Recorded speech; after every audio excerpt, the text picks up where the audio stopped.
elections and the integrity of our glorious republic. All of us here today do not want to see our election victory stolen by emboldened radical left Democrats, which is what they're doing, and stolen by the fake news media. That's what they've done and what they're doing. We will never give up. We will never concede. It doesn't happen. You don't concede when there's theft involved. Our country has had enough. We will not take it anymore, and that's what this is all about. And to use a favorite term that all of you people really came up with, we will stop the steal. Today, I will lay out just some of the evidence proving that we won this election, and we won it by a landslide. This was not a close election. You know, I say sometimes jokingly, but there's no joke about it. I've been in 2 elections. I won them both, and the second one, I won much bigger than the first, okay? Almost 75 million people voted for our campaign, the most of any incumbent president by far in the history of our country. 12 million more people than 4 years ago. And I was told by the real pollsters, we do have real pollsters, they know that we were going to do well and we were going to win. But I was told if I went from 63 million, which we had 4 years ago, to 66 million, there was no chance of losing. Well, we didn't go to 66, we went to 75 million, and they say we lost, we didn't lose. And by the way, does anybody believe that Joe had 80 million votes? Does anybody believe that? He had 80 million computer votes. It's a disgrace. There's never been anything like that. You could take third world countries. Just take a look. Take third world countries. Their elections are more honest than what we've been going through in this country. It's a disgrace. It's a disgrace. Even when you look at last night, they're all running around like chickens with their heads cut off with boxes, and nobody knows what the hell is going on. There's never been anything like this.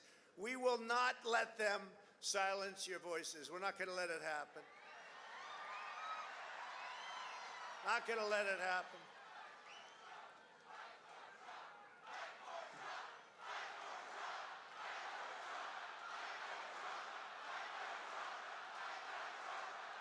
Thank you. And I'd love to have, if those tens of thousands of people would be allowed, the military, the Secret Service, and we want to thank you, and the police, law enforcement, great, you're doing a great job. But I'd love it if they could be allowed to come up here with us. Is that possible? Can you just let them come up, please? And Rudy, you did a great job. He's got guts. You know what? He's got guts, unlike a lot of people in the Republican Party. He's got guts. He fights. He fights. And I'll tell you, thank you very much, John. Fantastic job. I watched. That's a tough act to follow, those two. John is one of the most brilliant lawyers in the country, and he looked at this and he said, what an absolute disgrace that this could be happening to our Constitution. And he looked at Mike Pence, and I hope Mike is going to do the right thing. I hope so. I hope so. Because if Mike Pence does the right thing, we win the election. All he has to do, this is from the #1, or certainly one of the top constitutional lawyers in our country. He has the absolute right to do it. We're supposed to protect our country, support our Constitution, and protect our Constitution. States want to revote. The states got defrauded. They were given false information. They voted on it. Now they want to recertify. They want it back. All Vice President Pence has to do is send it back to the states to recertify. And we become president, and you are the happiest people.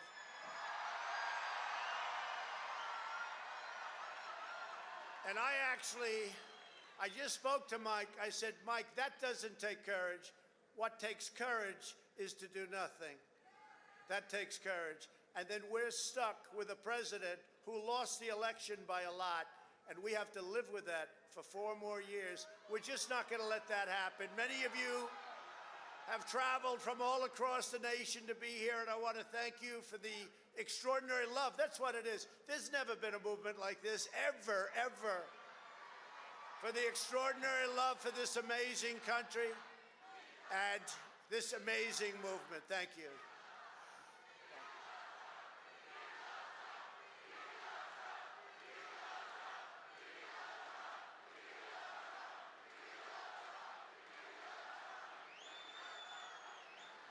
By the way, this goes all the way back past the Washington Monument. Do you believe this? Look at this.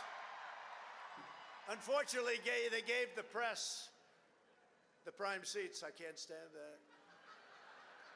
No, but you look at that behind. I wish they'd flip those cameras and look behind you. That is the most amazing sight. When they make a mistake, you get to see it on television. Amazing. Amazing. All the way back. And don't worry, we will not take the name off the Washington Monument. We will not. Cancel culture. You know, they wanted to get rid of the Jefferson Memorial. Either take it down or just put somebody else in there. I don't think that's going to happen. It damn well better not. Although with this administration, if this happens, it could happen.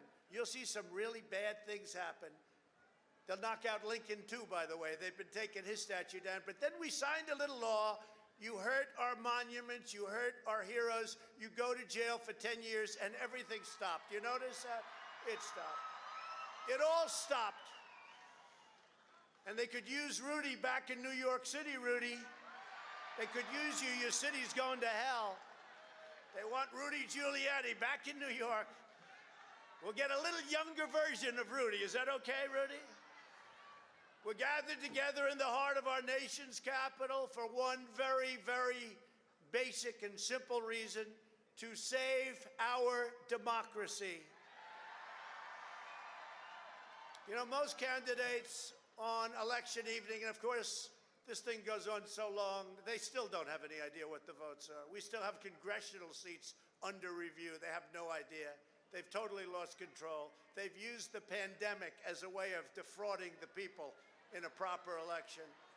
But you know, when you see this and when you see what's happening, number one, they all say, sir, we'll never let it happen again. I said, that's good, but what about 8 weeks ago? You know, they try and get you to go.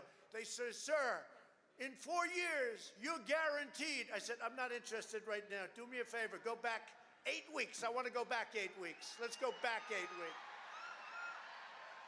We want to go back and we want to get this right, because we're going to have somebody in there that should not be in there, and our country will be destroyed, and we're not going to stand for that. For years, Democrats have gotten away with election fraud and weak Republicans, and that's what they are. There's so many weak Republicans, and we have great ones. Jim Jordan and some of these guys, they're out there fighting. The House guys are fighting. But it's incredible. Many of the Republicans, I helped them get in. I helped them get elected. I helped Mitch get elected. I could name 24 of them, let's say. I won't bore you with it.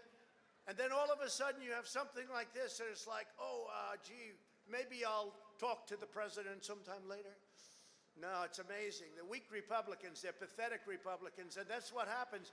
If this happened to the Democrats, there'd be hell all over the country going on. There'd be hell all over the country. But just remember this: you're stronger, you're smarter, you've got more going than anybody, and they try and demean everybody having to do with us. And you're the real people. You're the people that built this nation. You're not the people that tore down our nation. The weak Republicans, and that's it, I really believe it. I think I'm going to use the term, the weak Republicans. You got a lot of them, and you got a lot of great ones, but you got a lot of weak ones. They've turned a blind eye, even as Democrats enacted policies that chipped away our jobs, weakened our military, threw open our borders, and put America last. Did you see the other day where Joe Biden said, I want to get rid of the America First policy? What's that all about? Get rid of How do you say, I want to get rid of America first? Even if you're going to do it, don't talk about it, right? Unbelievable what we have to go through. What we have to go through, and you have to get your people to fight. And if they don't fight, we have to primary the hell out of the ones that don't fight. You primary them, we're gonna let you know who they are. I could already tell you, frankly. But this year, using the pretext of the China virus and the scam of mail-in ballots, Democrats attempted the most brazen and outrageous election theft. And there's never been anything like this. It's a pure theft in American history. Everybody knows it. That election, our election, was over at 10 o'clock in the evening. We're leading Pennsylvania, Michigan, Georgia, by hundreds of thousands of votes. And then late in the evening or early in the morning, boom, these explosions of bullshit. And all of a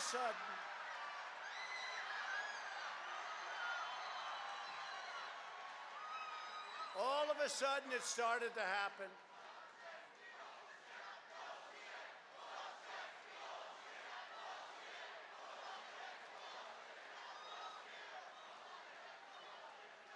Don't forget when Romney got beat. Romney, did you see his? I wonder if he enjoyed his flight in last night. But when Romney got beaten, you know, he stands up like your more typical. Well, I'd like to congratulate the victor. The victor. Who was the victor, Mitt? I'd like to congratulate. They don't go and look at the facts. Now, I don't know. He got slaughtered, probably. Maybe it was okay. Maybe it was, that's what happened. But we look at the facts, and our election was so corrupt that in the history of this country, we've never seen anything like it. You can go all the way back. You know, America is blessed with elections all over the world. They talk about our elections. You know what the world says about us now? They said we don't have free and fair elections, and you know what else? We don't have a free and fair press. Our media is not free, it's not fair. It suppresses thought, it suppresses speech, and it's become the enemy of the people. It's become the enemy of the people. It's the biggest problem we have in this country. No third world countries would even attempt to do what we caught them doing. And you'll hear about that in just a few minutes. Republicans are constantly fighting like a boxer with his hands tied behind his back. It's like a boxer. And we want to be so nice. We want to be so respectful of everybody, including bad people. And we're going to have to fight much harder. And Mike Pence is going to have to come through for us. And if he doesn't, that will be a sad day for our country, because you're sworn to uphold our Constitution. Now it is up to Congress to confront this egregious assault on our democracy. And after this, we're going to walk down, and I'll be there with you. We're going to walk down. We're going to walk down. Anyone you want, but I think right here we're going to walk down to the Capitol, and we're going to cheer on our brave senators and congressmen and women, and we're probably not going to be cheering so much for some of them, because you'll never take back our country with weakness. You have to show strength, and you have to be strong.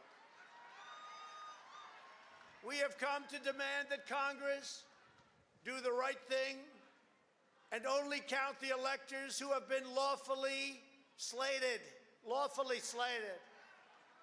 I know that everyone here will soon be marching over to the Capitol building to peacefully and patriotically make your voices heard. Today we will see whether Republicans stand strong for integrity of our elections, but whether or not they stand strong for our country. Our country. Our country has been under siege for a long time, far longer than this 4-year period.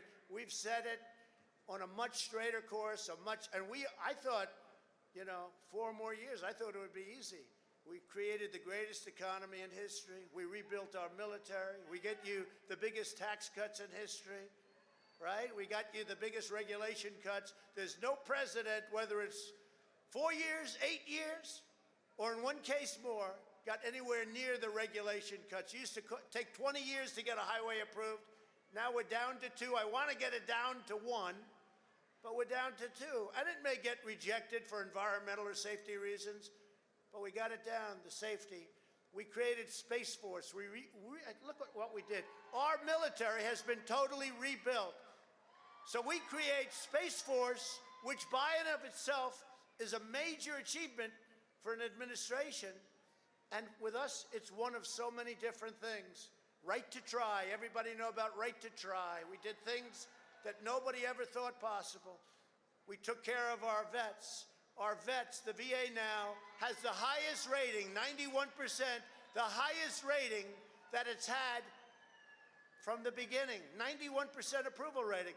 Always you watch the VA, it was on television every night, people living in a horrible, horrible manner. We got that done. We got accountability done. We got it so that now in the VA, you don't have to wait for 4 weeks, 6 weeks, 8 weeks, 4 months to see a doctor. If you can't get a doctor, you go outside, you get the doctor, you have them taken care of, and we pay the doctor. And we've not only made life wonderful for so many people, we've saved tremendous amounts of money, far secondarily, but we've saved a lot of money. And now we have the right to fire bad people in the VA. We had 9,000 people that treated our veterans horribly. In prime time, they would not have treated our veterans badly, but they treated our veterans horribly. And we have what's called the VA Accountability Act. And the accountability says, if we see somebody in there that doesn't treat our vets well, or they steal, they rob, they do things badly, we say, Joe, you're fired, get out of here. Before you couldn't do that. You couldn't do that before. So we've taken care of things, we've done things like nobody's ever thought possible. And that's part of the reason that many people don't like us, because we've done too much. But we've done it quickly, and we were going to sit home and watch a big victory, and everybody had us down for a victory. It was going to be great. And now we're out here fighting. I said to somebody I was going to take a few days and relax after our big electoral victory. 10 o'clock, it was over. But I was going to take a few days. And I can say this. Since our election, I believe, which was such a catastrophe when I watched, and even these guys knew what happened. They know what happened. They're saying, wow, Pennsylvania is insurmountable. Wow, Wisconsin. Look at the big leads we had, right? Even though the press said we're going to lose Wisconsin by 17 points. Even though the press said, Ohio's going to be close, we set a record. Florida's going to be close, we set a record. Texas is going to be close. Texas is going to be close. We set a record. And we set a record with Hispanic, with the black community. We set a record with everybody. Today we see a very important event, though, because right over there, right there, we see the event going to take place. And I'm going to be watching, because history is going to be made. We're going to see whether or not we have great and courageous leaders, or whether or not we have leaders that should be ashamed of themselves throughout history, throughout eternity. They'll be ashamed. And you know what? If they do the wrong thing, we should never, ever forget that they did. Never forget. We should never, ever forget. With only 3 of the 7 states in question, we win the presidency of the United States. And by the way, it's much more important today than it was 24 hours ago, because, I spoke to David Perdue, what a great person, and Kelly Loeffler, 2 great people, but it was a setup. And you know, I said, we have no backline anymore. The only backline, the only line of demarcation, the only line that we have is the veto of the President of the United States. So this is now what we're doing, a far more important election than it was 2 days ago. I want to thank the more than 140 members of the House. Those are warriors. They're over there working like you've never seen before, studying, talking, actually going all the way back, studying the roots of the Constitution, because they know we have the right to send a bad vote that was illegally gotten. They gave these people bad things to vote for, and they voted because what did they know? And then when they found out a few weeks later, again, it took them 4 years to devise this screen. And the only unhappy person in the United States, single most unhappy, is Hillary Clinton, because she said, why didn't you do this for me 4 years ago? Why didn't you do this for me 4 years ago? Change the votes, 10,000 in Michigan. You could have changed the whole thing, but she's not too happy. You notice you don't see her anymore. What happened? Where's Hillary? Where is she? But I want to thank all of those congressmen and women. I also want to thank our 13 most courageous members of the U.S. Senate, Senator Ted Cruz, Senator Ron Johnson, Senator Josh Hawley, Kelly Loeffler. And Kelly Loeffler, I'll tell you, she's been so great. She worked so hard. So let's give her and David a little special hand because it was rigged against them. Let's give her and David. Kelly Loeffler, David Perdue. They fought a good race. They never had a shot. That equipment should never have been allowed to be used. And I was telling these people, don't let them use this stuff. Marcia Blackburn, terrific person. Mike Braun, Indiana. Steve Daines, great guy. Bill Haggerty. John Kennedy. James Langford, Cynthia Lummis. Tommy Tuberville, the coach. And Roger Marshall. We want to thank them. Senators that stepped up, we want to thank them. I actually think, though, it takes, again, more courage not to step up. And I think a lot of those people are going to find that out. And you better start looking at your leadership, because your leadership has led you down the tubes. You know, we don't want to give $2,000 to people. We want to give them $600. Oh, great. How does that play politically? Pretty good. And this has nothing to do with politics. But how does it play politically? China destroyed these people. We didn't destroy them. China destroyed them. Totally destroyed them. We want to give them $600. And they just wouldn't change. I said, give them $2,000. We'll pay it back. We'll pay it back fast. You already owe $26 trillion. Give them a couple of bucks. Let them live. Give them a couple of bucks. And some of the people here disagree with me on that, but I just say, look, you got to let people live. And how does that play, though? Okay, number one, it's the right thing to do. But how does that play politically? I think it's the primary reason, one of the primary reasons. The other was just pure cheating. That was the primary, super primary reason. But you can't do that. You've got to use your head. As you know, the media has constantly asserted the outrageous lie that there was no evidence of widespread fraud. Do you ever see these people? While there is no evidence of fraud, oh, really? Well, I'm going to read you pages. I hope you don't get bored listening to it. Promise? Don't get bored listening to it. All those hundreds of thousands of people back there. Move them up, please. Yeah. All these people, don't get bored. Don't get angry at me because you're going to get bored because it's so much. The American people do not believe the corrupt fake news anymore. They have ruined their reputation. But, you know, it used to be that they'd argue with me. I'd fight. So I'd fight, they'd fight, I'd fight, they'd fight. Bop, bop. You'd believe me, you'd believe them. Somebody comes out, you know. They had their point of view, I had my point of view. But you'd have an argument. Now what they do is they go silent. It's called suppression. And that's what happens in a communist country. That's what they do. They suppress. You don't fight with them anymore unless it's a bad story. If they have a little bad story about me, they make it 10 times worse and it's a major headline. But Hunter Biden, they don't talk about him. What happened to Hunter? Where's Hunter? Where's Hunter? They don't talk about him.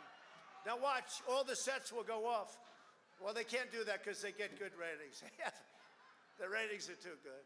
Now, where's Hunter? You know, and how come Joe was allowed to give $1 billion of money to get rid of the prosecutor in Ukraine? How does that happen? I'd ask you that question. How does that happen? Can you imagine if I said that? If I said that, it would be a whole different ballgame. And how come Hunter gets $3.5 million from the mayor of Moscow's wife and gets hundreds of thousands of dollars to sit on an energy board, even though he admits he has no knowledge of energy, and millions of dollars up front. And how come they go into China and they leave with billions of dollars to manage? Have you managed money before? No, I haven't. Oh, that's good. Here's about $3 billion. No, they don't talk about that. No, we have a corrupt media. They've gone silent. They've gone dead. I now realize how good it was. If you go back 10 years, I realize how good, even though I didn't necessarily love him, I realized how good. It was like a cleansing motion, right? But we don't have that anymore. We don't have a fair media anymore. It's suppression, and you have to be very careful with that. And they've lost all credibility in this country. We will not be intimidated into accepting the hoaxes and the lies that we've been forced to believe. Over the past several weeks, we've amassed overwhelming evidence about a fake election. This is the presidential election. Last night was a little bit better because of the fact that we had a lot of eyes watching one specific state, but they cheated like hell anyway. You have one of the dumbest governors in the United States. And you know, when I endorsed him, I didn't know this guy. At the request of David Perdue, he said, a friend of mine's running for governor. What's his name? And we've been listening to President Trump speaking at a Save America rally at the Ellipse in Washington, just south of the White House. He's continuing to call on his supporters to resist the legal results of the 2020 election, saying, quote, "We will never concede." In regard to today's Electoral College count, the president again put pressure on Vice President Mike Pence, saying it's up to him to make things right. For the record, the vice president has no power to change the electoral count vote. We're going to take a quick break now, but stay with us. You're streaming CBSN, always on.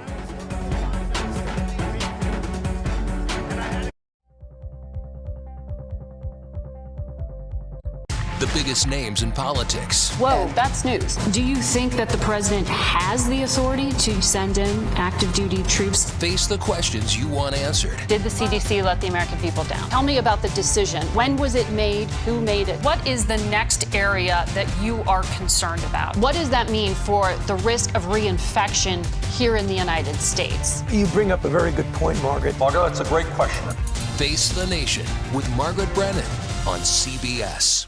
Go to the ends of the earth. Right now. We got something crazy. Oh! And reach for the stars. Here we are. Time. Yes, it's my comeback. Hey, this is pretty fun. But wait, there's more. Experience thought-provoking, Welcome to the idea of being a human being. innovative, and truly original reporting. Look through a telescope and go, wow. Because there's always something new under the sun on CBS Sunday morning. They're not taking this White House. We're going to fight like hell, I'll tell you right now. President Trump steadfast in his attempts to stay in office. This is America. We have elections. We have results. We make arguments based on the fact and reason, not conspiracy and fantasy. What should be a procedural day to certify the election results is now political theater, as several members of the GOP plan a final attempt to overturn the results. Despite these futile efforts, Joe Biden and Kamala Harris will take office in 2 weeks. Let me just tell you something. We're going to be inaugurated, period.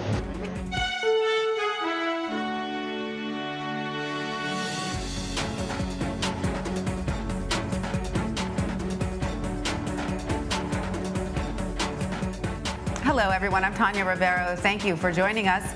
In just a few minutes, a joint session of Congress will begin counting Electoral College votes to confirm President-elect Biden's victory. But this comes as one of the races to determine which party will hold the majority of the Senate is still too close to call. Meanwhile, we know the Senate will have one more Democratic seat after the highly anticipated Georgia runoff elections yesterday. CBS News projects Reverend Raphael Warnock has defeated incumbent Kelly Loeffler. The win will make him the state's first black senator in history. In an interview on CBS this morning, Warnock described what this means to him. I'm just so very grateful to the people of Georgia. They sent a strong and clear message last night when they sent a person who grew up in public housing, one of 12 children in my family. I'm the first college graduate, that I am serving in the United States Senate in a few days. In the other race, Democratic candidate Jon Ossoff has a slight edge, but it remains too close to call. However, that did not stop Ossoff from claiming victory this morning over Republican Senator David Perdue. I want to thank the people of Georgia for participating in this election. Everybody who cast your ballot, everybody who put your faith and confidence in our democracy's capacity to deliver the representation that we deserve. Whether you were for me or against me, I'll be for you in the U.S. Senate. I will serve all the people of the state. I will give everything I've got to ensuring that Georgia's interests are represented in the U.S. Senate. We are continuing to monitor the vote count in that race. But first, Washington is bracing for a potential political clash today, one that could sow further division in the country.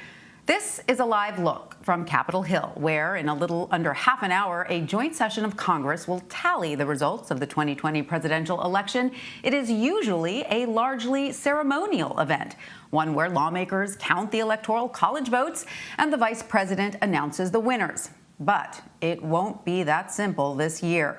Despite providing no evidence of voter fraud, President Trump still claims he won the 2020 election. For the record, he did not. Joe Biden did. Now, Mr. Trump is ramping up pressure on Vice President Pence to reject some of the votes, a power we should note the vice president does not legally possess. The president has gained some support on Capitol Hill, though. A group of at least 13 Republican senators and 100 GOP House members say they will contest the Electoral College votes today. To be clear, these objections will not result in a change in the outcome of the election. They merely delay the process by which Congress affirms Joe Biden's victory. Mr. Biden will still become the 46th president of the United States 2 weeks from today. Meanwhile, thousands of pro-Trump demonstrators have flocked to Washington today.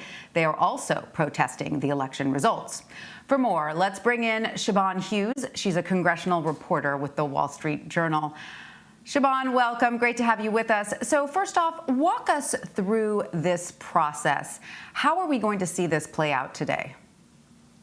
This, as you say, is a ceremonial process, and it unfolds in a very set pattern. You are going to see the senators walk over from their side of the Capitol Dome into the House chamber where this is set. You will see Vice President Mike Pence as the technical president of the Senate presiding over this. There are boxes with straps on them that contain the actual certificates that are going to be delivered up to the very center of the House floor. These contain the certificates. The certificates are to be opened by Mike Pence. He does not count them. These certificates get handed to people known as tellers. These are 4 lawmakers, 2 from the Senate, 2 from the House.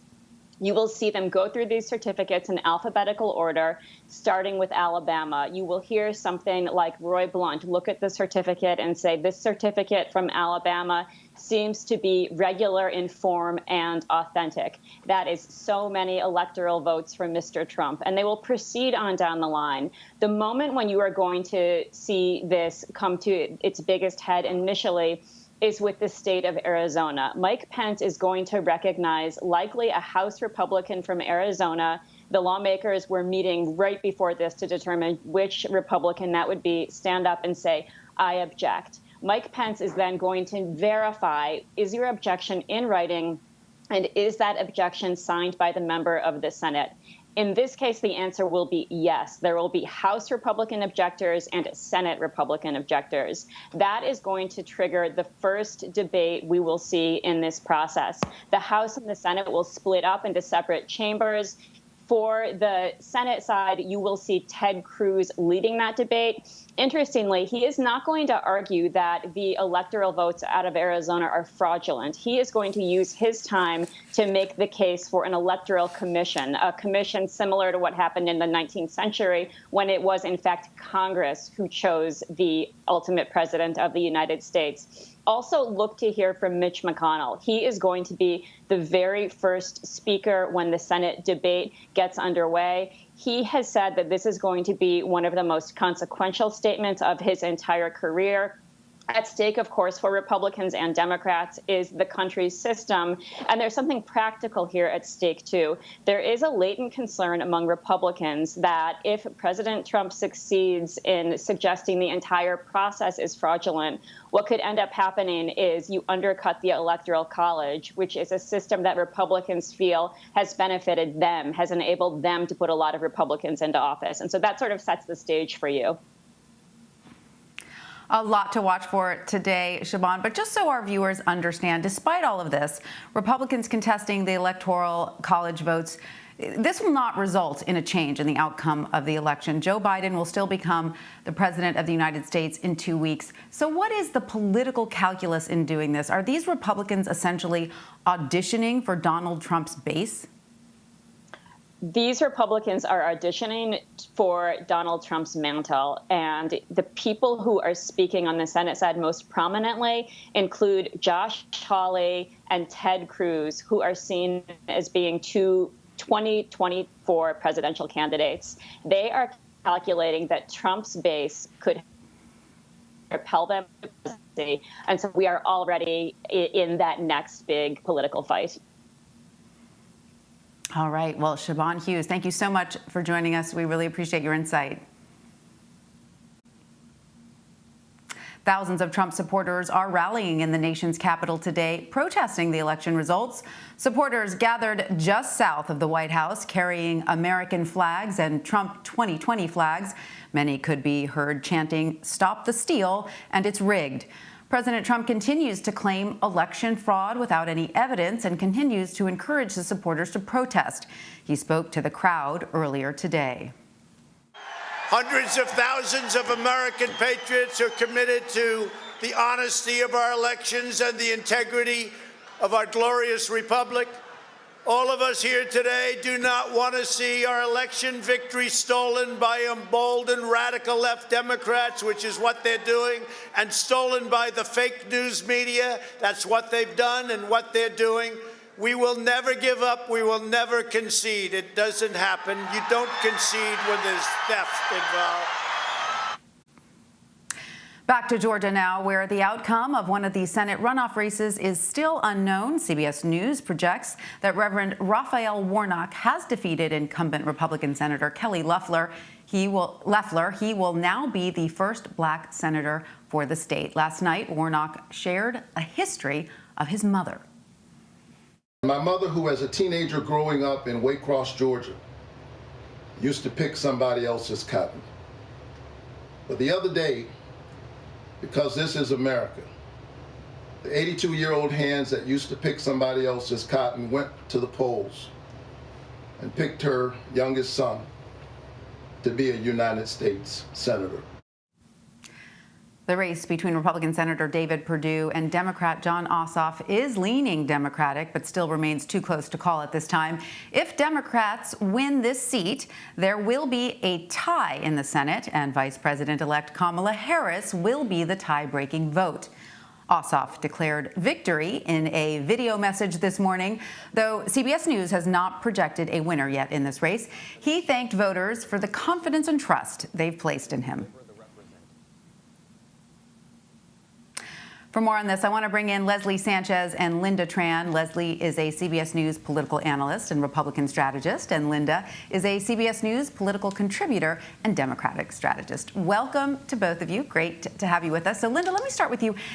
Democrats are on the verge of gaining the majority in the Senate. How significant would this be for Democrats if Ossoff is confirmed the winner? Tanya, it's hard to overstate the importance of last night's potential electoral victory. With Ossoff and Reverend Warnock in the Democratic column taking those seats, that will mean that the Vice President-elect Kamala Harris will cast any deciding votes that come before the Senate. And that's especially significant given that the incoming administration is going to need that majority to make sure there are no delays in its political appointments, to make sure that it's able to move forward any sort of stimulus package to help folks that are continuing to struggle due to the coronavirus pandemic and the economic crisis.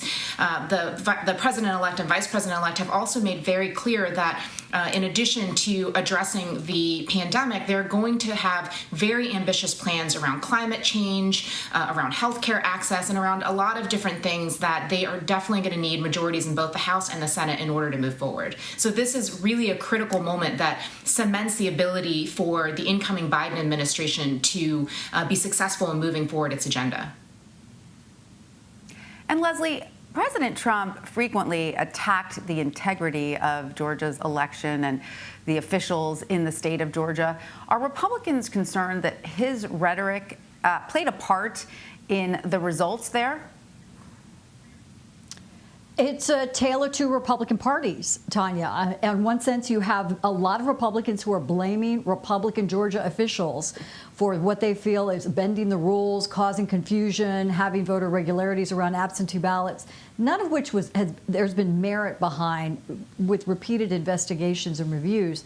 But that lingering question is the reason a lot of people are putting their fire on the state Republican Party officials. Why Trump is talking about coming back in 18 months to support a primary challenger. On the other side, there's certainly going to be blame for Trump, but it tends to be that people that already disliked the president were going to just continue to dislike this president, right? But in terms of the Republican Party, it is still Trump's Republican Party. But you don't think that perhaps some of his rhetoric is beginning to divide the Republican Party? I think Trump's rhetoric has divided the country. There's no doubt about that. Right. Well, we've seen. It's extraordinary. I mean, that we've it's seen for a while, but we have Yes. seen him at least be Yes. able to galvanize Republicans, and it seems like perhaps that is starting to fray now. I don't think so. I think that we can't misread this. So in many ways, what happened today is a stunning defeat for Republicans. Absolutely no doubt. And really want to applaud and congratulate the Democratic soon-to-be Senator, one, if not two. But that doesn't take away from the fact that there's a struggle within the Republican Party in terms of this populist movement that likes a lot of what Trump was able to do. They think of him as outside traditional politics, outside the traditional Republican Party. And they want us to continue more of those policies. So this isn't an overwhelming supermajority that the Democrats have garnered. It's still very slim. It's still right on the line in terms of it's a toss-up. It could go either way. So Republicans are going to come together, kind of review what has worked, what hasn't. What is true, Tanya, is that more people disliked Trump than disliked Biden. And that's fundamentally Trump's to own. And Linda, as we mentioned earlier, Warnock's win makes him the first black senator in the state of Georgia, only the 11th black senator in U.S. history. How significant is this? Well, I would say that it really shines a light on the role and the importance that black voters have played throughout the 2020 cycle. Absolutely, it's a historic moment for Reverend Warnock. It's a historic moment for black Americans all around this country. But take that in concert with the Vice President-elect, Kamala Harris, and the critical role that black voters played not only in ensuring that Joe Biden would be the Democratic nominee, but in victory after victory during the actual general election. I think that we're going to see front and center a lot of discussion around how do we address racial justice, how we address some of the police violence concerns that came up as part of 2020. But beyond that, it's just an incredibly remarkable moment for people all around the country, whether they're black Americans or not, just recognizing how far we've come and how much that's going to shift the dynamic about what we prioritize as a nation. All right. Well, Linda Tran and Leslie Sanchez, thanks to both of you. The coronavirus is not letting up in the U.S. despite lawmakers using alternative measures to get the vaccine to the American people. That includes calling in the National Guard to help distribute the vaccine and train volunteers on administering it. This virus has infected more than 21 million people since the start of the pandemic. That is nearly the entire population of Florida. More than 357,000 Americans have died from this virus. As for hospitalizations, nearly 132,000 people are in the hospital right now because of the virus. More than 23,000 of them are in the ICU. Nearly 8,000 of them are on a ventilator. For more, I want to bring in Dr. Ashish Jha. He is the Dean for the School of Public Health at Brown University. Dr. Jha, welcome. So great to have you with us. More than 3,700 people lost their lives to this virus on Tuesday alone. Are we still in the holiday surge from Thanksgiving, or are we just now seeing a spike from Christmas? Yeah, thank you for having me on. We are seeing some of the effects of Thanksgiving still in terms of deaths. Remember, deaths can lag 4 to 6 weeks from the day that the infection happened. And we have not largely seen the effects of the Christmas holiday season yet.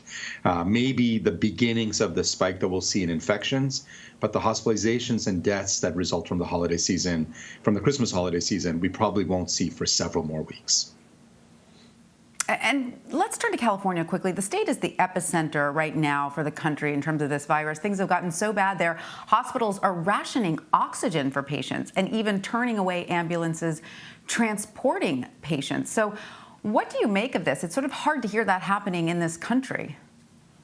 It's incredibly hard to hear this happening in this country and happening in a city like Los Angeles, a major global city with incredible amount of resources. But the problem is that when you have a public health disaster, as we do in our country, the health system can only cope so much. And again, we've seen this kind of disaster happening in LA over the last few weeks. Again, it would have been really helpful for the federal government to have gotten more resources there. The idea that we're running out of oxygen, again, this usually happens in low-income countries. Really surprised to see it happening here. And as a physician, what concerns you the most regarding not just the speed and distribution of the vaccine and the vaccine itself, but how concerned are you about these new strains, specifically the one coming out of South Africa? Yeah, I'm concerned. There's the South Africa strain, there's the UK strain. Both of them, we know more about the UK one. Both of them appear to be far more contagious. That's a real problem because that means that those variants are going to spread more quickly. Now, we don't know if the South Africa strain is here. We definitely have very good evidence that the UK strain is probably in every part of the country. I'm very, very worried about what this is going to mean in terms of number of infections, hospitalizations, and deaths in the weeks to come. And I expect by March, this will become the dominant variant across the whole country. And then in terms of the vaccines, what do you think needs to happen? How much more quickly do they need to be rolled out? Yeah, given this variant, given how much our health systems are struggling, how many people are dying, we've got to make getting vaccines out and into people's arms like priority number one right now. We have, probably 35 million doses of this vaccine sitting in freezers across the country. They're doing nobody any good sitting in those freezers. So we've got to figure out how to get them thawed, and we've got to get them into people's arms as quickly as possible. And I like the idea of using a National Guard if that's what's helpful. I sort of want an all-hands-on-deck approach here. Let's get these vaccines out, especially for vulnerable Americans, older Americans, who really could benefit from these vaccines. All right, Dr. Ashish Jha, thank you so much for joining us. We appreciate it. Thank you. CBS News has learned President-elect Biden plans to nominate Merrick Garland as his attorney general. You may remember Garland was nominated by President Obama in 2016 to serve on the U.S. Supreme Court, but his nomination failed in the GOP-controlled Senate. Neil Gorsuch eventually filled that seat. Garland has wide-ranging legal experience. He has served as the chief judge of the U.S. Court of Appeals for the D.C. Circuit since 2013. He's also practiced law in the private sector. The Harvard Law grad is likely to be confirmed, assuming Democrats take majority control of the Senate. Mr. President, I object to the certificate from the state of Georgia on the grounds that the electoral votes were not... There's no debate. Section 15 and 17 of Title III of the United States Code require that any objection be presented in writing, signed by both a member of the House of Representatives and a senator. Is the objection in writing and not only signed by the member, but by a United States senator? Mr. President, even as people waited hours in Georgia... There is no debate. There is no debate. And if there's not signed by a senator, the objection cannot be entertained. Mr. President, the objection is signed by a member of the House, but not yet by a member of the Senate. Well, it is over.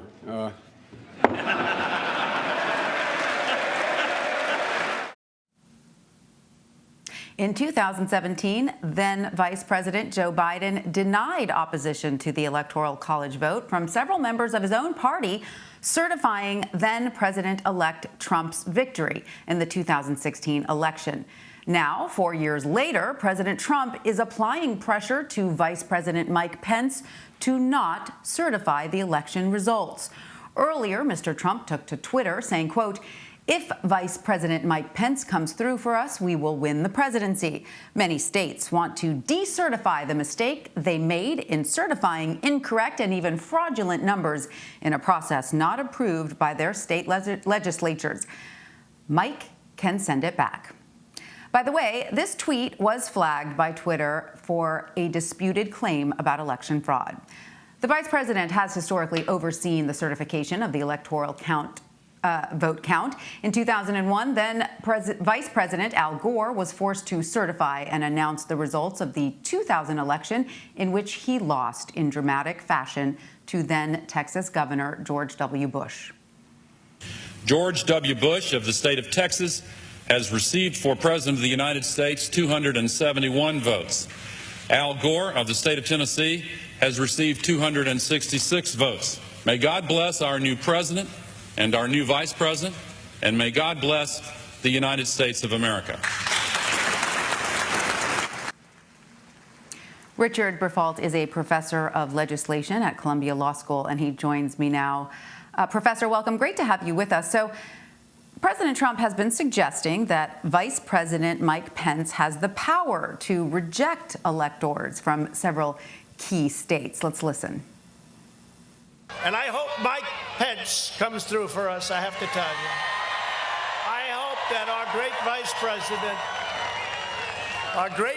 president comes through for us. He's a great guy. Of course, if he doesn't come through, I won't like him quite as much. No, Mike is a great guy. He's a wonderful man and a smart man and a man that I like a lot. But he's going to have a lot to say about it. So please set the record straight for us. What legal power does the vice president actually have over the outcome of the electoral vote? And what is President Trump really asking of him? Vice president has absolutely no power over the count of the electoral vote. The vice president's role is largely to preside, to hand the ballots over to the tellers, and to read the results. And he manages the process. He doesn't have a substantive part. If the vice president had a substantive part, Al Gore might be president, because Al Gore could have made himself president.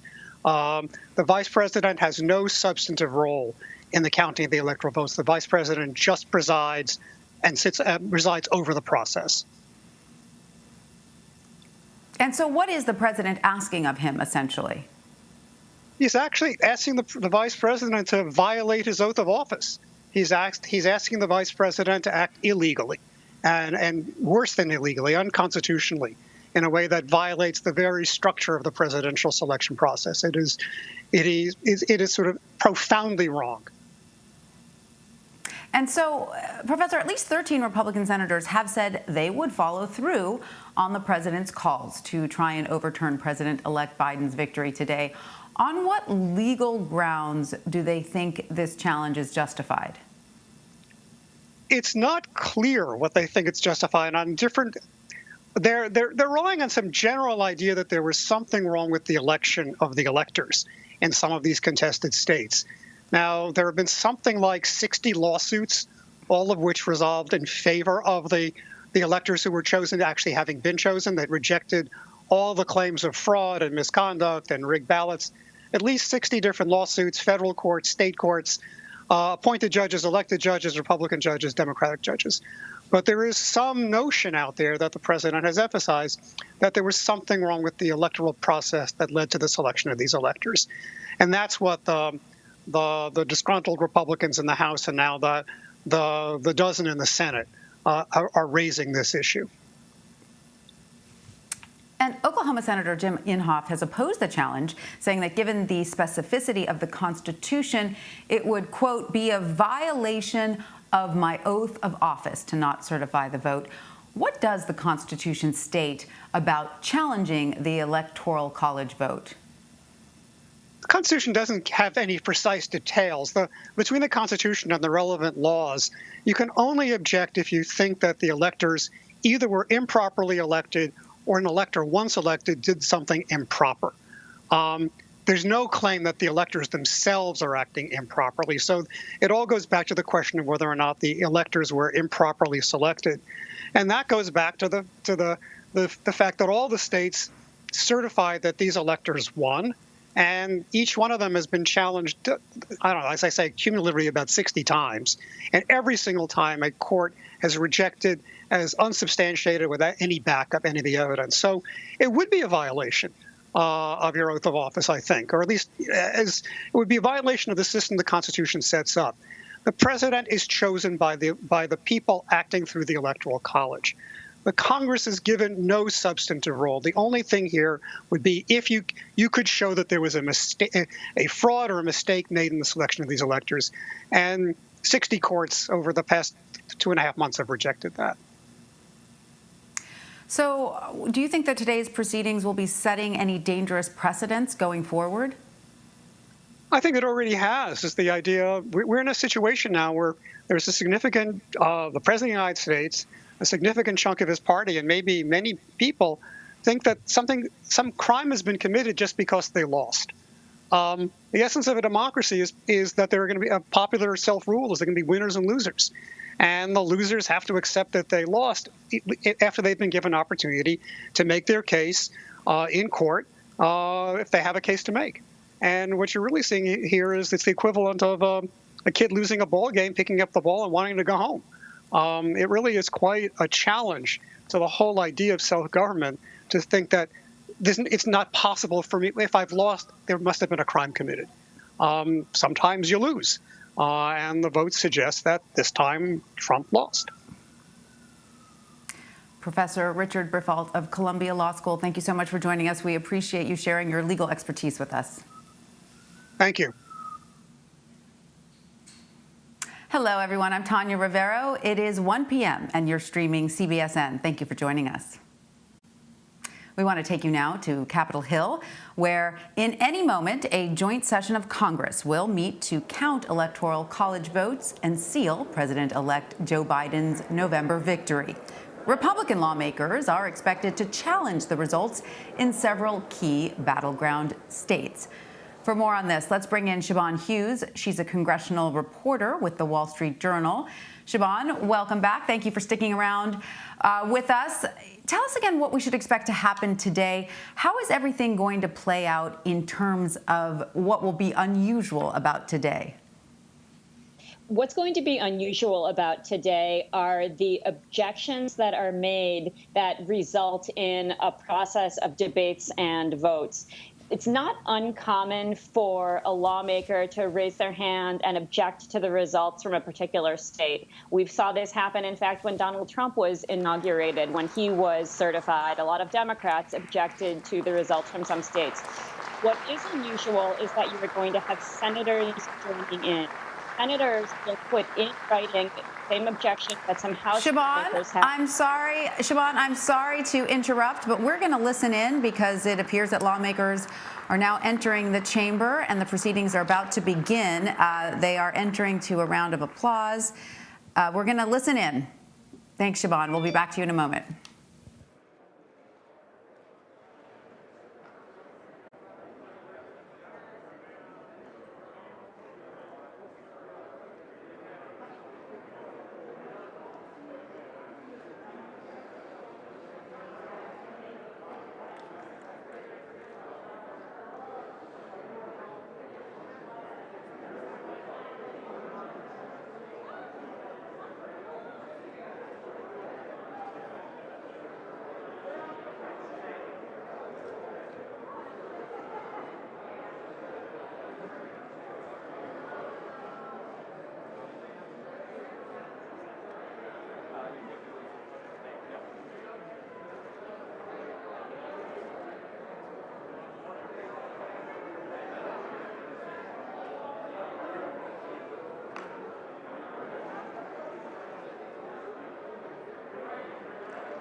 While we are waiting for lawmakers to file in, we're going to bring back Siobhan Hughes to discuss what we might see today. Siobhan, we understand that Vice President Mike Pence sent a letter out to congressional lawmakers this morning confirming that he does not have the power to change Electoral College votes. What more can you tell us about that? Yes, that letter was just shared with members of the press as well. This is something that Vice President Mike Pence reportedly said privately to Donald Trump, and it's something that he is now going to enforce. I'm mindful of the fact that we are just a few days away from all of these lawmakers you see in front of you having sworn an oath to the Constitution. That oath is meaningful only if you enforce it, and you are about to see that enforcement in action. For this important All right, let's listen back in. Thanks, Siobhan. meeting. Let us remind that each side, House and Senate, Democrats and Republicans, each have 11 members allowed to be present on the floor. Others may be in the gallery. This is at the guidance of the attending physician and the sergeants at arms. The gentleman on the Republican side of the aisle will please observe the social distancing and agree to what we have 11 members on each side so that we can responsibilities to this chamber, to this responsibility, and to this House of Representatives. Please exit the floor if you do not have an assigned role from your leadership. You can share with your staff if you want to have a few more, but you cannot be that close together on the floor of the House with that many people in here. And I thank the Senate and the Democrats for getting by the rules. Let's go. Let's just start. Okay.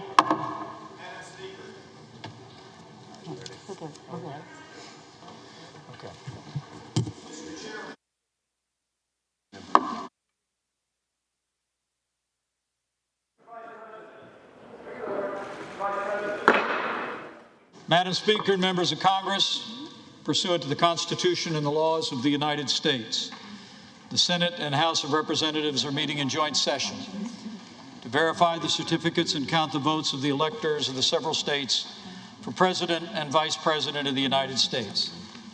After ascertainment has been had that the certificates are authentic and correct in form, the tellers will count and make a list of the votes cast by the electors of the several states. The tellers on the part of the two houses have taken their places at the clerk's desk. Without objection, the tellers will dispense with the reading of the formal portions of the certificates. After ascertaining that the certificates are regular in form and authentic, the tellers will announce the votes cast by the electors for each state, beginning with Alabama, which the parliamentarians advise me is the only certificate of vote from that state and purports to be a return from the state, and that has annexed to it a certificate from an authority of that state purporting to appoint or ascertain electors. Mr. Blunt. For what purpose does the gentleman from Virginia rise? Point of order, parliamentary inquiry, Mr. Vice President. In order to follow with the Speaker's instructions that only a limited number of people be on the floor, may I ask how one would make an objection or make a parliamentary inquiry in the future if you're not on the floor but in the gallery? Just under section 18, just read the first one. Under Section 18 of Title III of the United States Code, debate is not permitted in the joint session. You want to hand that to her? Gentleman's recognized. I'm not attempting to debate. I'm trying to find out how a parliamentary inquiry or a parliamentary point of order would be made in following with the Speaker's request that most of us not be on the floor. How do you make one of those points of order when you don't know what's going to happen later? Respectfully, the gentleman's parliamentary inquiry constitutes debate, which is not permitted in the joint session under Section 18 of Title III United States Code. With that, Mr. Blunt.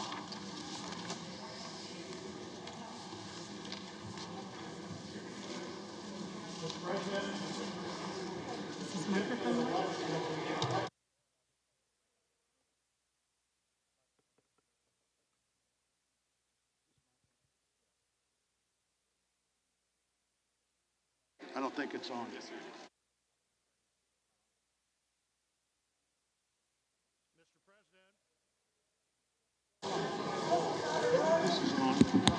I don't believe it's on. It's not on.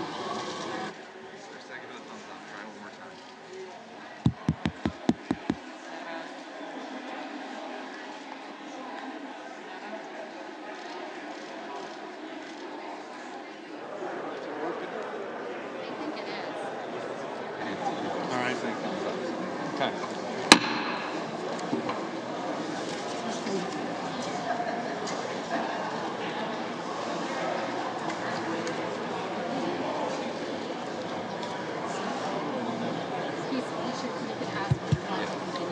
Are you ready? Let's get order. Want me to read it whether they can hear it or not? They think it's working, so we'll try again. Mr. President. Order in the chamber. Mr. President, gentleman will continue.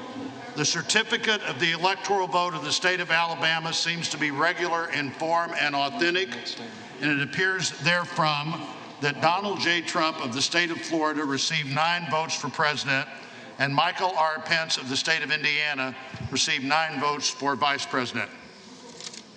Are there any objections to counting the certificate of vote of the state of Alabama that the teller has verified appears to be regular in form and authentic?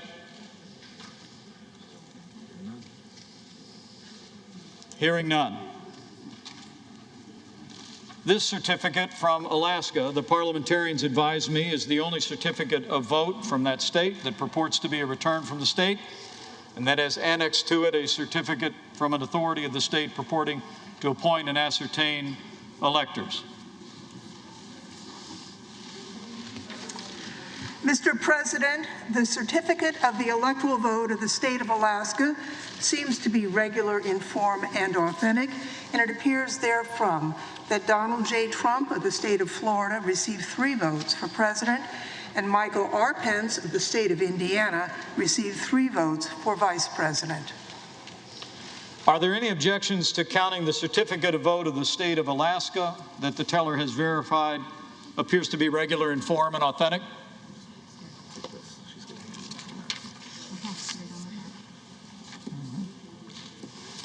If not, there are none. The certificate. Hearing none. This certificate from Arizona, the parliamentarians advise me, is the only certificate of vote that the state purports to be a return from the state, and that has annexed to it a certificate from an authority of that state purporting to appoint or ascertain electors.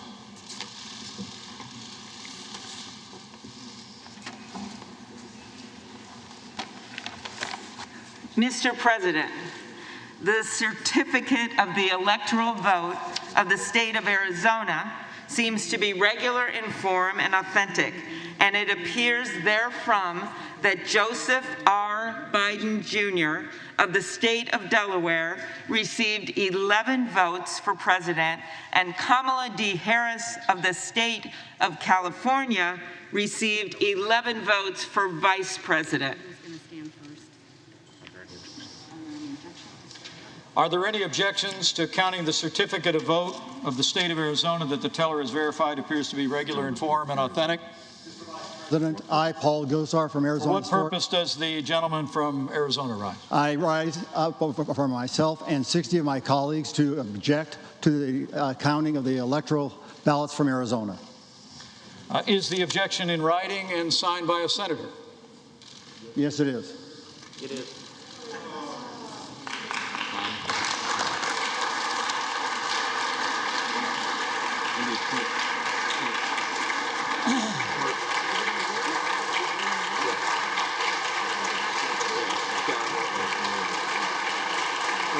I need the next page.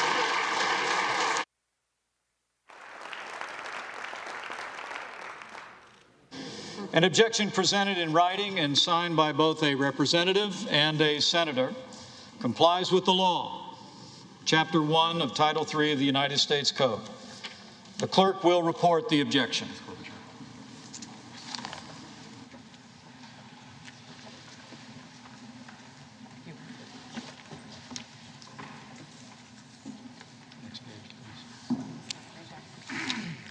Objection to counting the electoral votes of the state of Arizona.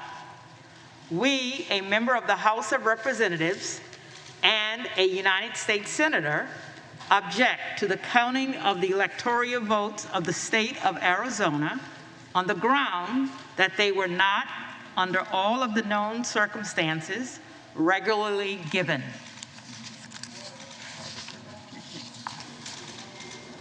Are there further objections to the certificates from the state of Arizona?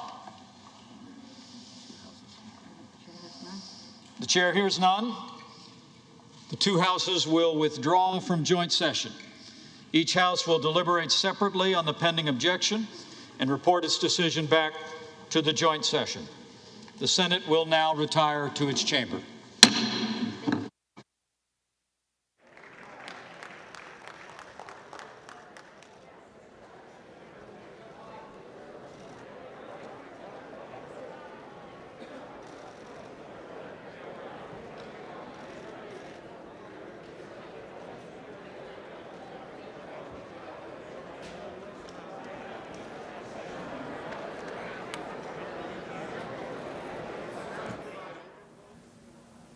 All right, we've been listening to lawmakers go through the normal procedure of presenting and approving the Electoral College votes. They go in alphabetical order through all the states. They hit a snag at Arizona, where it was expected that Republican lawmakers would object. So now they are retiring to both houses of Congress to debate these points. We're going to bring in now Siobhan Hughes, a congressional reporter for the Wall Street Journal, to give us a little bit more insight into what's been happening here. Siobhan, this was expected. We knew when lawmakers got to Arizona this was going to happen. But tell us about next steps. So the next steps, as you mentioned, are two chambers both debating. So House lawmakers will stay on the House side. The senators now marching back to the Senate chamber to begin this debate. We understand that on the Senate side, the very first person to speak is going to be Majority Leader Mitch McConnell, who feels this is going to be one of the most consequential set of speeches of his career. He has argued that it is a terrible idea to challenge the results of this election. He feels it undercuts the foundation of the Constitution. And so you're going to see him in this instance going head-to-head, essentially, with Ted Cruz, who is taking the lead on challenging the results from Arizona. In essence, what we are about to see is a civil war within the Republican Party playing out on live television, and that will take place as well on the House side. It's fascinating. It's hard to overstate the fact that we are seeing sort of history unfolding here. I want to bring in Professor Richard Berfault of Columbia Law School. Can you give us some context? Has anything like this ever happened? We know there have been contentious presidential elections in U.S. history before, but has what we're seeing right now, has that happened before?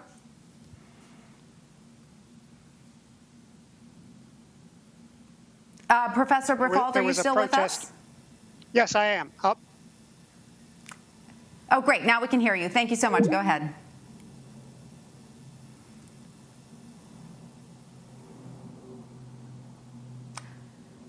Oh, I'm sorry. I guess we lost you again. Professor Berfault, we'll come back to you as soon as we fix your audio. But Siobhan, perhaps you can speak to that question. This certainly is unprecedented in modern times, is it not? Well, we did in 2005 see an objection signed by both a House lawmaker and a Senate lawmaker regarding the results from Ohio. In that instance, it was a Democrat, the late Stephanie Tubbs Jones, joining with Senator Barbara Boxer of California to complain, in part because of what they claimed were the deprivation of voting rights to African Americans in that state. So this is not without precedent in form, but I would say it is without precedent in degree. We have never seen this many objections set to get a vote and this degree of a challenge. Professor Berfault, are you with us now? Yes, I am. Sorry about that. Oh, yeah, no, I'm sure it was our fault with the audio. Can you, sort of give us some of the constitutional context for this? We know now that both houses are convening to, debate the points of objection. If, for instance, we know that Republicans control the Senate, if the arguments made in the Senate are enough to, let's say, convince enough Republicans to vote that there were some irregularities in Arizona, could that throw a wrench into the rest of the day? It wouldn't change the outcome. It can certainly delay things. They are going to be out for about 2 hours. But no, not even if all the Republicans in the Senate voted to reject Arizona under the law that Congress passed in 1887 to giving us the procedure for handling Electoral College disputes, both chambers would have to reject would have to reject the electoral vote submitted by a state. If there's only one set of electoral votes submitted, and the Vice President just said there was just one from Arizona, under the law, it can only be rejected if both chambers agree to reject it. And even if every Republican in the Senate voted no, and a number of Republicans in the Senate have said they're going to accept, that would not be enough so long as the House declines to reject. And the Democrats have a majority in the House. So this will take time, and it'll be interesting to see just how many Republicans choose to vote no in both chambers. But it's very, very, very hard to see the outcome changing, given the fact that you would need both chambers to vote no in order to reject Arizona's votes. So, Siobhan, given what Professor Berfault just said, no matter what the senators decide, the fact is the Democrats control the House, so there is no conceivable way both houses of Congress would vote to reject Arizona's electoral vote. So given the result here, the fact that there is very little Republicans can do to stop this from going forward, why would they be doing it? This is a purely political calculus, we understand, but what is to stop then all the Republicans from just jumping on board saying, hey, you know what, I might as well not anger President Trump's base since nothing's going to change anyway? Well, there are a couple of things at play here. Number one, you have people like Mitt Romney who are watching a wing of their party engage in what he views as essentially an assault on the Constitution. So someone like Mitt Romney, and he is not alone, is simply not going to jump into that pond. You also have something practical at play here, though.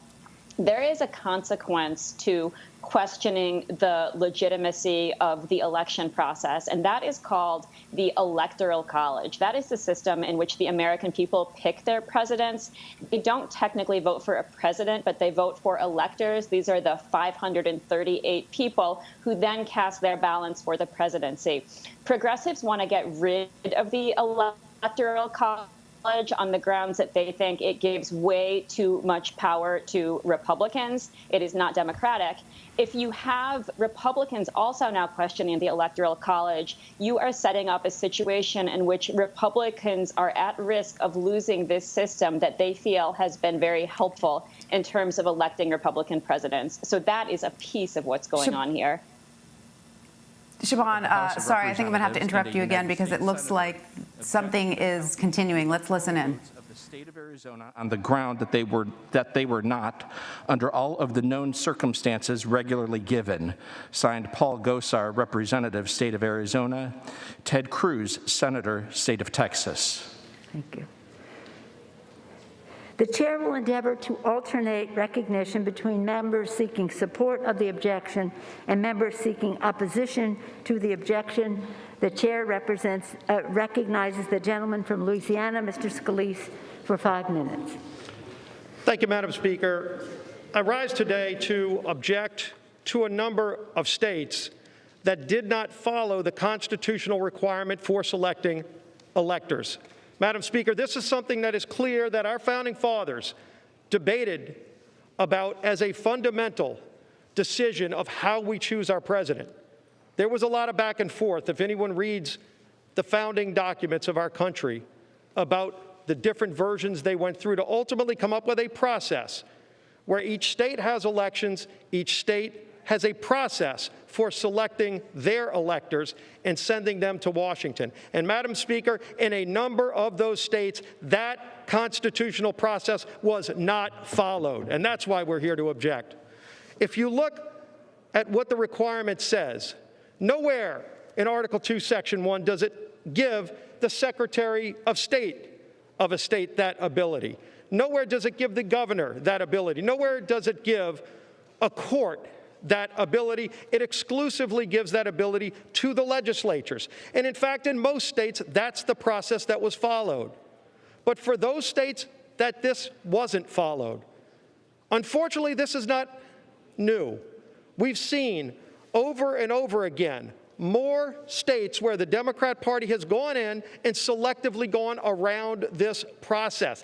That has to end, Madam Speaker. We have to follow the constitutional process. Now, there might be reasons why some people don't like the process laid out by a legislative body. Madam Speaker, I served on one of those legislative bodies when I was in the state legislature for 12 years. I served on the House and Governmental Affairs Committee where we wrote the laws for our state's elections. And I can tell you, when we had to make changes, those were extensively negotiated. We would have people on both sides come, Republicans and Democrats, Madam Speaker, would get together to work through those changes, any minute change, to how a precinct would function, to how a change would be made in the time of an election, signature requirements, all the many things that involve a clerk carrying out the duties in each parish, in our case. You would see people come and give testimony. Madam Speaker, both sides could come. Clerks of court were there in the hearing rooms. It was an open process, by the way, not behind closed doors in a smoke-filled room where somebody might want to bully a Secretary of State to get a different version that might benefit them or their party or their candidate. That's not what our founding fathers said is the process. Maybe it's how some people wanted to carry it out, but they laid out that process. And so when we would have to make those changes, they were in public view. They were heavily debated. And then ultimately, those laws were changed in advance of the election so everybody knew what the rules were. People on both sides knew how to play the rules before the game started, not getting somewhere in the process and saying, well, you don't think it's going to benefit you, so you try to go around the Constitution. That's not how our system works. It's gotten out of hand. And so President Trump has called this out.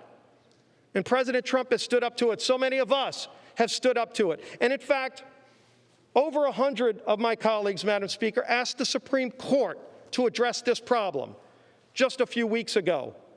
And unfortunately, the court chose to punt. They didn't answer it one way or the other. They didn't want to get in the middle of this discussion.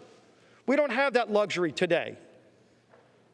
We have to discuss this. We have to fix this. In fact, on our first full day of this Congress, many of us brought legislation onto the House floor to start fixing the problems with our elections, to restore integrity to the election process, which has been lost by so many millions of Americans. And we had a vote. Every single Republican voted to reform the process. Every single Democrat voted against it. They don't want to fix this problem. But the Constitution is our guide. And it's time we start following the Constitution. It's time we get back to what our founding fathers said is the process for selecting electors. That's the legislatures. In public view, not behind closed doors, not smoke-filled rooms, not bullying somebody that might give you a better ruling. Let's get back to rule of law and follow the Constitution, Madam Speaker, and I yield back the balance of my time. Gentleman's time has expired. For what purpose does the gentlewoman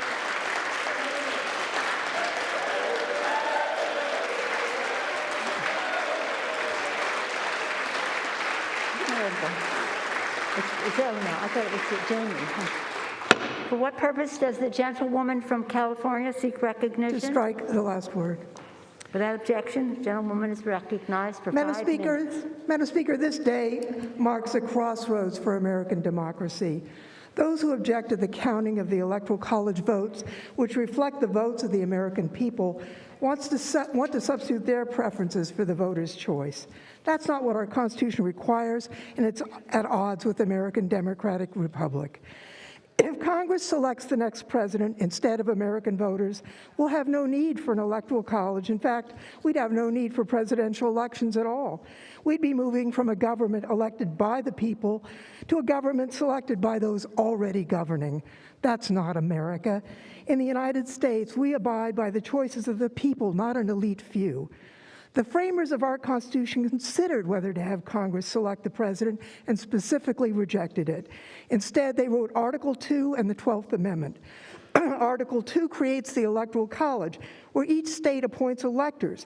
Laws of all 50 states and D.C. require electors to vote for the winner of the state's popular election.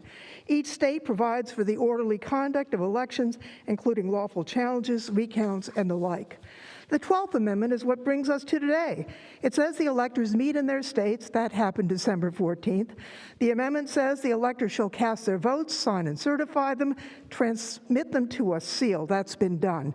The sealed envelopes containing the signed, certified ballots from each state's electors, reflecting the votes of the people, were in those mahogany boxes.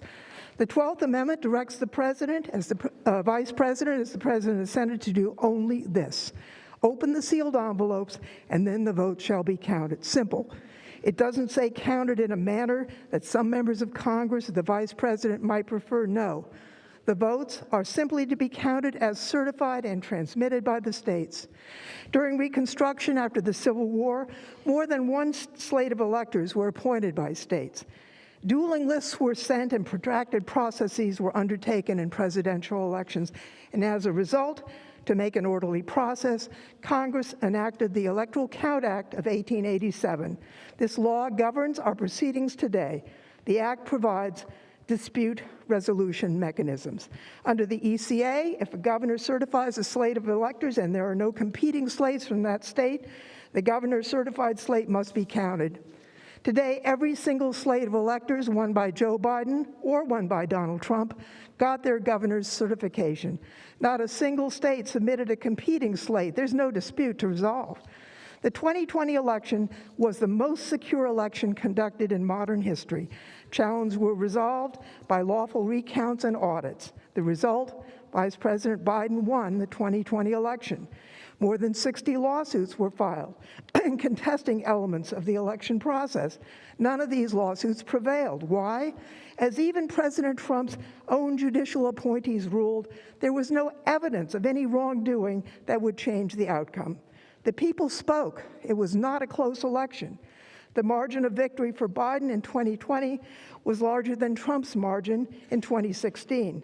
In fact, the Biden victory is one of the most decisive in modern times, exceeding the margin enjoyed by Reagan when he defeated Carter in 1980. Congress has gathered in joint session to count electoral votes every 4 years since 1789. I understand the disappointment people feel when their candidate for president loses. I've felt the same several times in my voting life. When that happens, it's not an invitation to upend the Constitution and the laws of the United States. It's an invitation to work with the new president for the good of the country and to wait for the next election in 4 years if you're dissatisfied.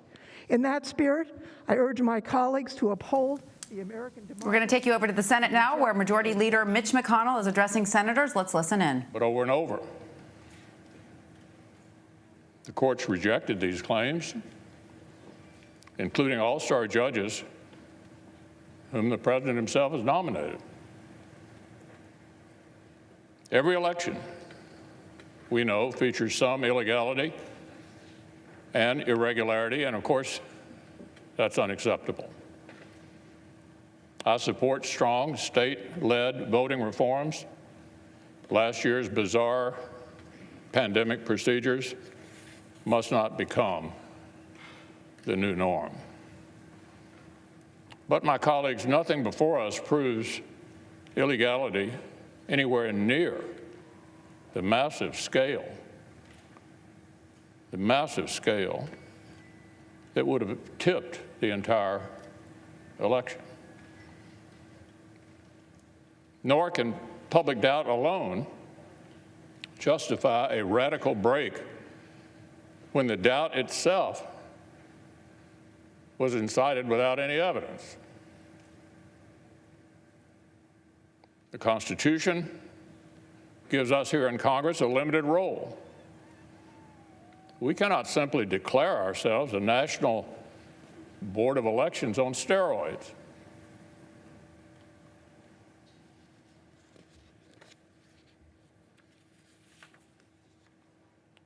The voters, the courts, and the states have all spoken.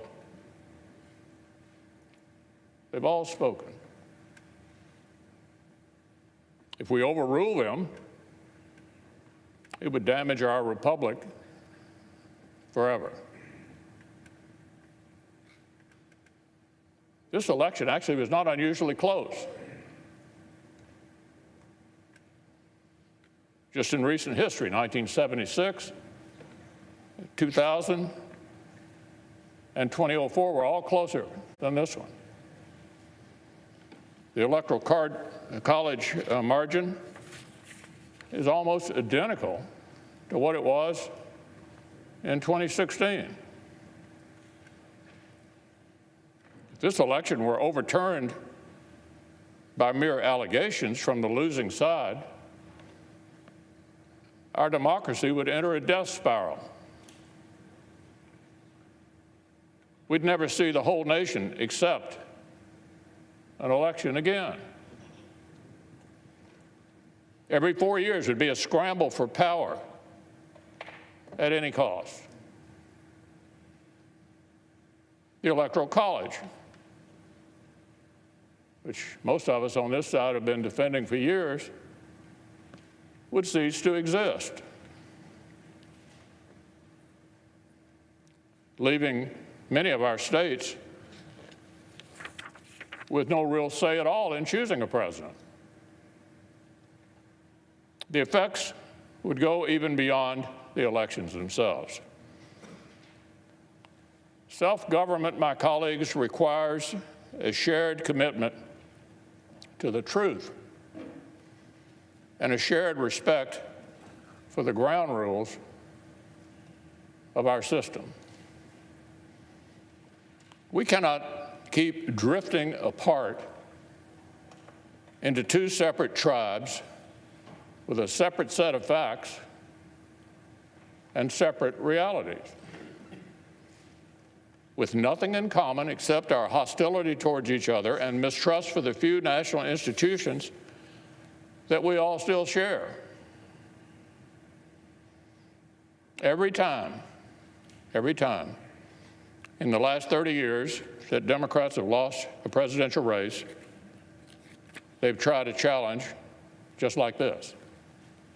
After 2000, after 2004, after 2016. After 2004, a senator joined and forced the same debate. And believe it or not, Democrats like Harry Reid, Dick Durbin, and Hillary Clinton praised them and applauded the stunt. Republicans condemned those baseless efforts back then, and we just spent 4 years condemning Democrats' shameful attacks on the validity of President Trump's own election. So look, there can be no double standard. The media that is outraged today spent 4 years aiding and abetting Democrats' attacks on our institutions after they lost. But we must not imitate and escalate what we repudiate. Our duty is to govern for the public good. The United States Senate has a higher calling than an endless spiral of partisan vengeance.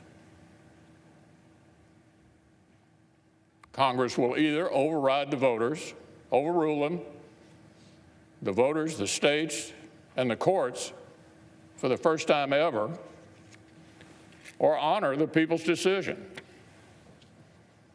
will either guarantee Democrats' delegitimizing efforts after 2016 become a permanent new routine for both sides, or declare that our nation deserves a lot better than this. We'll either hasten down a poisonous path where only the winners of election actually accept the results, or show we can still muster the patriotic courage that our forebears showed not only in victory but in defeat. The framers built the Senate to stop short-term passions from boiling over and melting the foundations of our republic. So I believe protecting our constitutional order requires respecting the limits of our own power. It would be unfair and wrong to disenfranchise American voters and overrule the courts and the states on this extraordinarily thin basis. And I will not pretend such a vote would be a harmless protest gesture while relying on others to do the right thing. I will vote to respect the people's decision and defend our system of government as we know it. Leader.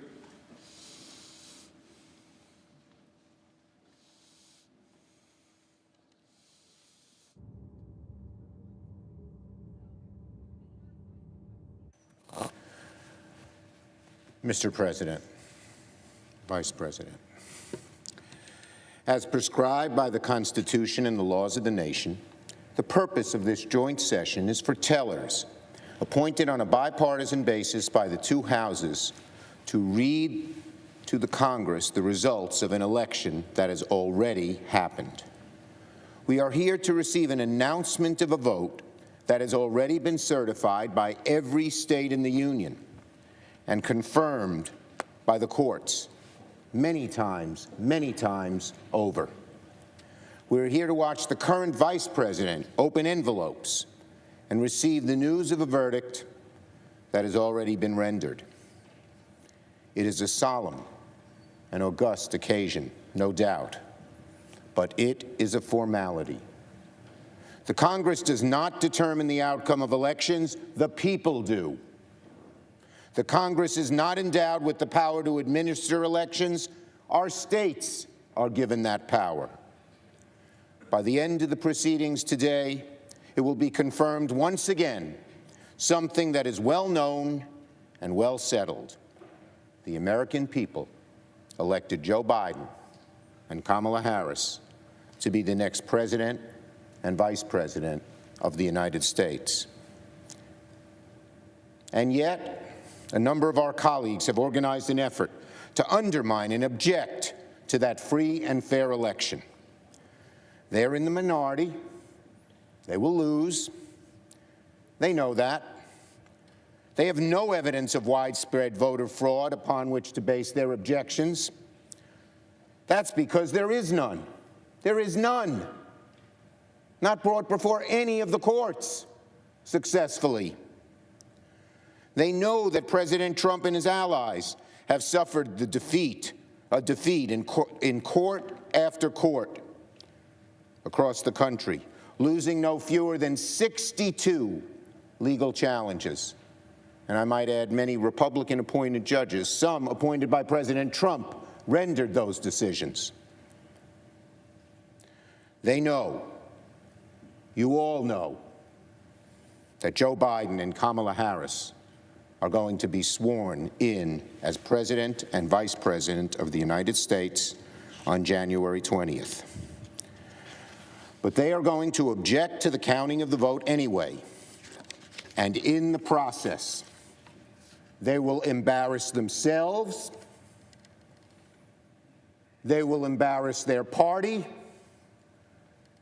and worst of all, they will embarrass their country. This insurrection was fortunately discouraged by the leadership of the majority party, but it was not quelled. It is a very sad comment on our times that merely the accepting the results of an election is considered an act of political courage. Sadder and more dangerous still is the fact that an element of the Republican Party believes their political viability hinges on the endorsement of an attempted coup. That anyone, much less an elected official, would be willing to tarnish our democracy in order to burnish their personal political fortunes. Over the course of the afternoon, and however far into the evening this band of Republican objectors wants to take us, senators of goodwill from both sides of the aisle will explain why these challenges must be dismissed. The senators from states whose electoral votes are being challenged will explain how the allegations of fraud are baseless. And a substantial bipartisan majority must vote to put down these objections and defend the sanctity of our elections and indeed, our great and grand democracy. Because that's what we're talking about today. The health of our democracy. This wonderful, beautiful, grand democracy where the peaceful passing of the torch is extolled by school children in the second grade, but not by some here.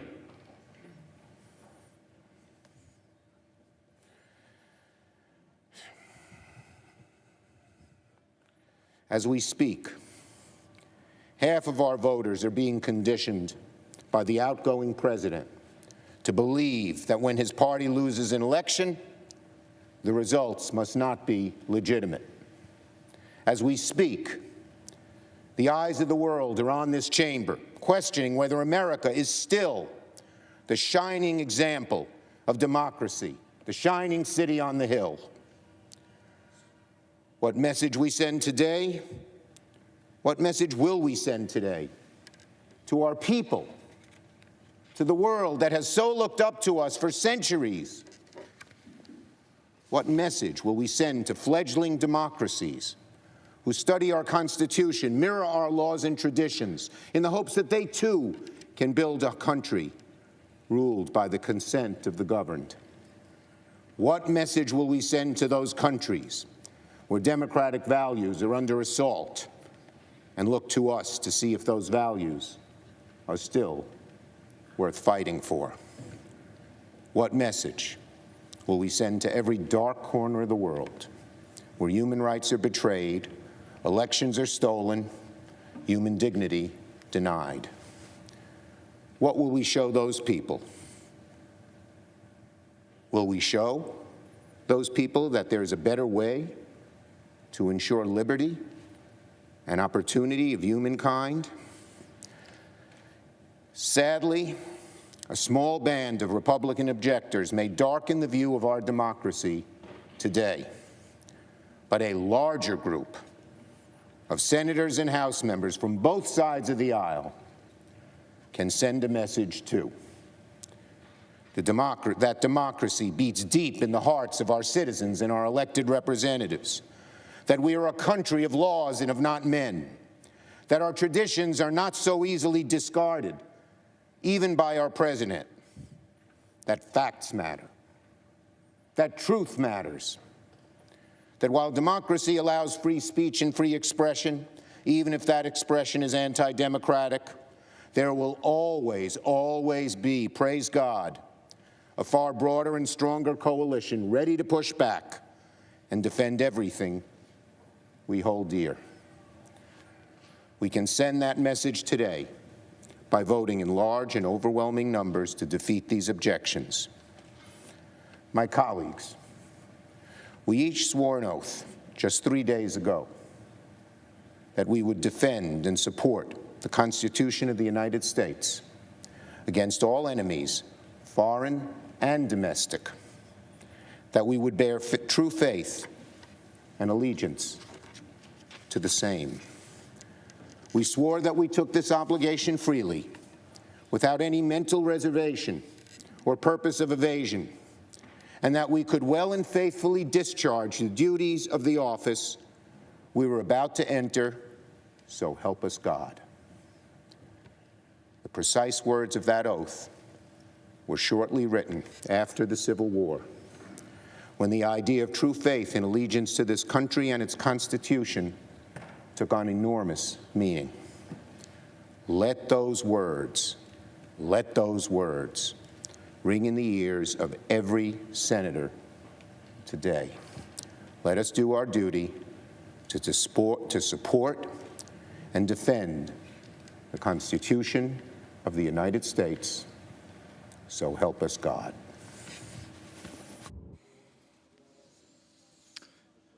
Majority Leader. I yield up to 5 minutes to the senator from Texas, Senator Cruz. Mr. President. Senator. We gathered together at a moment of great division, at a moment of great passion. We have seen, and no doubt will continue to see, a great deal of moralizing from both sides of the aisle. But I would urge to both sides perhaps a bit less certitude and a bit more recognition that we are gathered at a time when democracy is in crisis. Recent polling shows that 39% of Americans believe the election that just occurred, quote, was rigged. You may not agree with that assessment, but it is nonetheless a reality for nearly half the country. I would note it is not just Republicans who believe that. 31% of independents agree with that statement. 17% of Democrats believe the election was rigged. Even if you do not share that conviction, it is the responsibility, I believe, of this office to acknowledge that is a profound threat to this country and to the legitimacy of any administrations that will come in the future. I want to take a moment to speak to my Democratic colleagues. I understand your guy is winning right now. If Democrats vote as a bloc, Joe Biden will almost certainly be certified as the next president of the United States. I want to speak to the Republicans who are considering voting against these objections. I understand your concerns, but I urge you to pause and think. What does it say to the nearly half the country that believes this election was rigged if we vote not even to consider the claims of illegality and fraud in this election? And I believe there's a better way. The leaders just spoke about setting aside the election. Let me be clear. I am not arguing for setting aside the result of this election. All of us are faced with two choices, both of which are lousy. One choice is vote against the objection. And tens of millions of Americans will see a vote against the objection as a statement that voter fraud doesn't matter, isn't real, and shouldn't be taken seriously. And a great many of us don't believe that. On the other hand, most, if not all of us, believe we should not set aside the results of an election just because our candidate may not have prevailed. And so I endeavored to look for door number 3, a third option, and for that I looked to history, to the precedent of the 1876 election, the Hayes-Tilden election, where this Congress appointed an electoral commission to examine claims of voter fraud. 5 House members, 5 senators, 5 Supreme Court justices examined the evidence and rendered a judgment. And what I would urge of this body is that we do the same. That we appoint an electoral commission to conduct a 10-day emergency audit, consider the evidence, and resolve the claims. For those on the Democratic aisle who say there is no evidence, they've been rejected, then you should rest in comfort. If that's the case, an electoral commission would reject those claims. But for those who respect the voters, simply telling the voters, go jump in a lake, the fact that you have deep concerns is of no moment to us. That jeopardizes, I believe, the legitimacy of this and subsequent elections. The Constitution gives to Congress the responsibility this day to count the votes. The framers knew what they were doing when they gave responsibilities to Congress. We have a responsibility, and I would urge that we follow the precedent of 1877. The Electoral Count Act explicitly allows objections such as this one for votes that were not regularly given. And let me be clear, this objection is for the state of Arizona, but it is broader than that. It is an objection for all 6 of the contested states to have a credible, objective, impartial body hear the evidence and make a conclusive determination. That would benefit both sides. That would improve legitimacy of this election. And so let me urge my colleagues, all of us take our responsibility seriously.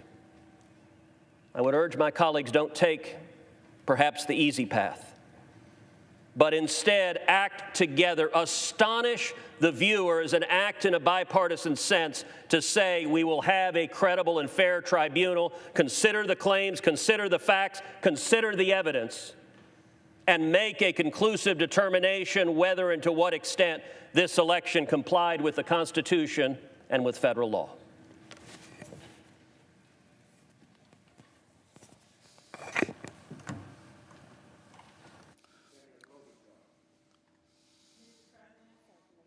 Senator from Minnesota. Mr. President, I first would like to say I appreciate the words of our leader, Senator Schumer, as well as Senator McConnell's call for a higher calling. January 6th is not typically a day of historical significance for our country. For centuries, this day is simply the day that we receive each state's certified electoral votes, and it has come and gone without much fanfare. In fact, this is only the 3rd time in 120 years that the Senate has gathered to debate an objection, and as Senator Cruz well knows, both times these objections were resoundingly defeated. The last time the vote was 74-1. Why? Because senators have long believed that they should not mess around with the will of the people. They have understood the words of our great former colleague John McCain from the state of Arizona, who once said that nothing in life is more liberating than to fight for a cause larger than yourself. In this case, my colleagues, our cause, despite our political differences, is to preserve our American democracy, to preserve our republic, because as someone once said long ago, it's a republic if you can keep it. Now, I appreciate all my Democratic and Republican colleagues who have joined our ranks of coup fighters, who have stood up for our democracy, who stand tall for our republic, and who believe in an ideal greater than ourselves, larger than our political parties. That ideal is America. And Senator Cruz, he knows this. On January 20th, Joe Biden and Kamala Harris will be sworn in as President and Vice President of the United States. He knows that President-elect Biden won more votes than any president in history and more than 7 million more votes than President Trump. Despite the unfounded conspiracy theories Senator Cruz touts, he knows that high-ranking officials in President Trump's own Homeland Security Department have concluded that the 2020 election was, quote, the most secure in American history. And if he wants to improve the numbers in his own party that he just mentioned of people believing in our elections, maybe he should start consulting with them. Or maybe he should start consulting with former Attorney General Barr, who said that he has found no evidence of widespread fraud in the 2020 election. We don't have to go back to 1877, my colleague. Senator Cruz knows that 80 judges, including conservative judges, including judges confirmed in this chamber, nominated by President Trump, has thrown out these lawsuits, calling them baseless, inadequate, and contrary both to the plain meaning of the constitutional text and common sense. And he knows that all 10 living defense secretaries, including both of Trump's defense secretaries, Dick Cheney, Donald Rumsfeld, William Cohen, he knows that all these leaders have come together to say that these scurrilous attacks on our democracy must stop, and we must allow for a peaceful transition of power. Senator Sinema will fill you in on these specific facts as to why this election was sound and true in Arizona, but a summary. President Trump received 1,661,686 votes in the state. President-elect Biden won 1,672,143 votes, meaning that he won the state by 10,457 votes. On November 30th, after Arizona's Republican governor, the Secretary of State, the Attorney General, and the conservative Chief Justice of the Arizona Supreme Court certified the results of the election, the governor actually said, "We do elections well here in Arizona. The system is strong." 8 post-election lawsuits brought in Arizona to challenge the results were dismissed by judges. 9 members of the House from Arizona were elected in the same election, including 4 Republicans. And colleagues, I did not see Senator Cruz over at their swearing-in in the House of Representatives last Sunday asking for an audit. He did not stop their swearing-in because there was no fraud. And he did not ask for an audit because we had a fair election. I will end with this. My friend Roy Blunt, my fellow Rules Committee leader, many years ago found a statue, a bust of a man at the top of a bookcase. He did research. He went to the historians, and all he could find out was that no one knew who this guy was, except that he was a cleric. Hence, the statue is called the Unknown Cleric. Now, at the time, our leaders thought this man important enough that they would warrant a statue for him. But today, no one knows who he is. Senator Blunt's message to school kids and senators alike that visit his office when he shows them the statue, what we do here is more important than who we are. Senators, what matters is not our futures, not our own short-term destinies. What matters is our democracy's destiny. Because I think many of us know that people will not know who we are 100 years from now or 200 years from now. But what they will know is this. They will know what we did today, how we voted today, and that is more important than who we are. It's a republic if we can keep it. Thank you, Mr. President. I yield the floor. Majority Leader. I yield up to 5 minutes to the senator from Pennsylvania, Senator Toomey. Senator from Pennsylvania.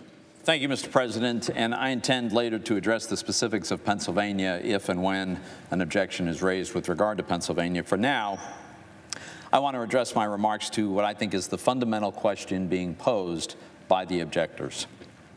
And that is, does Congress have the constitutional authority to decide which states' electoral college votes should be counted and which should not, based on how well we think they ran their elections?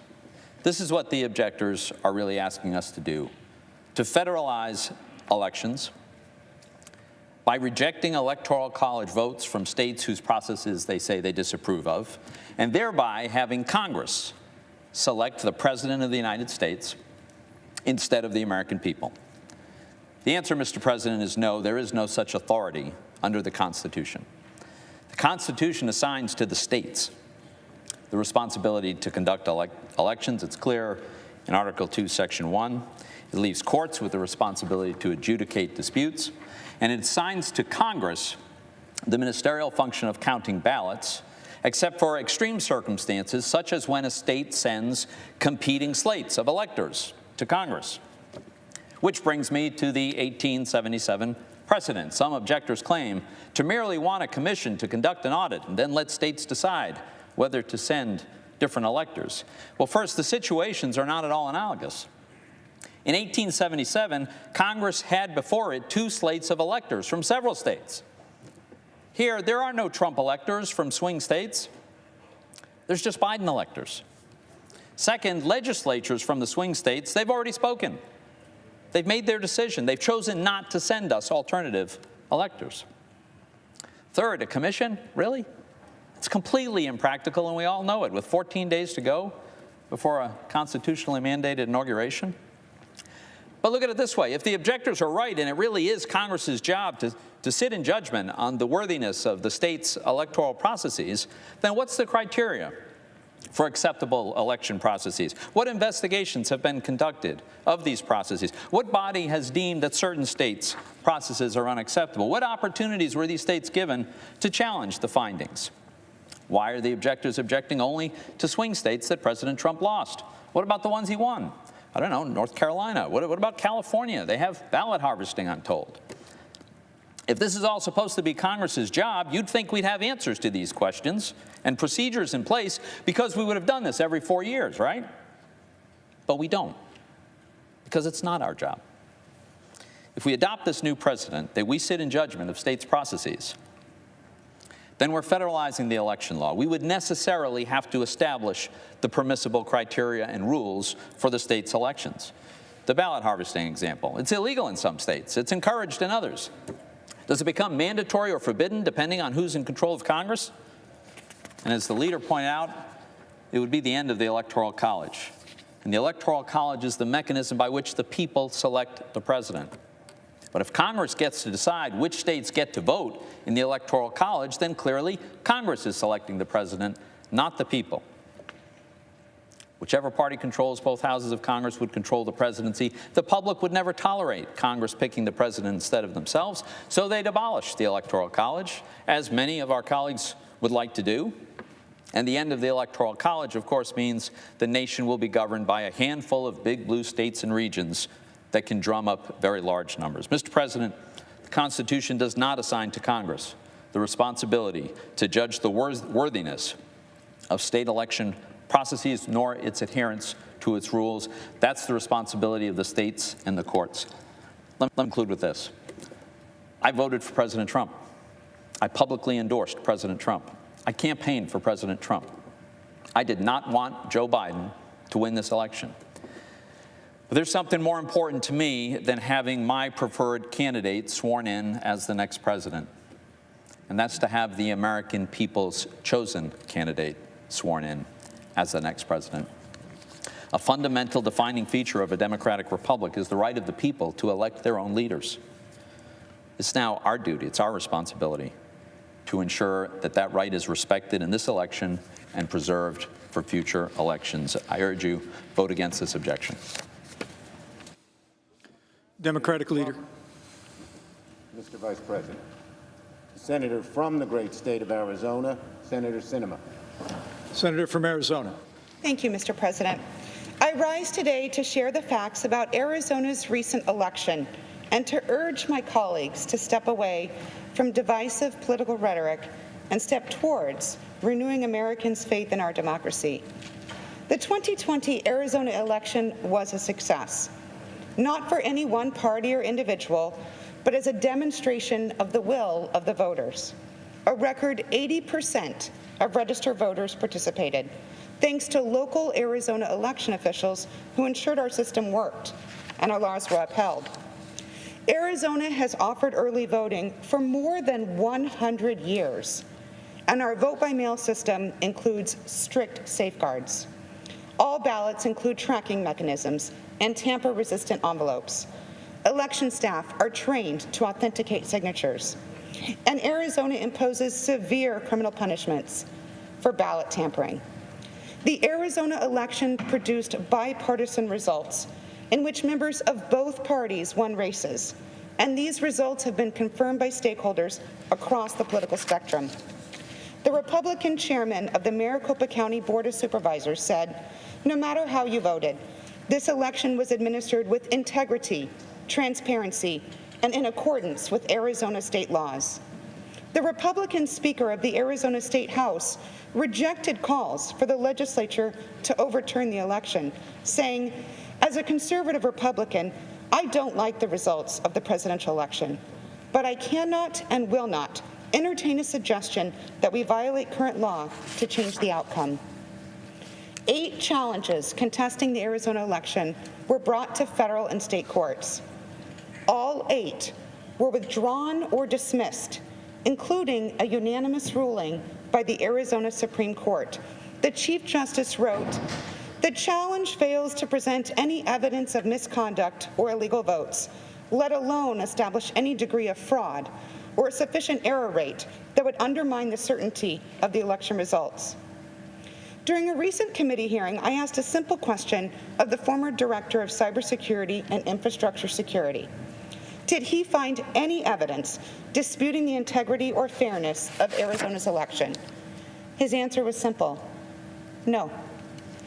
Arizona and our 15 counties should be congratulated for running a secure election. Perhaps the most heartening demonstration of Arizona's election success is Jocelyn from Phoenix. Jocelyn is 18 years old and was a first-time voter in 2020. So was Rachel from Tucson, and 1,000 more Arizonans who for the first time exercised their constitutional right to decide their own leaders. Today's challenge to Arizona's election fails any factual analysis. More disturbingly, it seeks to rob Jocelyn and Rachel and more than 3 million Arizonans of a free, fair election. Those of us who are trusted with elected office are first and foremost public servants. We serve our constituents. We do not seek to substitute our personal ambitions for the will of the American people. Our system allows for a continuous contest of ideas, and those voters who support the losing side of a free, fair election have not been disenfranchised. Rather, they maintain just as an important a voice in America's future. And leaders have a duty to serve all of our constituents, including those who voted for other candidates.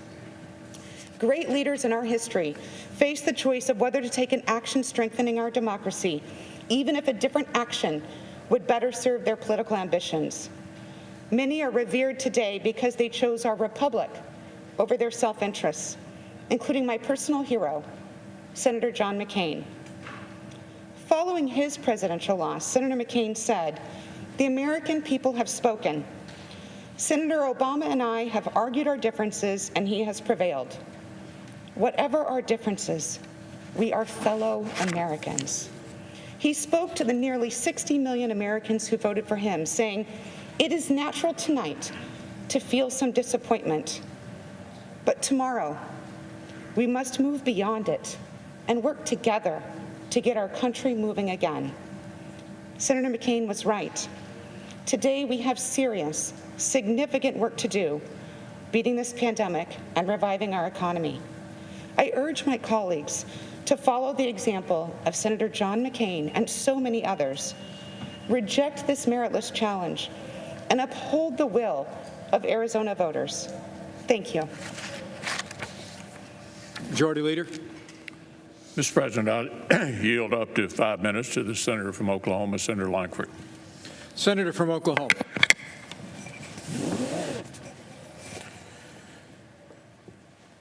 Mr. President, in America, we settle our differences in elections. What happens if you don't trust the election count, or you're concerned that so many courts denied or dismissed cases within hours after they were given thousands of pages of evidence? The reason we have a Congress to settle our nation's divisions and the rules of the Senate make sure that every opinion in the nation is heard is so issues like this can be addressed. The constitutional crisis in our country right now is that millions of Americans are being told to sit down and shut up. Their opinions matter. During the electoral challenge on January the 6th, 2005, Senator Ted Kennedy stood on this floor and said this. He said, "I commend the many thousands of citizens in Massachusetts and other states who insisted on treating today's electoral vote count in Congress as a meaningless ritual would be an insult to our democracy unless we register our own protest against the obviously flawed voting process that took place in so many states. We are hopeful," he said, "that this major issue that goes to the heart of our democracy is now firmly implanted on the agenda for effective action by Congress." End quote. I agree. The United States Constitution does not allow me to assign different electors to a state, nor should it. The United States Constitution does not give the option to the Vice President of the United States to just unilaterally decide which states are in and out, and it should not. Each state decides its electors through its people. But a small group of senators, including myself, have demanded that we not ignore the questions that millions of people are asking in our nation. So we have proposed a constitutional solution. Pause the count. Get more facts to the states before January the 20th. We proposed a 15-member commission, just like what was done after the failed election of 1876. We're encouraging people to spend 10 days going through all the issues so states can have one last opportunity to address any challenges. Then the states, as the Constitution directs, would make the final decision on their electors.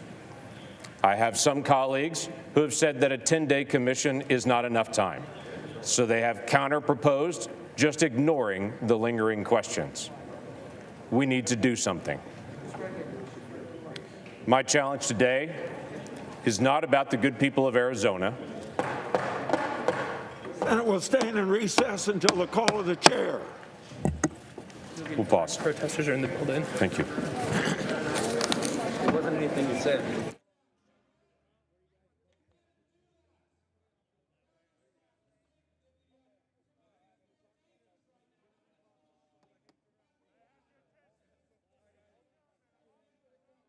I'm ready. So a little recap of what we've been listening into here in the Senate while simultaneously a debate was playing out on the House floor. Significantly, we heard Senate Majority Leader Mitch McConnell deliver a pointed rebuke to those Republican colleagues of his who are baselessly, as he put it, trying to overturn the results of the 2020 election, saying that if we do so, this would damage our republic forever. McConnell pointed out this election wasn't even particularly close. The electoral margins were similar to the election Donald Trump won in 2016. And he said if this election were overturned by mere allegations by the losing side, our democracy would be on a death spiral. Senator Schumer also took the floor and attacked senators considering not validating the electoral votes, saying we are a country of laws, not men. He also further suggested that McConnell's strong rebuke came a little late. Senator Ted Cruz, who is apparently taking the lead for the objecting senators, is asking for a commission to be formed to examine the voting irregularities, as he put it, before the January 20th date. Various senators got up to argue both sides. Senator Amy Klobuchar repeated the famous phrase often attributed to Ben Franklin, "It's a republic if you can keep it." So lots of heated debate on the floor. We're going to bring in Professor Richard Briffault of Columbia University Law School, who's been watching along with us, and also Siobhan Hughes, who is a congressional reporter for the Wall Street Journal. Thanks to both of you for sticking with us. Professor Briffault, let me start with you. What is your reaction to what you've been seeing on the Senate floor so far? Well, so far, I think it's been an impressive, thoughtful, measured debate. I was very impressed by the Senator McConnell's statement about the nature of the threat to the republic, of the Congress actually engaging in a substantive review and rejection of the electoral votes. Also, his point that this also is a threat to the Electoral College, which is something Republicans have been supportive of the Electoral College traditionally and now, but that this would be a challenge to that. And I was also impressed by Senator Toomey's statement, Senator Toomey, a Republican, who spoke against the challenge by saying that this would be the beginning of the federalizing of election law. It's a very good point that if Congress is going to start rejecting votes because there was something wrong with the state's electoral system, Congress is going to have to write rules for those state electoral systems, and that Congress has not, that different states have different practices, so that this would lead to a federalizing of the election laws, which is something, again, the Republicans have tended to oppose. So I think it's been interesting that to hear, I will call them kind of conservative objections, sort of conservative objections to Congress doing this, and not just objections based on the actual who you want to win. So I thought that was actually very interesting. You make some very good points. And Siobhan, you made that point earlier as well, that one of the dangers here for Republicans is weakening the Electoral College system. And that's one of the reasons that many Republicans think it's not okay to just jump on this bandwagon, if you will. Talk to us a little bit more about that, because you're right, as Professor Briffault just mentioned, the idea of the federal government taking away a state's right to certify its own electoral votes is a fundamentally anti-conservative one, correct? That's exactly right, because conservatives for years, decades, have emphasized states' rights. It's been one of their big defenses in so many of these political arguments. And were, as Pat Toomey put it, the federal government to step in and federalize elections, that too would undercut a very core tenet of conservative policies and approaches. I do want to jump in here to talk about the image your viewers see on the screen with protesters outside the Capitol. I currently am 10 blocks away from the Capitol and could hear those sirens going down the street towards the Capitol. The Capitol is in lockdown. There have been evacuations from the House buildings. A lot of Trump protesters have breached those barricades, the barriers that have been set up around the Capitol to preserve order. And there's just a bit of uncertainty right now about what the security situation is on the Capitol. Security has increased a lot in recent decades, ever since a man named Russell Weston got into the Capitol and ended up shooting 2 police officers there. So we're in a much more secure position than we have been at other moments in American history. But that said, from these pictures that I'm seeing right now and having been up at the Capitol, I can tell you I am not accustomed to seeing those crowds that near the Capitol building at this moment. So a bit of a tenuous situation outside right now. Yeah, it does look tenuous. There was some earlier video circulating that showed protesters sort of pushing up against guards there on the Capitol steps, and it's a little difficult to see from the video we have precisely how close those protesters are, what sort of barrier there exists, but definitely a tenuous situation for sure.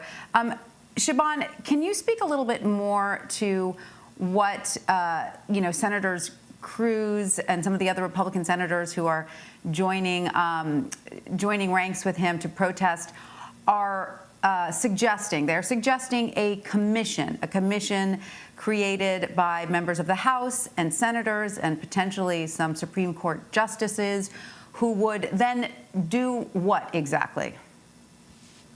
Well, so this is interesting. Ted Cruz is hearkening back to an earlier disputed election between Rutherford Hayes and Samuel Tilden. And in that case, a couple of southern states had sent up alternative ballots, disputed ballots. And Congress solved the problem by setting up this commission with, as you say, 15 members. And they ended up picking the president themselves, those 15. That process was so messy that Congress later came back and changed the laws. Oh, go on. Changed laws. They came up with the Electoral Count Act to establish a process for resolving situations when there were alternative slates of electors. So Ted Cruz is going back to an earlier period of time that he seems to feel should be the model. I will say it does ignore some of the subsequent legislative fixes that Congress did step in to make in order to preserve the system in which it is really the states who have power. That's something that is so important for Congress. Congress feels it is imperative that this be in the hands of the states and not federalized in control of Congress. Absolutely. And Siobhan, I apologize that my mic was on there a little bit while you were talking. The producers were just letting me know that apparently Vice President Pence has left the Senate chamber, and they think perhaps for security reasons, and the press is being locked into the press room right now. So, of course, more on this as we get it, but hopefully there hasn't been a security breach, but it looks as if they are certainly, at the very least, taking precautions. Professor Briffault, I want to turn to you now. What can you expect will happen now that we've heard these arguments for the state of Arizona? Are we going to continue to hear the exact same arguments play out with all the contested states? That's a very good question, and it really will depend on what the Cruz group is up to. Cruz is making the point that his objection is really not to Arizona specifically, but it's based on the fact that there's a lot of public doubt, the doubt that Trump has fanned, so there's a big fraction of the public doesn't trust the outcome. So he's saying he's not really challenging Arizona so much as wanting to have a commission that will just resolve all the disputes generally. So it's not clear to me whether there will be senators that challenge to join members of the House for all 6 of the so-called disputed states. Senator Hawley from Missouri has indicated he will challenge Pennsylvania. So it probably seems pretty clear for sure that we'll see a challenge to Pennsylvania. Senator Loeffler, who I think is still a senator, despite yesterday's, I guess yesterday's election is not final, I think has indicated she might be challenging Georgia. I'm not sure about that. But I do think we'll at least hear another one on Pennsylvania. It's possible we'll hear challenges for all 6 of the so-called disputed states, but I think we'll almost certainly hear one, at least with respect to Pennsylvania. And then, Siobhan, if you were to guess, how long do you think the proceedings will last today? I mean, we've heard some estimates say they could go on, long into the night. Do you expect that to happen? I do expect that to happen. There's a maximum of 2 hours of debate for each of the objections. We know there will be a minimum of 3, Arizona, Georgia, and Pennsylvania.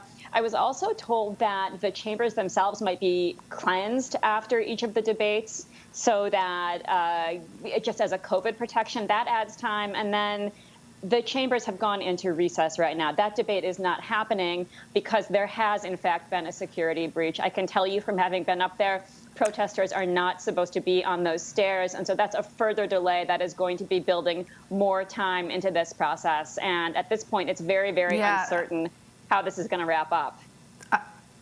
Yeah, I can just say that there have been some tweets that appear to show protesters inside the Capitol. And apparently the building is going into lockdown.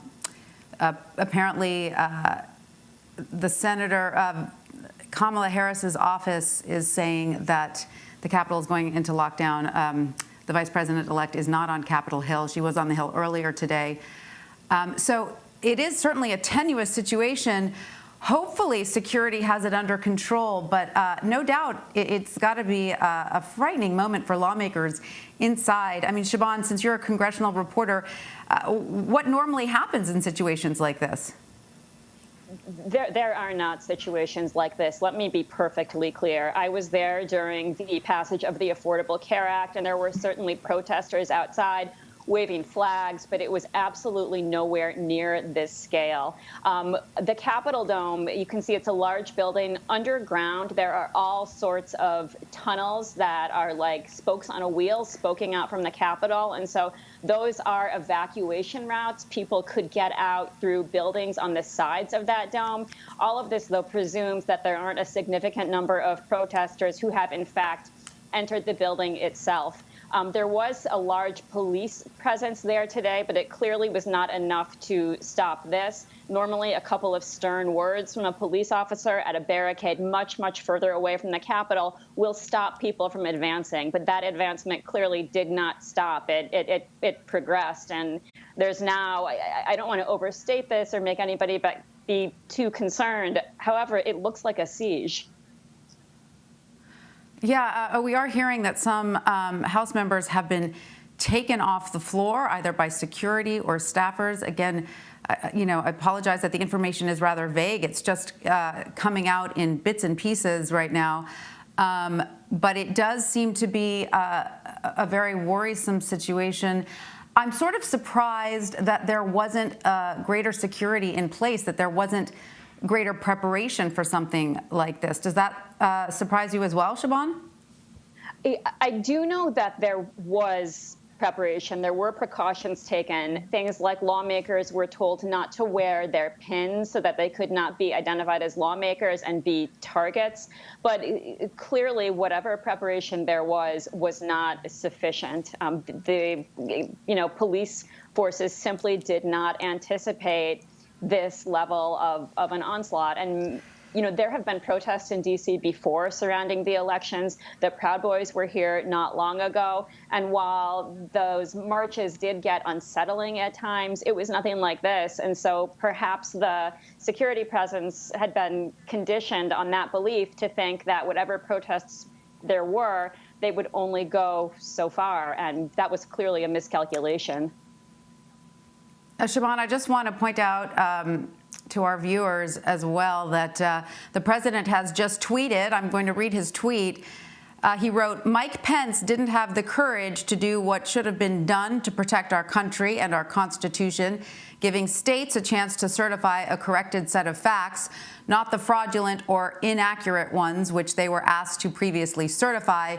USA demands the truth. So he's sort of trying to flip this argument that we were talking about earlier on its head, the one of this being about states' rights versus the federal government. He's trying to frame it in the opposite light, saying that this is about states somehow recertifying their results. I'm not quite sure. Do you follow his argument, Professor Briffault?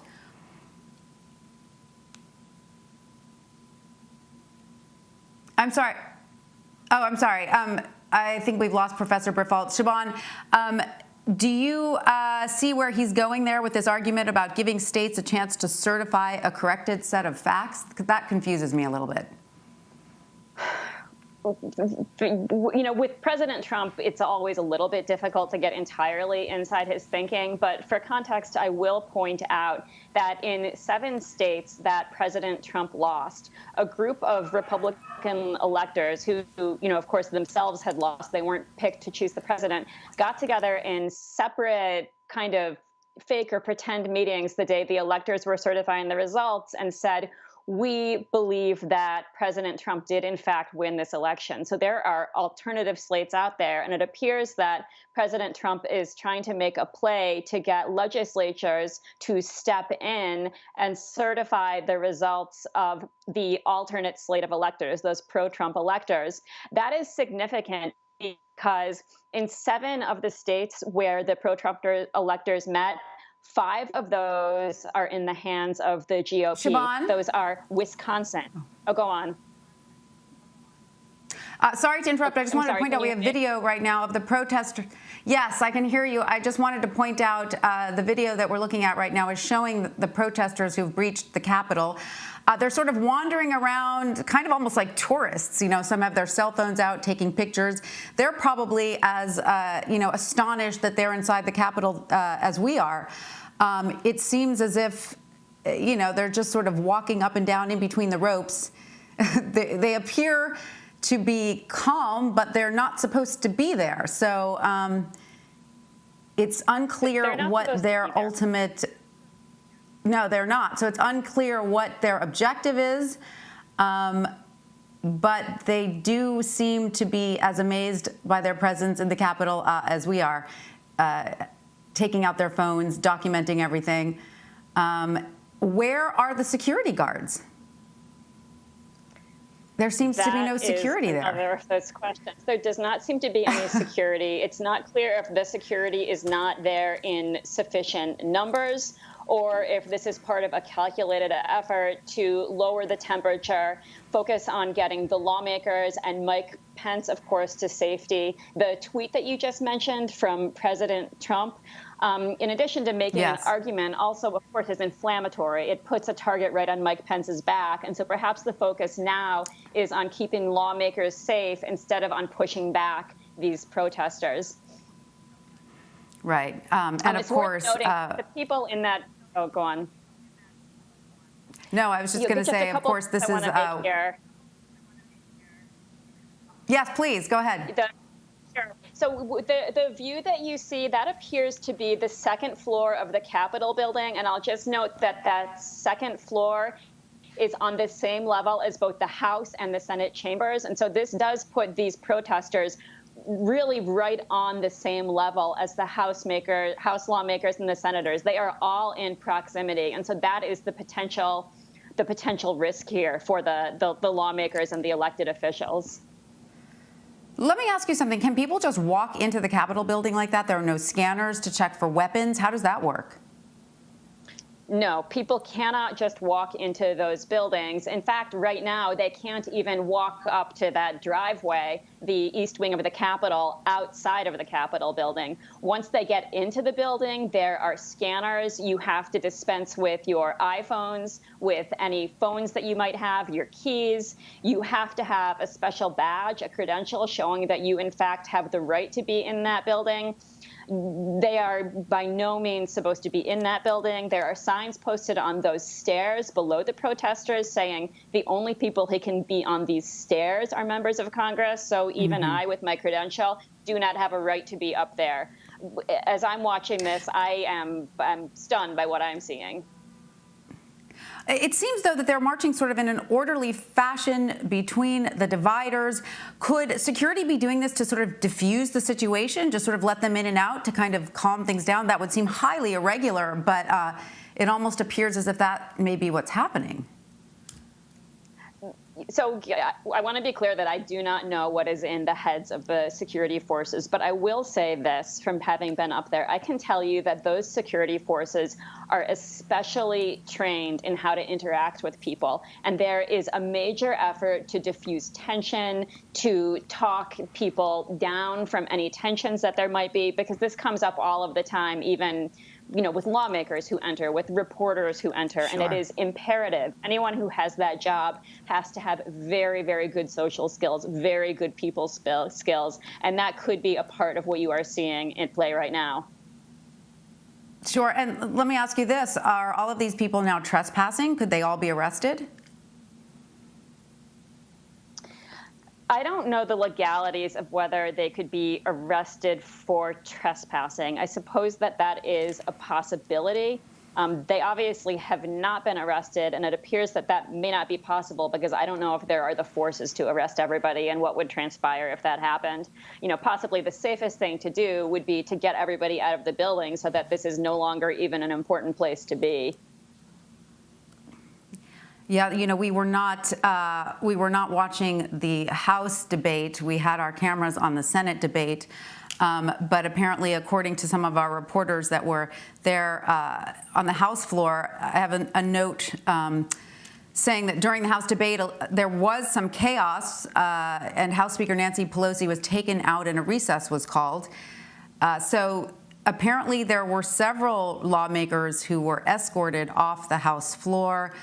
Whether for security or not, we don't know, but it appears probably for security. Where would lawmakers be taken during a breach like this? Are there internal safe rooms in the Capitol? There are hideaways. I don't know that there are internal safe rooms in the Capitol. The place is designed to protect against things like, for example, like a chemical attack. The ventilation is very good. But for something like this, when there is a target, the protocol has been to leave the Capitol. I don't know if you remember during, I think it was an inauguration more than a decade ago, where a plane penetrated the airspace and everybody was just asked to leave the Capitol. They kind of ran out. So the protocol is not to stay inside when there is this type of a threat. That's not the precedent. Interesting. Now, I believe that we may also have Professor Kim Whaley with us, professor of law at the University of Baltimore and the author of What You Need to Know About Voting and Why. Are you with us, Professor Whaley?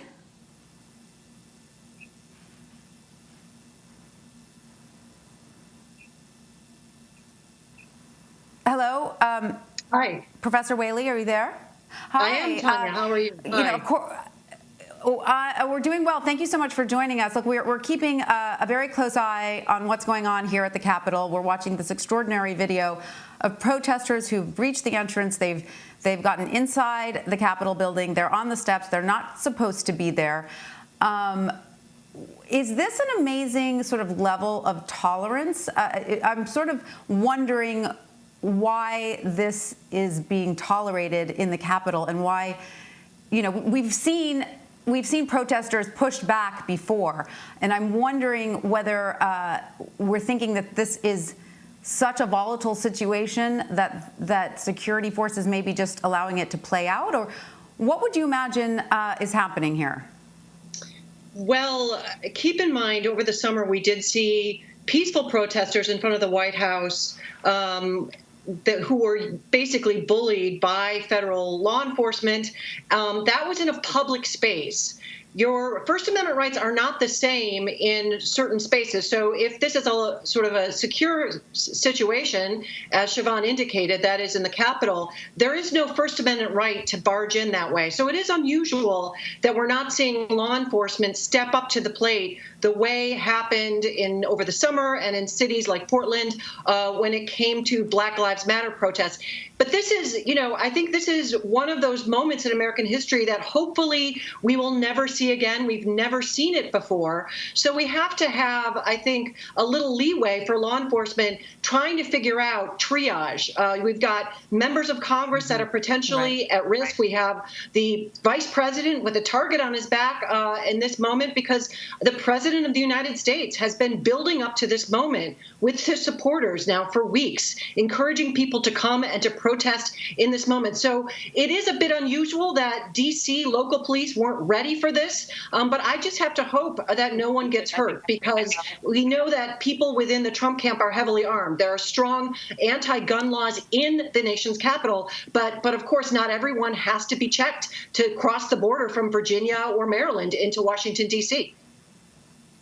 Right. Yes, that's why I was asking about scanners. Of course, obviously, if they're entering the Capitol illegally, they're not, putting their backpacks through the scanners.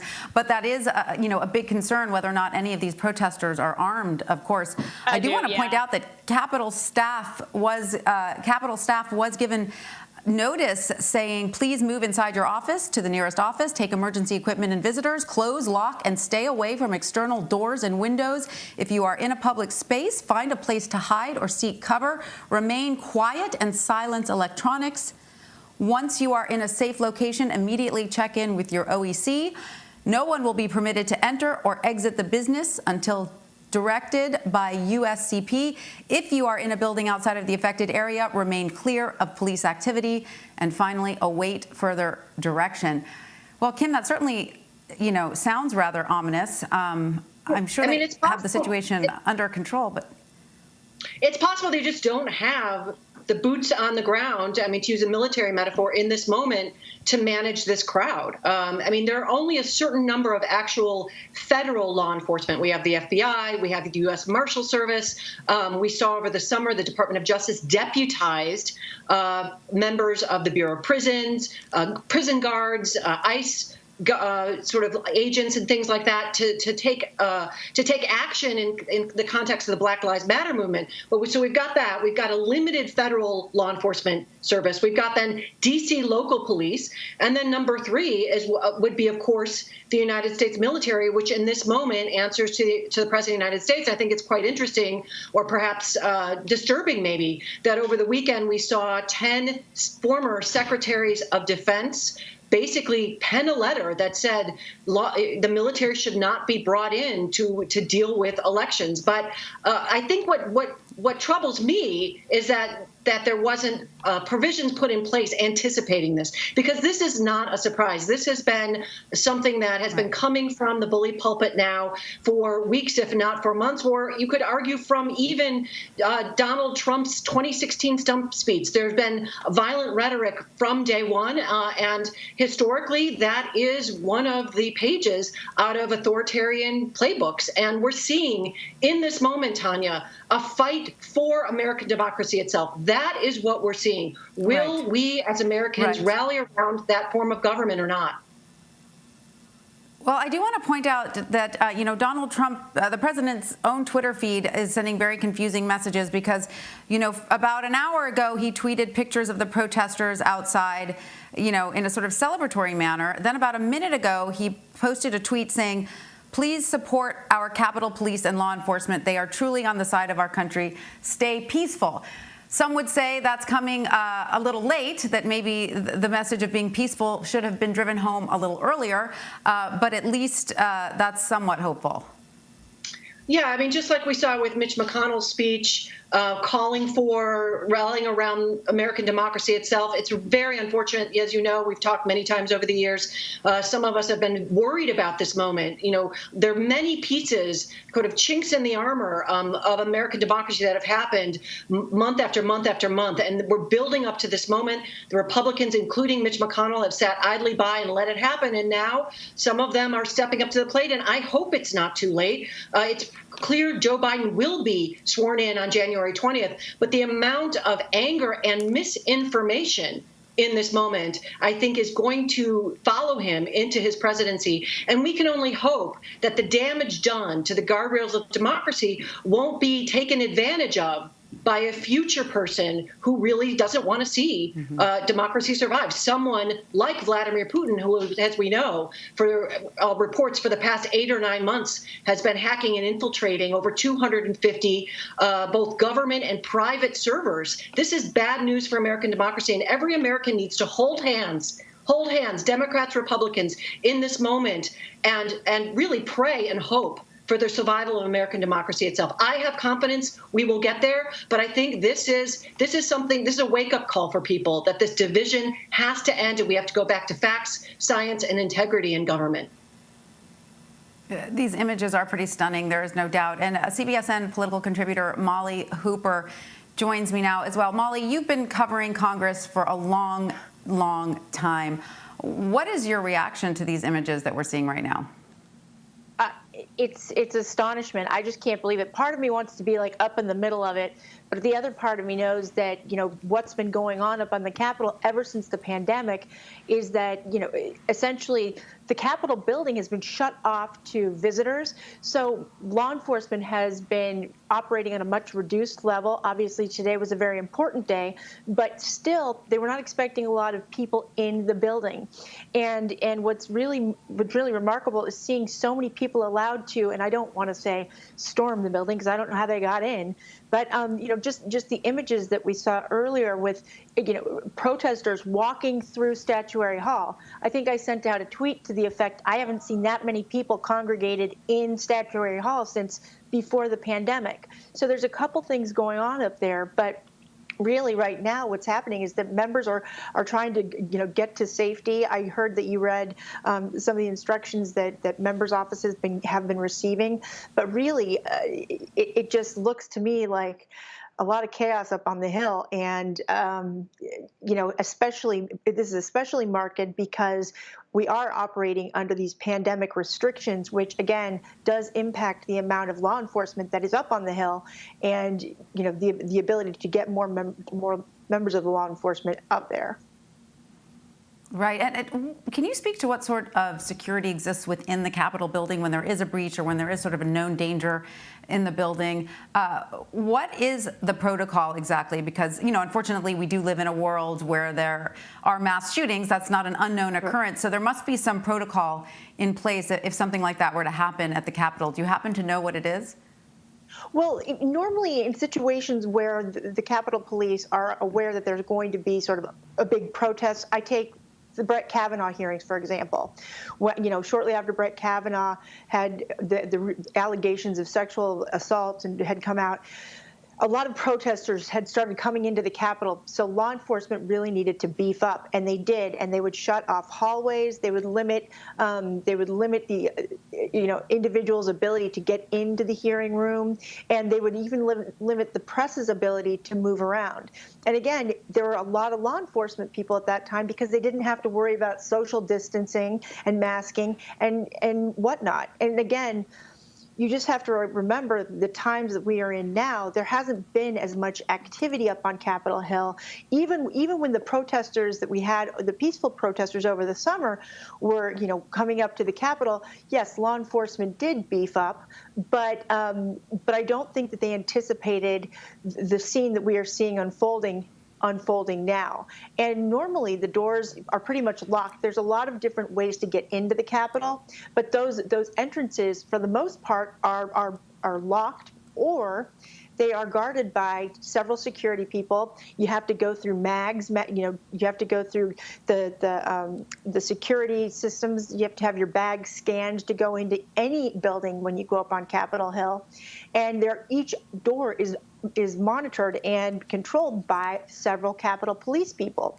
But if you're having, this looks like hundreds of people trying to get into one location, I don't see how 3 Capitol Police security people can effectively stop that. I mean, we saw the stanchions, just for example, in Statuary Hall, that picture earlier where we saw about, I don't know, a steady flow of maybe 2 columns of people walking through a largely empty room between these roped off stanchions.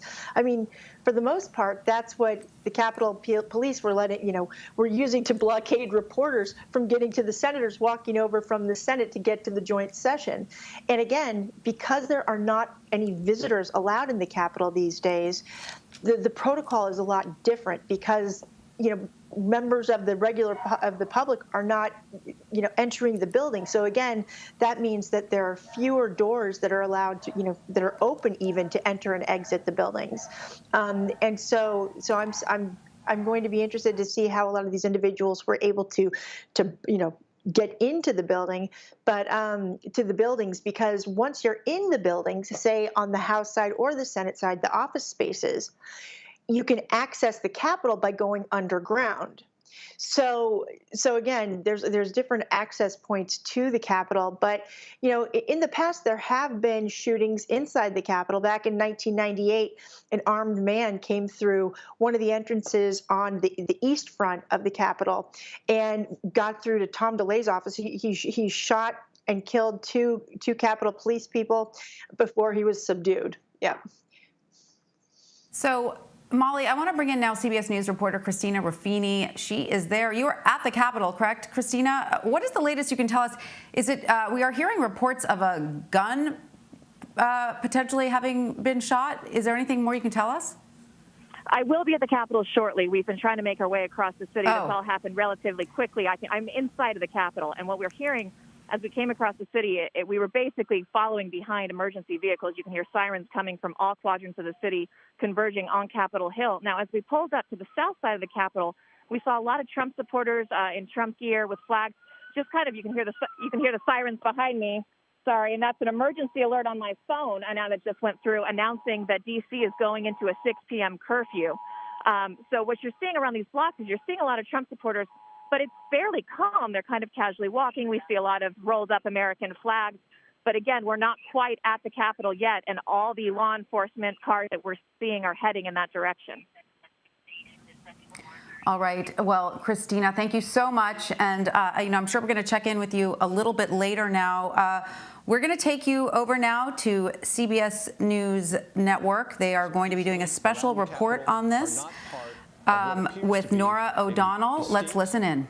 But threatening minority who are moving into the Capitol, quite clearly ignoring the suggestions and the orders from Capitol Police and other authorities, breaching barriers, going up steps, crashing through doors, or attempting to do that. That is an act of violence, pure and simple.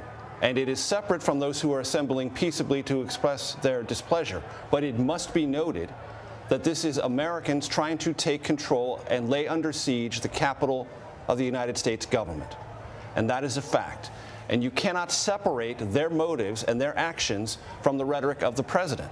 He can talk about respecting Capitol Police now, but that's not what he was saying this morning, and it's not what he's been saying for weeks. All right, let's go to Nancy Cordes now as new information. She's our chief congressional correspondent. Nancy. Nora, we're now hearing from reporters who are locked inside the Senate chamber that the protesters have breached the Senate chamber itself. So they're no longer just inside the U.S. Capitol. They're actually inside the Senate chamber, which, as you recall, went into recess a few minutes ago when all of this started. And according to at least one reporter inside the chamber, a protester has actually climbed up on the dais and is chanting slogans in favor of President Trump. So what we don't know is whether senators and reporters who are inside the chamber right now are being escorted out, being shown someplace else to go to stay safe. I had texted a senator a few minutes ago to ask, where are you? What are you being told to do in order to stay safe? And he responded, I can't tell you anything, because obviously this is such a tense situation that lawmakers are being told not to get give any information about where they're being taken and the measures that are being taken to keep them safe. So it's a very fluid situation, and one in which, frankly, a lot of reporters and lawmakers are finding themselves thrown together in the same office spaces and certainly within the same Senate chamber to try to huddle in place together, because there are just only so many places that you can go in the U.S. Capitol and lock the door to keep yourself separated from whoever else is outside. Our Zach Hudak is inside the Senate chamber. House chamber. Thank you, the House chamber. Thank you. He's inside the House chamber where protesters have breached the doors there, where that joint session of Congress was being held earlier. We are trying to get Zach on the phone, but you can imagine that it is a tense situation. This is video from earlier.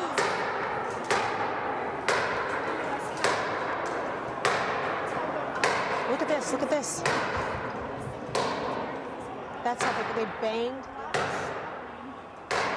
Unclear what that sound is, whether it was right, whether it's just yes. One of the questions we have at this hour is, where is the National Guard, which is deployed by governors. It's been deployed in Maryland, for instance, to help with vaccine distribution. It's helped during hurricanes. In this instance, in the District of Columbia, the Secretary of the Army plays the role there. And the question is when the National Guard will be arriving to help with this situation. Ed O'Keefe? To secure the Capitol and reclaim these buildings so they can exist as they ordinarily do. This is extraordinary. This is completely out of ordinary, and these buildings need to be reoccupied and secured. Right.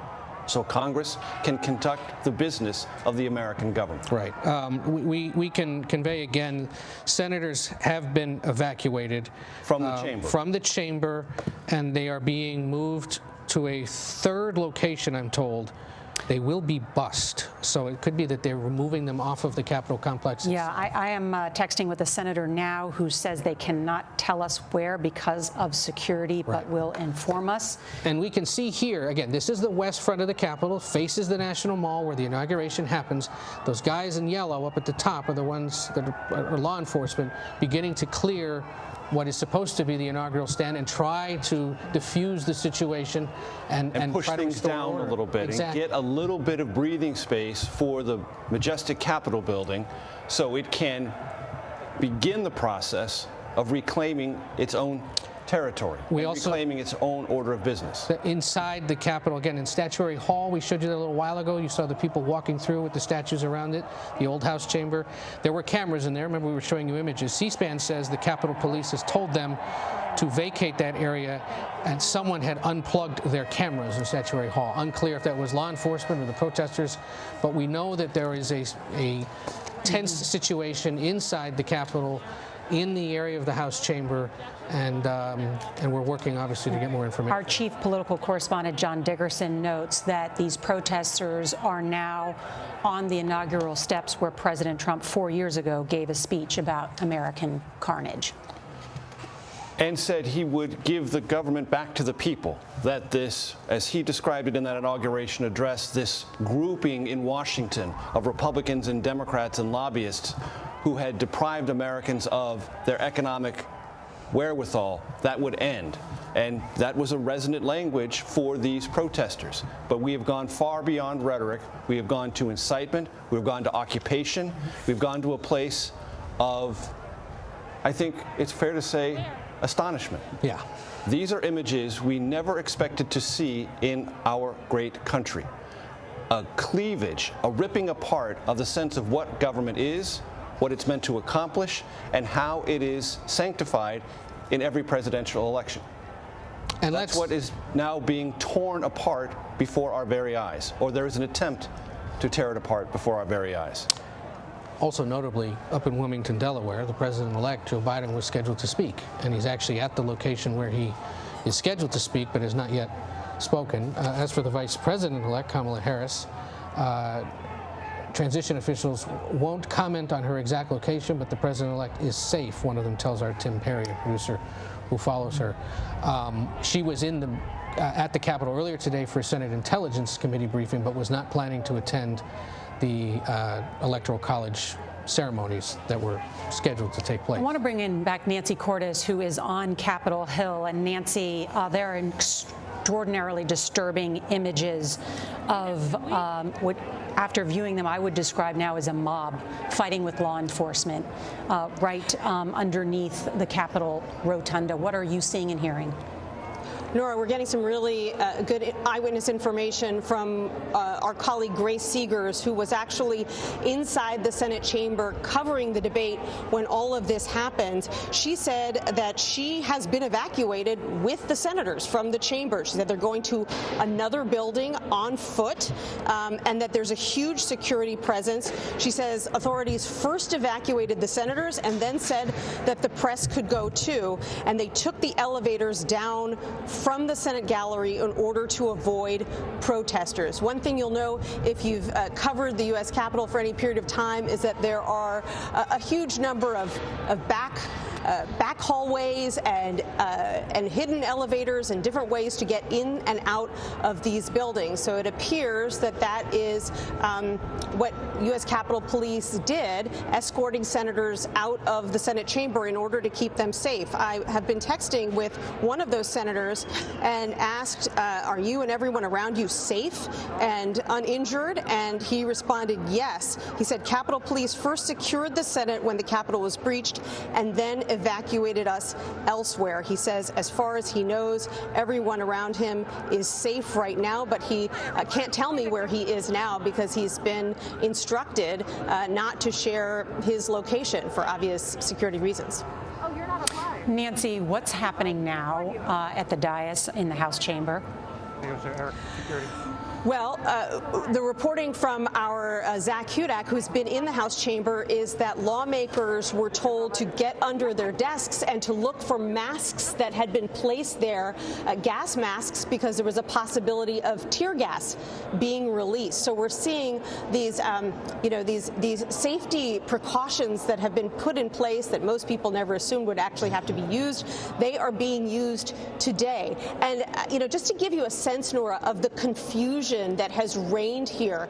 The House chamber has gone in and out of session multiple times. They've been debating, and then the Capitol was breached, and they went into recess, but then they started up again. But then the protesters got closer to the House chamber, and so they went into recess again. Then they were told to get under their desks. So just by watching these proceedings unfold, you can get a sense of the escalation of tension within the House chamber. And while U.S. Capitol Police are incredibly well trained, there simply aren't enough of them to beat back a crowd that is intent on getting through. I think you showed some video a few minutes ago of what looked like protesters getting inside the building by basically breaking the security glass on a door that was leading into the Capitol Visitor Center. These are heavily fortified doors. The fact that they were able to break that glass and apparently get in is really astounding. These doors were not built all that long ago. All right. I want to show you now. This is the east front of the Capitol, which is across from the Supreme Court. On the west front of the Capitol is where the inaugural stage is set 2 weeks from now for the inauguration of President-elect Joe Biden and Vice President-elect Kamala Harris.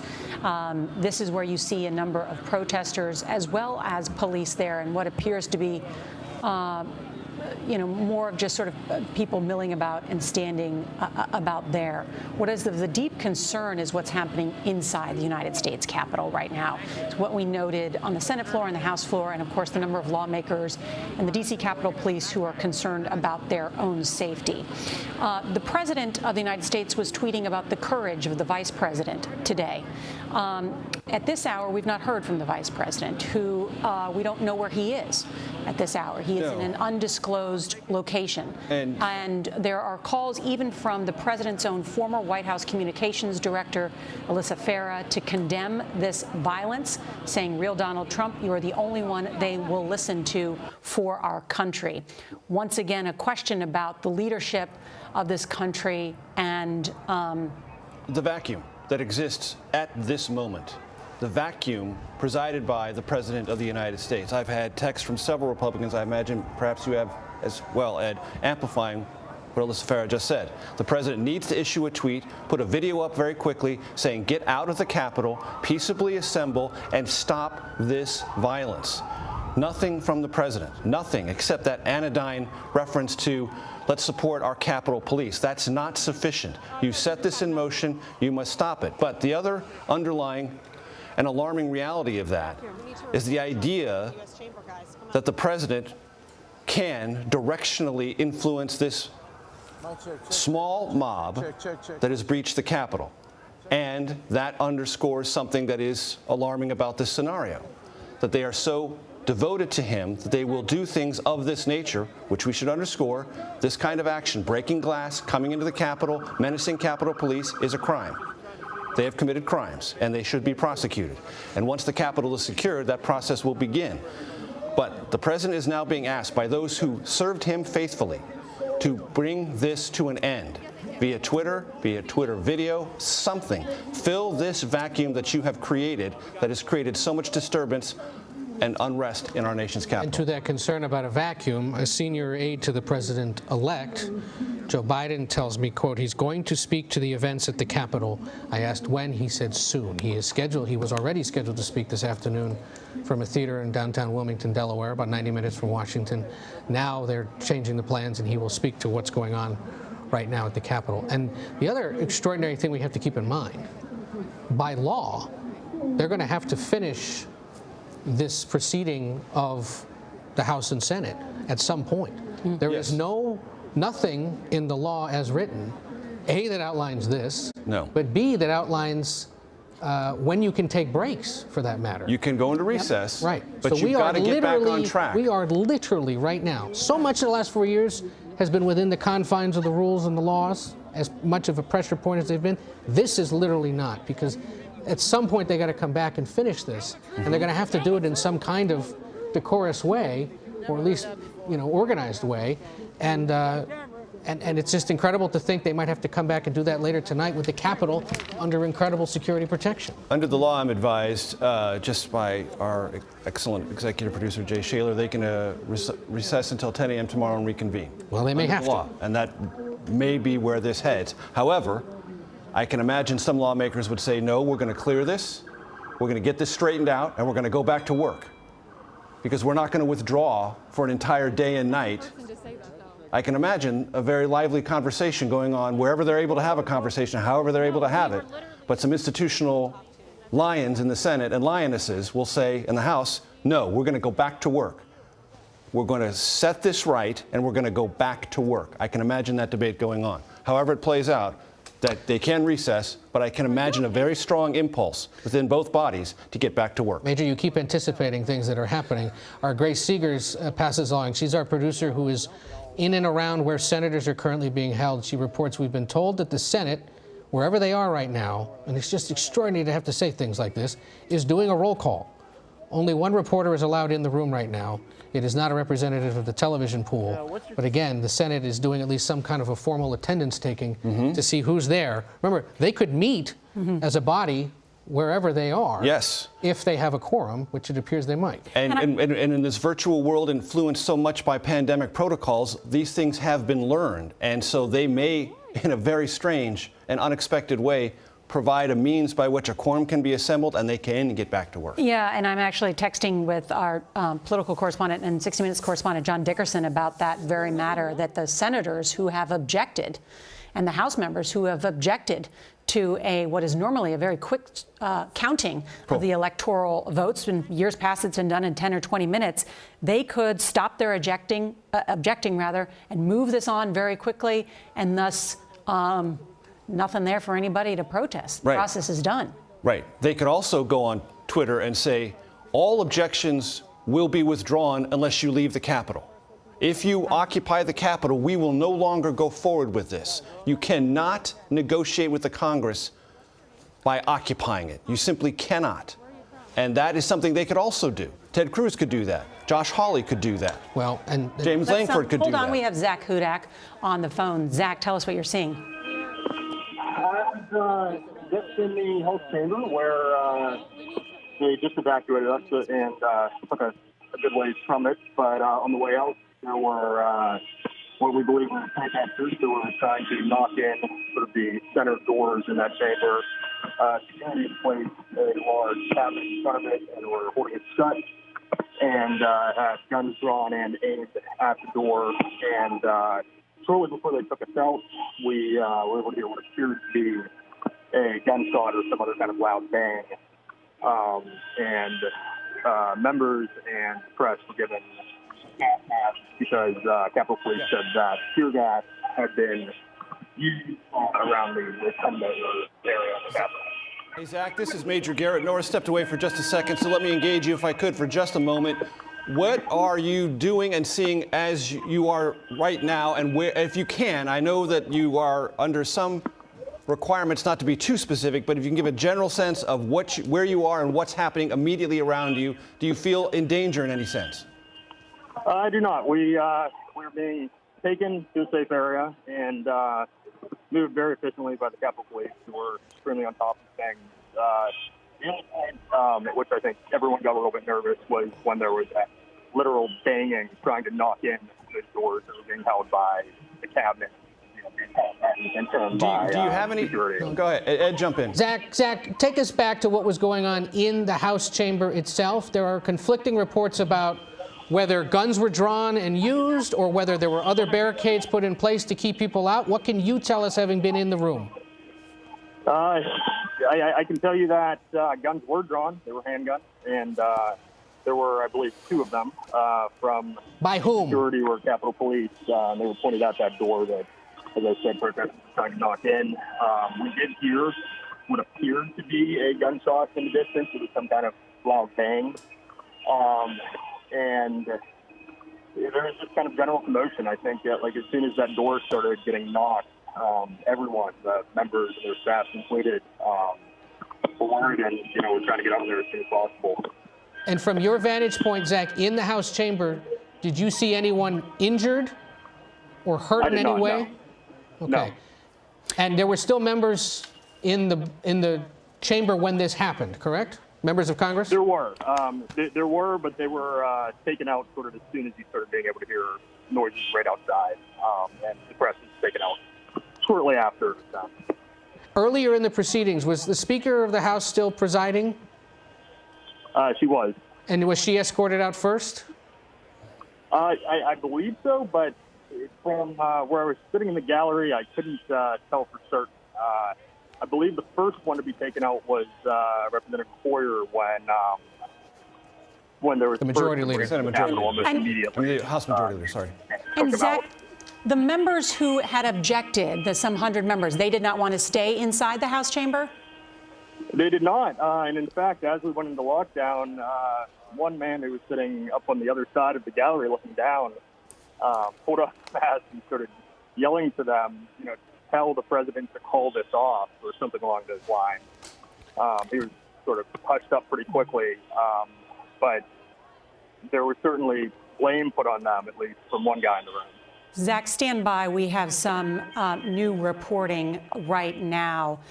We have been told by a senior source that Mayor Bowser has requested an additional 200 National Guard troops, that request is under review by the Pentagon. It has not been denied, but is under review at this hour, as it's clear that the mayor of D.C., who has imposed a 6 p.m. curfew, is requesting additional federal assistance from the National Guard at this point. Normally, a governor would just call in the National Guard, but in the District of Columbia, correct, the Secretary of the Army serves as the governor. So, to our conversation moments ago about what will be the voice of those who are objecting and want to use Congress to superimpose itself on the will of the states as expressed through the Electoral College. One has spoken via Twitter. Ron Johnson, Republican from Wisconsin. I'll read it directly. The Capitol Police have acted with incredible professionalism. I sincerely thank them for their service and condemn all lawless activity. And Marco Rubio. That's moving in a direction, slowly. It is moving in a direction. What direction do you think that it's moving in? To describe this as what it is, lawless criminal activity by a few to breach the Capitol and attempt to occupy it in order to slow down this process. Well, Marco Rubio, Republican from Florida, went further in a similar tweet. There is nothing patriotic about what is occurring on Capitol Hill, he tweeted. This is third world style anti-American anarchy. And he's not wrong. He is correct. And this needs to be said by more, with greater volume and more regularity. This is a moment.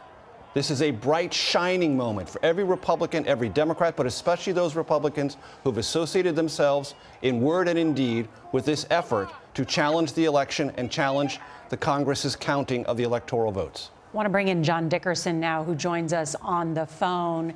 And John, for those who say that this moment is unimaginable, that this couldn't happen, does that ring true to you? Well, there were plenty of people who could imagine it on election night when the president suggested that the election had been stolen. And then day by day by day, we saw the power the president had over his supporters, so powerful it cowed many in his own party, and that there are millions of people who believe this. And so many people see a direct line from the president's remarks immediately after the election to what's happening now. And in the American system, the president is the one who is supposed to cool the passions of the people. That has been completely turned on its head. And just to pick up on Major's point, the stage is set for someone to walk on and behave in the way that's in the best American tradition to cool the passions, to act as the adult in this process. It might be one person, it might be a whole score of people, but that's the next big chapter. And the question is, who walks into that role that is waiting for them? And to pick up on John's point, could this be anticipated? Well, on CBS This Morning about a month ago, I quoted Winston Churchill, who said the following: "You cannot reason with a tiger when your head is in its mouth." Mm-hmm. Republicans have put their head in the mouth of Donald Trump, the President of the United States, for 6 weeks, hoping that this wouldn't come. But on social media, as recently as 48 hours ago, you could see people saying, "I'm attending this, I'm looking for ways into the Capitol, I've figured out corridors, etc., etc." This was, sad to say, theoretically imaginable. That it is actually playing out is the thing that shocks us so much. That we never thought it would actually come to this, but it is consistent with rhetoric set in motion by the president and not manifestly rejected at the beginning by Republicans who were in the place to do so. And John, who's still with us, the rhetoric of the president, too, in terms of inciting and keeping these embers of angst burning, has now erupted in the United States Capitol. What culpability do some of the lawmakers have who also objected to that? Real quick, Major has something. What are you going to say? I'm going to read a tweet from the president 1 minute ago. Quote, "I am asking everyone at the U.S. Capitol to remain peaceful, period. No violence, exclamation point. Remember, we, all in capitals, we are the party of law and order. Respect the law and our great men and women in blue. Thank you." And now the president trying to reel back in a mob that has been unleashed. Trying to do what he should have done moments ago, hours ago, perhaps weeks ago. When you said, Nora, about, I can't remember, an hour and a half ago, the president tweeted, "It's going to be a wild one." What do you think that means? How do you think that's interpreted by the people who are on the Capitol steps? A wild one. That's suggesting to them that wildness is encouraged by the most powerful person in America, the President of the United States. And so, John, when you incite it by suggesting weeks ago that it's going to be a wild one, can you just tweet it away? Can you just put all this stuff back in a bottle and expect it to disappear? You know, you can't do that any more than you could during the rallies in 2015 and 2016 when the president would encourage his supporters to take care of, by physical force, those who showed up at his rallies and protested. This isn't just happening today. This is a long history of consistent behavior by the president. And so this is comes in as the last ugly sentence in a long series of chapters between the president and this kind of behavior. This is just the ugliest manifestation of it. And how many of these supporters are looking at the president's Twitter feed and following it loyally, as if when he'd said, end the protest, that all of a sudden they would remove themselves from inside the Capitol? Well, I'll let John answer that first, and then I'll take a swing after he does. Well, I would just say, and Major knows this in his bones because he spent so much time talking to them and has been with them. The people to whom this is the greatest offense are those people who feel alienated from their country and who might have voted for Donald Trump and who wanted to see a different outcome in the election. And they are the ones who are being besmirched by this and by the incitement of it. And so that, I think, you all have been quite careful to point out that the ones who are breaking the glass and banging on the doors are a very small minority, and they are now defining a large number of people.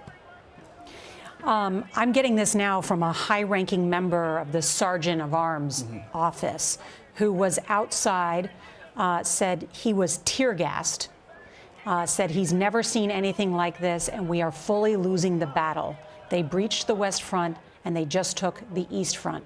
We witnessed that, but I read it again out loud because there it is, the tear gas and the question about, which Chris first spotted. We thought that the police and authorities were using it against the protesters. It appears it might have been used against our law enforcement. Chemical irritants used by some of the protesters to push back or to repel Capitol Police or those with the Sergeant of Arms office, which is part of the governing body of the House of Representatives itself. There's a separate governing body for the United States Senate. But to pick up on John's point and to answer your question directly, Nora, there's a very, very tight feedback loop between the president's supporters and what the president says, tighter than any I've ever seen in American politics. They do vector off what he says closely and almost by the minute. And in this scenario, what the president just tweeted, I do believe will have a pacifying effect. I'm just telling you, and the nation, it's too late. I just cannot underscore the tension that exists in many parts of the United States Capitol right now. You're likely feeling it at home by what you're seeing, and the deep concerns among those in positions of authority to make sure we get this right and that the situation does not escalate. I reported just a short time ago that based on a source and a defense official that there has been a request by the mayor of D.C. for 200 additional National Guardsmen, and it is currently under review. No decision has been made. The concern, of course, is about any future confrontation. Right. Can this just quickly de-escalate without an image of what appeared to be, while they're National Guard, what some people may look and think is active duty, that sort of image would then create not only domestically, but certainly by our foreign adversaries. And so the people in positions of great power that control the levers of national security are weighing this with the utmost seriousness. You now have Senator Ted Cruz, who helped unleash some of this and fuel some of this anger, now also tweeting out, calm down, time to end this, as has been pointed out. The question is whether these senators and others who hold the levers of power want to courageously step forward and move this towards an end. And I think the leadership, as you mentioned, the vacuum that exists, that Senator McConnell tried to exert earlier today, is one that people are watching. Ted Cruz who now steps into and this Josh Hawley could say, this will end if you don't get out of the Capitol. We will stop this unless you get out of the Capitol. This is no way to conduct our business. They could do that. I wait to see what their actual response will be. But to your point, Nora, and it is so important, for all sorts of institutional reasons, for historic reasons, for image reasons, the Capitol Police would like to be in the position to take back this situation on its own and not ask for the National Guard to come onto the Capitol grounds and essentially repel these protesters who have breached the Capitol. No. The Capitol Police would like to be able to do that and exert its own authority, but they may be wholly outnumbered and incapable of doing that. Just a quick update from the D.C. Fire Department. We're hearing that they have responded and transported at least 2 to 3 people with injuries, and that they are now looking into reports of shots fired at the Capitol now. Let's bring in Nancy Cordes, who is still on Capitol Hill. Nancy? And Nora, the House Minority Leader, Republican Kevin McCarthy, confirmed just a few minutes ago that shots have been fired inside the Capitol building. He didn't say by whom. It's not clear whether he knows by whom, but multiple reporters have said that they've seen at least one person being carried out of the Capitol on a stretcher, covered in what appeared to be blood. So, we don't know if that was a protester or a police officer. Obviously, this is a completely fluid event. And take a look at this. This is the crypt of the U.S. Capitol. And what you're looking at is essentially hand-to-hand combat between Capitol police officers and these protesters who appear to be trying to storm that area of the Capitol as police officers try to keep them back. That area is called the Crypt because it was originally designed to be the final resting place for George Washington before he decided that actually he would rather be laid to rest at his beloved Mount Vernon. But it is an area on the first floor of the Capitol, and I'm just speculating here, but it's likely that police were trying to keep the protesters out of this area because there are spaces in the bowels of the Capitol where lawmakers can be taken to be kept safe. And police probably didn't want these protesters getting any closer to the basement of the Capitol than they already were. Nancy, those were photos from inside the House chamber as you were speaking there, in case anyone's curious about where exactly that was taken. Those were, there you go. This year, yeah, before it was the crypt. That is in essence Wow. the front door of the House chamber itself. There are members, this was taken earlier. One of our colleagues reports from somebody that was in that chamber, and of course we talked to Zach Hudak earlier, that among other things, no protester got inside the House chamber during this dramatic altercation. But at one point, the House chaplain went to the podium and offered a prayer, saying, "Pray for the safety of all, including the Capitol Police, and that all can work together for our country." Just a dramatic day inside the Capitol. It's incredibly dramatic, and many people may recognize those doors from the State of the Union. Exactly. Right. Those are the Sergeant of Arms. That's where they walked Comes in to announce the President of the United States, And to announce the instead- arrival of the Supreme Court, the diplomatic corps, all the pageantry, all of the ways our institutions come together once a year for the State of the Union. They do so in the People's House, the House of Representatives. Nora, you know it. Ed, you know it. It's the most beautiful building in the Capitol. One of the great pleasures of walking around Capitol Hill is seeing people who have deep disagreements, geographic, philosophical, and otherwise, working together, working alongside one another, and trying to resolve differences in the true spirit of the American Republic. And all of that is being jeopardized here and now on this day by people who wear hats that say, "Make America Great Again." I ask them to answer the question, is this American greatness? It is not. I think it's a moment now to be reflective, too, and talk about the historical significance of this. Let's bring in Jeff Rosen. And Jeff, as a constitutional law expert, what did the framers, what were they most concerned about? The framers' central concern when they drafted the Constitution in 1787 was mob violence. Madison said in Federalist 55, "In all large assemblies, passion never fails to wrest the scepter from reason. Even if every Athenian had been Socrates, Athens would still have been a mob." The framers are concerned about farmers in western Massachusetts mobbing the courthouses because they don't want to pay their debts. And their central goal in drafting the Constitution and creating the Electoral College was to deny Congress any direct role in electing the president. That was why they created an Electoral College, because they were afraid that if Congress elected the president would be in the thrall of factions and of mobs. So the conduct of the president and the conduct of some Congress people in abrogating powers that the framers tried to deny them has resulted in the framers' greatest nightmare. And the remedy, then, that the framers instituted to make sure, or at least to try and prevent such mob violence, was what, Jeff? It was filters, cooling mechanisms, intermediate bodies to prevent populist passions from ruling. They wanted to slow down deliberation so that people couldn't demand that their factional or partisan interests are created. And that was the point of the Electoral College, a group of wise men, they were all men then, who were supposed to coolly deliberate and choose the best candidates without any attention to the views of the mob or the people.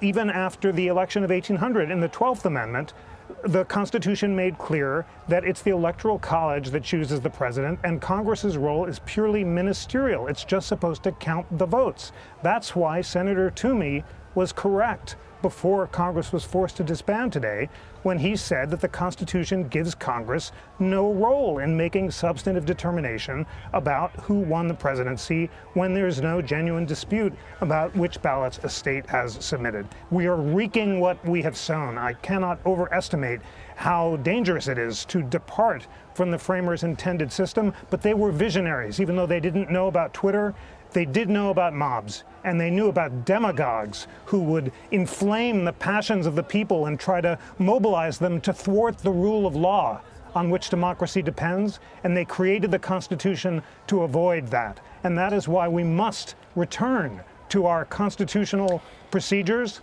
Congress must reconvene and perform its purely ministerial and ceremonial role in certifying the result of an election which has already occurred, and the president-elect must be recognized as the next president of the United States. And Jeff Rosen, you have put this so beautifully and so eloquently as president of the National Constitution Center and a scholar, of course, of the Constitution.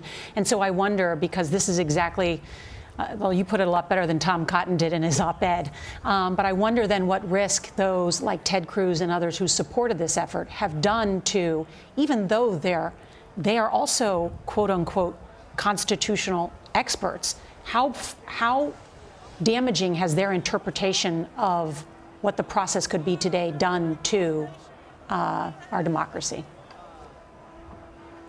The damage has been incalculable. The National Constitution Center is nonpartisan. It was created by Congress to increase awareness of the Constitution on a nonpartisan basis. I am only allowed to summarize the consensus of liberal and conservative scholars, ranging from Judge Michael Ludig, who Vice President Pence quoted today, to progressive scholars, that Congress is not supposed to play a substantive role in second-guessing the valid decisions of the Electoral College. Senator Cruz, Senator Hawley, former Supreme Court clerks were playing with fire when pandering to populist passions and the desire to court partisan favor. They departed from the system that the Constitution set out, and they will have to be accountable to their consciences and to the Constitution of the United States. Jeff Rosen, stay with us. Want to bring in Grace Seegers, who has been there witnessing this on Capitol Hill. Will not say to protect her own safety, but Grace, tell us what you've been witnessing. Hi, Nora. Yes. So it's been pretty chaotic. We are now in a safe location along with all of the senators, but things have been really scary. I will say it was pretty terrifying when the Senate suddenly went into recess and all of the doors in the chamber were locked down. The reporters were locked down in the chamber with the senators, and we really didn't know what was going on. After about half an hour of that, we were escorted from the chamber and evacuated to a safe location, and now we're kind of in a holding pattern. But I've never seen anything like this. And Grace, talk about any violence that you saw. So I didn't see any violence, but I heard protesters when we were evacuating. We were also told not to take the stairs because there were demonstrators on the stairs, so we took elevators, which normally would not happen in a crisis. And we are hearing from the police officers and seeing from the police officers that there still is a lot of violence. I've seen police officers walk by with riot gear. It's just unclear what the situation is right now. Okay, want to bring in, thank you so much, Grace. Stay safe. I want to quickly bring in Kevin McCarthy, the House Minority Leader. Leader McCarthy, do you condemn this violence? I completely condemn the violence in the Capitol. What we're currently watching unfold is un-American. I am disappointed. I'm sad. This is not what our country should look like. This is not who we are. This is not the First Amendment. This has to stop, and this has to stop now. Have you spoken with the president and asked him to perhaps come to the Capitol and tell the supporters it's time to leave? I've spoken to the president. I asked him to talk to the nation to tell him to stop this. This is not who we are. We are the beacon of freedom. We show democracy how we should act. We show the rest of the world, and this is not it. I don't know who in the crowd is doing this. I know there's good and bad. This has got to stop. This is unacceptable. What the Capitol Police have had to do, what the danger that it's put other people in, the people are being hurt. I can't believe, and I'm so glad you brought, our Capitol Police should not have to deal with this, and I know you care about them deeply. You said you spoke with the president. What did the president say he would do? I know he had put a tweet out there. I told him he needs to talk to the nation. I told him what was happening right then. I mean, from what I watched in the Capitol, from the way you had to move within the Capitol, the rush that had to come in, the windows that were being broken. Listen, as a nation, everybody in this nation has got to take a deep breath and understand we're all Americans. We can disagree, but we do not do this. This is not who we are.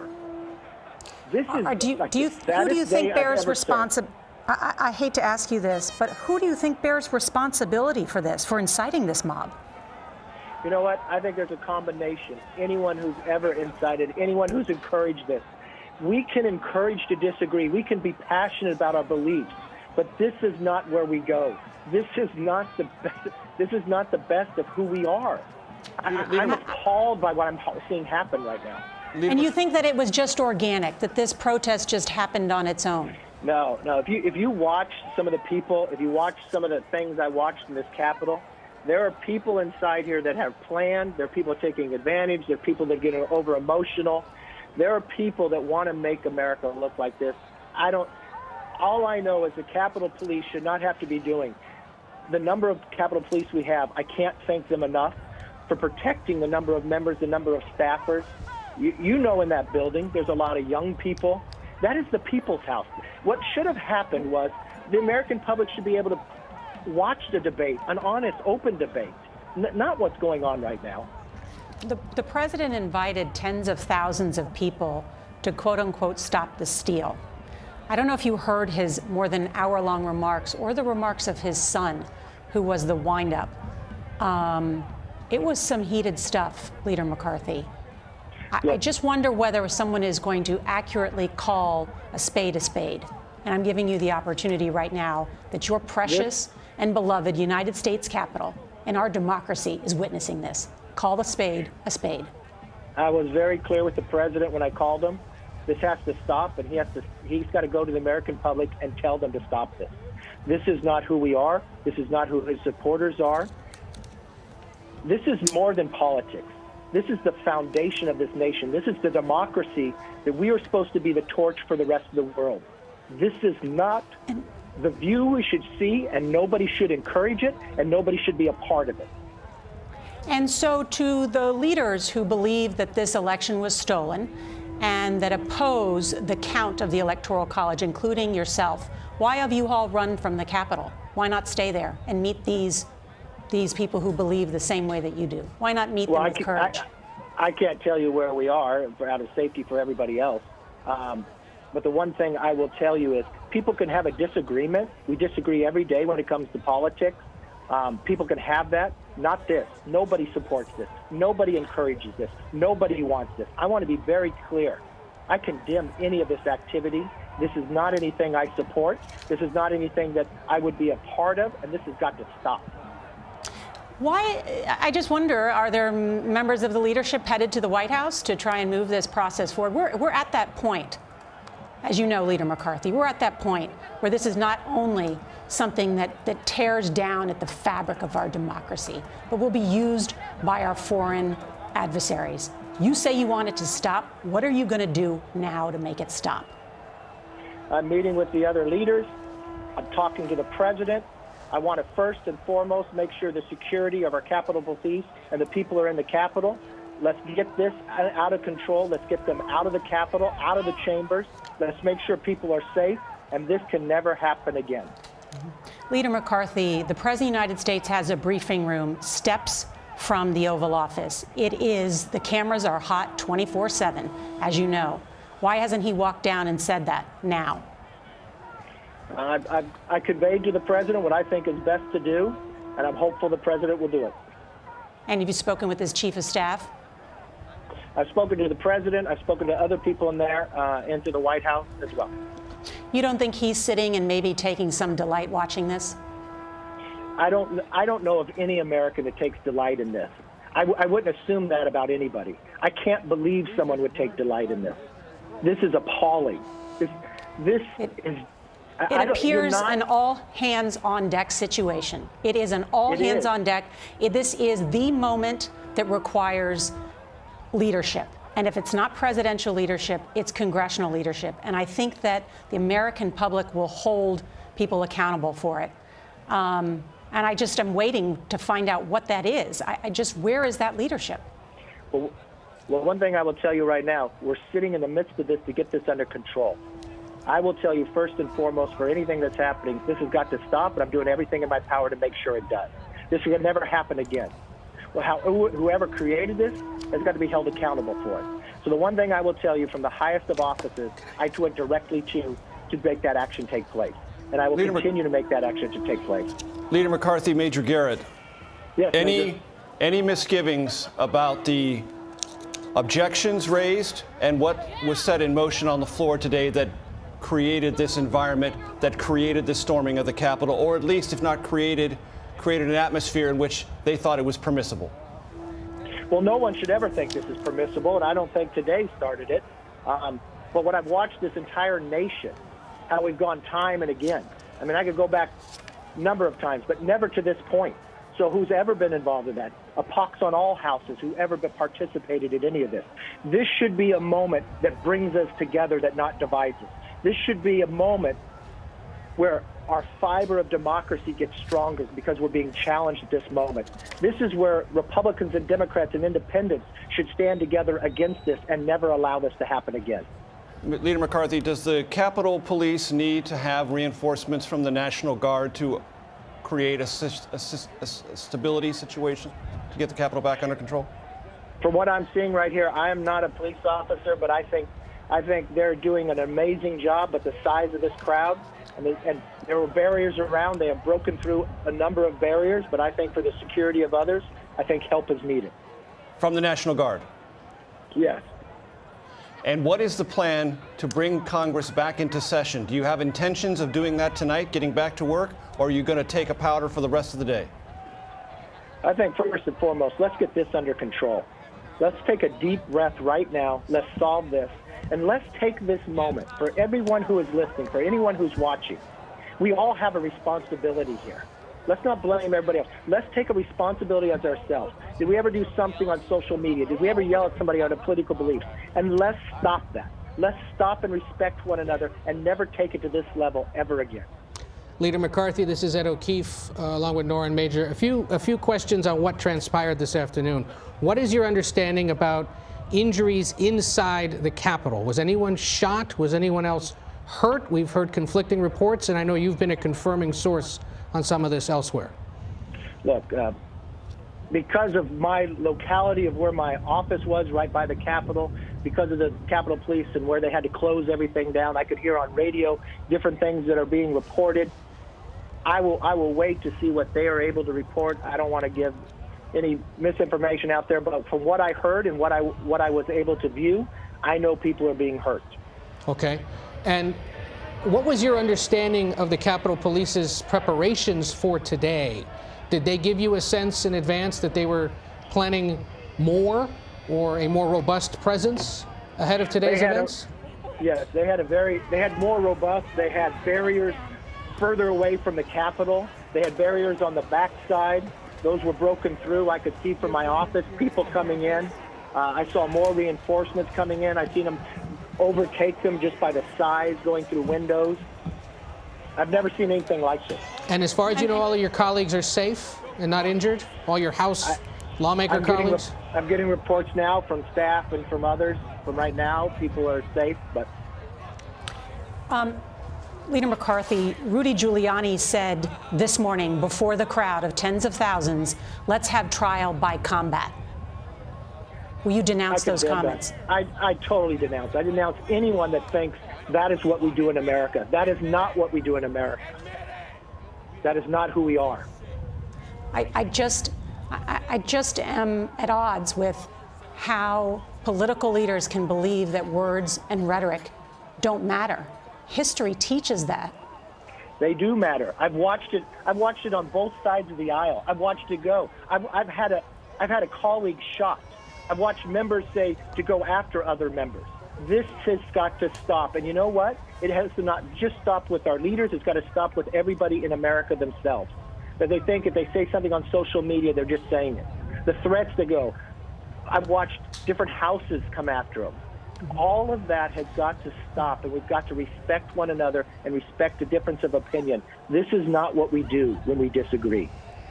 The highest-ranking Republican in the House of Representatives, Kevin McCarthy, we thank you for your time condemning the violence and telling us that you have called the president and urged him to address the nation to end this now.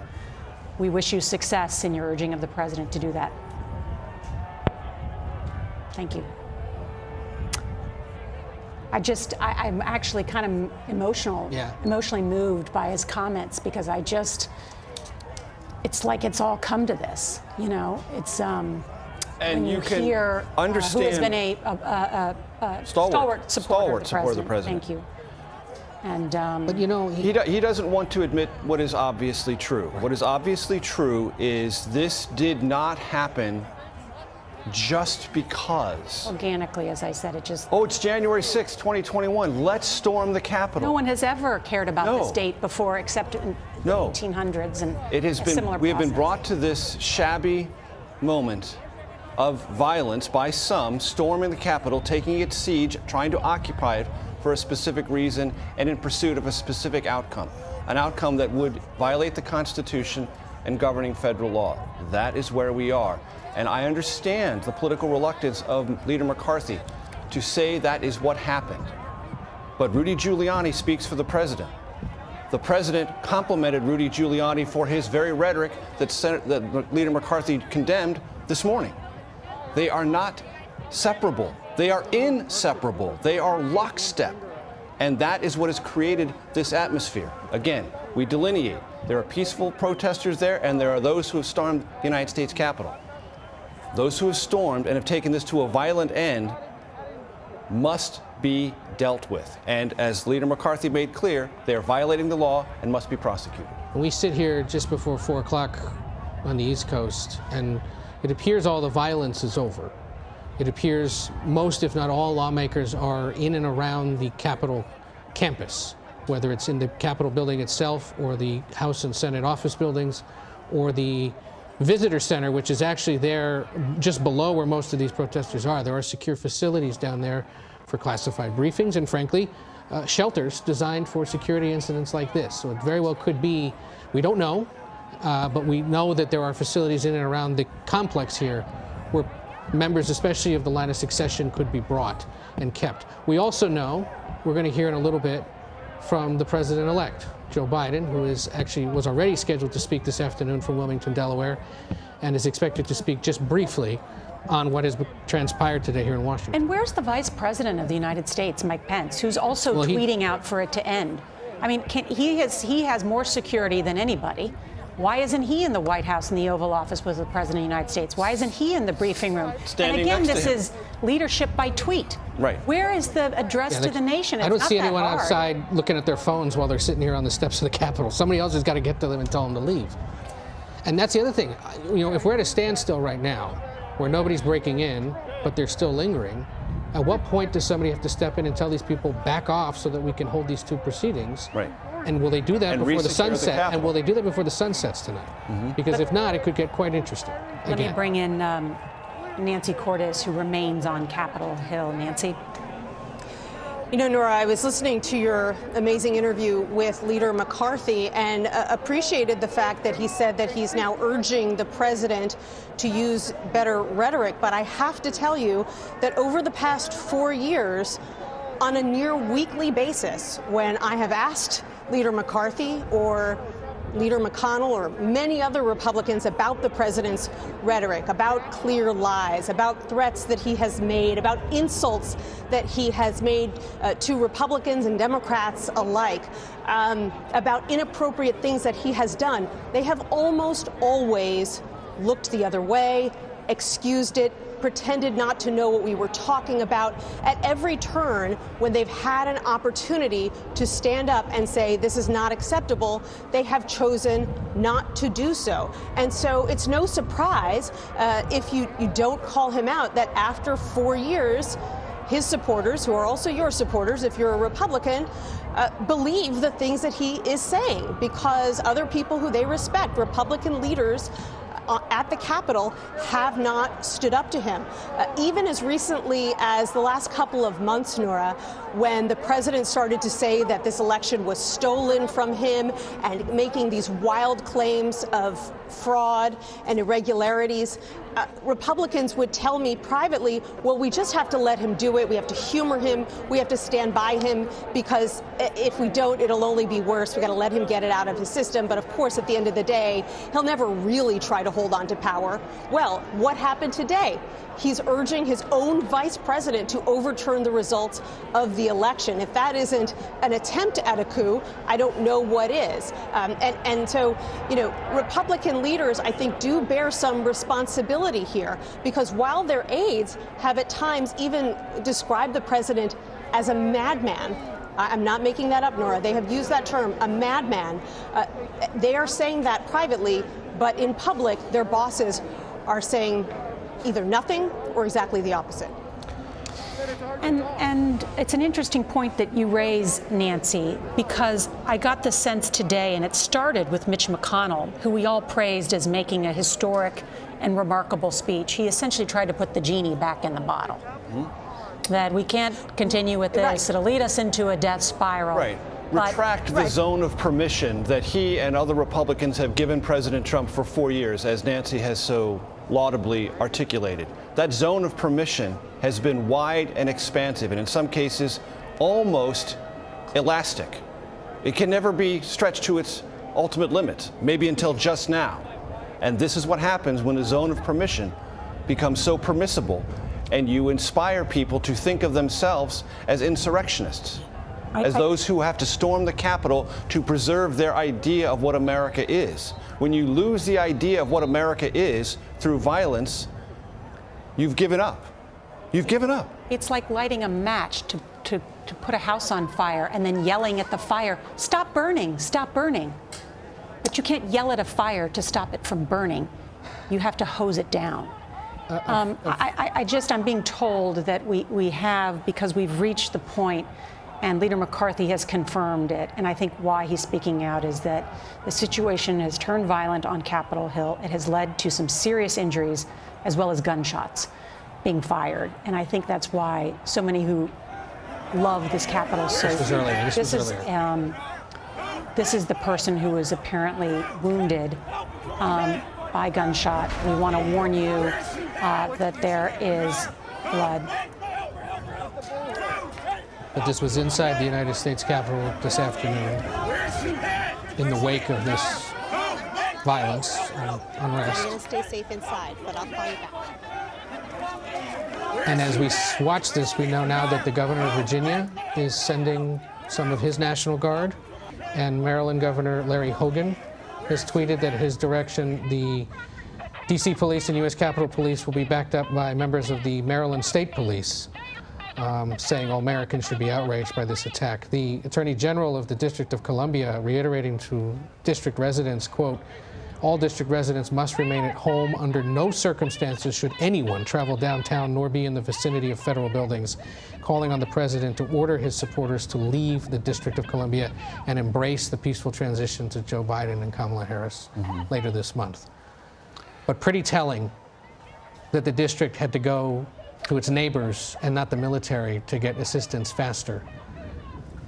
when they're clearly in need of assistance there at the Capitol to keep this orderly, especially, again, as the sun begins to set over the Capitol. There are a lot of angry people today who have felt someone stoke the feelings that they have and have come now to the Capitol in a... We now have a joint statement from Leader Schumer and Speaker Pelosi. Okay. One sentence. We are calling on President Trump to demand that all protesters leave the U.S. Capitol and Capitol grounds immediately. Okay. I'm now just hearing and getting from the chief Pentagon spokesman that the D.C. Guard has been mobilized to provide support to federal law enforcement in the district. Acting Secretary Miller has been in contact with congressional leadership, and Secretary McCarthy has been working with the D.C. government.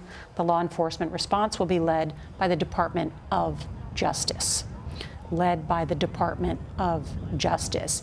Again, this fine line that we talked about earlier, as the Pentagon and military, expressed by the former 10 secretaries of defense, do not want this to be a military act, that this is a law enforcement act, and that's why the Justice Department taking the lead, but to making sure that this mob violence is quelled quickly and under an acting attorney general with an uncertain leadership. And an acting defense secretary. Yes, ring of leaders in both institutions. But to your earlier point, Nora, about that op-ed signed by those 10 secretaries of state who worked for Democrats and Republicans, we all sitting at this table know that that op-ed was written because people had concerns that were more than theoretical. Right. That they had heard things, that there were discussions, that there were theories or things being bounced around in their particular areas of expertise and awareness. And if you're a former defense secretary,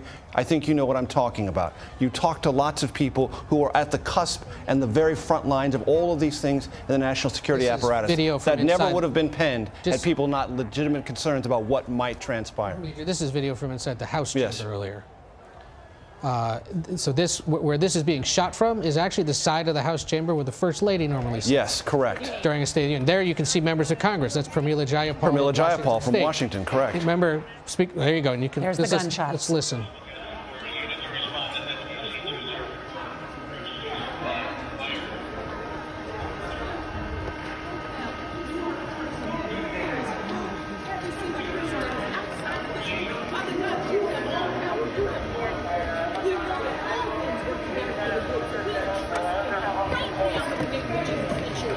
That's a police officer there, obviously. Capitol Police officer, yep.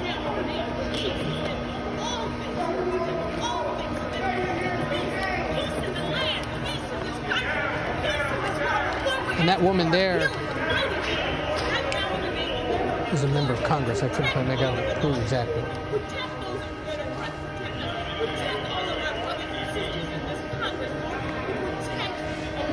She appears to be making a video or a statement because she's giving somewhat of a speech.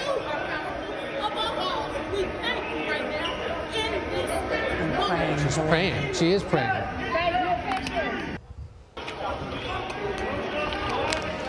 And there were a lot of prayers said today, not only on Capitol Hill, but across America for the state of our... And that... Everybody stay down, shouts a member of Congress inside the hallowed halls of our United States Congress. And that's not a shower cap. That's the kind of mask that are under the seats. Protective, yes. In the event of some kind of chemical agent being released in the chamber. So remember, we reported earlier that members had been instructed to use the gas masks under their seats and have them ready, or to shelter under their chairs. And this is the video showing that, in fact, many did do that.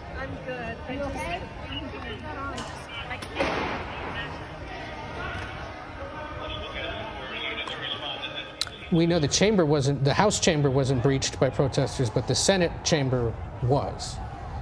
Because, remember, they had cleared the Senate out faster. And apparently some of the protesters were able to make it onto the Senate floor. And right. And just to remind people, if you haven't visited the Capitol before, you have the dome in the middle, you have the House chamber on one side, the Senate chamber on the other.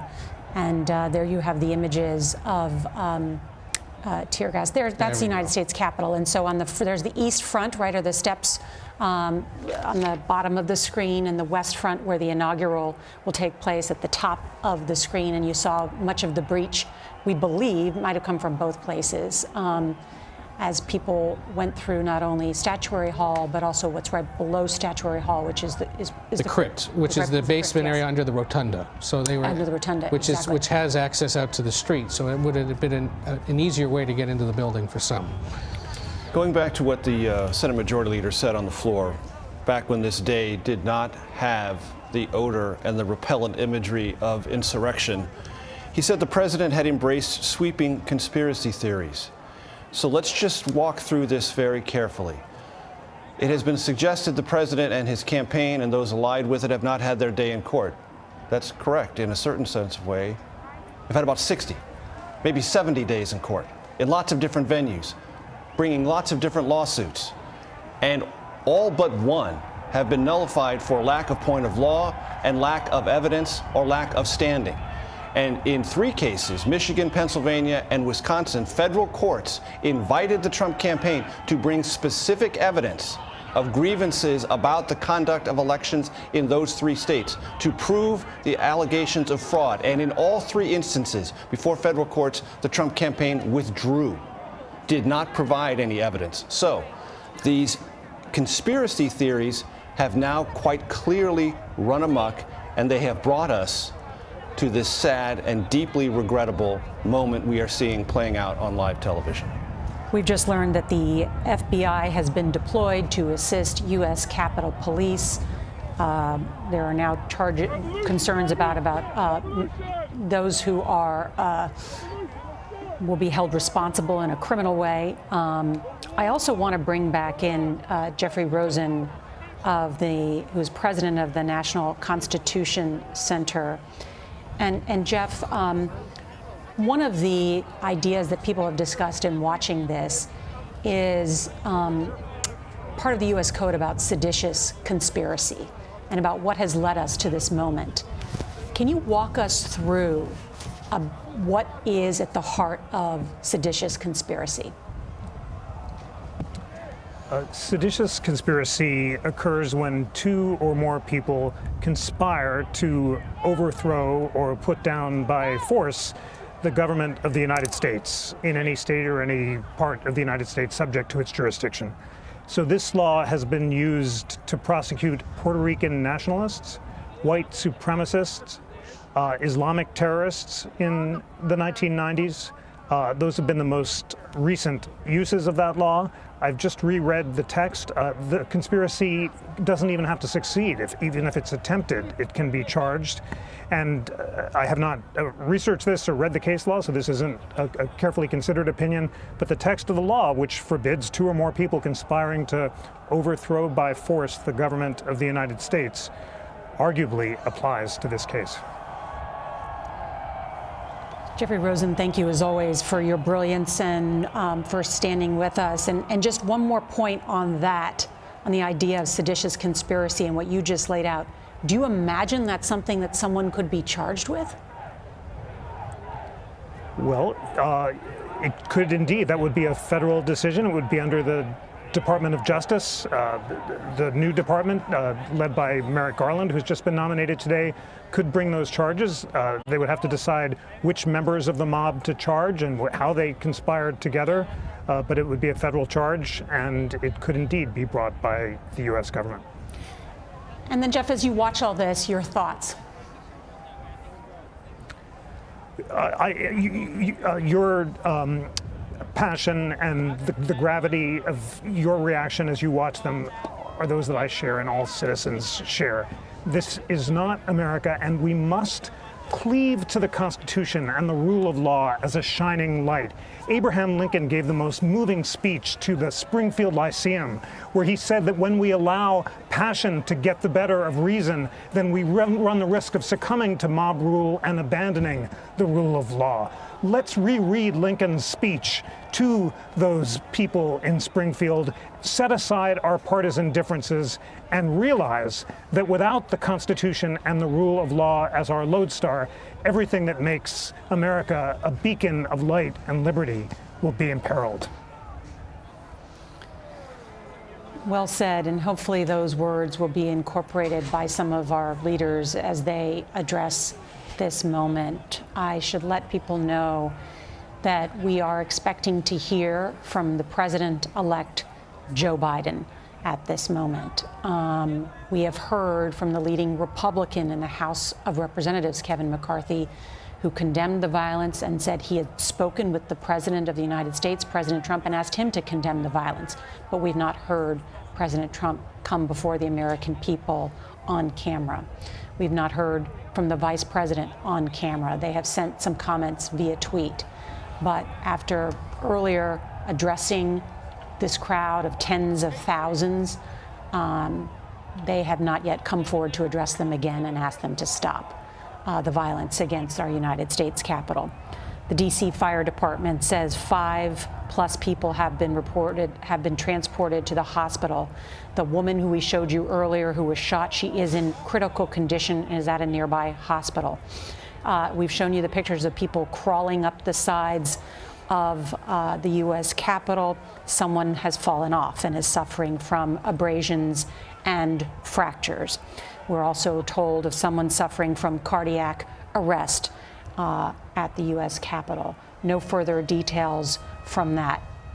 You are also witnessing images, some of which we showed you earlier, of members of Congress and lawmakers huddled on their knees, some praying, some with gas masks over their head, waiting, huddling as the doors were breached or almost breached in the House and Senate chambers, which no doubt provoked what I think was one of the most powerful interviews that I've ever been engaged in with the House Minority Leader, Kevin McCarthy,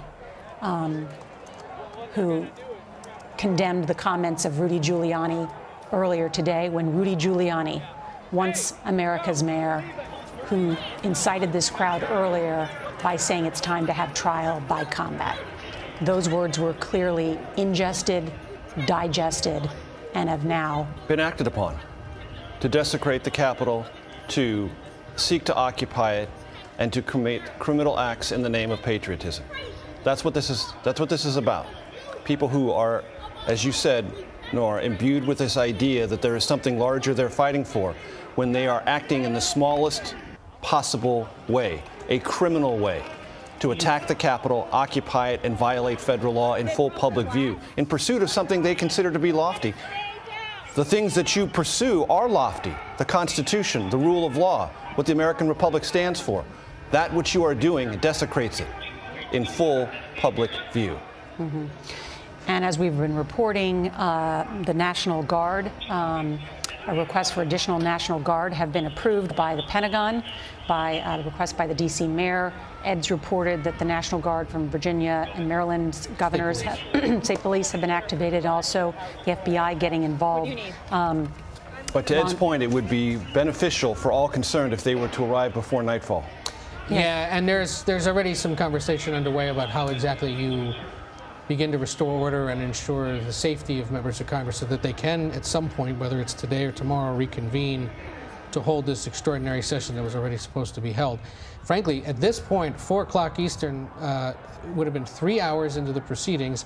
They probably would have just been reconvening after the 2 hours of debate over the challenge to the state of Arizona's results, and would have been moving on through the alphabet, eventually getting to Georgia. Expected to be the next one. Once again, Trump, the current president of the United States, being coaxed by leaders, aides to address the nation. Ben Tracy at the White House reporting he's seen a camera being set up. No clear sign yet that we may hear from the president. The president-elect, Joe Biden, is about to address the nation before the current president. And to your point, Nora, you worked in the White House, I worked in the White House. The camera can be flipped on at any second. It can literally be put up any moment the President of the United States wants to address the country. It happens this fast. All it takes is intention. Oh, and a word the President used in a different context this morning: courage. And as soon as President-elect Joe Biden comes to the podium, we will take his remarks live. It is just after 4 o'clock in the East, and what we've witnessed in the past several hours is here he comes. Thousands stormed the U.S. Capitol. Here now, the president-elect, Joe Biden. I'm sorry, not just an inconvenience, but I'm sorry for the reason I've delayed coming out to speak to you. I initially was going to talk about the economy, but all of you have been watching what I've been watching.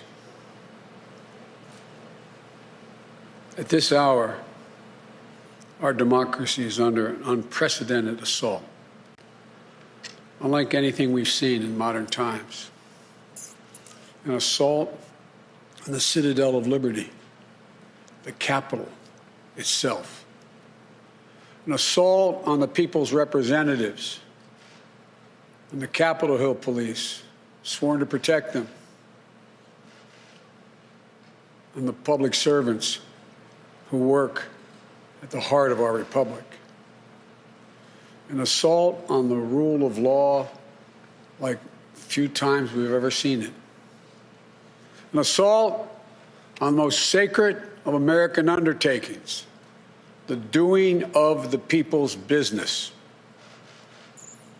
Let me be very clear. The scenes of chaos at the Capitol do not reflect a true America, do not represent who we are. What we're seeing are a small number of extremists dedicated to lawlessness. This is not dissent. It's disorder. It's chaos. It borders on sedition. And it must end now. I call on this mob to pull back and allow the work of democracy to go forward. You've heard me say before in different contexts, the words of a president matter, no matter how good or bad that president is. At their best, the words of a president can inspire. At their worst, they can incite.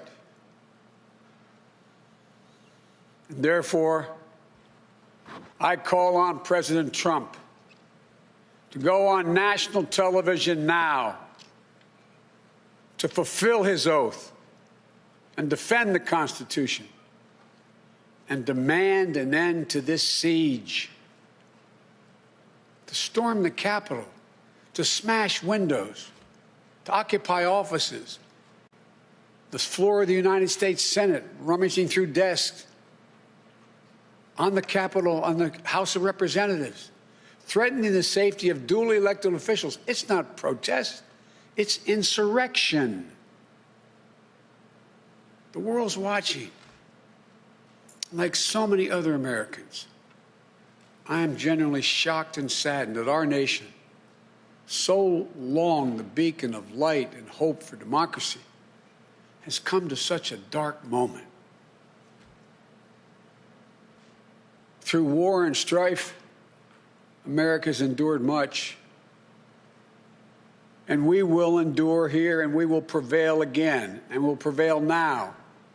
The work of the moment and the work of the next 4 years must be the restoration of democracy, of decency, honor, respect, the rule of law, just plain, simple decency.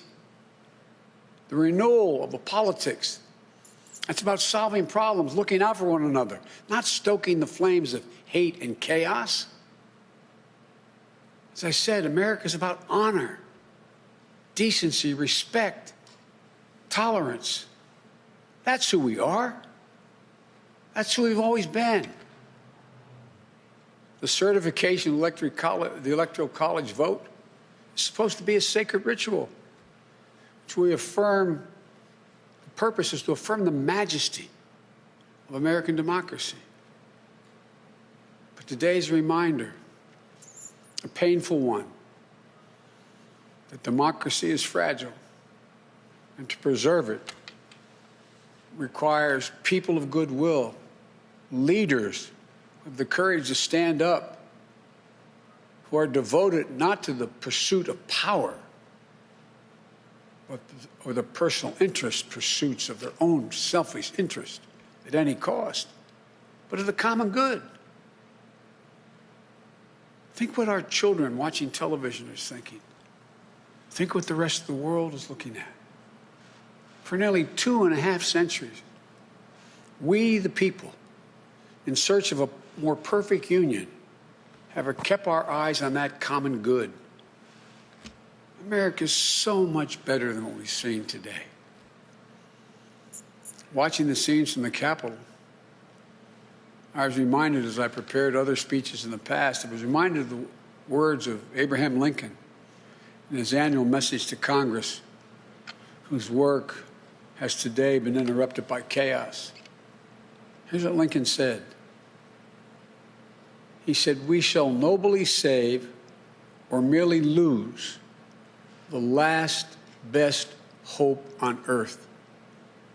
Went on to say, "The way is plain, peaceful, generous, just, a way which, if followed, the world will forever applaud and God must forever bless."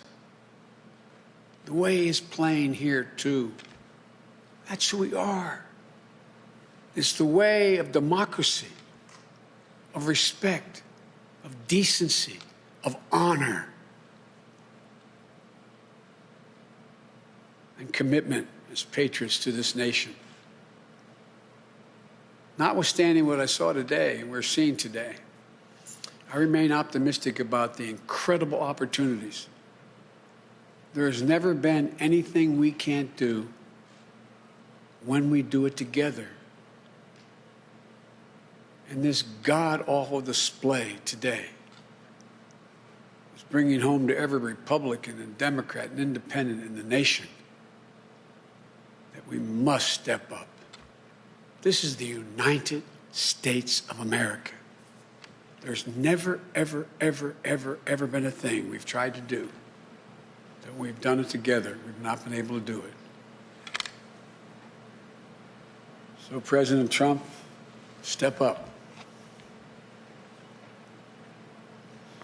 May God bless America. And may God protect our troops and all those folks at the Capitol who are trying to preserve order. Thank you, and I'm sorry to have kept you waiting.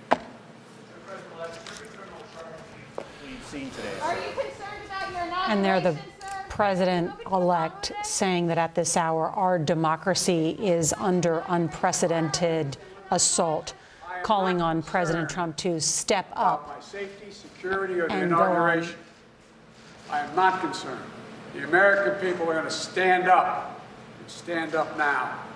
Enough is enough is enough. Enough is enough is enough. Not concerned about the safety and security of the inauguration. That message that enough is also being echoed by the Republican leader in the House, who we spoke with a short time ago, who said it's time to end this, but also a very strong, measured, tough statement by the president-elect, urging President Trump to go on national television and demand an end to what he called the siege on Capitol Hill by a mob. In his words, he said the words of a president matter, no matter how good or bad the president is. At their best, those words can inspire, and at their worst, they can incite. He used another I word, insurrection. It's an important word. It's a meaningful word. It's one we haven't really had to think about in this country for a very long time, thankfully. We have to think about it now as we behold it, because that's what it is. You can call it nothing else. It is, in a small form, an act of insurrection. But it is, as he pointed out, while is it an assault on the citadel of liberty, our United States Capitol, and an assault on the representatives of democracy, an assault on the public servants, an assault on the rule of law, and an assault on our sacred American democracy, he did note that this is a small group of people and does not represent our country as a whole. And in fact, as he speaks this afternoon, we've seen governors across the country issue statements condemning this. Mike DeWine, the governor of Ohio. Right. Ron DeSantis, the governor of Florida. They're both Republican. Correct. Larry Hogan a little while ago, Ralph Northam of Virginia. But I just sit here, guys, and watch this and say, this doesn't happen here. The next president isn't supposed to tell the current one to clean up the violence in the streets and to condemn it. My mother from Central America texted me a little while ago. She says, we see this in Venezuela and Nicaragua. We don't see this here in the United States. And she's got a point. And I know a lot of people watching right now at home are thinking the same thing.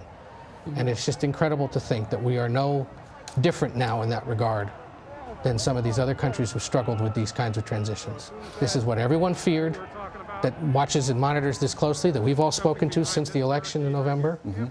But this kind of unrest causing a disruption like this. I want to make sure that we get some live pictures right now about what's happening on Capitol Hill. I know we're showing you some images of people climbing, but let's take some live pictures of what's happening on Capitol Hill right now, the state of the protests. This is live that you see. That doorway right there is, I believe, the doorway on the west front of the Capitol that you see the president and dignitaries come out of. I think that's right. Doesn't that seem as my memory? It's a beautiful door, and when photographers are well positioned there, they get the most magnificent Inauguration Day shots from that vantage point. Right.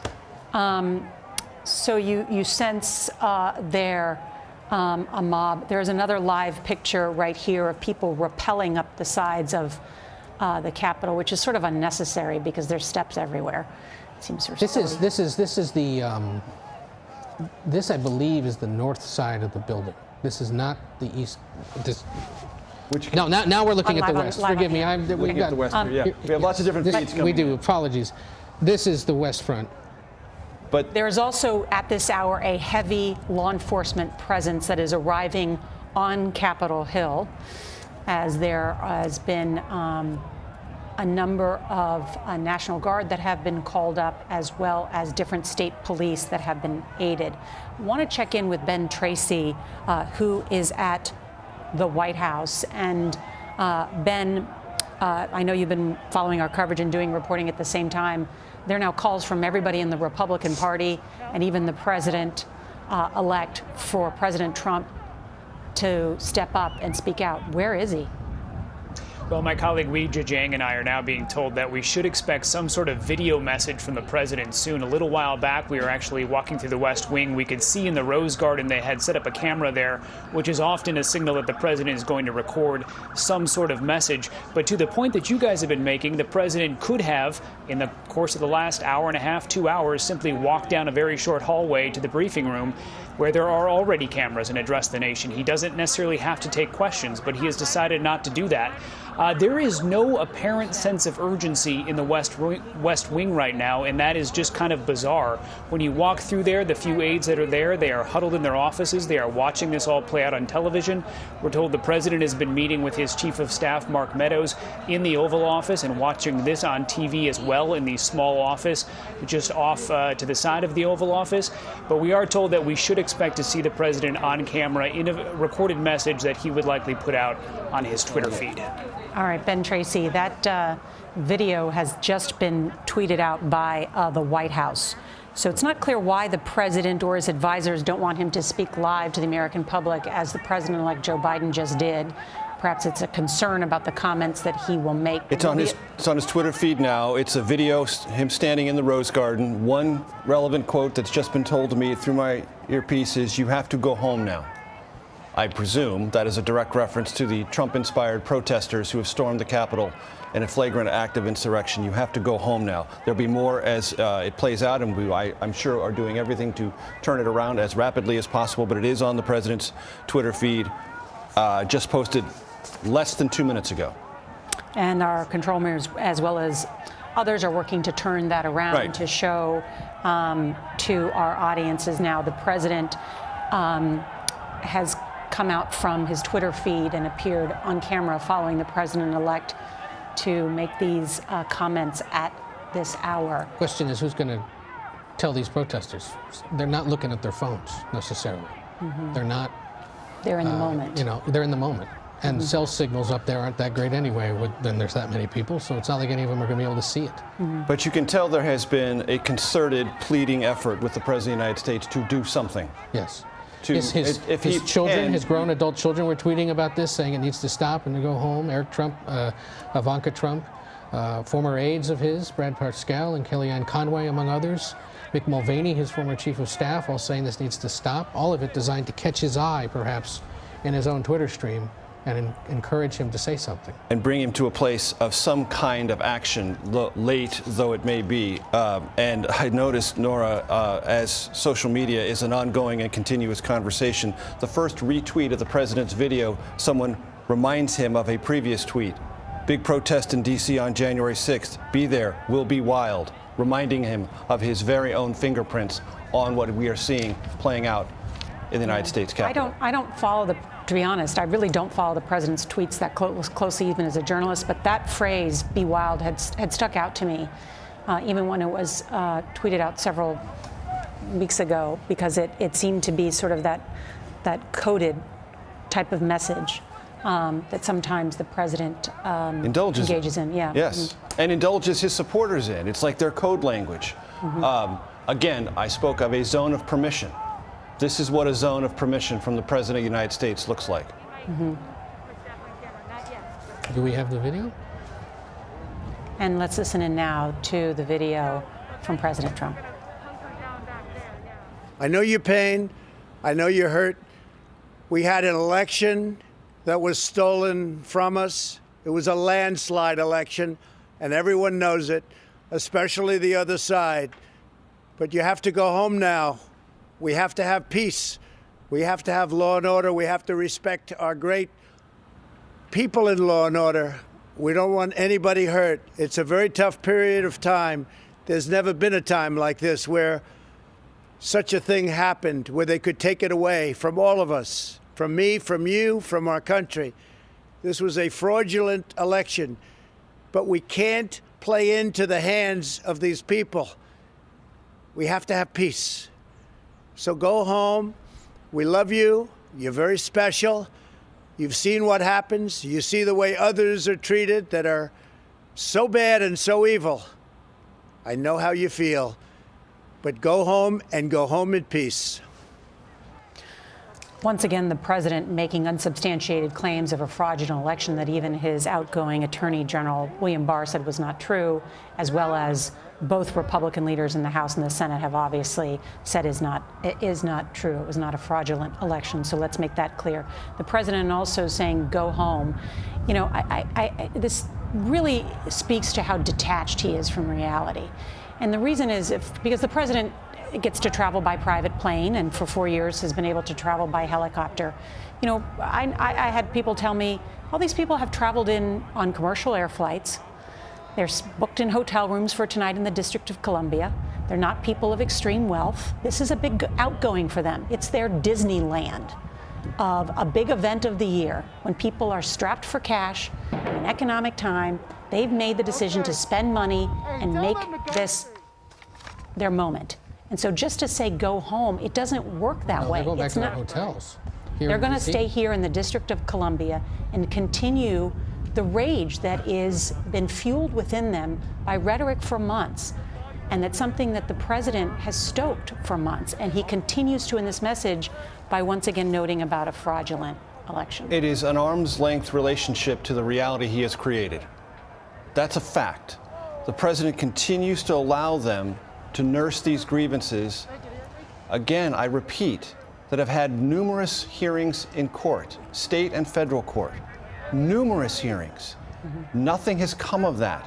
The proof never, ever was proffered to make this outrageous and unsubstantiated claim. Yet he repeats it. So the grievance that he told them for weeks, you must come to Washington to do something about, he now says, oh, go home.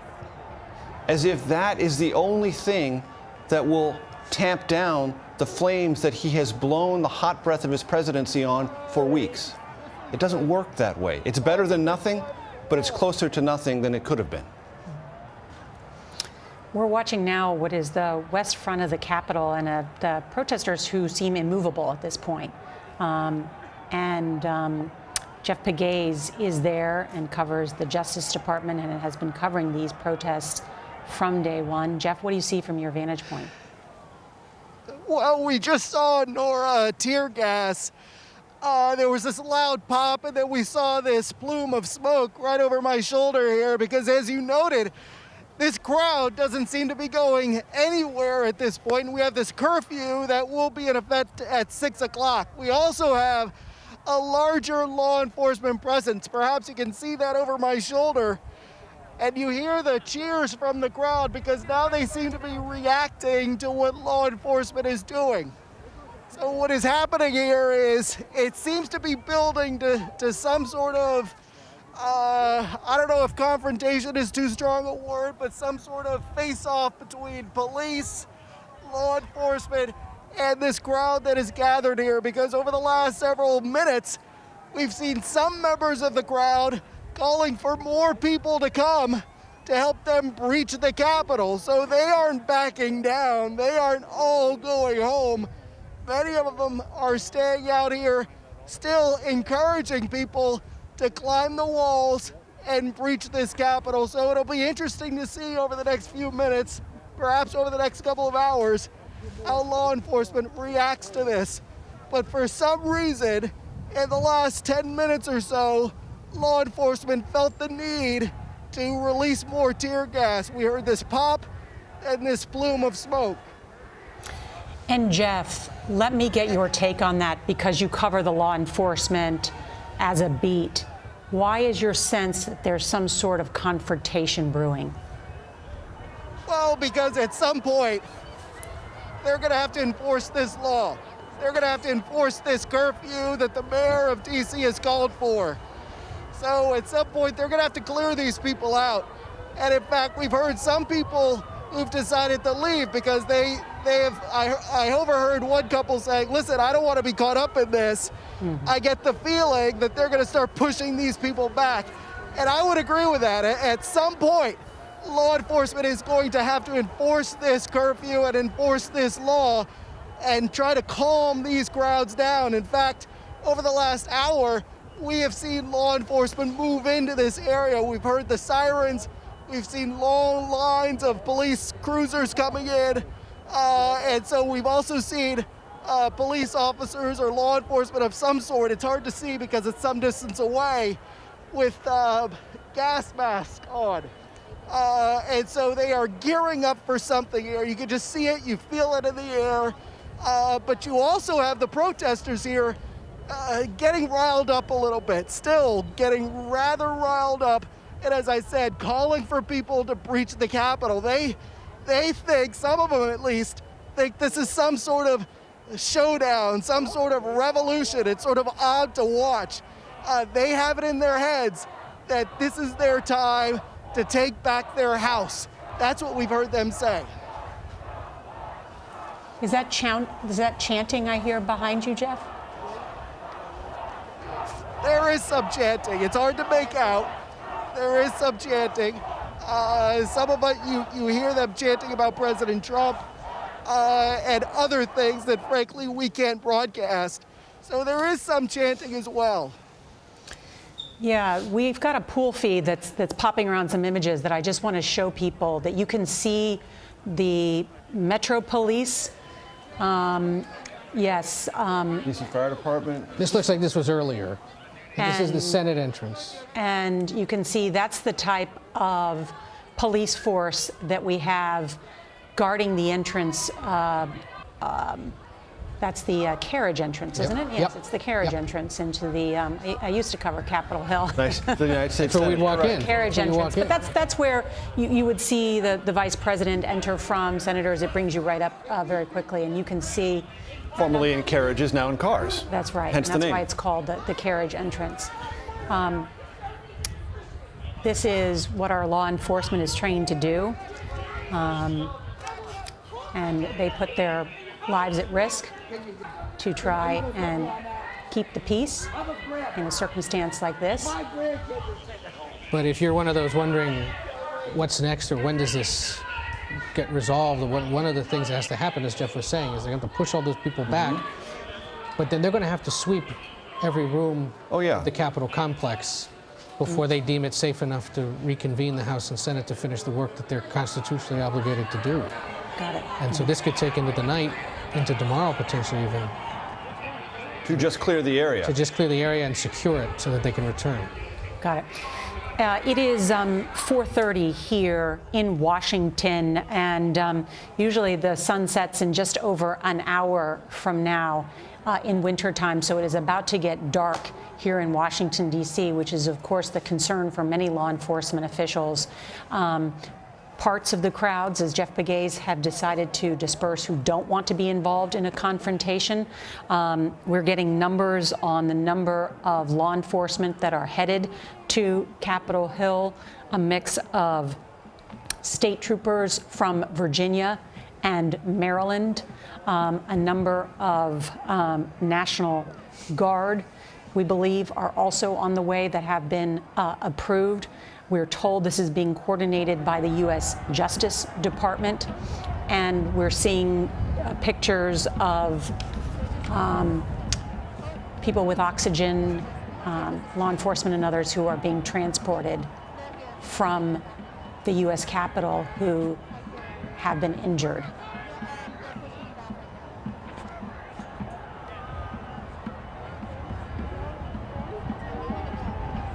Major, let's return now to the idea about what today was supposed to be. Today was supposed to be, by U.S. code, a day of really very perfunctory, kind of ceremonial, where the Vice President would preside over a joint session of the House and Senate to open the envelopes certified by each state, signed by the governor of each state, and, in this case, a representative from the District of Columbia, providing for Congress and its inspection and its acceptance the electoral votes from those jurisdictions. As you said, pro forma in the past. There has been some objections in the past. I don't want to suggest there haven't ever been objections. What is important about those previous objections, 2001, 2005, 2017, the defeated presidential candidate in those cases did not endorse efforts to contest those and did not seek allies in the House and Senate to bring this to a full-blown crisis, as this president has and as many Republicans have in very large numbers. But the process was to play out. The first state that was contested was Arizona. The debate had just begun shortly after 2 p.m. Eastern. In the middle of the speech from Jim Langford, Republican from Oklahoma in the Senate, who supports challenging the electoral votes from Arizona, the Senate chamber was evacuated, as was the House, because these protesters stormed the Capitol, breached security barriers, and entered in such a way and with such what appeared to be menacing intent that the Capitol Police felt it was incumbent upon them to rapidly remove the Vice President of the United States, the senators, and eventually members of the House. And here that's what was supposed to go on. That's what did happen, and it is now in abeyance because of these occupiers of the United States Capitol. And Ed, you were just noting this window that is being crawled through right now. Yes, there were protesters there crawling into the Capitol. There we go, right there. The windows that overlook the west front of the Capitol, high up like that, and have a balcony, are usually leadership offices. Am I correct? If we could, we'd have to have a wider view of this shot to know exactly which window that is. But the fact that they're able to do this at all just shows you the lack of coherent law enforcement response, the fact that there is still an ability to repel them, and that there's still a danger to those inside, and that this has not yet been resolved and is nowhere near being resolved. No, this is a wanton act of vandalism, and you can see that they are sort of exulting in this desecration of the Capitol, waving and extolling the crowd to cheer them on. That's the mindset of those who are doing this occupation. And to Ed's point, and possibly to Jeff Pegues' point, they're on scene for the hardheads who really want to find a way to make this a confrontation that appears to be coming, because you cannot resolve this without pushing these people well off the stairs and out of the Capitol. And that is going to have to be done by force, because it doesn't appear they're willing to leave voluntarily. And that image that we just showed you was from inside Pelosi's office, where people have breached the Speaker of the House's office. And don't know which office specifically, whether it's hers or one of her aides, because it's a large complex of offices. But regardless, they got into that area, which should be rather secure. Right, with a note that says, "We will not back down." We are told law enforcement is on the way. Eva Nordstrom is our director of special events and directing our coverage today. And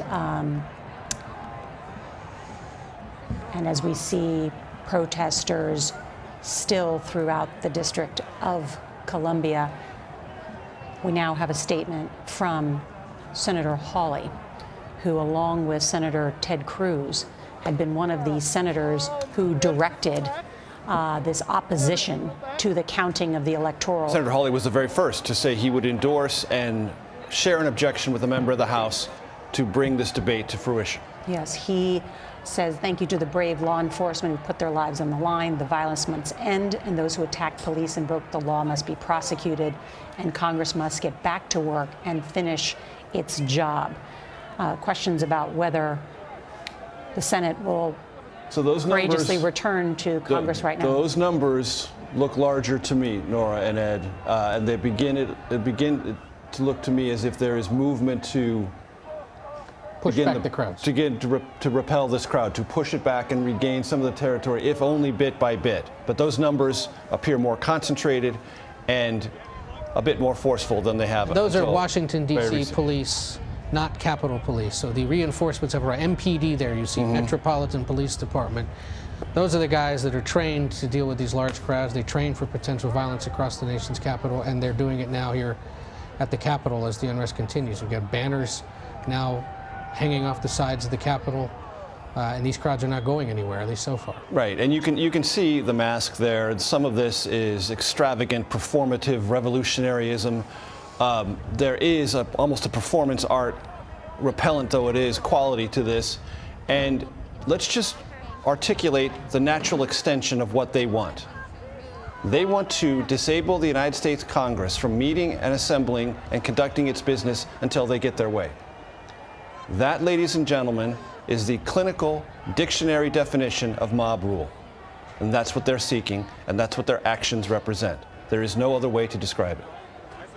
Let's go now to Jeff Pegues, who is outside the Capitol, just the west front of the Capitol. And Jeff, is it fair to say that one of the concerns is that we're close to sundown? Yeah, that's a fair assessment, because what that suggests is, with what the mayor has imposed, this 6 o'clock curfew, at some point they're going to have to clear these people out. And I think, if you look behind me, you can see some people walking from the Capitol building, but there are many, many more people still there. And looking down on them is this line of law enforcement. But here's the thing. With all these people, and they're, by my estimate, probably about 1,000, couple thousand people perhaps, you really don't have enough law enforcement here to push all these people back and to clear this scene. So I'm still waiting to see if we're going to see more law enforcement showing up here to help calm this situation down, because it's still relatively volatile. You have a crowd here, or people in this group, who are intent on breaching this Capitol building. In fact, I just walked up there a few minutes ago and I heard someone say, "This is civil war." I mean, these are the things that you're hearing in this crowd, and just behind me now, you see another and Jeff, plume of smoke. We heard that pop.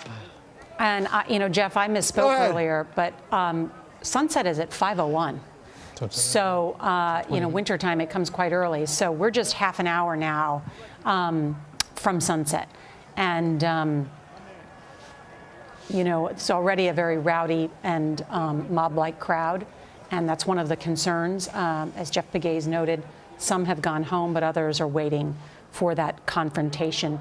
Jeff, I've been asking all day for a summary of the number of law enforcement that have been called in to help. Do you know what that is? Well, we don't have exact numbers, but we know that about 300 members of the National Guard were activated for this day here in D.C. And you had, obviously, Metro Police Department officers here as well. You have Capitol PD. So there should be a sizable force of law enforcement.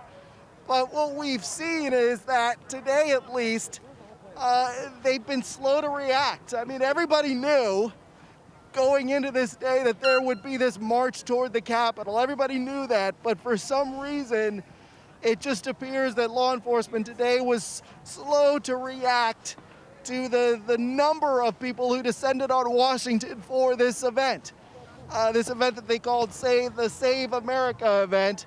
And so what you see behind me is the result of that. You had this massive crowd gathering here on the Capitol steps, some people climbing the walls here, and law enforcement seem to be caught flat-footed here, responding to this. So it'll be interesting to see how they get this situation under control. Jeff Begay's outside the Capitol there. And it's been an extraordinary day, as we've already heard from the president-elect Joe Biden saying this must end. He called it an assault on the citadel of liberty, the representatives, the public servants, an assault on the rule of law, and an assault on our most sacred institutions of democracy. He said these scenes do not represent all that we are, that they are a small group of extremists. The Republican leader in the House of Representatives on our air, and probably one of the most incredible interviews of our career, sounding emotional, angry, saying he specifically had called President Trump, told him to address the nation, called the president's chief of staff, imploring him to address the nation and call for an end to the violence, suggesting that those words in that short video that the president just released would essentially cause these protesters that have been riled up for months to just go home. It's clear they're not listening. It's clear that they are bearing down at this moment, bearing down for a confrontation with law enforcement. And yes, Ed, you have something Forgive to me, add. they may not have heard the message yet, because they're out there on the grounds of the Capitol, and they may not be looking at their phones. That's why he may have tweeted this and said it, but we don't know that it's actually reaching the people who need to hear it. That was my only point. Forgive me for. And I think we would all agree, Nora, listening as we all had a chance to ask Leader McCarthy numerous questions, I detected a modicum of helplessness in his voice. I don't think he felt he had any real ability to get control of this situation, that this was a whirlwind that he was being pulled into, and all members of the House and Senate had been pulled into in ways that he found unexpected, even though he is the leader of the House Republican Conference and a very close and stalwart ally, as we've said, of President Trump, and very familiar with Mark Meadows, the current White House Chief of Staff, and the entire conversation within the Trumpian world, which he is a regular part of. I detected in his voice, I want this to stop, and I'm not sure it can or I can stop it. I don't know if you heard the same thing, but as I've been listening to it in my head, I heard it. I did. I detected that same sense of not only sort of a sense of sadness, but a sense of disbelief that it had reached this moment. But President-elect Biden said the words of a president matter, no matter how great or how bad. They can inspire or they can incite. And today they incited. And they incited the crowd and the mob that is at the United States Capitol today. They were incited by Rudy Giuliani, who earlier in the day said, let this be trial by combat. And to this group of fervent supporters of the President of the United States, they took those words and they used them not only as a rallying cry, but as marching orders. And thus have marched to the front steps of the Capitol, the back steps of the Capitol, inside the Capitol, into the floor of where the most important debates of our nation take place, and into the Speaker of the House's office. They are now standing on the very steps and on the podium where President-elect Joe Biden will be sworn into office 2 weeks ago. No matter what happens, Congress will fulfill its ultimate duty as this final step in just doing what is a perfunctory matter and counting these electoral votes. But what we're witnessing now is really a question of leadership, as politicians who, as their profession, use their words to encourage support and action are now unable to pull back what they have created. And those lawmakers who serve on Capitol Hill, who regularly incite through rhetoric different types of passions, have abandoned the citadel of democracy, the U.S. Capitol. They're no longer there. One of the first to leave was the Vice President of the United States. Well, we don't know whether they've entirely left the Capitol complex itself. In fact, in speaking with some lawmakers, it's members of the Senate are still in and around Capitol Hill itself, but they may not be in the actual building. They're all connected through tunnels and whatnot. Just a few. Meaning in the office buildings that are right near exactly, the. Yeah. And it's believed that at least members of Congress are still in that proximity. As we near sunset, as you said, about 5:10 tonight. 5:01. 5:01, forgive me, so in 15 minutes or so. A reminder that there's a curfew here in Washington, D.C. starting at 6 p.m. Eastern. Metro bus and Metro rail services being ended earlier this evening by 8 p.m. Eastern. Our transportation unit passes along that flight attendants who stay in downtown Washington hotels are being cleared out of those downtown hotels by their airlines as a precaution and told to stay close to the airports where they're supposed to fly out of. Some sense of the potential risk tonight in this city as this continues. And as we've seen, there's an increased level of law enforcement there from Washington, D.C., from the National Guard, both of the District of Columbia and Virginia, from Maryland. But we don't know when and how exactly this resolves itself. And as we talk about our members of Congress, I want to bring in a United States Senator, Senator Tammy Duckworth, a retired Army National Guard Lieutenant Colonel, helicopter pilot, now a distinguished member of the Senate Armed Services Committee. Senator Duckworth, thank you for joining us. I know that in all that you have witnessed in your life, that this is unlike anything you've ever seen. It is unlike anything I've ever seen on domestic soil, that is for sure. You know, I spent my entire adult life defending our Constitution to all enemies, foreign and domestic. It never, ever occurred to me in a million years that that domestic threat would occur on the steps of the U.S. Capitol after being incited by the President of the United States. This is a shameful day, but I will not be deterred from doing my job and certifying these Electoral College ballots today. What are you calling on your colleagues to do in terms of counting those electoral votes? Well, I'm calling on them to stay here and continue with the proceedings. We are all now located in a safe location in the Capitol. They have collected us from all of the places that we're safely securing ourselves, and it looks like we're going to be able to continue with the proceedings. I have made it clear to my colleagues that I want to continue.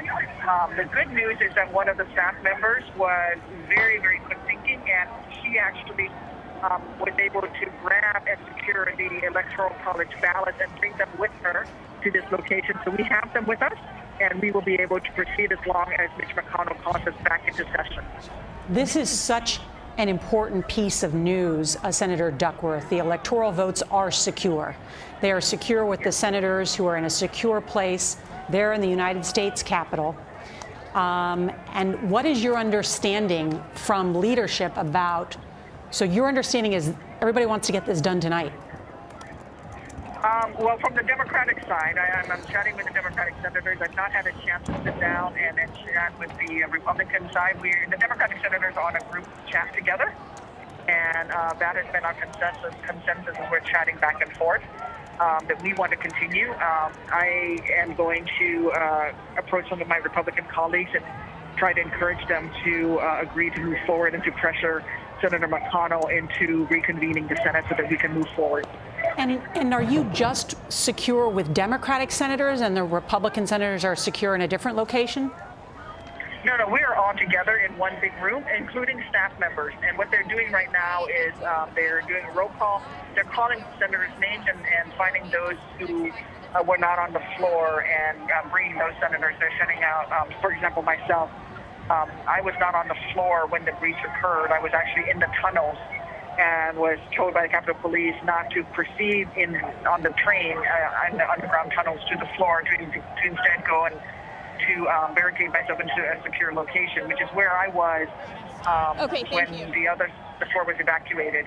And just a little while ago, a team of Capitol Police came and retrieved me and brought me to this central location where the other senators are, and they're proceeding to do that with all of the remaining senators and staff members who are scattered about the Capitol who didn't happen to be on the floor when the breach occurred.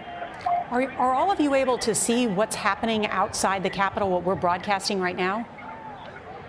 Yes, we have a couple of channels up, and we have 3 big televisions that are playing the news right now. Well, Senator Duckworth, you know, what we see, of course, is, as you know, sunset in just about 10 minutes from now. We see a number of the Metro D.C. police. We've been told that additional National Guard have been approved by the Pentagon, by the Secretary of the Army, that Maryland and Virginia are also willing to assist. Do you have any understanding to the senators with you about how they're going to move and disperse this crowd? Well, we are getting a briefing every 20 minutes or so from the Capitol Police. They're coming in the room and giving us a briefing. My understanding is that they're working on clearing the Capitol right now, and that we are just holding tight. Again, we want to make sure that we've tracked down all the staff members that are here and everybody is secure. I will tell you that coming over here with the team that brought me over, we certainly went past quite a large number of Capitol Police, as well as some uniform National Guard personnel who are already on location, and that we are as safe as we can possibly be where we are at right now.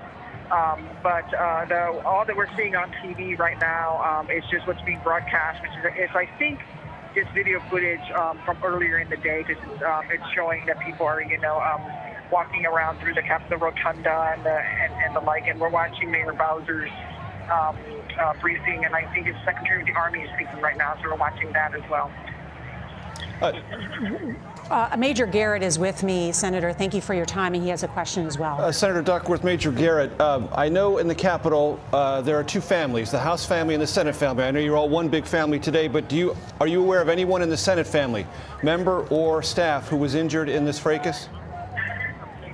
I'm not aware of anyone who was injured. Everybody here seems to be fine in good spirits. We are ready to get going again.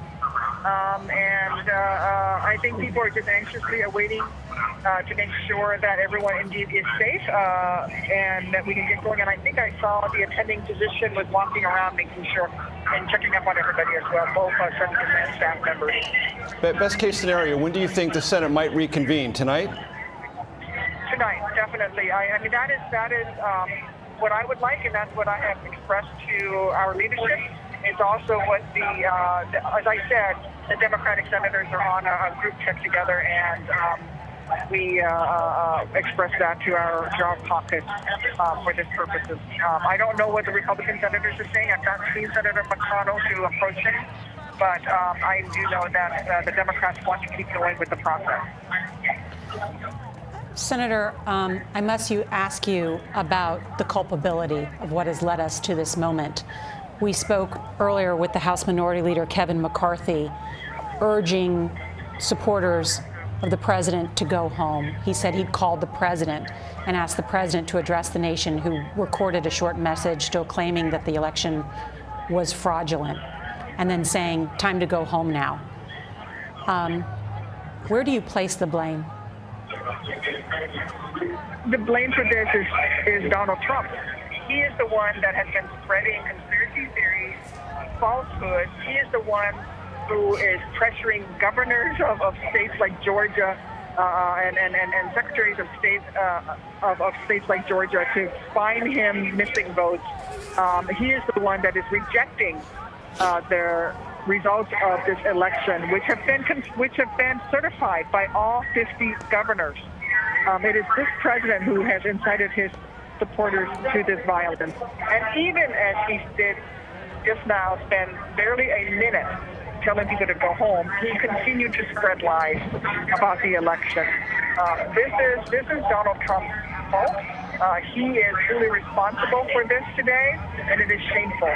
I've never in my entire adult life, serving both first in the Army and now in the legislative branch, would ever imagine that it is the President of the United States of America who would be the one to incite violence and have people storm the steps of the United States Capitol. Never would I imagine that this could possibly happen.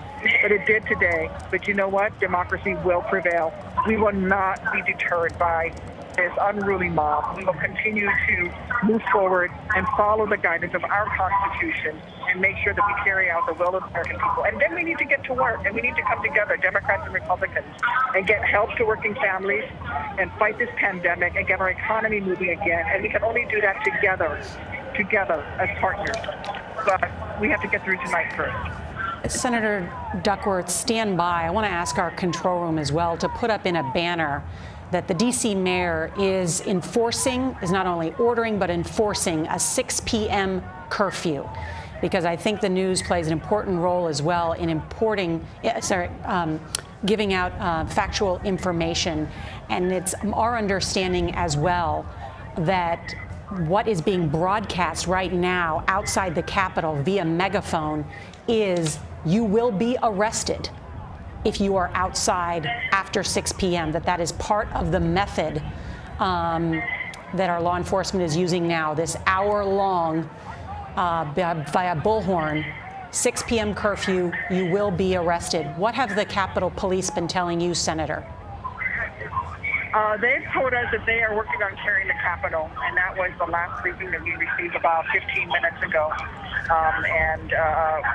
That, as far as I know, is that they are working to clear the Capitol at this time. Senator Duckworth, again, Major Garrett. I know you might not have been briefed on this, but I'm just curious, since we have you, a very good source of mine, very connected on all things Capitol Hill, just texted me and said that the word is that the House is going to go into session, but not in the House chamber, but in the Ways and Means Committee room, which is a very large facility that might, in fact, be large enough for a socially distant reconvening of the House. Have you heard anything along those lines? Would that surprise you? That would not surprise me. I'm familiar with that House chamber, having served in the House myself, and I urge my House colleagues to please do go back into session. And I hope that will be an indication that Senator McConnell will call us back into session here where we are located. We are in a very large room ourselves, but there is absolutely no room, and there's not much social distancing going on at this point in time. We all have our masks on, of course, but we are pretty tightly gathered together here, but it is the best condition we possibly can, and we are all safe, and we want to continue. So that's good news indeed if the House does go back into session, because I would like the Senate to go back into session as well. You know, Senator, on that very point, this morning before tens of thousands, Rudy Giuliani and Donald Trump Jr.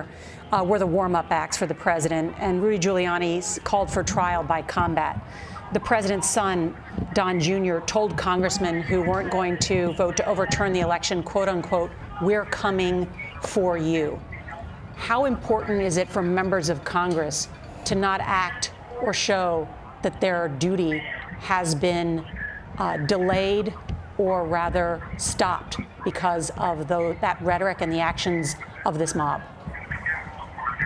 I think it is paramount that we continue to move forward with our democratic processes and that we carry out our duties. I think it is very important, not just for our nation and our democracy, but for the world to see that in America, nothing will stop the democratic process from moving forward, and that the will of the people will be carried out, and that we here in the Senate and in the House will not be deterred by mobs.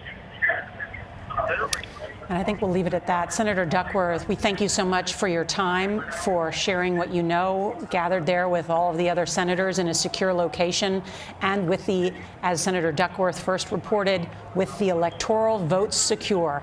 That, in her words, a very smart, quick-thinking staffer said, let's What's get the most important piece of paper in this chamber? Or right. Pieces of paper, envelopes. Gather them, secure them, keep your wits about you. I can only say on behalf of the entire American process and democracy, well done. Thank you. Yeah, I'm trying to get a sense of what's going on Capitol Hill. I'm seeing this picture on the west front of the Capitol, that doorway, that window. It appears to me, at first when I thought, all right, one of these supporters brought their welding material with them, and maybe they're welding and opening up the doors, with welding material. Then it struck me that perhaps it's the law enforcement from inside the Capitol shining their bright lights out and saying, move back, in a way to begin the disbursement, with lights. I just can't tell. I wonder if someone can shed light on if Jeff Pegues, I know it's a difficult vantage point, but it does appear that they're essentially, in my limited recollection of what law enforcement carries up there, it appears to be either is it like a strobe flashlight? A strobe flashlight, either that they carry separate from their weapon, or that might be on some longer weapons up there. And it's just very difficult to tell from this vantage point. I'm being told they are strobe lights from likely weaponry in order to distract that is being used, most likely coming from law enforcement. Right. So they are hard to look into that. Right. Imagine that if you were trying to storm the Capitol through that entryway and law enforcement is shooting back the strobe lights, it is difficult for you to see and move forward. However, you see that group there does not appear to be moved back by it at all. But this is the kind of difficult situation that's going to have to be deconstructed here in the coming hours, with just 59 minutes until this curfew is set to begin in Washington, with a larger law enforcement presence now on scene, and with members of the House and Senate clamoring to reconvene, even if they don't do it in the House and Senate chambers. Yeah. And I do want to be precise in my language, because I do believe that I have called this a protest, which I believe earlier in the day, many of these supporters of the president were engaged in a protest. At this point, it is being called a mob or an insurrection. They are inciting violence, and they have been asked and it is illegal to be on the Capitol grounds as they are now. Jeff Pegues, I want to bring in now. And Jeff, can you explain what's happening right now with law enforcement? Slowly but surely, they are moving some of the demonstrators back off the Capitol building. They're not taking fast action, that's for sure. But you have police officers sort of nudging people toward the exits, if you will.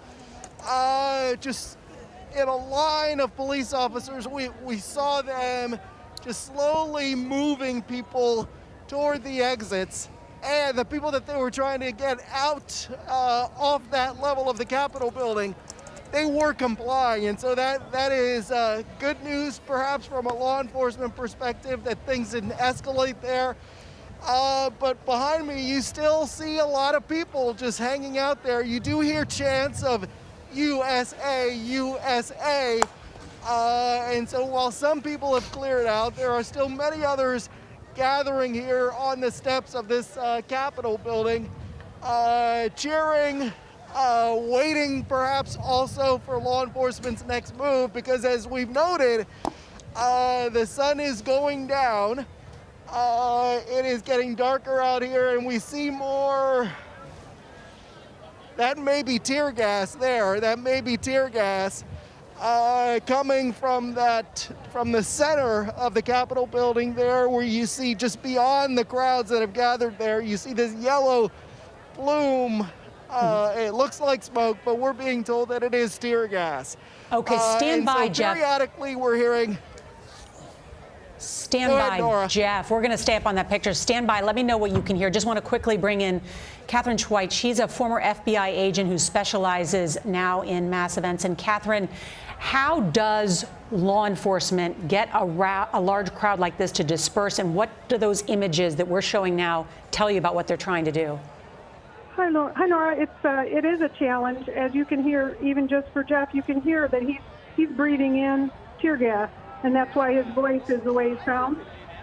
The challenge for law enforcement, as darkness is now approaching, because it's sunset right now, is they are going to have to divide and conquer. That's the only way that you can take a large crowd and find a way to disperse it. So the building itself, they have to secure the building perimeter before they can try to empty the building out. And once they secure the perimeter of the building, then they'll be able to send teams into different areas and clear each individual corridor, building, office. And that's when we'll know that the building is secure. But there's also the basement and all the floors above.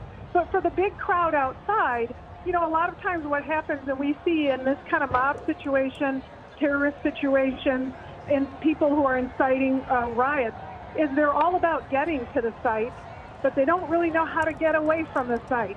Once they get there, they don't really have a plan. And I think that's what we're seeing right now. It's sunset. They're in a location with no bathroom, no food. It's getting kind of cold. It's going to be down to 30. They've been out all day. And so that will probably take the law enforcement suggestions to disperse. Catherine, we're seeing the disbursement efforts going on right now. I got to go back to Jeff Pegues because we hear the sound of a bang and what appears to be either tear gas or something like that. Jeff? Yeah, we just think, in the last couple of minutes, we're just seeing things escalate a bit here. We have 5, 6, or 7 or so bangs and more smoke.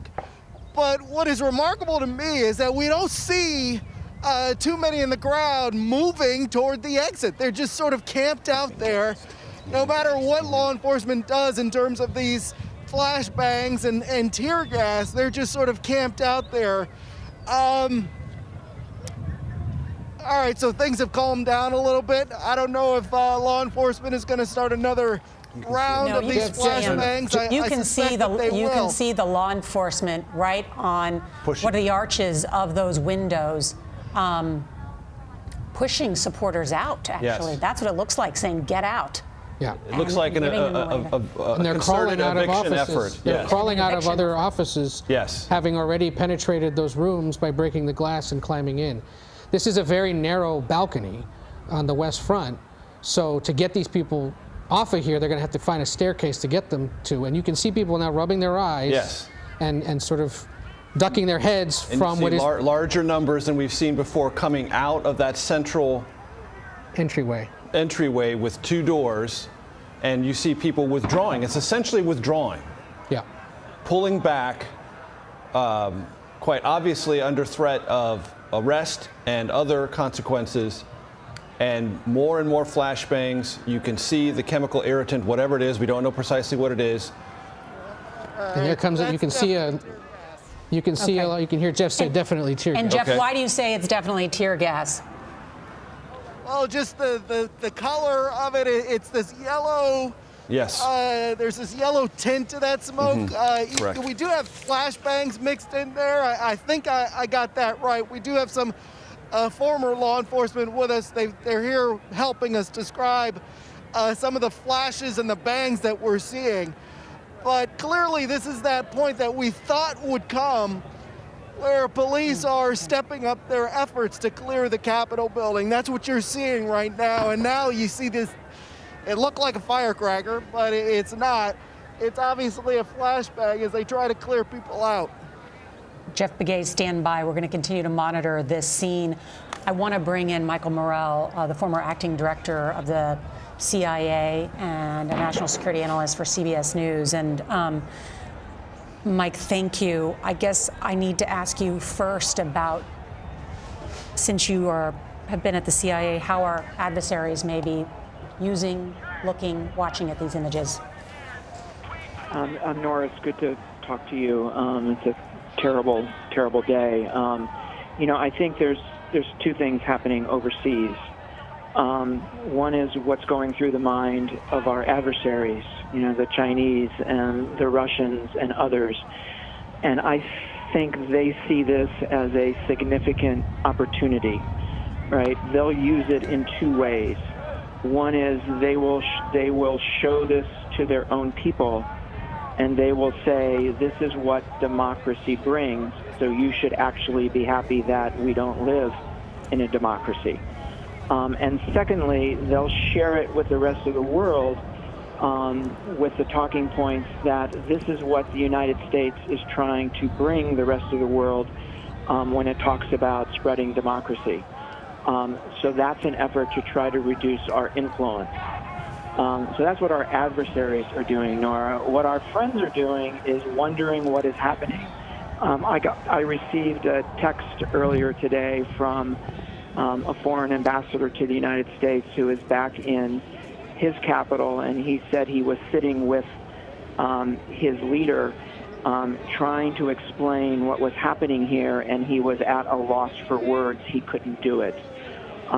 So I think there's effects here on both our adversaries and on our allies and partners. Do you believe this effort may have been aided by our adversaries? I don't think so, Nora. I think this was, made and created here in the United States. We do know that the Russians did not play significantly in the 2020 election, nowhere near as much as they did in 2016. So now I'm afraid we own this one ourselves. Michael, it's Ed O'Keefe. Good to talk to you, although under these weird circumstances. I'm curious, you served 2 presidents and would have been involved in all sorts of hypothetical exercises, tabletop exercises they call them. Was there ever anything like this gamed out or prepared for? No, Ed, that's a really good question. And of all the scenarios where we talked about risks to the United States and risks to our democracy and risks to our country, this was never on the list. We never anticipated anything like this. So no, simply not thought about.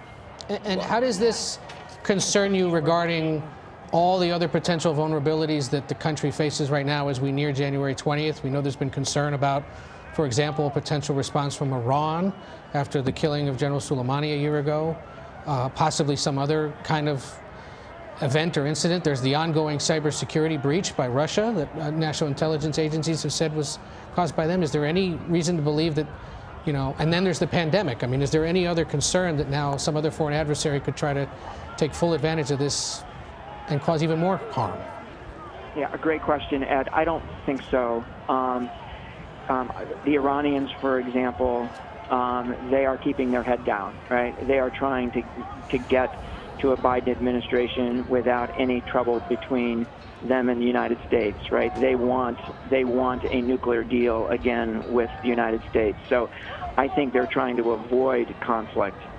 So I don't think we're going to see anybody try to take advantage of this in the short term. In terms of how I would rank the risks, what's happening today in our own country is at the top of the list, right? If we can't have a healthy democracy, if we can't have a strong democracy, then pretty much nothing else is possible, right? Good policy is not possible. Good foreign policy is not possible. Good national security policy is not possible. Your strength as a nation, your national security starts with a strong political system, and we are seeing today that is challenged significantly here in the United States. No doubt challenged, and at the same time, Michael, you would acknowledge that under threat from foreign governments, multiple foreign adversaries, we did have what was a safe and secure presidential election by all accounts, except by the president, who continues to argue that it was rigged. I have a question for you as someone who spent a career at the CIA, about the power of words and at the power of messaging, because Leader McCarthy, the top Republican leader in the House, said to us he almost sounded desperate that he had called the president and said he needed to come out and speak before the American people. When the president did address in a taped recording, not live, he once again said that the election had been fraudulent. And then he said essentially to what we may now call a mob, they're no longer protesters, he said at the end, "I love you." Right. And I just wonder your take on that, about denouncing, because he had also told them to come and be wild. And I hope that's not too philosophical of a question, but the power of words.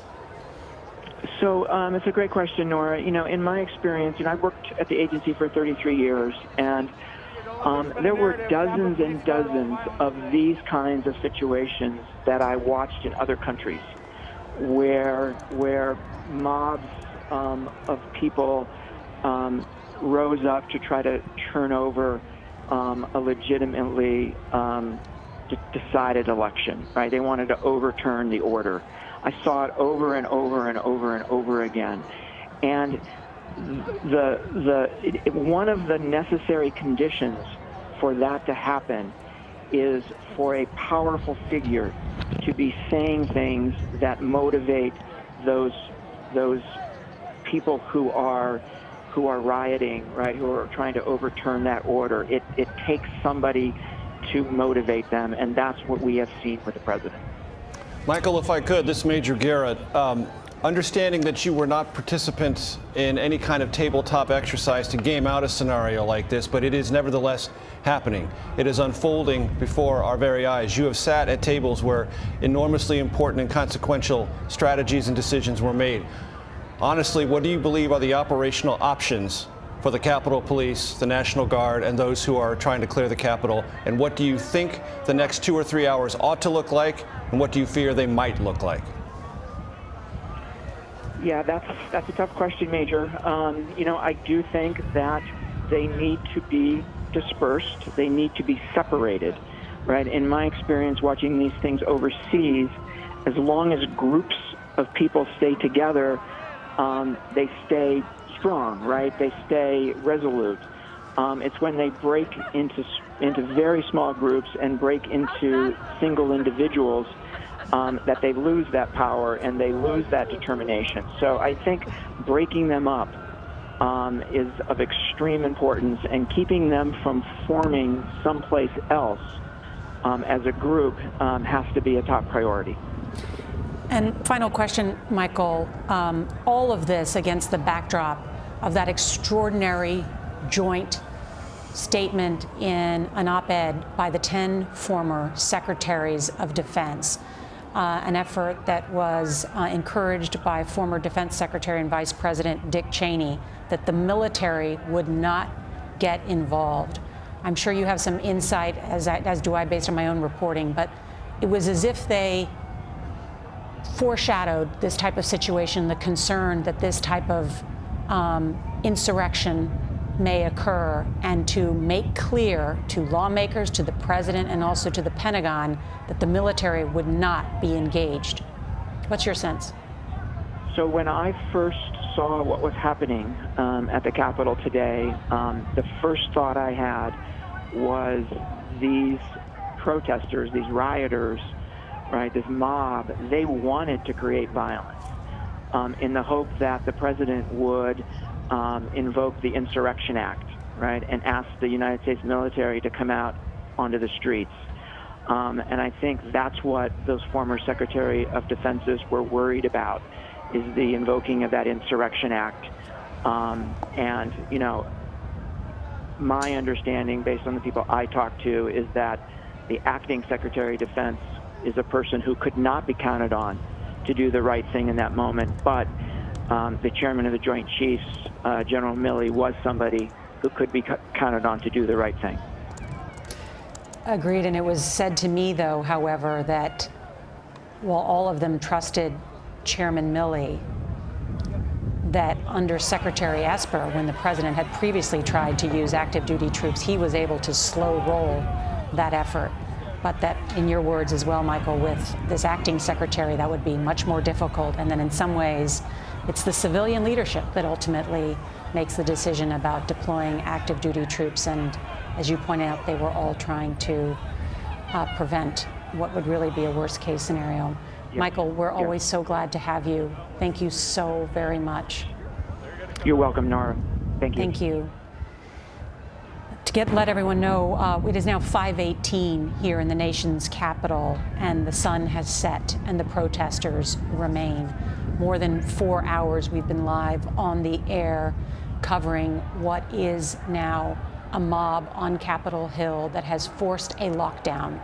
The House and Senate to go out of session after a joint session was moving forward with the counting of the electoral votes, which was the final step to in the process of naming President-elect Joe Biden as the President of the United States. We don't use the word certify because the states certify the votes, and it's already been certified. So we're very clear and precise in our language here by saying that Congress doesn't certify. It has a very ceremonial role historically. It just counts it, and the Vice President played the role of presider, not decider, and as some have suggested, was almost like the person at the Oscars who just reads the results. As a result of this mob descending on the Capitol after being incited by the President of the United States, his son, and Rudy Giuliani, this has led to this extraordinarily historic, and historic, it sounds like a positive word, but I don't mean that because we've just never witnessed anything like this in our life, where these supporters of the president have felt emboldened enough to carry this out and place the lives of our D.C. Capitol Police and law enforcement in danger, to place the lives of lawmakers in danger, to place the lives of public servants who engage in the daily act of legislating in danger. We were told by Senator Tammy Duckworth that a number of the senators are all together in a safe and secure location, that a smart and quick-acting staffer grabbed these beautiful wooden boxes that contained the electoral votes and brought them safely and securely to, this is them, look at this incredible piece of history. Senator Look at Merkley these boxes. of Oregon they're all in there essentially. With the senators, they're secure. The electoral votes are secure.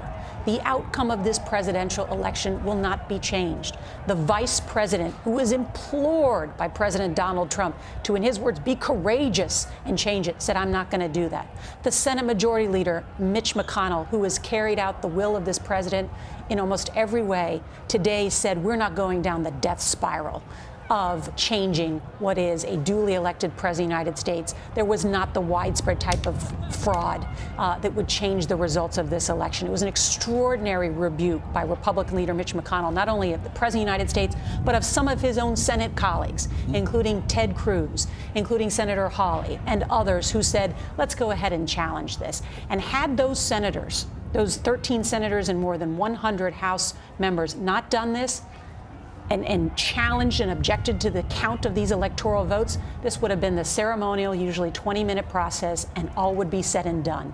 And yet at this hour, we have what some would call an embarrassing scene for American democracy. What President-elect Joe Biden has said is an attack on the citadel of democracy, an attack on the institution of democracy.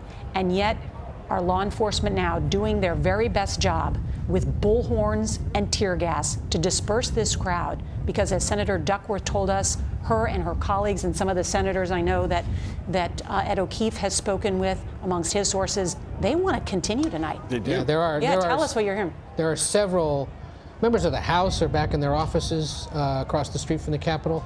Members of the Senate are all together and are waiting to sort of figure out where and when and how exactly they might reconvene. The official word so far is that they don't want to allow them back into the House and Senate chambers until some kind of a major security sweep can occur, not only inside the building, but that they know that outside the crowd has been controlled.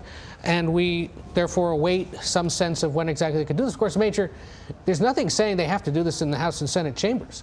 They could decide, and we heard from Senator Duckworth earlier, that they might opt to hold this meeting in some other kind of a conference room. There are very large spaces in the Capitol Visitor Center where they could potentially do this, and there are other large committee rooms as well.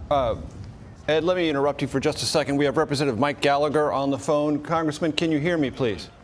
I hear you loud and clear. This Major Garrett, I'd like you to tell me what you think of today, what you believe will be happening in the next 2 hours, and do you believe the House will reconvene to get back to business in chambers or in the Ways and Means Committee room later on this evening?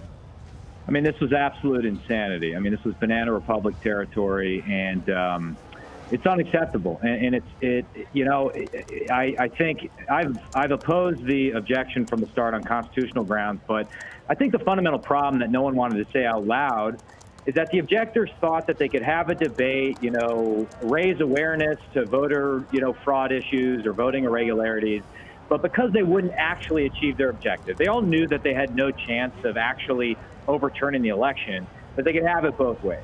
But the problem is they gave a lot of people false hope, and they got a lot of people fired up, and now we're seeing the consequences of that play out. And this is just absolutely unacceptable. The president needs to call it off. These people need to stand down. I mean, this is America. This is the United States Capitol, and we're sitting here with our walls barricaded, our doors barricaded. Someone was shot at the U.S. Capitol. The closest thing that I can think of that this reminds me of is the time I spent in Iraq in 2007 and 2008. Is insurrection too strong a word, Congressman? The problem is it's like everyone's in a rush to label everyone else a traitor. I just want this to stop, and we have to support the peaceful transition of power.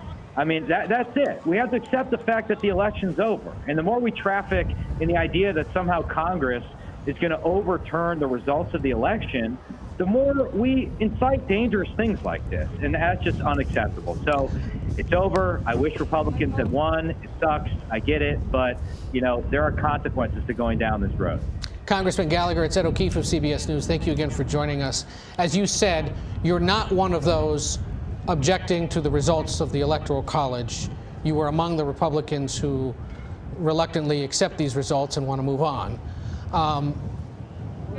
I know you made a fair point about not ascribing titles and blame and whatnot, but it does seem like your party especially, and your House conference most of all, is going to have a serious conversation with itself about what it has allowed to occur today.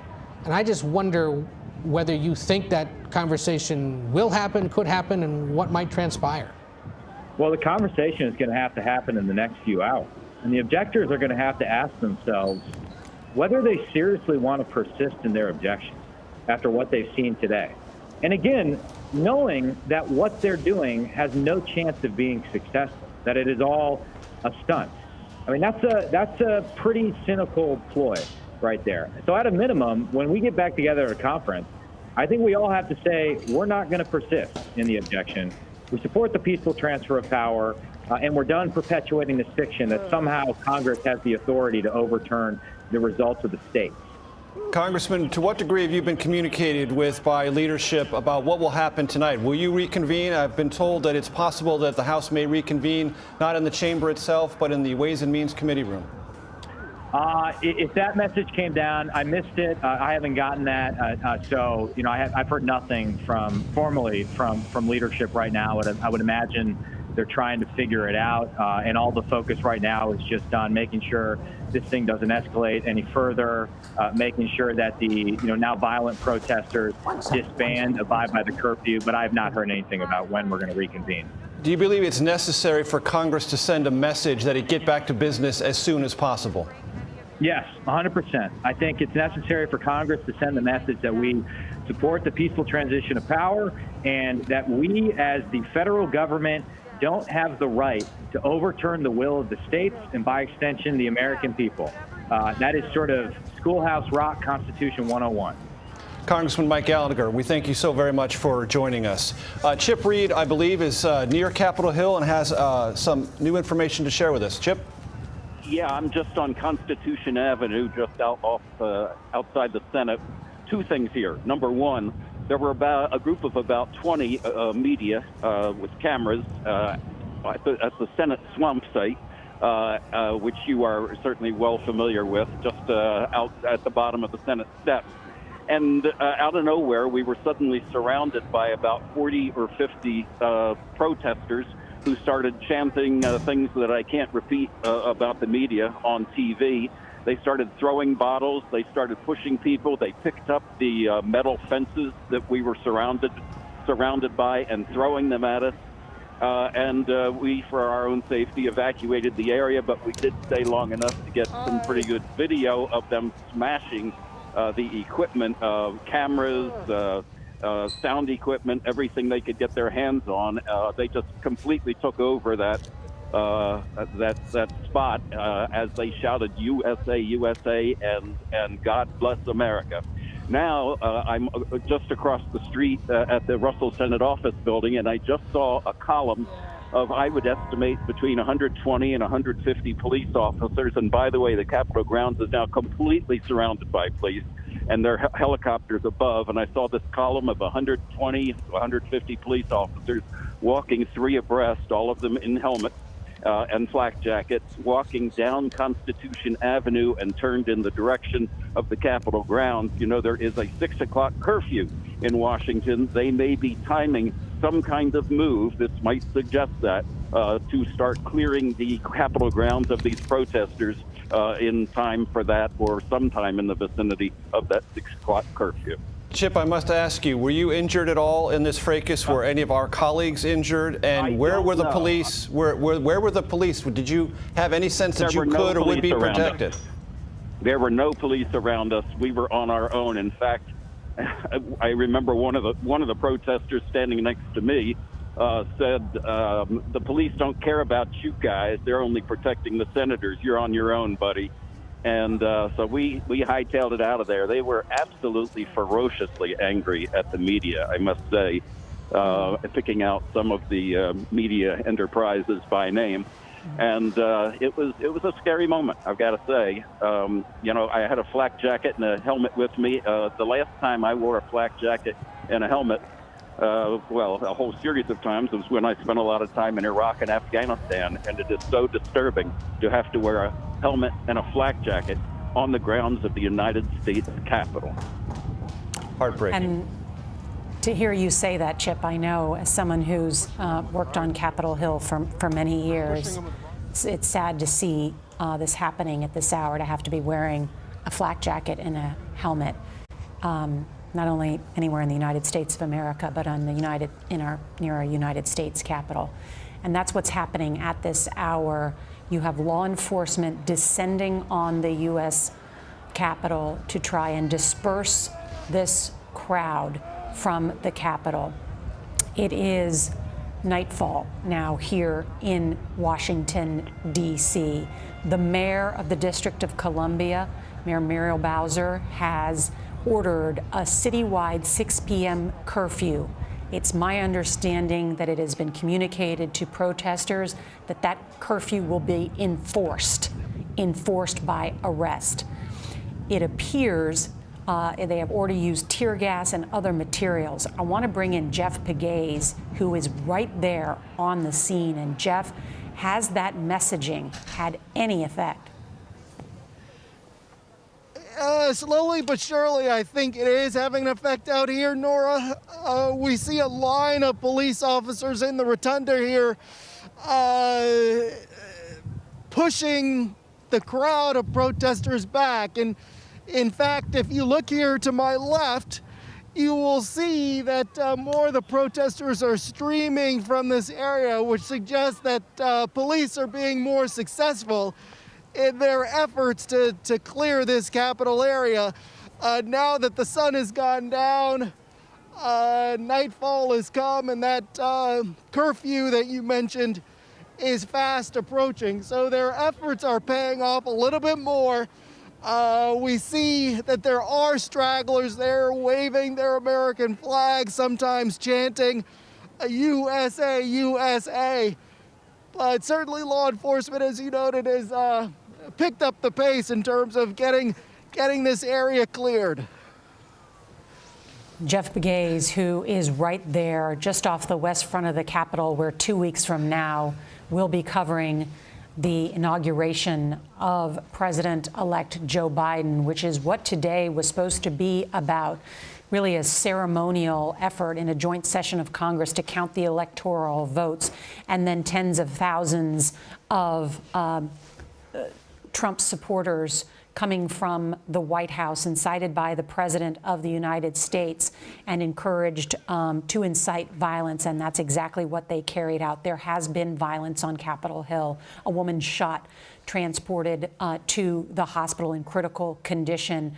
Additional other, we're not clear who they are. One person who was trying to climb the walls also fell and fractured some bones, transported. A number of injuries reported by the D.C. Metro Police, who are now on the scenes, aided by members of the National Guard. We've seen members of the FBI elite unit inside the Capitol. What they're trying to do is, we're seeing outside the Capitol. We don't have cameras inside. What they're also trying to do is essentially clear step by step inside the Capitol. And room by room, corridor by corridor. In every office building as well. And every office building, because as Senator Tammy Duckworth and other lawmakers we've spoken with today told us, they want to keep going. And I just heard from another senator who says they still don't know when, where, or how they might reconvene tonight, but they certainly want to. Stick and stay. And I think, do we have that shot of the west front of the Capitol again? With the expansive look at the lawn. That right there you can see is... This is Pennsylvania Avenue, but it's hard to tell. Control room, do we have a sense of where exactly that is? Either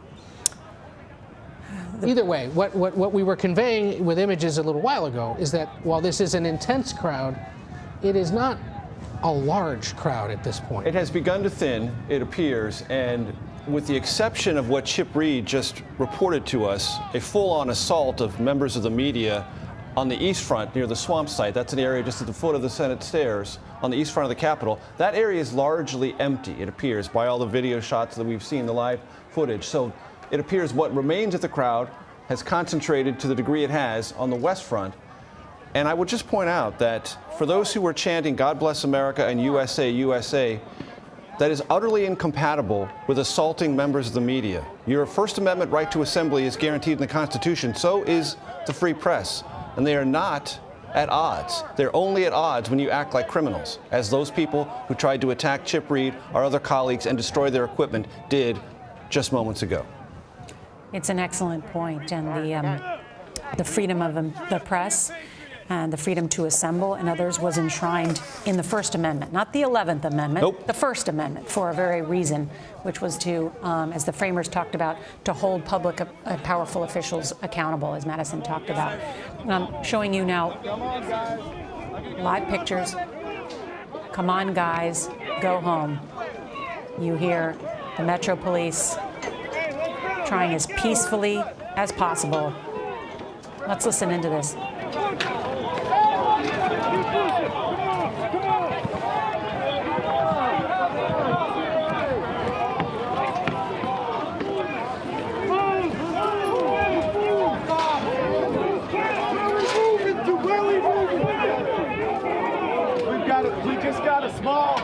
We got a small criminal class that's running this country. Y'all don't give in, man. You stand with us. We're going to church on Sunday. We got to wake up, guys. Let's go, let's go. Love you guys. We still support you. Not only supporters of the president, but supporters of Jesus gathered as well, concerned about and protesting, which is a right, but this has gone beyond protesting, as has now placed the lives of law enforcement and others in danger, as well as the destruction to our federal property and disrupted the work of lawmakers and diligent public servants. And you heard, Nora, the audience heard one of the protesters as he walked away say there's a small criminal class that runs this country. That is an embedded grievance that Donald Trump did not invent, let us be honest, but as a candidate and as president, he has pointed to and suggested is real and is given a sense to these people who held that grievance that it's real. And he's the only alternative to it. Listen just a minute. What happens when we have the power and you guys are getting pushed down? You guys don't want us with your weapons. And we should tip our hats to the D.C. police, who frankly have put up with a lot of this over the past year, whether it's pro or anti-Trump supporters, the Black Lives Matter protests that were held. This is a police force that has been worn pretty thin and worked pretty hard dealing with situations like this across the nation's capital for last. We should update. We now have definitive information on that.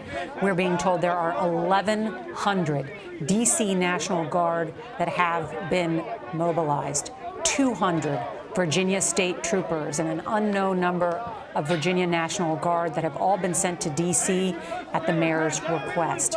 500 Maryland National Guard and state troopers. Montgomery County Police have sent 53 members of their special events response team, an all hands on deck. Look at this picture as the Capitol is lit up bright tonight to give law enforcement a clear picture and to remove those. And the reason, as Alan He, our Capitol Hill reporter who just spoke with Senator Manchin, he said to Senator Manchin, what's the plan for tonight? And Senator Manchin told Alan He, we plan as soon as they get everything cleared, but we're going to go back and do our business.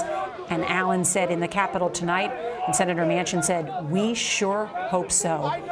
So we'll say whatever it takes, these thugs are not running us off. That from the senator from West Virginia. As we discussed many hours ago, there would be an institutional imperative to send a signal. The Capitol is lit up not just to aid law enforcement in the removal of these insurrectionists and mob violence committers, but also to look the way it does, to be a shining light symbolically and quite genuinely on Capitol Hill. It is the place that when you're in Washington, you see from a great distance. It is inspiring. It's always been inspiring to me. I consider it the most beautiful building in America. I really do. I love to be inside that building. Our whole story of America is there, both in art and in architectural representation. And it's lit up for two reasons: to help law enforcement, but also to be a symbol to the country. It will endure. And those lawmakers want to get back to that enduring part of it, getting back to the work and not being intimidated, not being scared away by an angry, violent, and criminal mob, though be it small. It is, I agree, the most beautiful building in Washington. Atop it sits Lady Liberty, a woman, the highest point in Washington, a statue built by slaves. And now, today, we learned that the first black senator from the South will represent the South in a true changing of America. Georgia, yes, from Georgia, yes. It's funny, while we sit here, it seems so insignificant, but when the day began, it was quite significant. The Democrats won both those seats in Georgia. There is now Democratic. Have we actually announced that we've called it? Yes, we have. I know. We have it on the air. No, but can we do that? Major, I actually did ask a little while ago. It was thought that we should stay in the moment here, but I know because yes, we missed the boards. Yes, that moment about just what happened, because this is just what we're witnessing live in the moment. We should stay, but it is that has eclipsed in some ways what is a significant shift of power. And that's why there was over $500 million spent on those two Senate races, because it controls the future of this country. Legislatively, I mean, it's the most very extremely powerful, which is why Congress, there was talk that, that Wall Street, that the markets would tank as a result if Democrats took control. They did not. But we are reporting at this hour, and had just a few hours ago, that the Democratic candidate for the Senate, Jon Ossoff, who is a 33-year-old documentary filmmaker, has defeated the incumbent Senator David Perdue in what has been now is at about 30,000 votes there. We had earlier called in the middle of the night for the other Democrat running in that race, Reverend Warnock, who is the pastor at Ebenezer Baptist Church, where Martin Luther King once presided, and he defeated the, not the acting senator, but the... She replaced Johnny Isakson, Kelly Loeffler, filling out the unexpired term of Johnny Isakson. She was never an elected senator. She was just filling out an expired term of Kelly Loeffler. And running for the opportunity to do that, and was defeated. Now CBS News projects that Democrats hold 50 seats in the United States Senate, as do Republicans. And with the vice president-elect a Democrat, she would cast the tie-breaking vote, which would give them the majority. We want to return now to Capitol Hill and see exactly what's happening there, because you see law enforcement trying to disperse protesters. We are now just 18 minutes away from 6 o'clock. That is the curfew that has been enacted by the mayor of the District of Columbia, which she has made clear will be enforced by arrests. My guess is the jails may be full tonight, given the number of protesters still out there. And Chris Van Cleve has been in the crowds. Chris, tell us what you're seeing about the efforts to disperse these protesters. Well, Nora, we're on the western front of the Capitol here. You can see it's a much different scene than when we last spoke to you. A lot fewer people here. The Capitol Police have deployed a series of flashbangs, some smoke. Some people were complaining about pepper spray or tear gas as well. That has certainly helped thin the numbers of people that are out front of the Capitol here. There's still a number of people right up along the Capitol base there that are continuing to protest. But for all the talk about what happened inside the Capitol today, a lot of the people that gathered out here did so peacefully. They were here to protest, here to be heard. And many of the folks were just as surprised to hear about what transpired inside the Capitol as everyone watching at home. We have seen not only Montgomery County Police, but a large number of Fairfax County, Virginia police come into the Capitol area here as they've been moving forces into the area, not only from D.C., but Maryland, Virginia. And as you talk about that curfew that is coming up here in a few minutes, it's been quite some time since where we have seen any police officers, at least moving in this area. I can see some flashing lights in the distance. Most notable difference at this point, certainly the temperature has come down. What is happening outside the Capitol is appears to be a peaceful protest as people are filing out. Where they go from here is an open question. D.C. has a curfew that will go into effect at 6 o'clock. Certainly, people are being encouraged to go home or go back to their hotels. But that remains a bit of an open question where the crowd from here is going. Nora? Right, and Chris Van Cleve, as you note, as Virginia has been involved in as well, Governor Northam, at the request of Alexandria, Virginia, which is just right across the river where probably some protesters could be staying. I shouldn't say protesters, part of this mob group now we're calling them, are staying. They're also imposing a 6 p.m. curfew there as well, and a state of emergency in Virginia so that they can continue to respond and help in the nation's capital. And the use of the bullhorns to notify them is to give basically the district and all the police there the legal authority to say, we warned you repeatedly. If you stay here, you will be arrested. And this will not be a contestable municipal misdemeanor situation. You will be arrested because we are warning you. If you stay here, you will be arrested. If you disperse, you will not be. And that's a means, kind of the earliest, most gentle way to try to create crowd dispersal.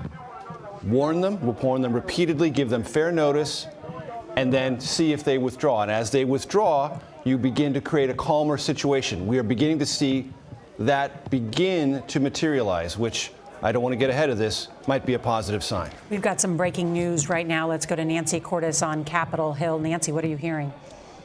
Nora, Congresswoman Debbie Dingell, who is a Democrat from Michigan and a close ally of Speaker Pelosi, has just tweeted that they have been told that the Capitol is now secure, the inside at least, and that they should now get back to fulfilling their duty of certifying the 2020 election. If that is true, if the entire Capitol complex is now secure, that is pretty remarkable because there are an endless number of corridors and offices and nooks and crannies and hideaways that would need to be checked to ensure that there is no one left inside this complex who doesn't belong here. I mean, we have been seeing images all day long of protesters or mob members, whatever you want to call them, toting out podiums.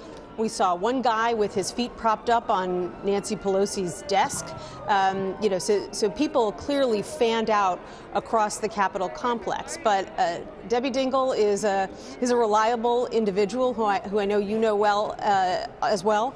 And I can tell you from talking to lawmakers on both sides of the aisle, they really do want to get back to work tonight to finish ratifying these Electoral College results, both because they know that this is a job that needs to be completed and because they want to show that Congress is not going to be intimidated, cowed, delayed from doing important work by an unruly mob like this. So there is a lot of work going on behind the scenes right now to figure out exactly where and when they would be able to resume safely.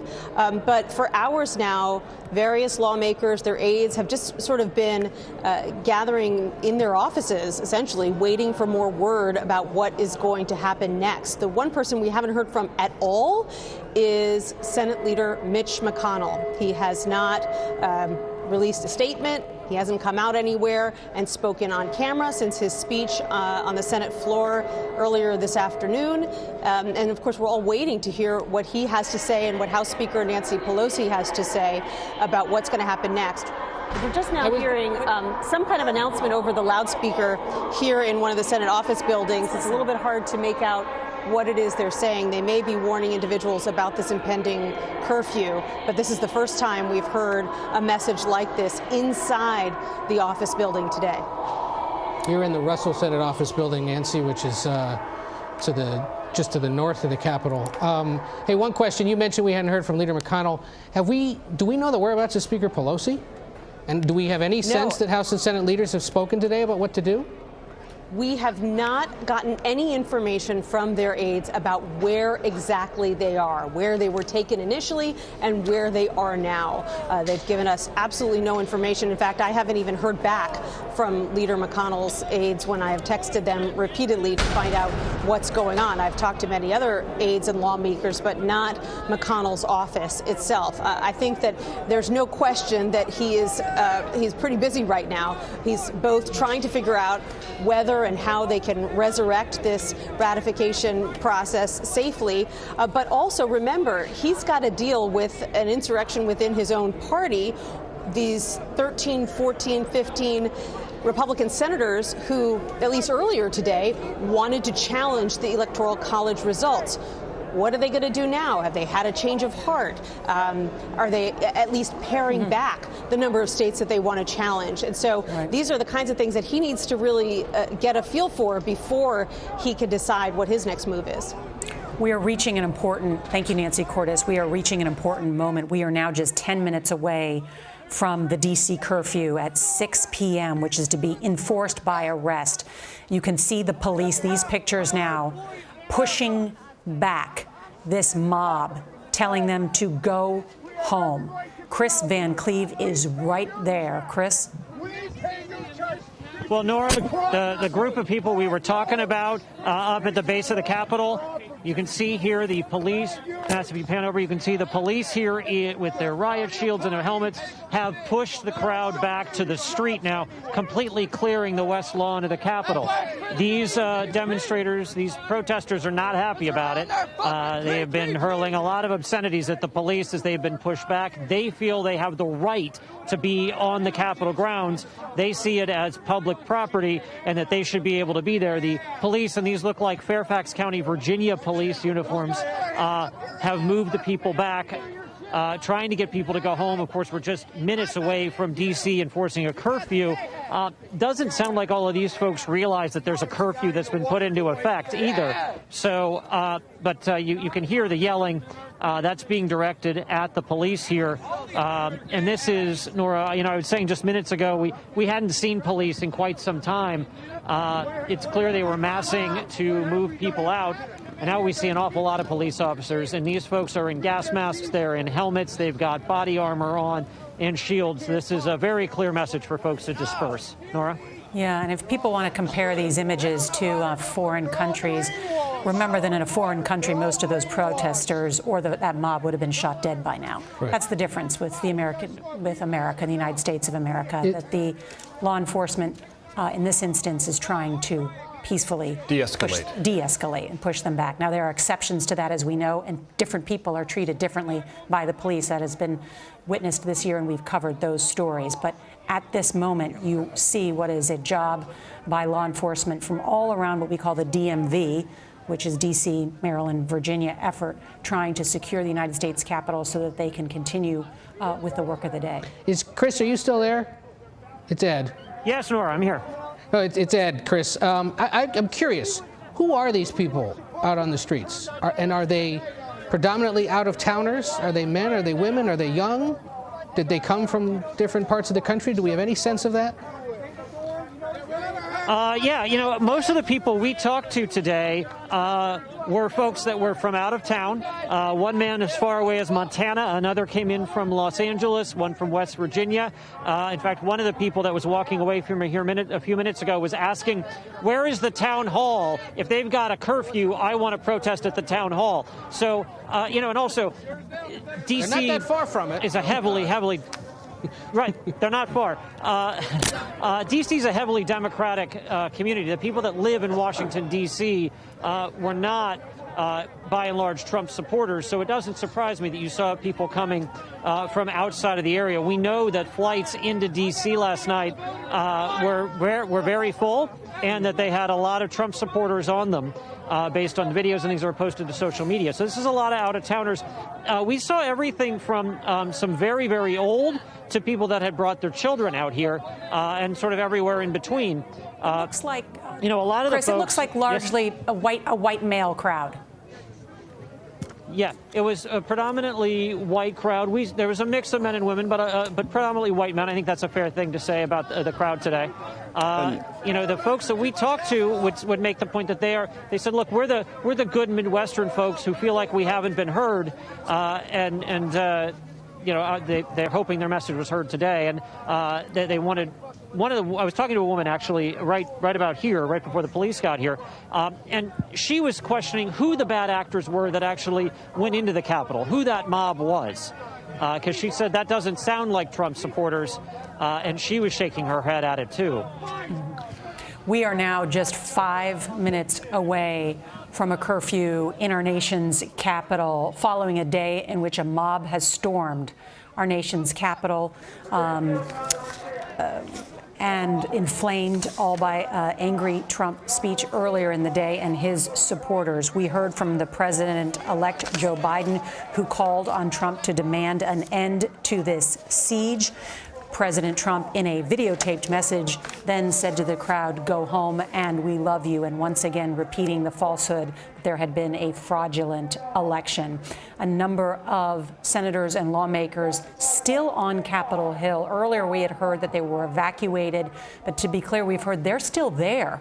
They're actually, for the most part, our understanding is that they're on Capitol Hill, that they plan to act tonight to carry out what was the business earlier in the day. And now you can see what an extraordinary picture right there. Law enforcement in front of a lit up U.S. Capitol. Right. And to Chris's point from a moment ago, there might be those who will be disbelieving that this was Trump supporters who stormed the Capitol. It can be unambiguously stated that it was. They draped Trump flags on the Capitol, adorning it as if they were taking it over by some manner of force. It strikes me, Nora, that we ought to pause for a second and remember what the president said at his acceptance speech of the Republican nomination, standing in front of the White House back in August. He said that Republicans were the party of law and order, that Democrats, if elected to the president and other seats in Congress, would unleash lawlessness in our country, and they would inflict mob violence on monuments, on sacred parts of the American community, and in our streets. Just take that in for a second. Remember those words from the president. He said them. He said those were the stakes, at least in part, of this presidential election. That Democrats would unleash mobs that would attack our most sacred values, institutions, and streets of our country. He didn't say it once, he said it more than once. One other point, Nora, and I think you were beginning to allude to it. All of us have covered, at one dimension or another, the new quest for social justice in this country, in the sense that sometimes the application of police force is disproportionate and affects people of color differently. People that I've gotten to know in that community have texted me today saying to me, Major, if this group, this assemblage, was all people of color and doing exactly the same thing, they would have been treated manifestly differently, and it would have been much uglier. Yeah. I think that's something that we should put on the table and at least take note of. Absolutely. And in other corners of social media, because a lot of this was ginned up on social media, but on other corners of social media today, where these people don't go, there are a lot of people saying that. That if this even had a hint of diversity to it, it would have been handled different. Because overwhelmingly, we've seen it with our own eyes all day, folks. This is a predominantly white crowd, and there are people across the country who are observing this and thinking it might have gone a little different. True or not, it's an emotion that I think, based on what you've seen, what's been texted to me, has to be regarded as real and part of this fabric that is strained and stressed in this country. The police chief of Washington, D.C. says that these pro-Trump mob has deployed chemical irritants on police.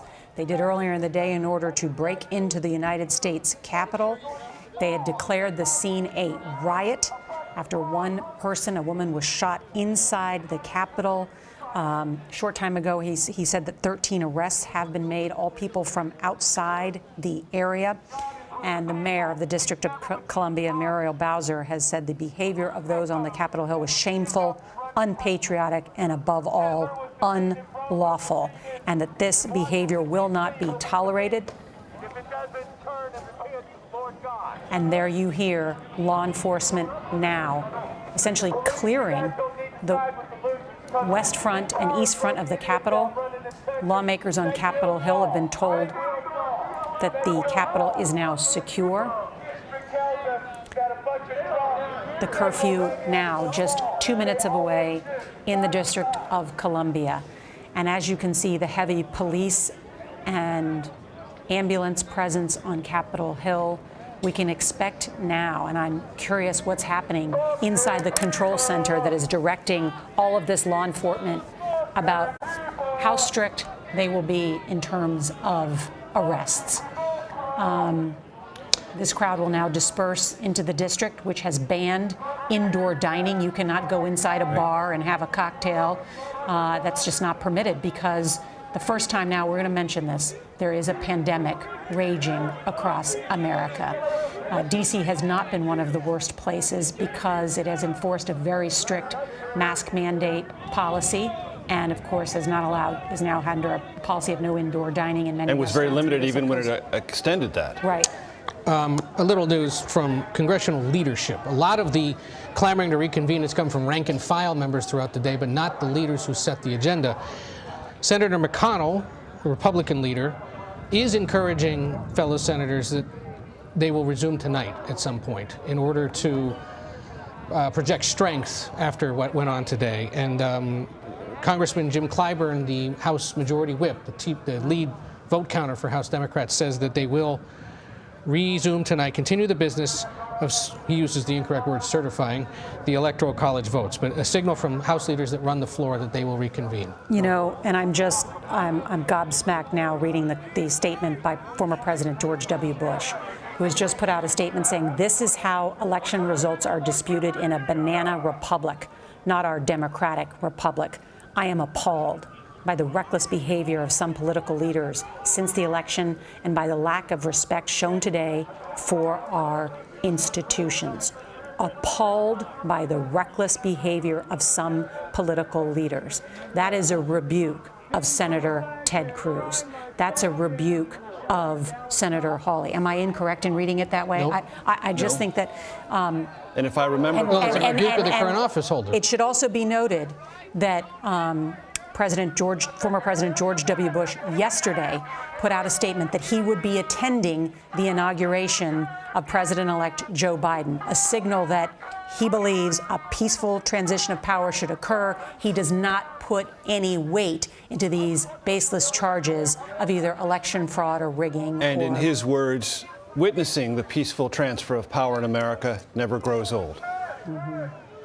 Right. And then later in that statement, he says, to those who are disappointed in the results of the election, our country is more important than the politics of the moment. Let the officials elected by the people fulfill their duties and represent our voices in peace and safety. May God continue to bless the United States of America. And that statement from the former president echoes something that Mike Gallagher told us just a little while ago, that it was his opinion, Republican member of the House, that some of his colleagues thought that they were just playing with small kindling, that this really wouldn't go anywhere, and that they were just associating themselves with a sense of anger in the country and mistrust of the election, but that they were essentially using procedural blanks, that it wasn't live ammo. And his point is, actually, it was, and you should have known better, and not only were you incautious, but you are partially to blame for that which we have seen play out on the United States Capitol. Quite obviously, a set of circumstances none of us in our wildest and darkest imaginings could have imagined. One of the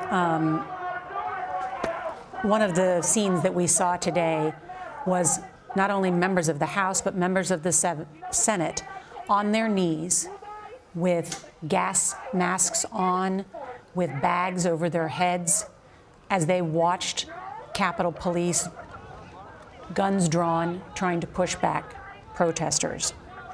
On the phone is Congresswoman Susan Wild. She is a Democrat from Pennsylvania. And Congresswoman, tell us what today was like for you. It was a very emotional and difficult day. It still is. Possibly the most frightening thing that I've ever gone through in my lifetime. And it was a day that will last in our memories for a very long time. And I'm deeply afraid for what it means for the future of our democracy. What did you witness I was seated in the House gallery while the Arizona objectors were being heard. As a member of the Pennsylvania delegation, we were scheduled to have our objections and responses heard next. I was planning to speak during that, so I was just up in the gallery waiting. We were all on pretty high alert because we were aware of the protests outside, and things started to get very, very ramped up. At one point, there was commotion out in the hallway outside of the gallery, and the Capitol Police came in and started locking us in, barricading the doors. Obviously, that was a very frightening, intense situation. The Speaker of the House and a few others in leadership were removed from the House floor. Somebody came, I think somebody from the Sergeant at Arms came over the microphone and told people to look under their chairs for gas masks that were encased under there, which we did. And then we were told to sit and be quiet for a long time. I don't have any concept of how long. And then suddenly we were told to evacuate.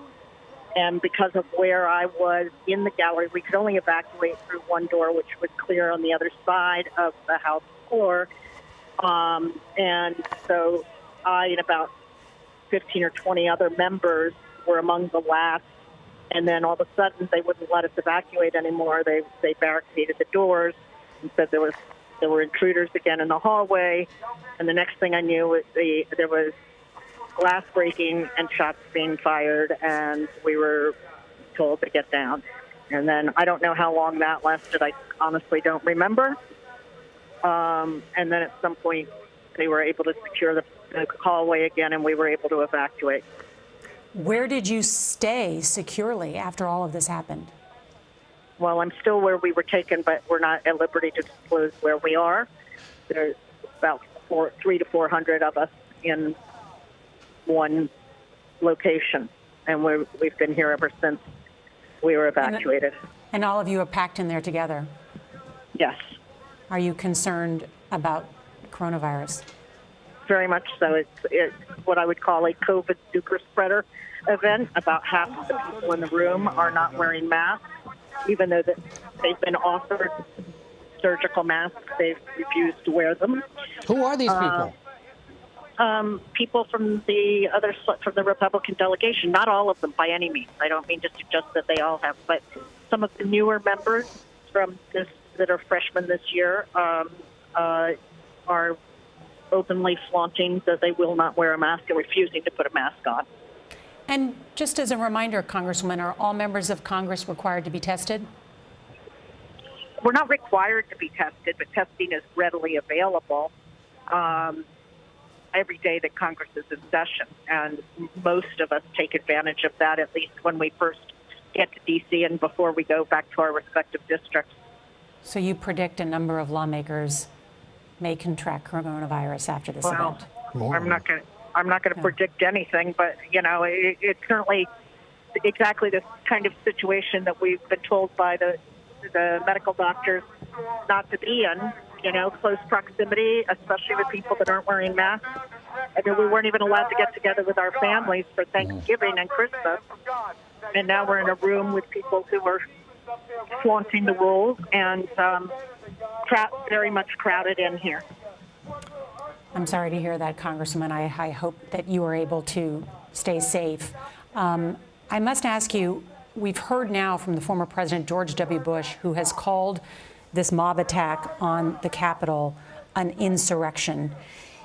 He didn't even call it disgraceful. He rebuked the reckless behavior, he said, of lawmakers who engaged in these objections. How would you characterize what happened today? I hadn't heard that because we don't have access to television in here, but I am glad to hear that President Bush has made that statement. I agree with him completely. I think, frankly, we've been told that we are going to go back either to the House floor or some other location in the near future, and meaning today, to resume the business at hand of approving the electors. We have a new tweet. I would like to see the objectors withdraw their objections, but I'm quite certain that they won't be doing so, and that we'll probably be here late into the evening or the early morning hours while we finish the business at hand. And I think he's absolutely right. I think President Bush is absolutely right. Congresswoman Susan Wild of Pennsylvania, thank you for joining us and as describing how a number of lawmakers are all packed in together at what she called a potential super spreader event of coronavirus, with Republican lawmakers not wearing masks as all of them wait to take the next step and potentially fulfill the duties that are outlined within U.S. law about counting the electoral votes. We should once again just let everyone know that the D.C. curfew is now in effect. The law enforcement has enforced the securing of the United States Capitol. You can see law enforcement has cleared the west front of the Capitol. They have been told that inside the Capitol is secure, and yet the lawmakers are still secluded and kept in this secure area. Although a group of them, the Republican Senate objectors, or those that were planning to object today, are now meeting separate from the rest of the Senate. They were being held in a holding room.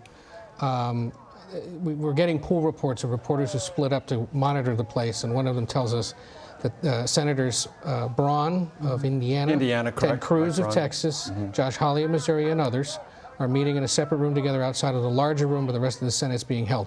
These are the folks that have to signal to the rest of the Senate how far and to what extent they want to take the objections what their tonight. intentions are. And so we'll see whether they give us some sense of a path forward. That would help hasten things or give us a sense this could still take a while. And yet the words of former President George W. Bush, who said he is appalled by the reckless behavior of some political leaders since the election and by the lack of respect shown today for our institutions, our traditions, and our law enforcement. He called this a congressionally mandated meeting of Congress, and that it should move forward and not be inflamed by falsehoods and false hopes, in his words.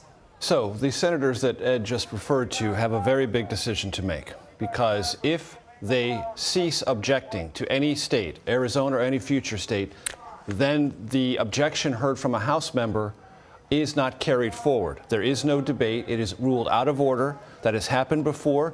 Matter of fact, the last time it happened, former Vice President Biden was the one to gavel those objections from Democrats from the House floor out of order because they were not endorsed or seconded by a senator. If these senators withdraw and basically say, you know what, we're not going to object to this, then this process on the procedures laid out under law would not go forward in any robust way. House members would object, they would be ruled out of order, there would be no 2 hours of debate for each chamber, and this process would move much more as it has in the past. It is an enormous consequential moment for these senators, because if they continue with this, they have to explain on what basis are they continuing to object, and in any way, shape, or form are they fueling that which we saw play out unimaginably and grotesquely in the Capitol today. But couldn't they be fueling it if they don't do something at this point? If they don't follow through with at least some of it? Couldn't these people come right back tonight and try to do it again? That's going to be part of the calculation, potentially. There is a way to describe what would be happening. We thought about this. We now say that it has fueled something that we consider to be out of control and uncontrollable. We are going to stick with the Constitution. We ask you to do the same, and if you don't, you will be in violation of the law and the spirit of not only federalism but constitutionalism, and we essentially, because of your actions, are withdrawing. That is one option for them. As you quite accurately point out, Ed, another political option is to say, no, we're going to continue this, but don't be as aggressive. Do you think, and does anyone at this table think, that puts the genie anywhere closer back in the bottle? I have my doubts. And we have some breaking news and some sad news to share with you. CBS News has learned that the woman who was shot earlier inside the Capitol has died, per law enforcement. It is not clear who that woman is, but we showed you that disturbing video earlier that she has sadly passed. And so this violent mob that has led to a confrontation with law enforcement and Capitol Police has led to at least one death, multiple arrests, and also multiple others transported to hospitals for a number of different injuries. But we have that update for you at this hour. There is also, because of what has happened and the seriousness of what has happened, former President George W. Bush saying it's more like what happens in a banana republic, not a democratic republic. There are now calls for Vice President Pence to invoke the 25th Amendment, even though there are just 2 weeks left in President Trump's term. I want to bring in David Becker, our election law expert, to explain what that means and why those calls are taking place. David? Well, I think the calls are understandable, given right now there might be questions about whether the president is fit to remain in office during the next 2 weeks, given his incitement to violence, his inability to really de-stoke the grievances that he's been stoking for so long. And how the 25th Amendment would work is if it's deemed by the vice president and majority of the cabinet that the president is not able to fulfill his duties, they then send a letter to Congress, and the vice president becomes acting president for a period of time until they withdraw the letter, or the president sends another letter saying, I actually can fulfill my duties. Then the vice president and the majority of the cabinet could again send a letter making their case for him to be removed from office. That's one possibility, of course. I think we've also seen some calls from members of Congress to impeach the president again. And of course, that can happen at any time. He could be impeached, and then if the articles of impeachment are passed by the House, the trial would go to the Senate, and that trial in the Senate could be very, very quick as well. Those are two options given the circumstances we now see. Whether that's the right way to go, I think, is a really open question right now. But what we've seen today is one of the most shameful episodes in modern American history, so it's understandable. I also want to ask you, David, too, because there's also some critics today of companies like Twitter and Facebook, and saying that those social media companies have failed to prevent the misinformation, the spread of misinformation that has led to this chaos and this insurrection today. Yeah, that's a great point, Nora. This is, we no longer share a common reality. We have what we know is fact, which is that this was the most secure, transparent, scrutinized election we've ever held in American history, the highest turnout we've ever had. And yet on issues like vaccines and COVID and international relations and so many other issues, we no longer share a common reality, and certainly social media plays a role in that.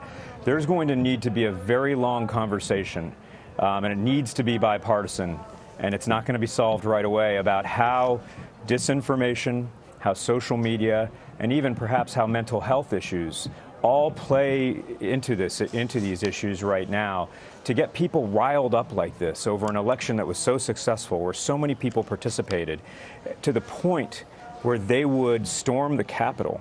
A woman has died tonight. This should cause some serious soul searching. And we should point out that these calls for possibly invoking the 25th Amendment aren't just coming from liberal Democratic lawmakers, but among other groups, the National Association of Manufacturers, a major business group in this country, Which is strange. issued a statement saying, quote, is that? Vice President Pence, who was evacuated from the Capitol, should seriously consider working with the cabinet to invoke the 25th Amendment to preserve democracy. This is not the vision of America that manufacturers believe in and work so hard to defend. Say across America today, millions of manufacturing workers are helping our nation fight the deadly pandemic that's already taken hundreds of thousands of lives. They're trying to rebuild the economy, and in their belief, they think the president's distracting from that. To use a generalization, these are not hand-wringing academics. These are industrialists. Yes. These are people who are at the core of the manufacturing part of America, historic economic backbone, and they see a general sense of unease, instability, and unpredictability about the future of the U.S. economy. And that is an extraordinary statement from them to say this needs to be thought about in serious ways. Yeah, yeah. And then in calls for impeachment coming from people like Ilhan Omar, the Minnesota congresswoman. But it was the manufacturers saying this that brought some intrigue to our attention. We've also now heard from the acting Secretary of Defense, Chris Miller, who has put out a statement saying that along with the chairman of the Joint Chiefs of Staff, General Milley, that they spoke together with the Vice President, Speaker Pelosi, Leader McConnell, Senator Schumer, about the situation on the Capitol and activated the D.C. National Guard to assist federal and local law enforcement. I can see that you know, Major, where I'm going with this, is that notably absent from this is the President of the United States. Correct. That is why not? He's the president. He's been left out of this public decision-making. Statement illustrating the decision made by the Vice President on this.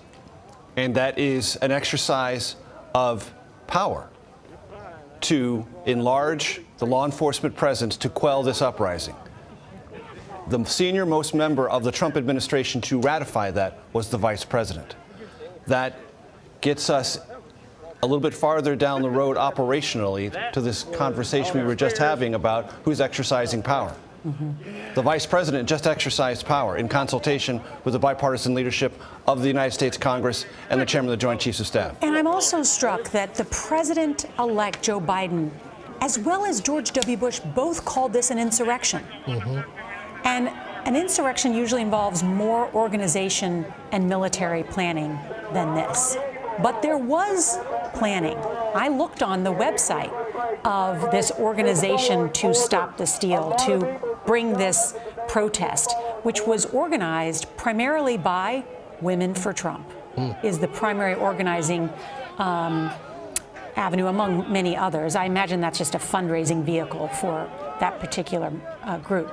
But it was an organized rally with a full speech planned at 11 o'clock by the president as well as other supporters, and a national park permit as well. Yeah, and then they marched up the street, and somebody had to bring along that large Trump banner that was hanging briefly from the west front of the Capitol, so clearly it was organized. I wonder, I see Chris Van Cleve there, who is being pushed back along with others. I wonder, Chris, are you still able to hear us and describe what's happening? Yes.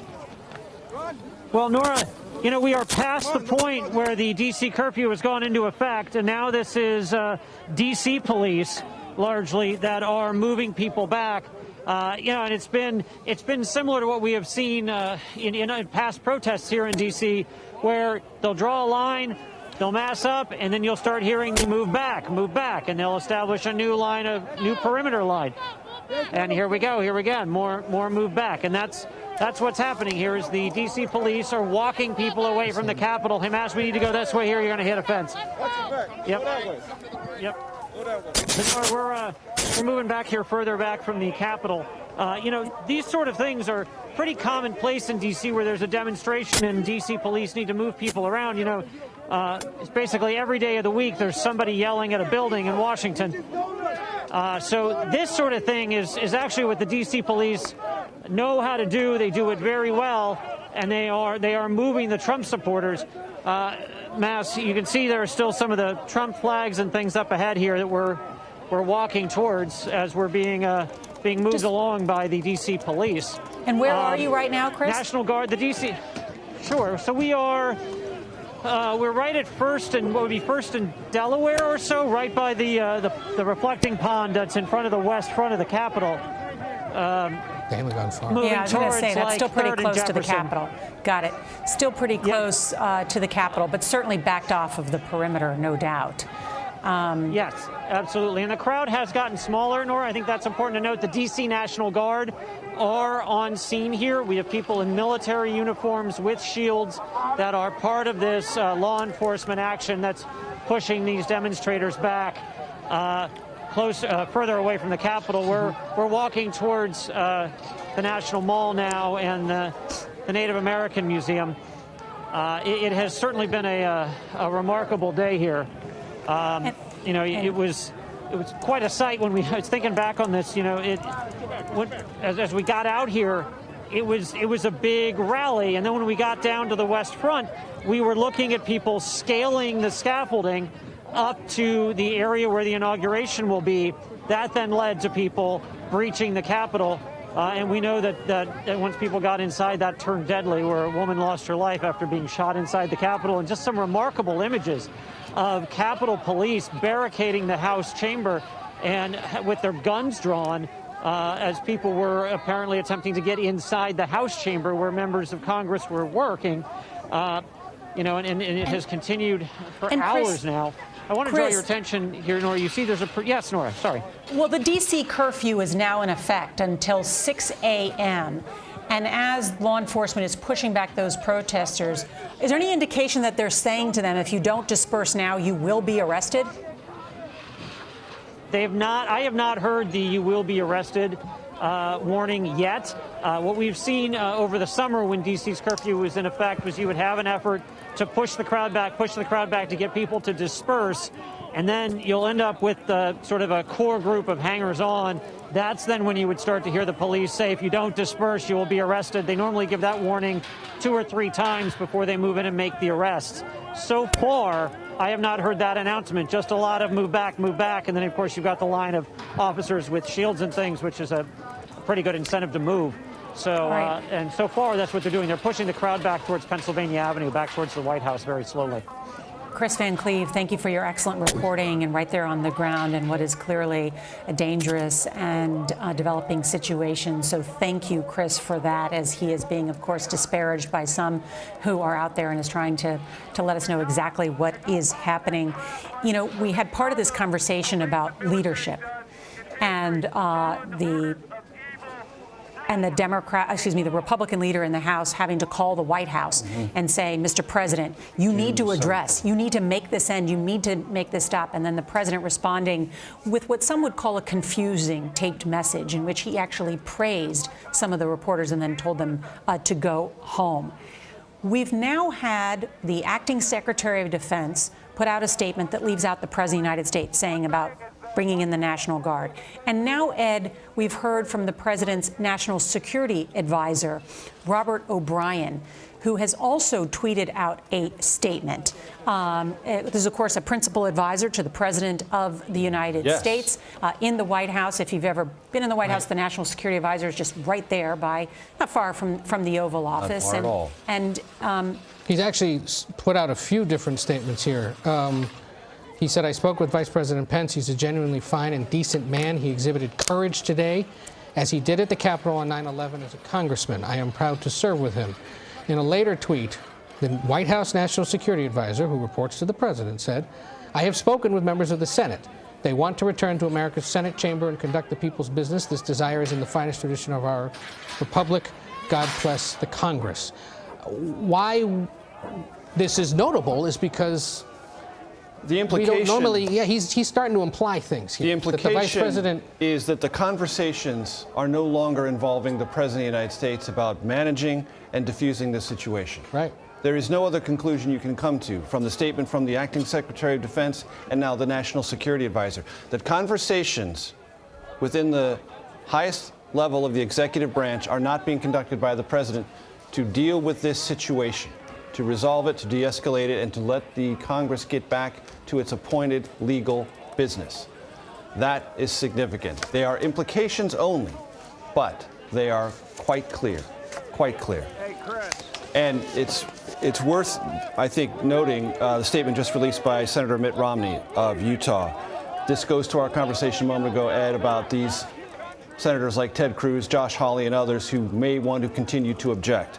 I'll read directly from Senator Romney's statement. I ask my colleagues, do we weigh our own political fortunes more heavily than we weigh the strength of our republic, the strength of our democracy, and the cause of freedom?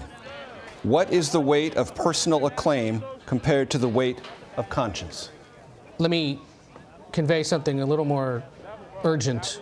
The Speaker of the House has just conveyed to her colleagues in a letter, in consultation with the House Majority Leader Steny Hoyer, the House Majority Whip Jim Clyburn, and this is notable, after calls to the Pentagon, the Justice Department, and the Vice President, the Speaker says, we have decided we should proceed tonight at the Capitol once it is cleared for use. Leader Hoyer will be sending out more guidance later today. So the headline there is the House will resume consideration of the Electoral College results tonight, according to the House Speaker, who says she's consulted with her colleagues, with the Pentagon, with the Justice Department, and notably the Vice President, who, of course, today is serving as the presider, not the decider, and leads the Senate ceremoniously. So that is a signal that it will happen. She adds, today, January 6th, the Feast of the Epiphany, Let us pray that this instigation to violence will provide an epiphany for our country to heal. And she urges members and staff to stay at the complex until the U.S. Capitol Police tell them it's safe to move on. Another part of this worth noting, we always knew, this is the Speaker of the House, Nancy Pelosi, this responsibility would take us into the night. The night may still be long, but we are hopeful for a shorter agenda. But our purpose will be accomplished. That is a suggestion that the number of states that might be objected to is narrowing or will be narrowed, and that this will be accomplished more rapidly than originally contemplated. Fair reading of that, it seems to me. All right, and we're witnessing now at this hour the efforts by law enforcement to remove the mob from Capitol Hill, to get them to disperse as the D.C. Capitol is still under lockdown but is secure at this hour. And both President-elect Joe Biden and George W. Bush calling this an insurrection.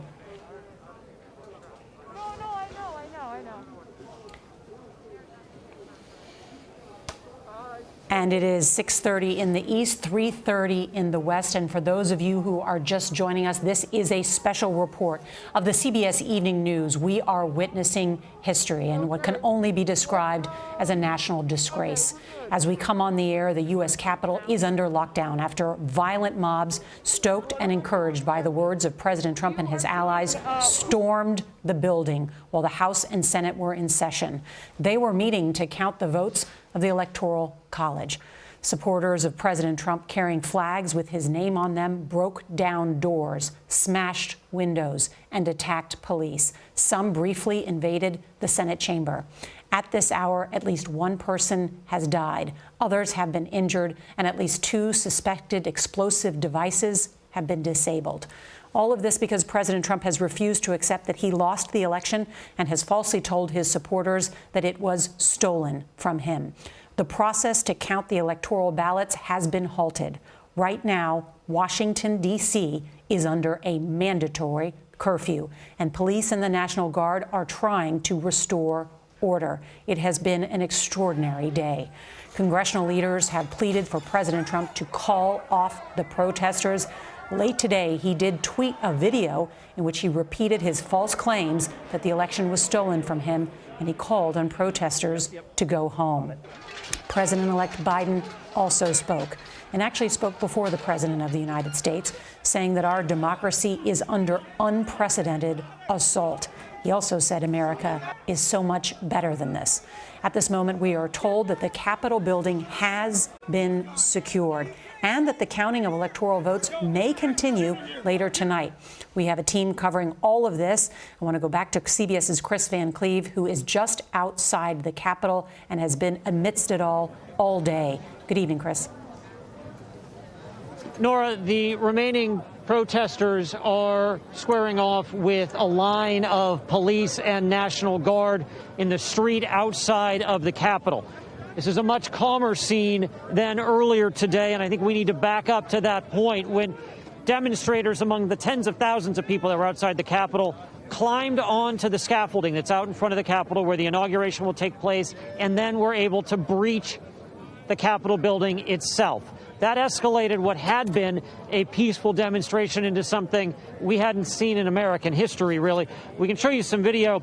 People breached the Capitol. Once inside, there was a shooting. We understand now a woman has died. There are also some striking photos as both houses of Congress were in session, the House and the Senate. The Vice President was there. Multiple people in the line of succession were in the building. That forced both houses of Congress to be locked down. Capitol Police had their guns out, directed at the doors as people outside attempted to get inside.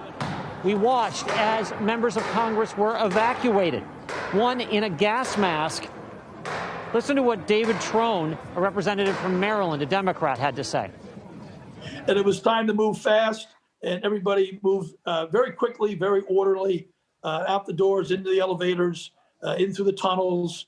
Then we got routed around till we came up in a secure location, and we're sending bottles of water in, and we're waiting for directions.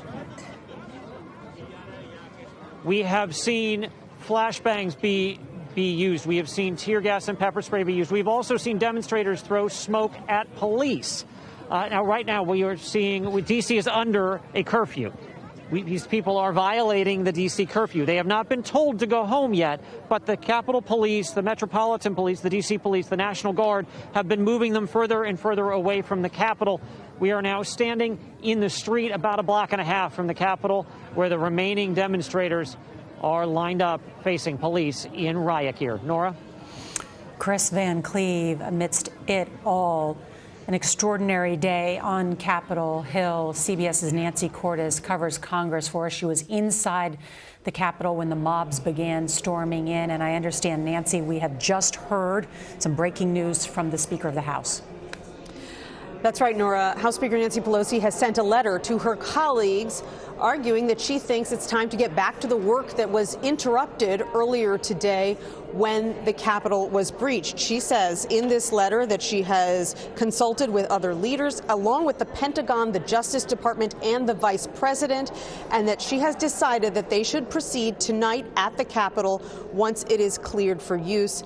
And we should be getting more guidance later today about where this will take place. Will it go back to being in the House chamber or some other location? Will the Vice President come back to Capitol Hill, because he's an integral part of this process of ratifying the Electoral College votes and confirming that President-elect Joe Biden was indeed the winner and will be sworn in on January 20th. This was a very frightening day for lawmakers who normally feel incredibly secure in this building. It has multiple layers of security, but this is what it looked like today. This is the first time that the U.S. Capitol has been breached in more than 200 years, Nora. The War of 1812, when it was set ablaze infamously by the British. And perhaps most frighteningly, the House and Senate chambers were locked down once the mob got inside to keep the members who were inside the chambers safe. And yet, protesters managed to get into the Senate chamber anyway, and they nearly got into the House chamber. There was a standoff with police, and we even saw one protester who made it into the office of House Speaker Nancy Pelosi. Some of these lawmakers who were sent to secure areas to shelter in place for hours are still there. Some of them have sent out essentially proof of life videos to tell their friends and their constituents that they are okay. Others urged President Trump to come out more forcefully and denounce this crowd. Take a listen to what they had to say in their own words. We were just told that there has been tear gas in the rotunda, and we're being instructed to each of us get gas masks that are under our seats. This is Banana Republic crap. Mr. President, you have got to stop this. I'm proud of America, but I'm not proud of this. It's extremely disturbing. It's not what you'd expect in the great country of America. One big question tonight: will the Republican lawmakers who had been gearing up to challenge the Electoral College results in multiple states back down now that we have seen so much unrest today? We know that those lawmakers have been meeting to discuss this, whether they're going to back down entirely or perhaps pare back the number of states that they want to challenge. And we won't know exactly what's going to happen next, Nora, when they're going to resume, until those lawmakers have made their decision and conveyed it to the House Speaker and to the Senate's Republican leader, Mitch McConnell. You described how lawmakers, almost fearful for their lives, for their safety on Capitol Hill, to see the sergeant of arms directing the Capitol Police with guns drawn to protect the House floor there, and hearing from Senator Tammy Duckworth today that a quick-thinking aide decided to gather the electoral votes, which now I understand are in that secure location with the lawmakers? That's right. And so if this process resumes again tonight, they will continue going over those for certification documents and one by one confirming that either Joe Biden or Donald Trump won various states, and then counting up those votes. Nora, this is normally a routine process. 4 years ago, it lasted 35 minutes. And the person who was presiding That, at that time, 4 years ago, was none other than Vice President Joe Biden. When Democrats tried to challenge the results like Republicans did today, he shut it down. He said the debate is over, the race is over, the time for debate has passed. Obviously, these Republican lawmakers are getting a very different message from President Trump, who says that the race isn't over at all and that, in fact, he won in a landslide despite all the evidence to the contrary. All right, Nancy Cordes on Capitol Hill with some extraordinary reporting. Thank you. Want to bring in Major Garrett and Ed O'Keefe. And Major, we heard from President-elect Joe Biden when there was a vacuum in leadership, when all we could see and the country and the world could see was a mob riot, scaling the walls of the citadel of liberty, the United States Capitol. It was the President-elect Joe Biden who addressed the nation to say that this is an unprecedented assault on democracy. Correct. And he said the president's words matter. A bad president or a good president. Always the words matter. They can inspire or they can incite. And let us be absolutely clear. The linkage between the President of the United States, Donald Trump, and this violence, this grotesque, lawless spectacle of the United States Capitol is direct. There is no ambiguity about that. The president, mere moments before this happened, said in a speech to these very people that the election was stolen and that they had to do something about it. And the warm-up speakers went even farther than that. So the connective tissue between the president's rhetoric, his attitude about this election, his repeated falsehoods about what did happen when it was the most scrutinized, transparent, and well-conducted election in American history, has created not just the atmosphere, but the motive and the intention that played out so malignantly in the United States Capitol today. Ed? You know, there have been instances like this at the Capitol in recent years. There was a shooting situation in 2013. There was the shooting at the baseball practice in 2017 involving many members. But never before, as Nancy said, in the modern age had we seen something quite like this. Perhaps just that 1998 shooting involving 2 officers there. And never during such an important moment in the transition of power and for American democracy. This is supposed to be the capstone of the 2020 election. This was it. This is the official finale. And what a way for it to end. And I think it's somewhat, it's terrifying, it's disappointing, it's heartbreaking. Heartbreaking is the word I've heard over and over again today from Democrats, Republicans, from people checking in across the country who were just learning of what was going on. It's just heartbreaking. We started this day talking about what was, in some ways, a civil war going on within the Republican Party, because that bitterness, that division that has been apparent in Georgia led the party to lose 2 Senate seats. As CBS News has now declared that the Democrats won both of those Senate runoffs, handing the Democratic Party 50 seats in the United States Senate that will allow Kamala Harris to be the tiebreaker. That has enormous legislative implications, also for who Biden can choose as his appointees. It was what conservatives, what Wall Street business executives were so threatened by, worried about, that now Democrats essentially control the House, the Senate, and the presidency. And that really changes so much about this town. And yet, the blame being placed on the President of the United States, and some lawmakers are deciding to stick with him, and then others deciding it's the end of the Trump era. We've spent much of the last 2 years talking about divisions within the Democratic Party. Ideological, stylistic, generational, gender, racial. Nothing as profound as this. There is a total cleavage now in the Republican Party because this was such a profound demonstration of anti-democratic behavior today at the Capitol with the world watching. And I wonder now what on earth the Republican conversation is like. There will be some serious conversation, official conversation with Republican leaders because they're supposed to be meeting this week in Florida, Georgia for their winter meeting to figure out party leadership and how you move off this current cycle into the next ones. And you just wonder if those conversations can even continue. One other just bit of news that's come through here. The Senate Democratic leader, Chuck Schumer, telling reporters a little while ago, 8 o'clock when asked what's next. He said 8 o'clock. Not entirely clear, but that would suggest that perhaps they're going to go back into session in the Senate in about an hour and 20 minutes. All right. And part of that effort then, and the Capitol will be secured by the National Guard. CBS News has reported that the Army is activating the entire District of Columbia National Guard, 1,100 troops in response to this request from Mayor Bowser. That being announced from the Pentagon, the acting secretary, noting that that was made in consultation with the vice president and leaders of Congress. Notably absent from that conversation was President Trump, which has raised eyebrows. But it looks now like this is going to move forward on the Capitol. There's still a lot of activity on the streets of D.C., despite the fact that the curfew has been in place for some 45 minutes now. So let's bring in CBS News Chief Justice and Homeland Security correspondent Jeff Pegues. And Jeff, I know you've been there all day. What have you learned from talking to people in the crowd?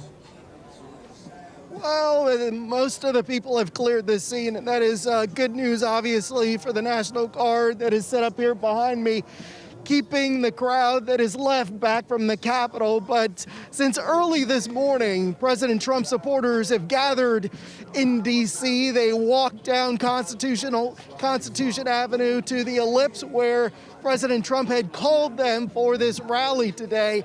You know, the law enforcement here and D.C. Homeland Security officials expecting tens of thousands of people. But this was a massive crowd, and it filled the ellipse. And as Major Garrett alluded to, there were speeches, including Rudy Giuliani, who talked about trial by combat. And there were other words that inspired this crowd to walk toward this Capitol today, and that's exactly what they did. Even as President Trump was in the middle of his speech, we saw people turning and walking away and heading toward the Capitol. I asked one woman, well, where are you going? And she said, I'm heading toward the Capitol. The speech has inspired me. And so once we got here to the Capitol, you heard people encouraging other Trump supporters to storm the Capitol, to breach the Capitol. In fact, there was a woman with a bullhorn who was telling people to do just that. We need more men up at the Capitol. We need 80 men at a time to go through the tear gas. Hey, excuse me, what are you asking for? 80 men. To take our property, to take our property back. We the people own this property. And so I confronted her. I was asking her why she was encouraging people to breach the Capitol when law enforcement at that point, they were trying to keep people back. But she was telling people we have a job to do, and she was among a group of people here intent on breaching this Capitol today. But as I said, law enforcement right now, they have the situation under control. We've seen law enforcement moving, including the National Guard, and they are behind us right now, keeping order on the streets as this curfew is set in. Nora. Jeff Pegues, thank you so much. And want to bring in Ed O'Keefe and Major Garrett, because what we saw today was an extraordinary effort to try and delay or actually thwart what was a process that was to take place within a matter of hours. And now Speaker Pelosi says, you know, we were planning to do it tonight, and we're still going to do it tonight. They're trying to send a message that this is going to happen no matter what. Moments ago, our viewers saw a tweet from Senator Jeff Merkley, the Democrat from Oregon, talking about the preservation, the quick-minded and quick-witted preservation of the electoral votes and the envelopes in which they were sent to the Capitol. He said in his tweet, if they had not been preserved, the mob would have burned them. So let's be clear about what this is, an attempted mob rule to not only intimidate the United States Congress, but from the perspective of one Democratic member of the Senate with the intent to burn the evidence of a duly conducted presidential election in this country with the intense purpose to nullify its results. That is what we're talking about here. That's the consequence we are at least imagining if this thing had gone to the next level. The level it achieved is already repugnant and repellent in our history, but it could have been worse, and from this senator's tweet, much worse than any of us could have theorized, even 6 hours ago. I mean, yeah, there are other copies of these results, but the symbolism of having done that would have been profound, and clearly it's not as if they couldn't have been replicated, but the intent of that and every all state that it carries with it. Yeah, every state's required to make 6 copies for a reason, and you know, but the symbolism would have been terrible, and kudos to that quick-thinking aide who, you know, is already Employee of the Year. And it's also worth noting that the president has denounced his vice president for not being courageous enough to uphold what he wants him to do, which is nullify the election, exercising power he under the Constitution and federal law does not possess. Talking about a cleavage within the Republican Party, it exists in the West Wing. It exists in the line of succession, in essence, tonight. Yes, it does. And the fact that we've seen some Trump administration officials put out statements in coordination with congressional leaders. Speaking of the vice president exercising authority and not the president, is a sign of how significant today may have been. Things we have not yet learned. Today marks also 2 weeks until the presidential inauguration of Joe Biden as the 46th president of the United States that was set to take place on the west front of the Capitol in the era of coronavirus. So it had already been sparsely attended. And today we saw that mob essentially take the seats there as a symbolic effort and hang the flag of Trump 2020 there. That has since been removed, and the process will move forward. But we did see a moment of presidential leadership today, because while President Trump was doing something, we saw President-elect Joe Biden come forward live and address the nation, calling this a disgraceful insurrection. Let's listen. This is not dissent. It's disorder. It's chaos. It borders on sedition. And it must end now. And a strong message there from the president-elect. And you mentioned this, Major. He talked about words being very important, that in some cases they can inspire, in worst cases they can incite. And there are both calls from Republican and Democratic lawmakers laying the blame squarely on the President of the United States and his supporters, including Rudy Giuliani and his son, Don Jr., for inciting this violence. And then only after watching the fruition of their words, their marching orders take effect, did they try and tweet out trying to bring it all back. Yeah, we didn't mean this. We meant the election was stolen. We meant something needed to be done about it, but we didn't mean this. Well, do you think Trump supporters who carried out this action today understood or even pondered that distinction at any level? The quite obvious answer to that is no. And when you play with rhetorical fire, you will be burned.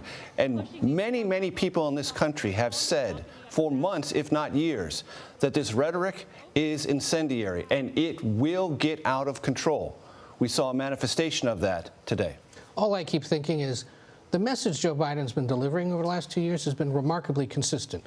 What words and actions of a president matter. The world is watching us and wondering what the heck we're doing. We've got to get rid of President Trump. It's been remarkably consistent, and every time he has to come out and say it, it seems to be with far more consequence. And today he had to rip up his plans and address this because he realized that there was a vacuum, as you said, a vacuum of leadership in the moment. And part of his mission, as he said, is to try to begin the process of restoring some measure of, in his words, decency, honor, and respect among Americans for Americans.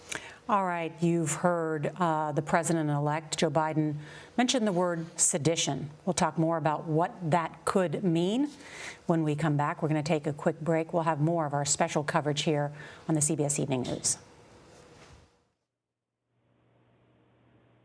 Hello, everyone. I'm Lana Zach. You've been watching a special CBS News report covering the violent protests that have been unfolding in Washington today.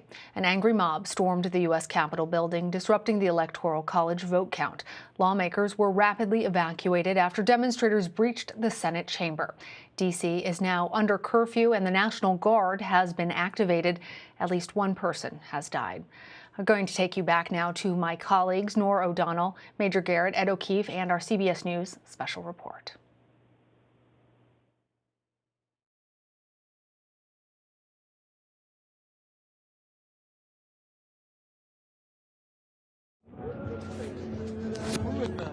We're Channel 9. We're Channel 9.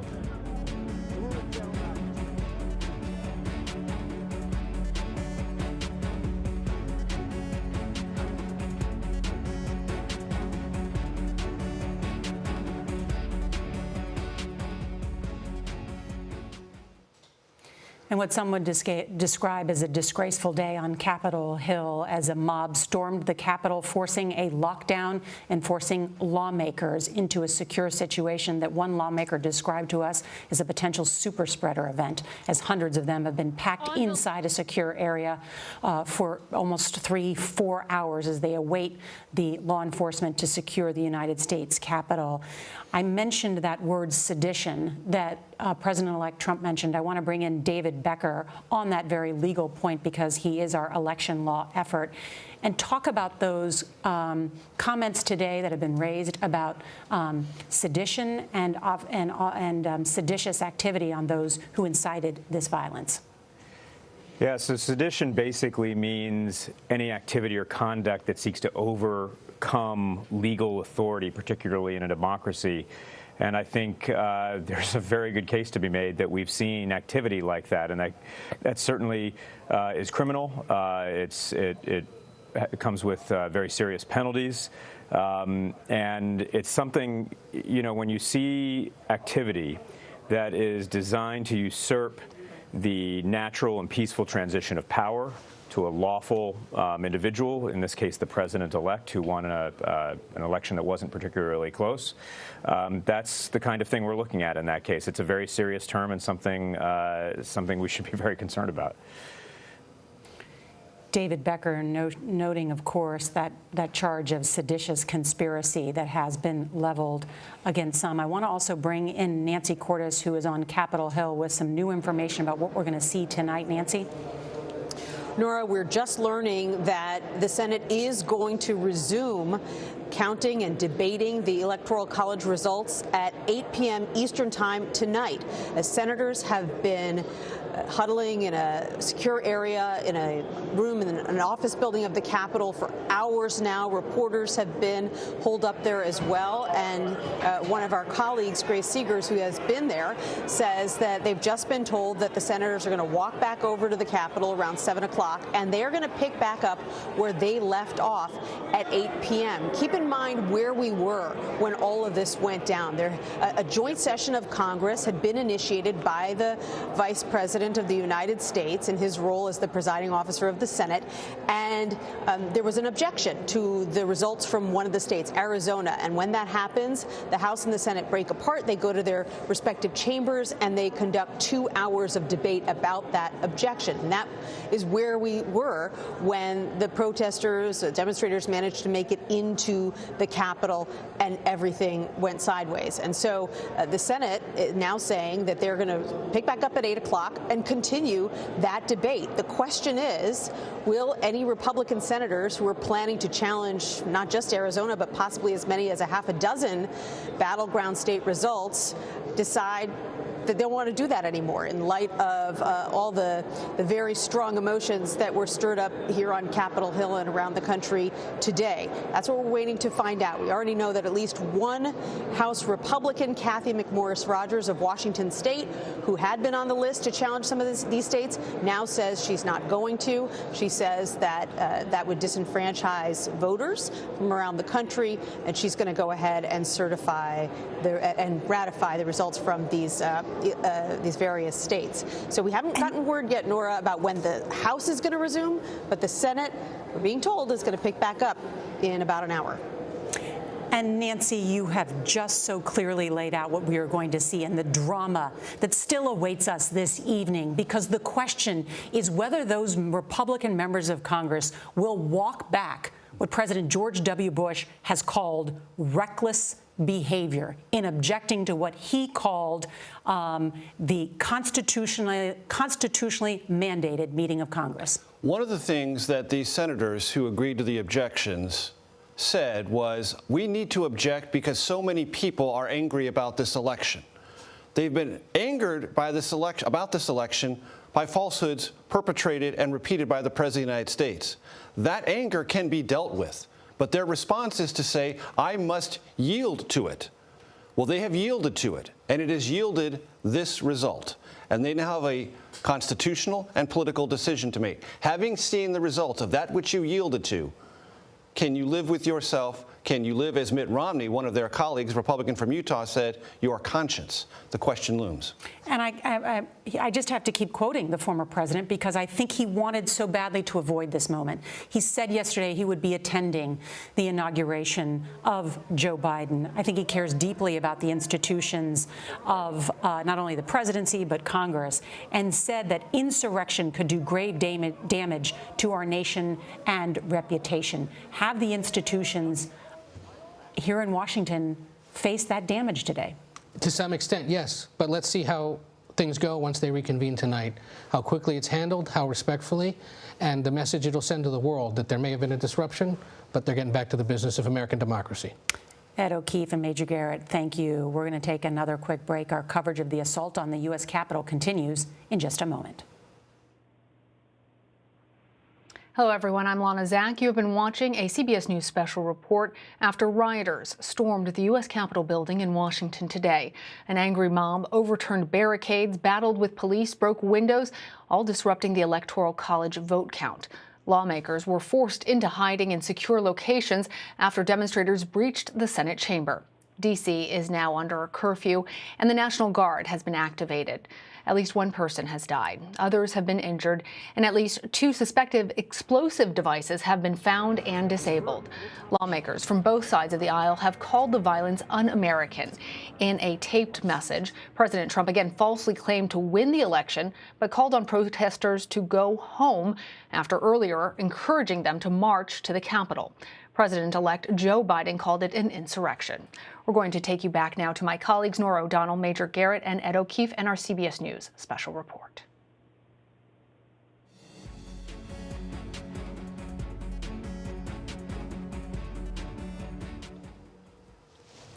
And welcome back to our CBS News special coverage, where we are following an extraordinary day here in Washington. The U.S. Capitol, the citadel of democracy, was in lockdown today. Both houses of Congress shut down. The Capitol stormed by thousands of mob protesters, pro-Trump supporters who had marched down Pennsylvania Avenue after being incited by the President of the United States, who told them it is time to overturn the results of the election. That mob taking the Capitol after the Vice President of the United States said that he would fulfill his constitutional and ceremonial role and not follow out the orders of the President of the United States to try and hijack what is a constitutionally mandated process.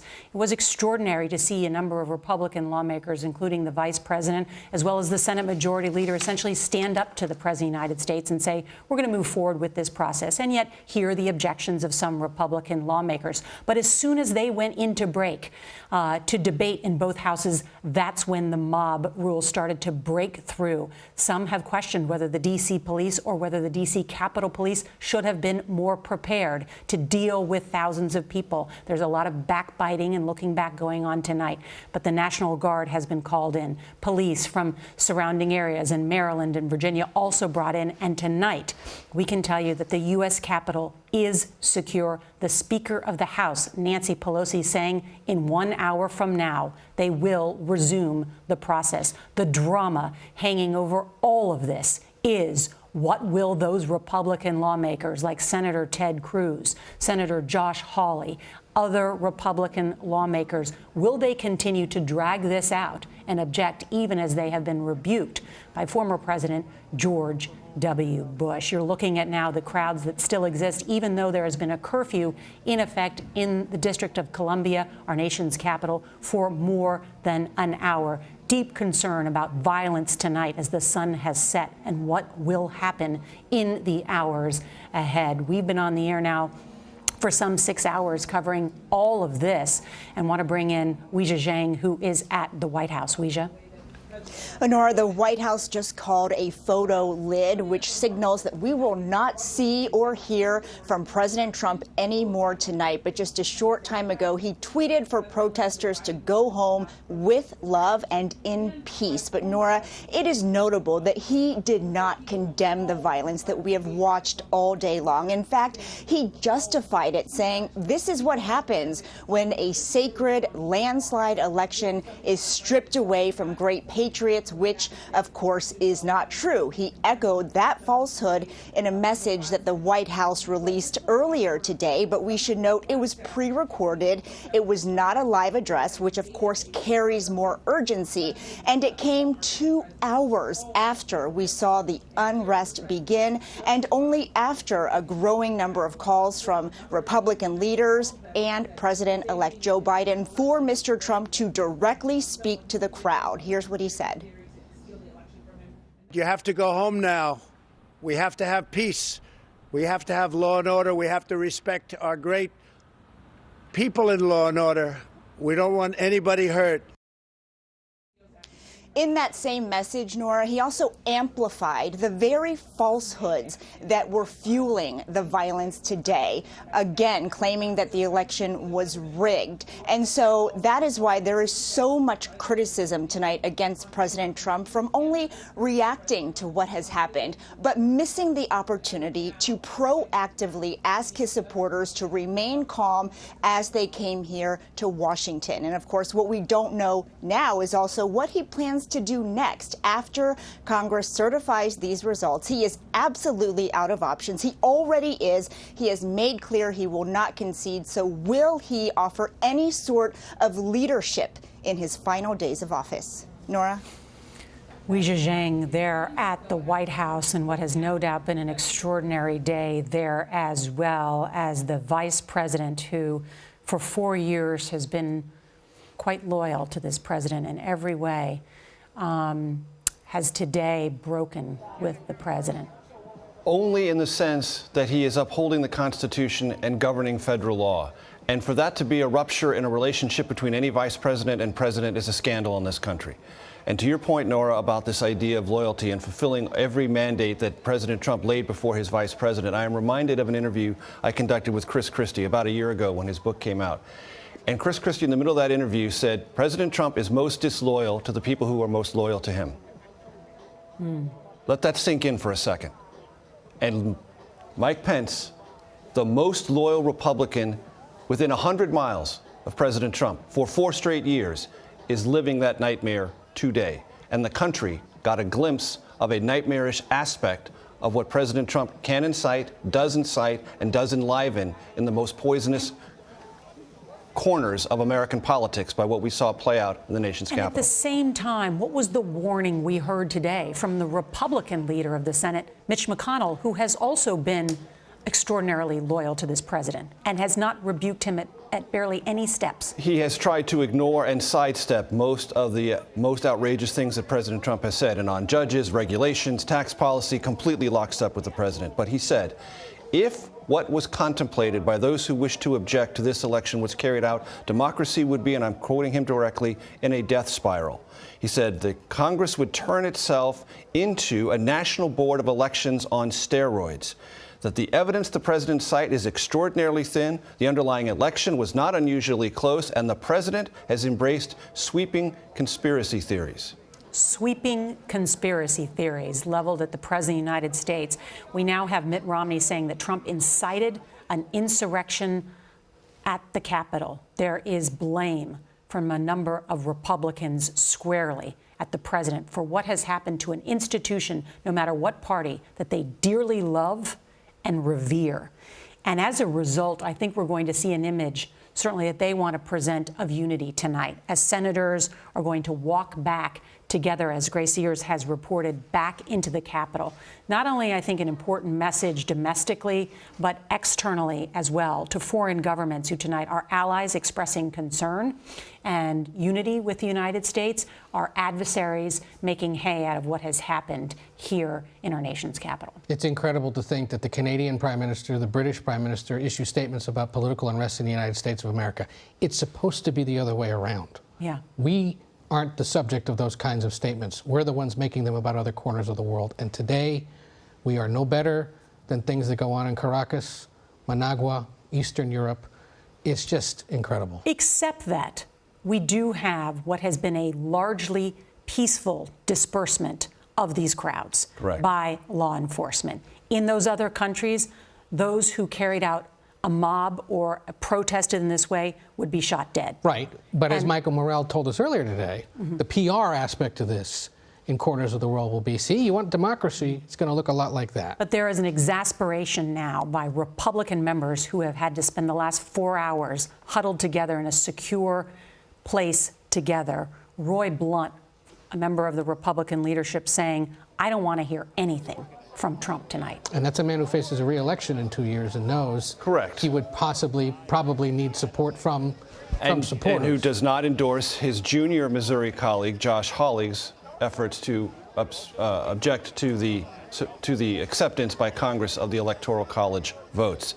And doing so knowing that the Trump world has vowed to, quote unquote, primary, therefore politically attack any Republican who doesn't, quote unquote, fight on behalf of the president. It is worth noting that that fight is anti-constitutional, anti-federalist, and antithetical to everything America stands for. And for those Republicans that said today was unimaginable, there have been some who have saying, no, this is the culmination of continuing to allow President Trump to have no guardrails. And that was part of the exasperation, you could call desperation, that we heard in the voice of the Republican leader of the House of Representatives, Kevin McCarthy, who we spoke with earlier today. He was the first indication that we got that they were desperately calling the White House, telling the president, this must end. Take a listen. Why have you all run from the Capitol? Why not stay there and meet these people who believe the same way that you do? Why not meet them with courage? I can't tell you where we are out of safety for everybody else. But the one thing I will tell you is people can have a disagreement. We disagree every day when it comes to politics. People can have that. Not this. Nobody supports this. Nobody encourages this. Nobody wants this. I want to be very clear. I condemn any of this activity. This is not anything I support. This is not anything that I would be a part of, and this has got to stop. This has got to stop. From the most senior Republican in the House of Representatives. The question will be, what will they do? That is the question at 8 o'clock tonight.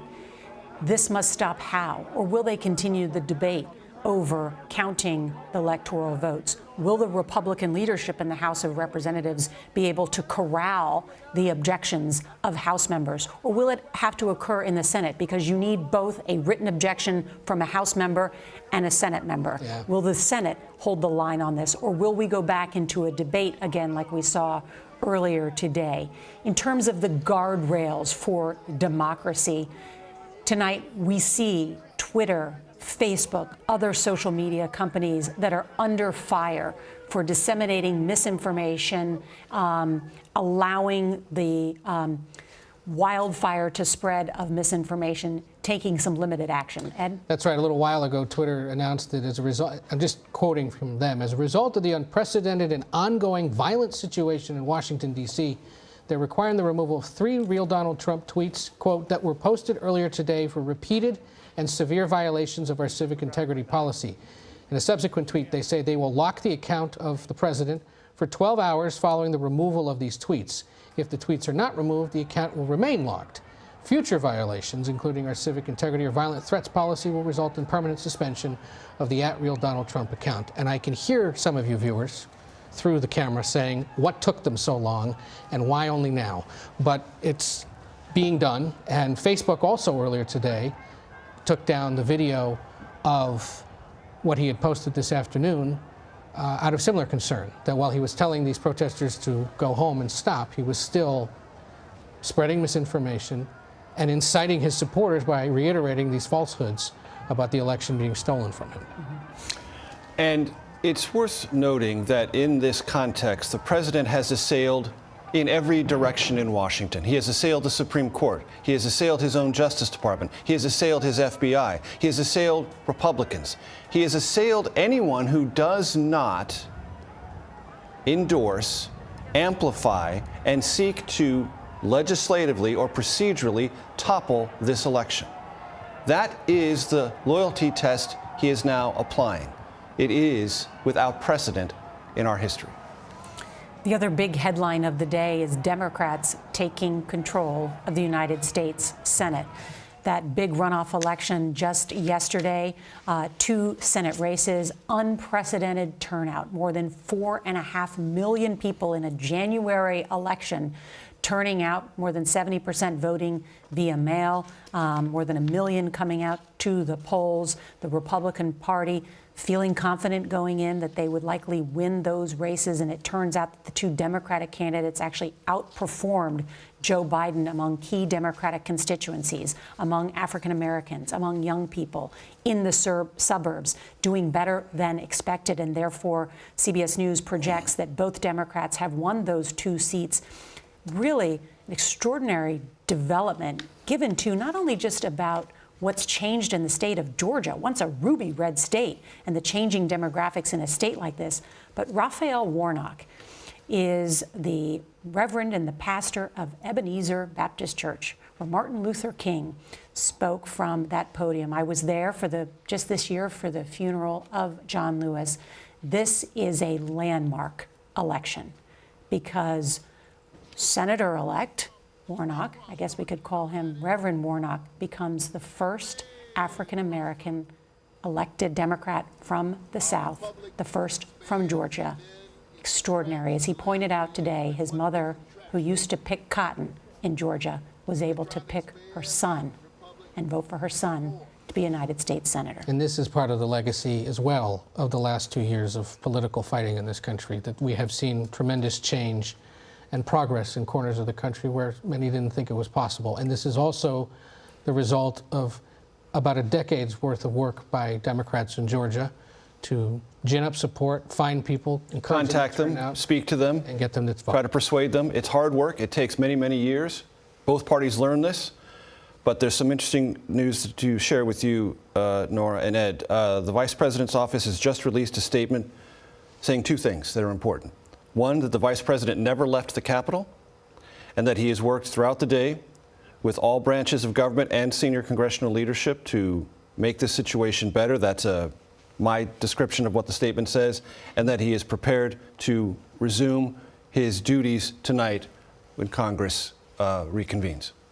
That's extraordinary. There's a lot of news coming out of the Capitol. I want to talk about that in just a minute. But first, also want to go to Georgia as we're on that note, because Mark Strassman has covered those 2 Senate races there, and he is outside Ebenezer Church tonight. Mark? Nora, with your indulgence, I want to talk first about a further ripple of what we've been watching in Washington. Georgia's Secretary of State, Brad Raffensperger, and his staff for the last several weeks have needed security because they've lived with threats. Well, this morning outside the state capitol building in downtown Atlanta, a group of Trump protesters gathered. On the other side of the building stood 4 men in military-style clothing carrying long guns. And out of an abundance of caution, Raffensperger decided to evacuate his staff. He sent them all home because he knew that, after all, they still had an election to oversee. And even though there are thousands of ballots here still uncounted, apparently there is no way that the Republican candidates can make up the gap. So we have 2 senators elect here in Georgia. First, of course, is Jon Ossoff. Jon Ossoff is 33 years old. He's the first Jewish senator elected from the state of Georgia. And then you have our Pastor Raphael Warnock, the first black senator elected from the state of Georgia. It has been a remarkable and historic day, a remarkable and historic election, 24 hours here in Georgia. It's a day that many Democrats and many Republicans never thought that they would live to see, and yet it's here. And I have to tell you that the ripples here, what it suggests about Georgia as a changing state, the referendum on the Trump years, because the president came here and campaigned nominally for these candidates, mostly for himself and his fraud allegations. And in the end, Metro Atlanta's changing demographics, younger, more diverse, more progressive, turned their back on the president and instead voted for the 2 Democrats. And again, it's something that many state Republicans here are furious about because they believe that the president's approach was a distraction, helped depress turnout among Republicans, because in the end, not enough Republican voters showed up and more than enough Democratic voters showed up. Nora? And I know Mark is someone that has lived there in Atlanta and Georgia and reports all the time and talks to many people. It seems remarkable what has changed there.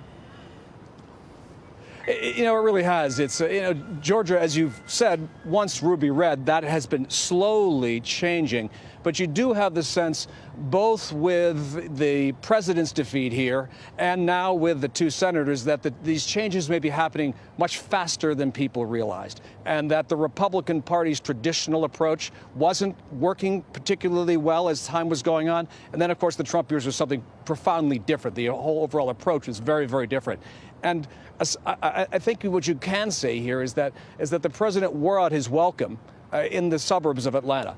Many Republicans who I know, lifelong Republicans, have said, yeah, I just can't do it. And so there is going to be a moment of reckoning, I think, here in Georgia and elsewhere. Georgia could be a cautionary tale for other red states that have gone all in on the Trump approach and essentially been very, very loyal to the president. So we're going to have to see how that goes, of course, in the days and weeks ahead.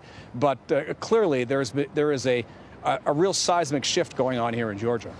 It's a brilliant political analysis and reporting. Thank you, Mark Strassman, because even one of the closest aides to the Senate Majority Leader, Mitch McConnell, made that point. When the results finally came in, he made the point, he said, suburbs, suburbs, suburbs. That when you've turned off those suburban voters that could be traditionally more conservative, that want to perhaps vote Republican, but we saw this in the presidential election, but we're turned off by some of the president's rhetoric and other stuff, switch back to the Democratic Party, that is the flashing warning sign for the Republican Party that I think led Mitch McConnell today to deliver that extraordinary rebuke of the president, as well as the efforts by his Republican colleagues to prolong this process. Because you both have covered the Congress, as have I. McConnell will usually let the process kind of play itself out, knowing that it will reach an ultimate outcome. Today, he made clear he wasn't in favor of this process, that No. some of the Republican senators were under. No, not only was he not in favor of it, he had actively, privately discouraged it, was unable to achieve that, and was essentially, with his speech, taking those who did not heed his request to the rhetorical woodshed.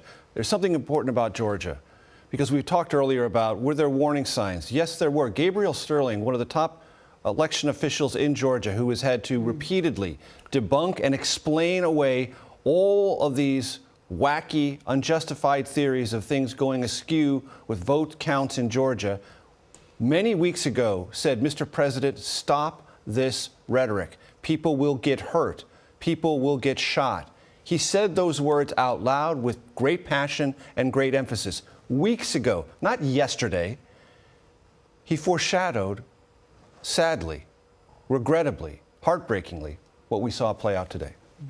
There's been another development for those that follow politics closely. Richard Burr is a retiring Republican senator from North Carolina. There's been talk that Lara Trump will actually try and seek his seat. President's daughter-in-law, yeah. Yes, Richard Burr has been referred to as a good old boy many times, and today he issues a strong rebuke of the president, saying this: the president bears responsibility for today's events by promoting the unfounded conspiracy theories that have led to this point. It is past time to accept the will of American voters and to allow the nation to move forward. We are now just about 40 minutes away from finding out what will happen with the rest of the Republican Party on Capitol Hill and what they will do as they continue this constitutionally mandated process of counting the electoral votes.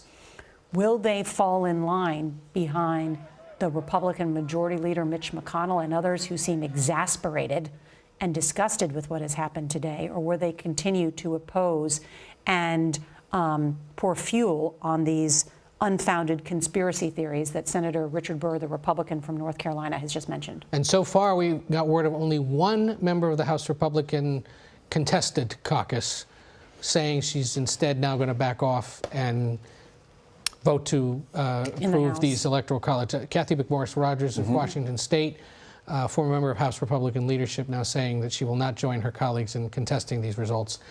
We'll see if there are more of those, but that's a signal that at least some of them have certainly seen what happened today and realized there are graver consequences. We're going to take a quick break, and our coverage of the assault on the Capitol continues in just a moment.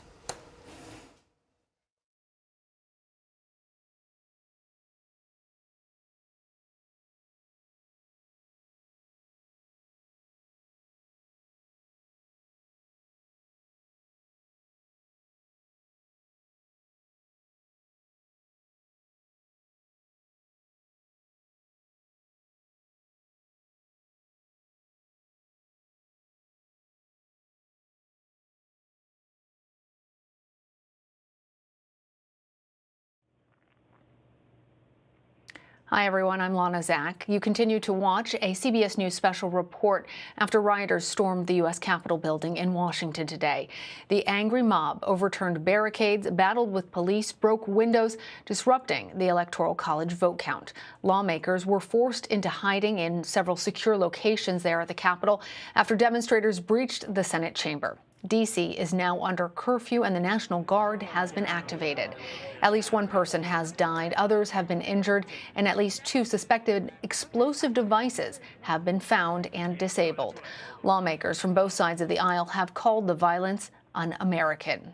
In a taped message, President Trump again falsely claimed to win the election, but he did call on protesters to go home after earlier encouraging them to march to the Capitol. President-elect Joe Biden called it an insurrection, as did former President Bush. We're going to take you back to my colleagues, Nora O'Donnell, Major Garrett, Ed O'Keefe, and our CBS News special report. The final step in acknowledging that President-elect Joe Biden won the 2020 presidential election, and in 2 weeks from today will be inaugurated as the 46th President of the United States. I want to bring in Nancy Cortez, who is on Capitol Hill. And Nancy, tell us what you're hearing may happen in the next half an hour. Well, Nora, we're seeing some movement. Workers from the Senate floor, the aides who basically keep the Senate running, have now been escorted back from a Senate office building where they have been holed up for hours, back over to the Senate floor to prepare for the Senate coming back into session around 8 p.m. to continue its debate of these Electoral College results. So that's the first concrete sign that we have seen that this is, in fact, getting underway, and that they are, in fact, aiming for an 8 p.m. start. And then we just got word from Steny Hoyer, he's the number 2 Democrat in the House, he controls the House floor, that they are trying to get revved up as well. He says members are advised that as soon as the House Sergeant at Arms confirms that the Capitol building is safe and secure, the House is expected to reconvene and resume debate. This is important to lawmakers for a couple of reasons. First of all, they want to show that an angry mob is not going to stop them from doing the people's work. It is laid out in the Constitution, after all, that this is something that Congress does on the 6th of January after an election year. They go ahead and they count up the Electoral College ballots and they announce the winner. So they don't want to be kept from that job. They say it's a very important piece of business, and they don't want it to appear either to other Americans or around the world that they were stopped from doing that today. So they want to get back to work. The big question now, Nora, is what are House and Senate Republicans going to do? Are they going to continue with their plan to contest the results in, let's say, 5 more battleground states? They're meeting at this hour, the Senate Republicans at least. They're in a room. We've got reporters outside of that room ready to tell us what's happened once they come out.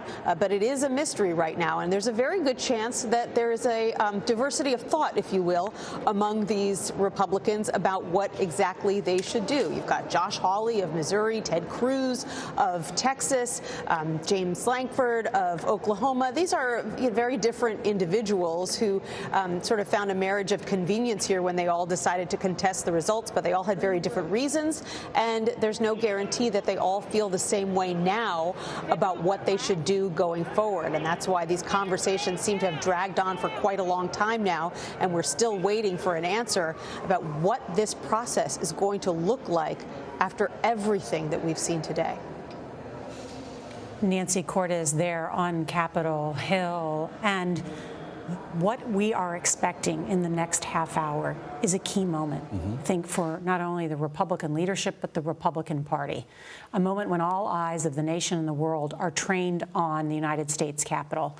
Concern about how it could end, we have reached this point at the tail end of the Trump presidency, which has already had so much controversy and now ends with this, a storming of what has been called the citadel of democracy. Right. The Trump presidency is not without accomplishments. It's not without achievements. But those achievements, those accomplishments, whatever they are, and however dearly you hold them, if you're a Trump supporter, are overshadowed, if not utterly erased, by this spectacle today of people who say they are with him, who want to topple an election and do so through anti-constitutional means and mob rule.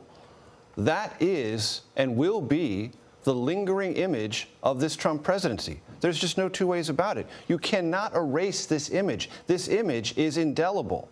And Republicans are going to have to decide in the next hour and a half or so exactly how much responsibility they are willing to accept, how much they believe they have either quietly or with some of their rhetoric aided and abetted it, and what they will do to reverse it. All right, and we will find that out, as you mentioned, in the next hour. As we're just learning too, Twitter has blocked the president's account and says he may be banned. We're going to take a quick break. Our coverage of the assault on the Capitol continues in just a moment. Hello, everyone. I'm Lana Zach. It is a dark day in history. The U.S. Capitol building breached by angry supporters of President Trump in Washington today. The Electoral College vote count was scheduled to take place when lawmakers were forced to evacuate after rioters overturned barricades, battled with police, broke windows, and breached the Senate chamber.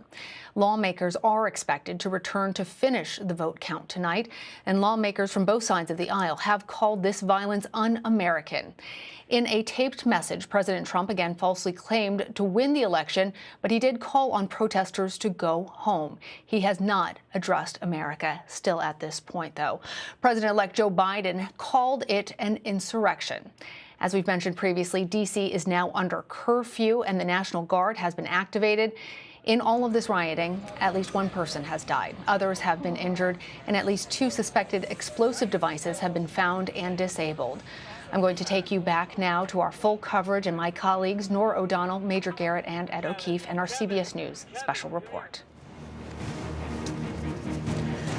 Our continuing coverage of the assault on the U.S. Capitol continues tonight. The breaking news is the Capitol is now secure, and Congress will shortly reconvene to continue its job of counting the electoral votes. Twitter has locked President Trump's account for the next 12 hours after he tweeted that he was sympathetic to the protesters. They're not protesters, they're rioters, and he called them patriots today, which is why the president blocked their account. Want to bring in CBS's Nancy Cordes. She has been covering Congress for us. And thank you, Nancy, as we have been on the air now for a better half of almost 7 hours covering all this. And Nancy, what an extraordinary day it has been. What are you learning about what these senators will do? Well, we know that they are going to reconvene, Nora, around 8 p.m., both in the Senate and in the House. They want to get back to work.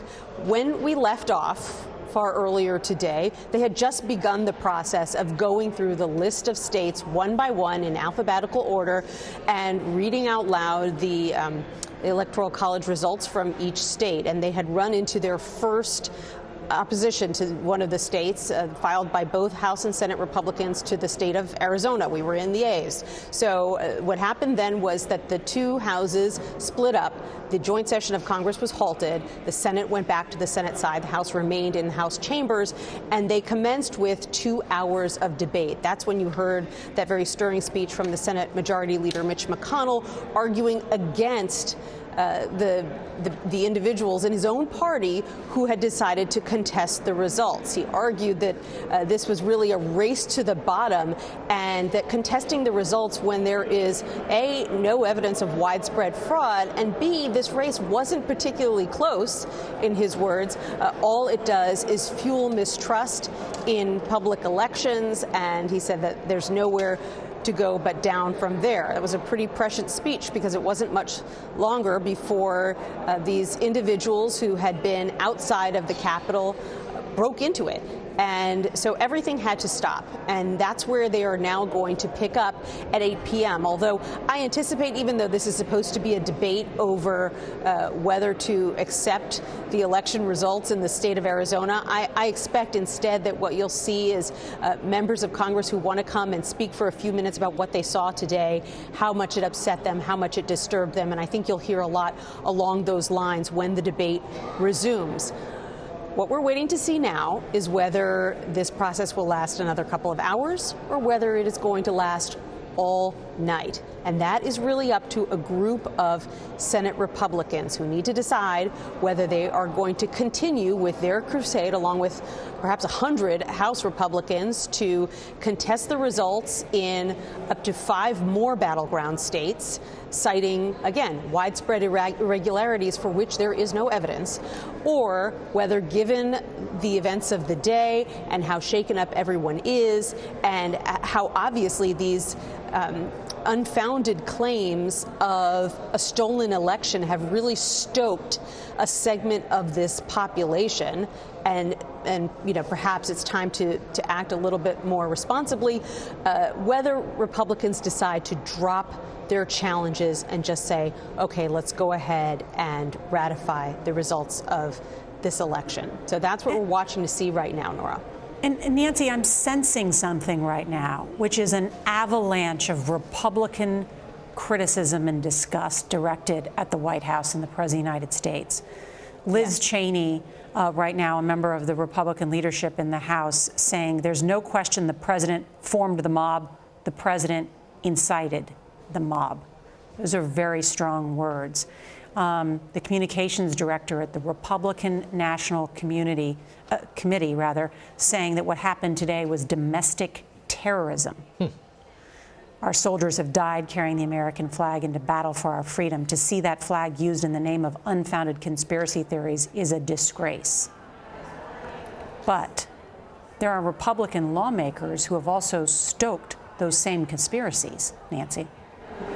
There absolutely are, Nora. And, there are even lawmakers who oppose this movement to challenge the Electoral College results, who played cute themselves for many weeks when it was obvious that Joe Biden had won this presidential race and that it, frankly, wasn't a close call. Even Senate Majority Leader Mitch McConnell, who gave that very fine speech today, refused to say out loud for weeks, if not months, that Joe Biden was indeed the president-elect of the United States. You had foreign leaders, Nora, all congratulating Joe Biden, and you had almost no Republicans in the U.S. Congress who were willing to do the same.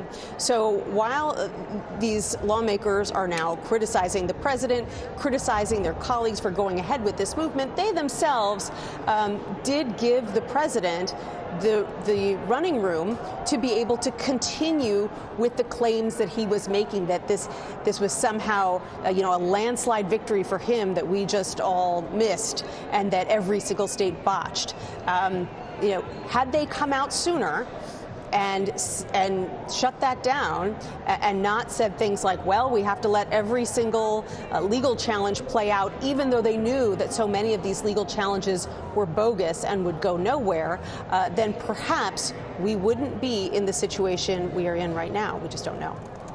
Nancy Cordes on Capitol Hill, thank you. I want to bring in Jeff Rosen, who is president of the National Constitution Center and is such an expert. And Jeff, it's so great to have your perspective right now, because when we talk about why the Constitution was, and why the founders were so concerned about mob rule. Explain. They saw mobs in the street. They saw farmers mobbing courthouses because they didn't want to pay their debts. And they saw the failed democracies of Greece and Rome. Madison had, when he went to Philadelphia, 2 trunks of books sent by Thomas Jefferson from Paris about how Greece and Rome had fallen because of mobs inflamed by demagogues who made false promises and incited them to violence. So this is why they drafted the Constitution. And Nora, you asked earlier, what were some of the cooling mechanisms they put into place? Well, in addition to the Electoral College, which was a big one, another of the central cooling mechanisms was the Senate. And it is remarkable that senators who claimed to obey the original understanding of the Constitution, like Senators Hawley and Cruz, are abdicating the responsibility the framers thought that was placed in them to make independent judgment about facts and to reach decisions in the public interest, not because of partisan interest. So that is the constitutional choice that those senators face in the next few hours. Will they restore the Senate's role as a cooling mechanism to fight back one of the greatest the only violent assault on the Capitol in American history. I can't believe I'm speaking those words, but that is the case. Aside from the War of 1812, when the White House was attacked, we have not seen federal buildings, the White House and the Capitol, attacked by violent mobs. Will they play that role, or will they continue to stoke the violence that the president has incited? And Jeff, we just got in a statement from President Bill Clinton on the assault about the Capitol, saying this assault was fueled by more than 4 years of poisoned politics, spreading deliberate misinformation, sowing distrust in our system, and pitting Americans against one another. The match was lit by Donald Trump and his most ardent enablers, including many in Congress, to overturn the election.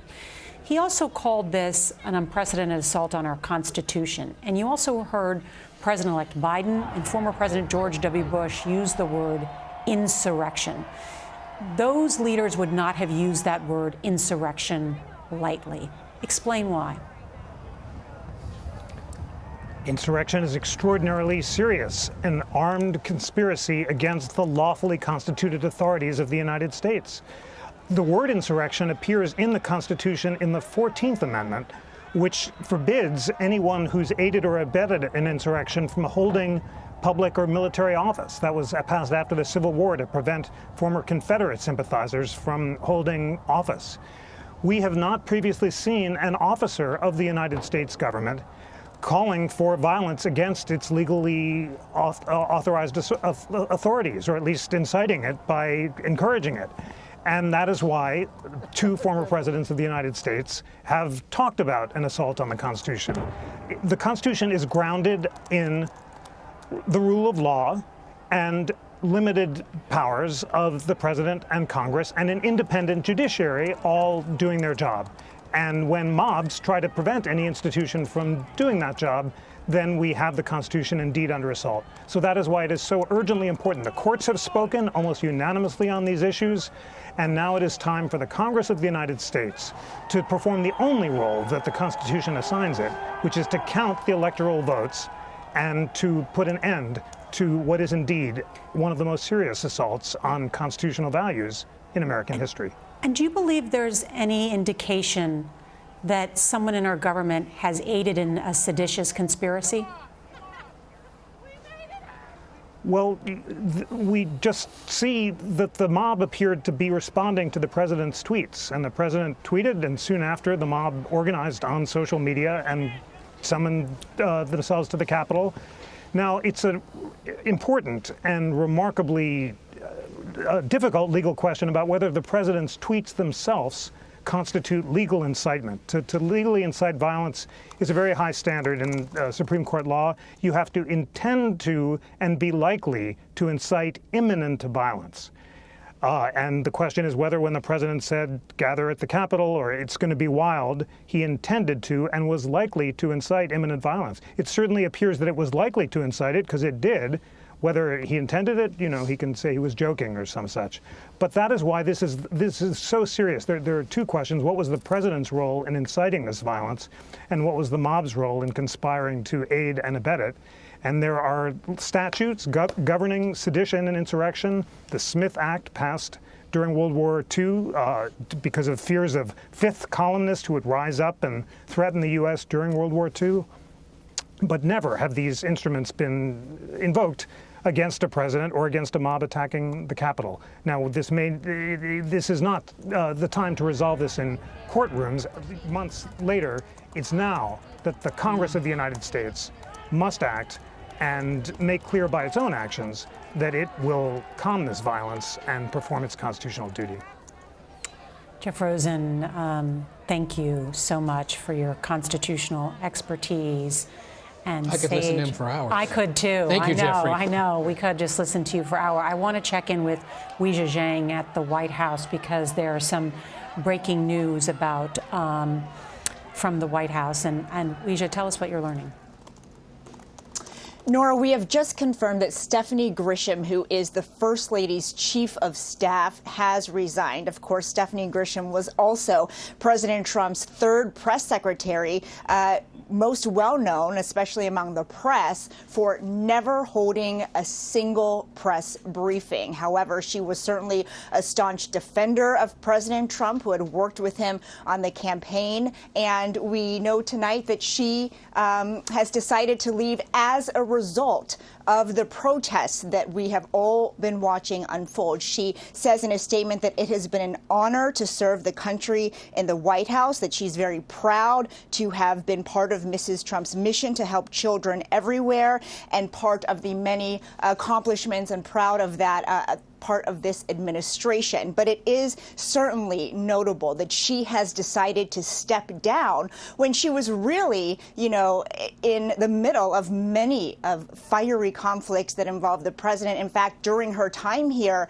the president was getting impeached, and she did not offer a single press briefing and rarely made public remarks to defend the president, leaving him in many ways to be his own defender, which is partially why she left the role. Now, we can also say we haven't heard from the current press secretary today, Kayleigh McEnany, who has largely avoided the press since Election Day, as members of her team slowly leave the White House as well. In fact, the former director of communications, who left just about a month ago, Alyssa Farah, tweeted out that she is also a member of MAGA, but she sent the message today that I need you to hear me. The election was not stolen. We lost. So she now has this freedom to express sentiments like that. You have to imagine that's in part, at least, why Stephanie Grisham has decided to resign as the First Lady's chief of staff. Nora? Weijia Zhang, thank you. Do you think that this is a move based on integrity by these individuals in terms of their true values, or is more a move of practicality as there's only 14 days left of the Trump presidency, and as they try and seek new unemployment, they've been unable to find jobs? It is a odd mixture of a lot of things. I know Stephanie Grisham very well. Stephanie Grisham was one of the few people who were part of the original Trump campaign in 2016, very small, 5 or 6 people. And she was not a press secretary, not even a budding press secretary. She was kind of a press wrangler who helped facilitate things on the road. She had aspirations, but she was a believer. She was very much caught up in not only the persona of Donald Trump, but the movement of President Trump, his campaign in 2016, and very much a true believer, and thought that the press was unfair, thought that Democrats obsessed about the Russia collusion investigation, thought they were unduly and unnecessarily harming this president. And she believed that very strongly and acted accordingly. But it is now quite evident that for her, and I can only say based on my knowledge of the First Lady and Stephanie Grisham and their relationship, that these things are somewhat, if not perfectly aligned, that her resignation is at least a indication of displeasure for the First Lady. Are you suggesting that the First Lady's now going to say something about Donald Trump? I'm just saying that Stephanie Grisham's resignation and putting out a statement like this would not be done in open defiance of the First Lady if the First Lady did not give her some indication that that was permissible. Really? Because to me, this is the Titanic's going down, the violinists are still playing, and they just jumped off at the last moment. That's what this feels like. And there are a lot of Republicans in town who are starting to do that. All right. And now in the closing days, they feel those may both be true, but I think that what Major is indicating is an acute understanding of that relationship and the loyalty with which Stephanie Grisham, who had been on the outskirts of politics and had been welcomed back into the Trump family and given prominence, why she's especially loyal to them. Yes, and you can, both things can be true at exactly the same time. And they are. But I don't think you can look at this and say, well, the First Lady has no opinion about this whatsoever. I cannot believe that. Understanding the closeness of their relationship and what this moment means for everyone who's trying to make a decision as they look in the mirror. What have I been about? What have I represented? What have I spoken on behalf of? What have I labored on behalf of? And at this moment, with anyone in the Trump world, it is much more difficult than it's ever been to look in that mirror and say, I am completely satisfied and a total believer in what has just happened. Are senior political analyst John Dickerson has noted that 4 years ago, the inauguration of President Trump, he spoke about American carnage.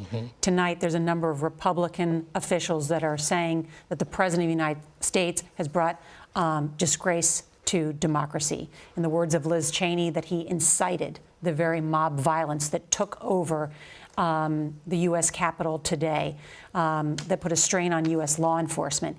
And now you see across the board, even Trump loyalists denouncing violence, fearful that they will be branded with the type of rhetorical branding which they promote, which is that they do not endorse violence, and yet it appears that they are being accused of inciting this very violence. Right. The law and order party is in a very awkward place tonight.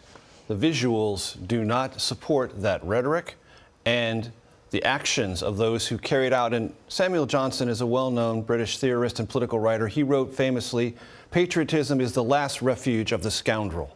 Carrying an American flag as you storm the Capitol does not make you a patriot. It does not make you blameless, and it doesn't make you someone who can't be prosecuted. Trust me, you will be, even though you carried an American flag.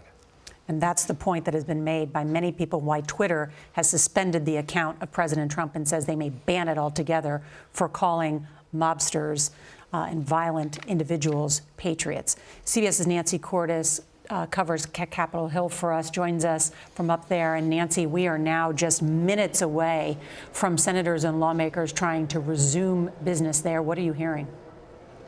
Well, a piece of breaking news, Nora. We've now heard from the first Senate Republican who is part of this cadre that was objecting to the Electoral College results, who appears to have had a change of heart. Senator Steve Daines of Montana has just put out a statement saying, "We will not let today's violence deter Congress from certifying the election. We must restore confidence in our electoral process." So even though he signed on to the first challenge of the day against the state of Arizona, he's now saying he doesn't want any part of it. And frankly, he was always kind of a surprising addition to this crew. He's just won re-election, so he really doesn't have to worry about his electoral prospects for another 6 years. He's not really a big MAGA type, someone who ties himself very tightly to the president. But, you know, a lot of these Republican senators felt a lot of pressure, especially when you've got the president's own sons saying, if you don't stand by our father, we're going to make sure you face a primary in the next time around. But given everything that's happened today, Steve Daines looked at the situation in front of him and decided that it was time to go ahead and try to certify these results. And what you're looking at right now, Nora, are senators in the Hart Senate office building being escorted by guards out of the secure area that they had all been in together for many, many hours. One wonders what they talked about that entire time. They're being escorted back to the Capitol because they are going to resume debate over the Arizona state results. Although, as we've been discussing, I think that there's Josh Hawley. We'll see what he does. We haven't heard from him yet, one way or the other. He's one of the leaders of this challenge movement. Wow, look at the people who have been with them all this time. They've got probably members of the National Guard there, or it looks like they've got FBI on their flak jackets in full body gear. So they really were very heavily guarded during the many hours that they could not be in the U.S. Capitol. What do we want? Climate justice. When do we want it? Now. We want to organize and spread the message that this is urgent. I try to be a voice for the voiceless. I'm here to fight for my right to have a planet. Our government has not taken action on climate change. They want to stop the production of energy here in the United States, and it's really an anti-American policy.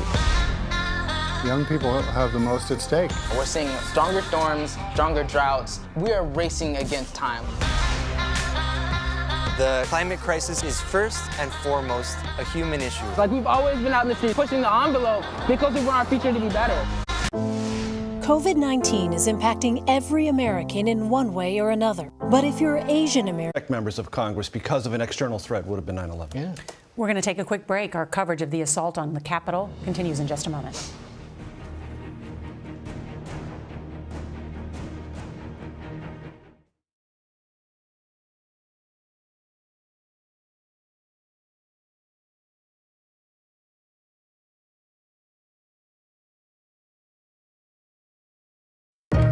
Detroit police are investigating at least 6 weekend shootings, leaving 2 people dead. I never want another family to go through what me and my family went through when Denzel was murdered. Police have partnered with local businesses to implement a camera surveillance network. They wanted face recognition on everything. Police pulled me over, handcuffed me. There was photographic evidence that they were using to accuse you of a crime. Yes, it was crazy. I looked nothing like that person. Where would you be right now if the judge looking at the photos made the same mistake that the artificial intelligence did? I'd be in prison right now, for sure. Download the free CBS News app to watch. We are here to get you up to speed on all the news that you need to know. Trusted, true journalism. Because the wind is so strong, there are no airdrops. When did you start to feel that anxiety? The best of CBS News. Streaming from anywhere the news is to everywhere you are. Now they've had to expand to 3 hallways. Morning news, served just the way you want it. Here's a look at some of the stories that you may. President-elect Joe Biden will become the 46th president of the United States and inaugurated 2 weeks from today. I want to bring in David Becker. He is an election law expert and CBS News contributor. And David, I think now is a good opportunity to just remind everybody about what we may see in the coming hour, what may happen, what's at stake for the Republicans about whether this process will move forward. Well, we'll have to see. We have no historical precedents for this at all. We were right in the middle of what was to be a no longer than 2-hour debate on the Arizona electoral votes, which had an objection from members from both the Senate and the House. Senator Lankford was in the middle of speaking when we adjourned. I believe there's probably about an hour and a half or maybe even a little bit more time left in that maximum 2 hours. We'll have to see if the objectors to the Arizona electoral votes want to proceed with this objection. They could always choose to withdraw it. They could end debate early. There's no requirement to go the full 2 hours, and then they would vote. And presumably, we know for certain, in fact, that that vote will fail. The objection will not be upheld. And then after that, we'll continue down alphabetically through the list. And we've got some time to go, but when we do this without objection, it can take as little as around 30 minutes to count all of the electoral votes. And we'll have to see if the Republican objectors still want to proceed with the objection in light of the fact that this activity, this lie to President Trump's supporters that something could be done to change the outcome of the election today, whether they just reject that out of hand. And you know, I think there's a really good reason for them to reconsider their approach here. They've certainly made their concerns heard. Courts have heard this. I think we'll have to see how this all plays out. This could end earlier than we expect if Republicans either want to withdraw their Arizona election and then proceed without further objections to the rest of the electoral vote slate. It's an important point, as David Becker points out, that you need both a member of the House and the Senate. So if there are still some House members, perhaps the Senate, we will wait and see. That is the question before all of us at this hour before the United States Senate. Yeah. You know, we've been talking about how this president is disloyal to the people who are closest to him. You pointed this out earlier. We just got a statement from the former Defense Secretary Jim Mattis. This one is pretty profound. He says, today's violent assault on our Capitol, an effort to subjugate American democracy by mob rule, was fomented by Mr. Trump.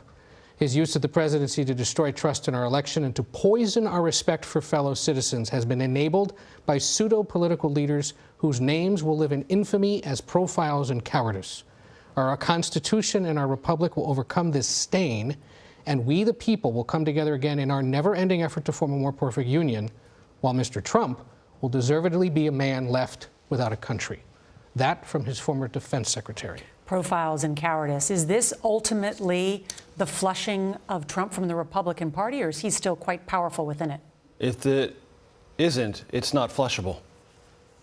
I mean, if this doesn't do it, then the Republican Party has given itself over entirely to the personality, complex mania, and malevolence of President Trump.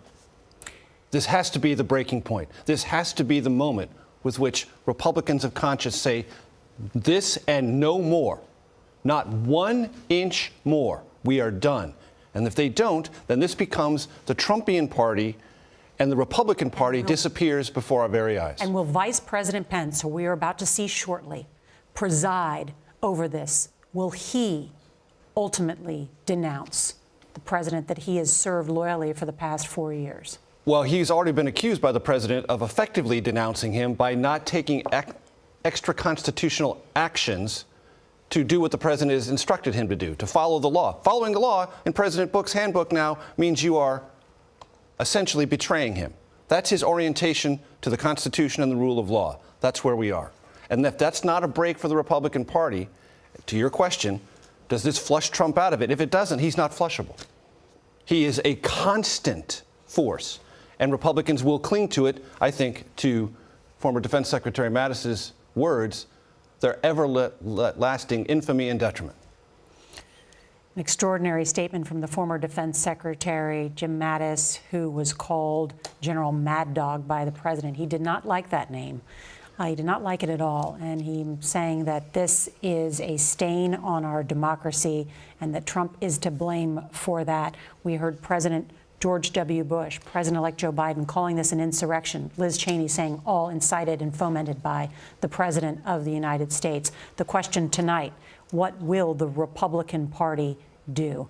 Our coverage is going to continue on our 24-hour streaming network, CBSN. You can watch it at cbsnews.com or on our CBS News app.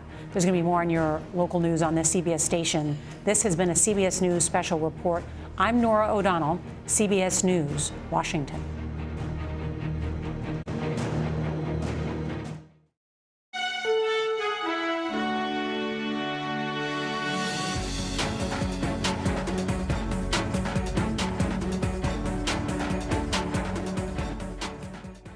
Hello, everyone. I'm Lana Zak. Thank you for joining me as we have witnessed an assault on our democratic institutions and the literal breaching of the U.S. Capitol.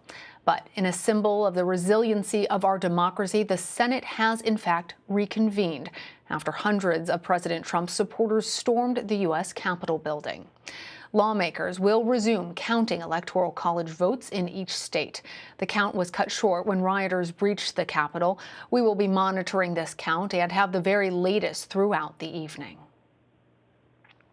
This all comes after protesters forced their way into the building, battling with Capitol Police. They took over offices, smashed windows, and briefly entered the Senate chamber. At least one person was killed and others have been injured. The House and Senate were evacuated, ultimately halting the counting process. The FBI, police, and National Guard have all been called in. D.C. is under curfew until Thursday morning. President Trump released a pre-taped video in response to the protests. He told his mob of supporters, quote, "Go home, we love you, you're very special." He also repeated his false claims that the election was stolen from him. Meanwhile, President-elect Biden addressed Americans live from Wilmington, Delaware. He said our democracy was, quote, under unprecedented assault, and added that America is so much better than this. For more on all of this, let's bring in Charles Marino. He's the CEO of Sentinel Security Solutions. He's also a former Secret Service Supervisory Special Agent and former Department of Homeland Security advisor. Charles, this is a dark day in American history, but I have to think that we're going to get through this.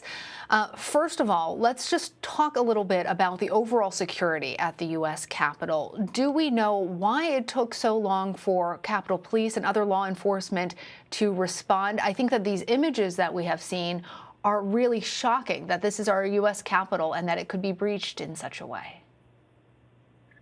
Shocking is right, Lana. Thanks for having me. This was no doubt a national security failure and a very real threat to the continuity of government. We saw that play out. We had the Vice President, Speaker of the House on the floor. We had other House and Senate leadership in the area as well. And similar to the White House, the U.S. Capitol is not a building that you expect to be breached, and especially do not want to have to be in a position where you take it back from an individual, let alone a large group that acted like an insurgency that we saw earlier today. We saw the collapse of the outer, middle, and ultimately the inner perimeter of the security plan based on the determination of the protesters combined with a lack of overall law enforcement resources. So while the Capitol Police were able to slow down the protesters to the inner perimeter of security, eventually they were overwhelmed and the Capitol Police were left with having to evacuate all of the members of Congress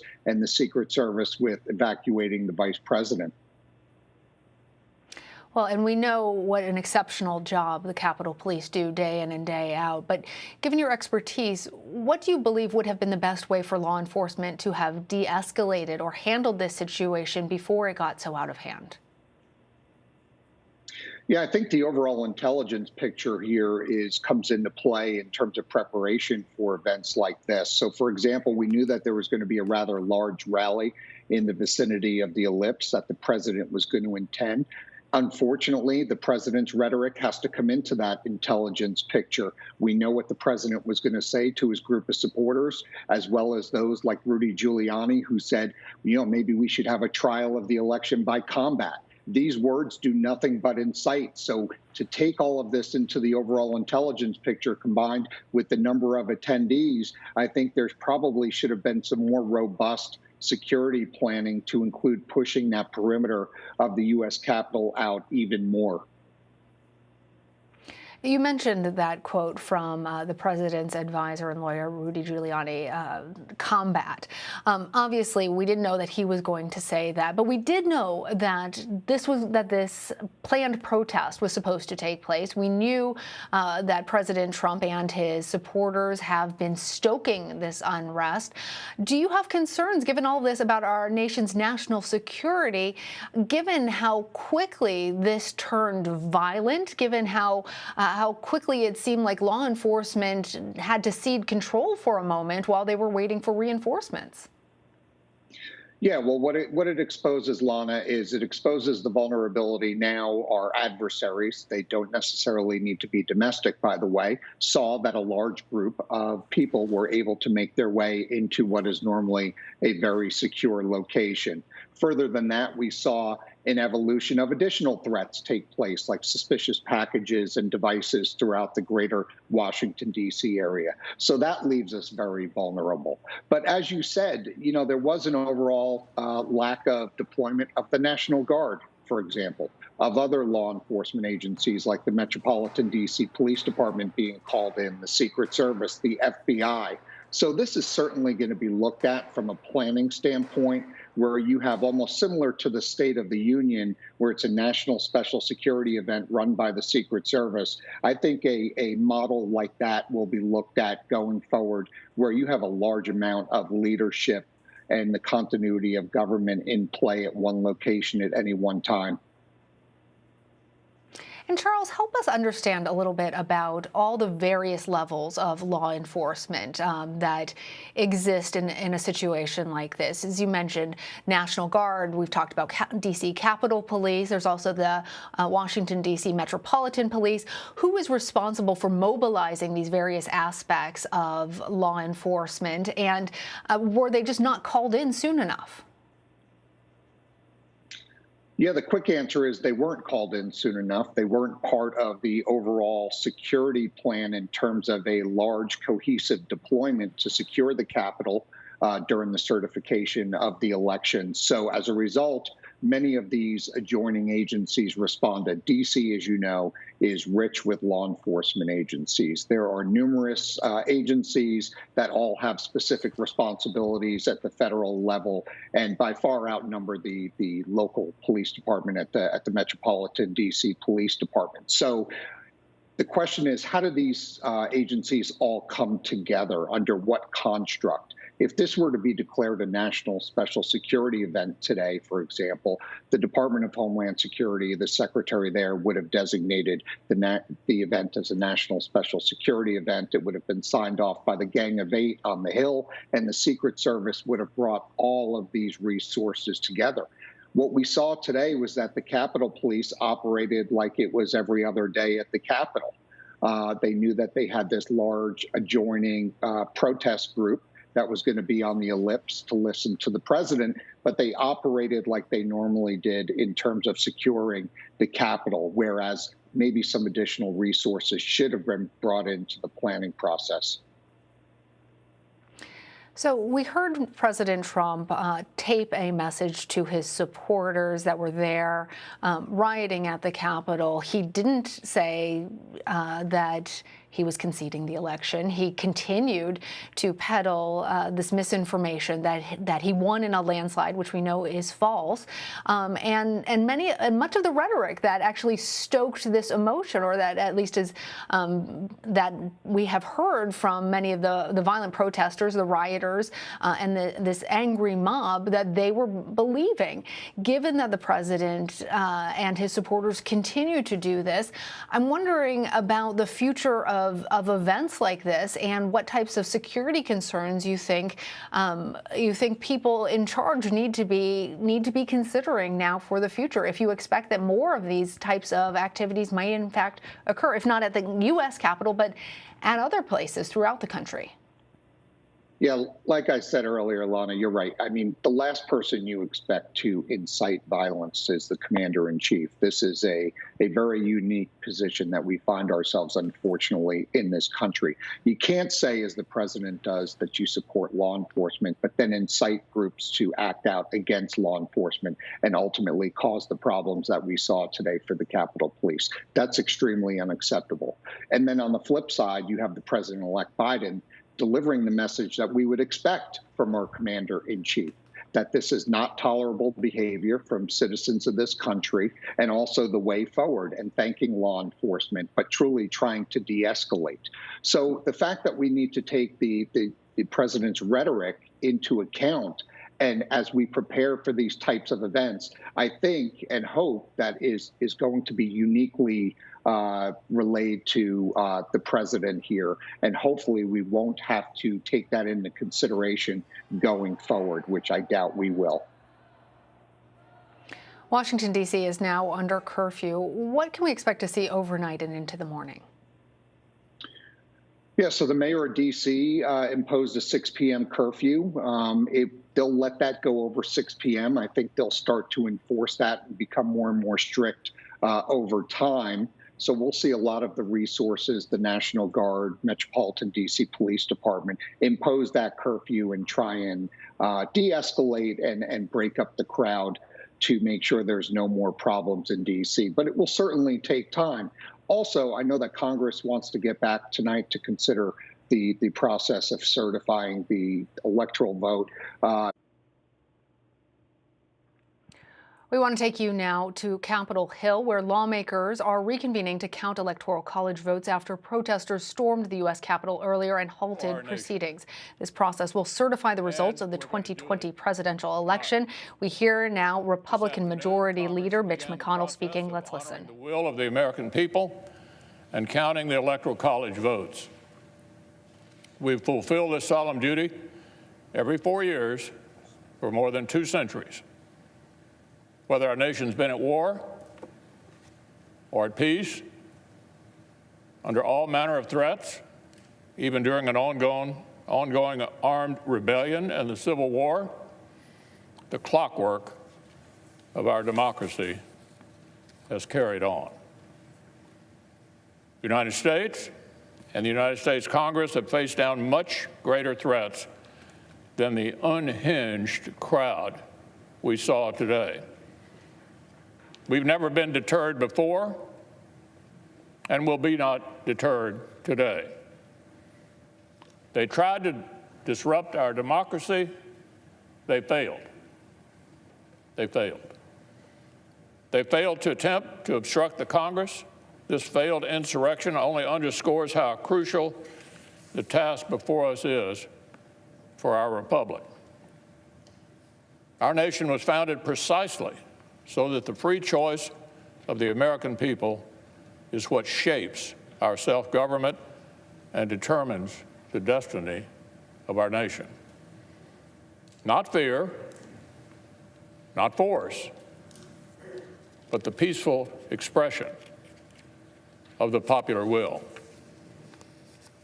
Now, we assembled this afternoon to count our citizens' votes and to formalize their choice of the next president. Now we're going to finish exactly what we started. We'll complete the process the right way, by the book. We'll follow our precedents, our laws, and our Constitution to the letter. and we will certify the winner of the 2020 presidential election. Criminal behavior will never dominate the United States Congress. This institution is resilient. Our democratic republic is strong. The American people deserve nothing less.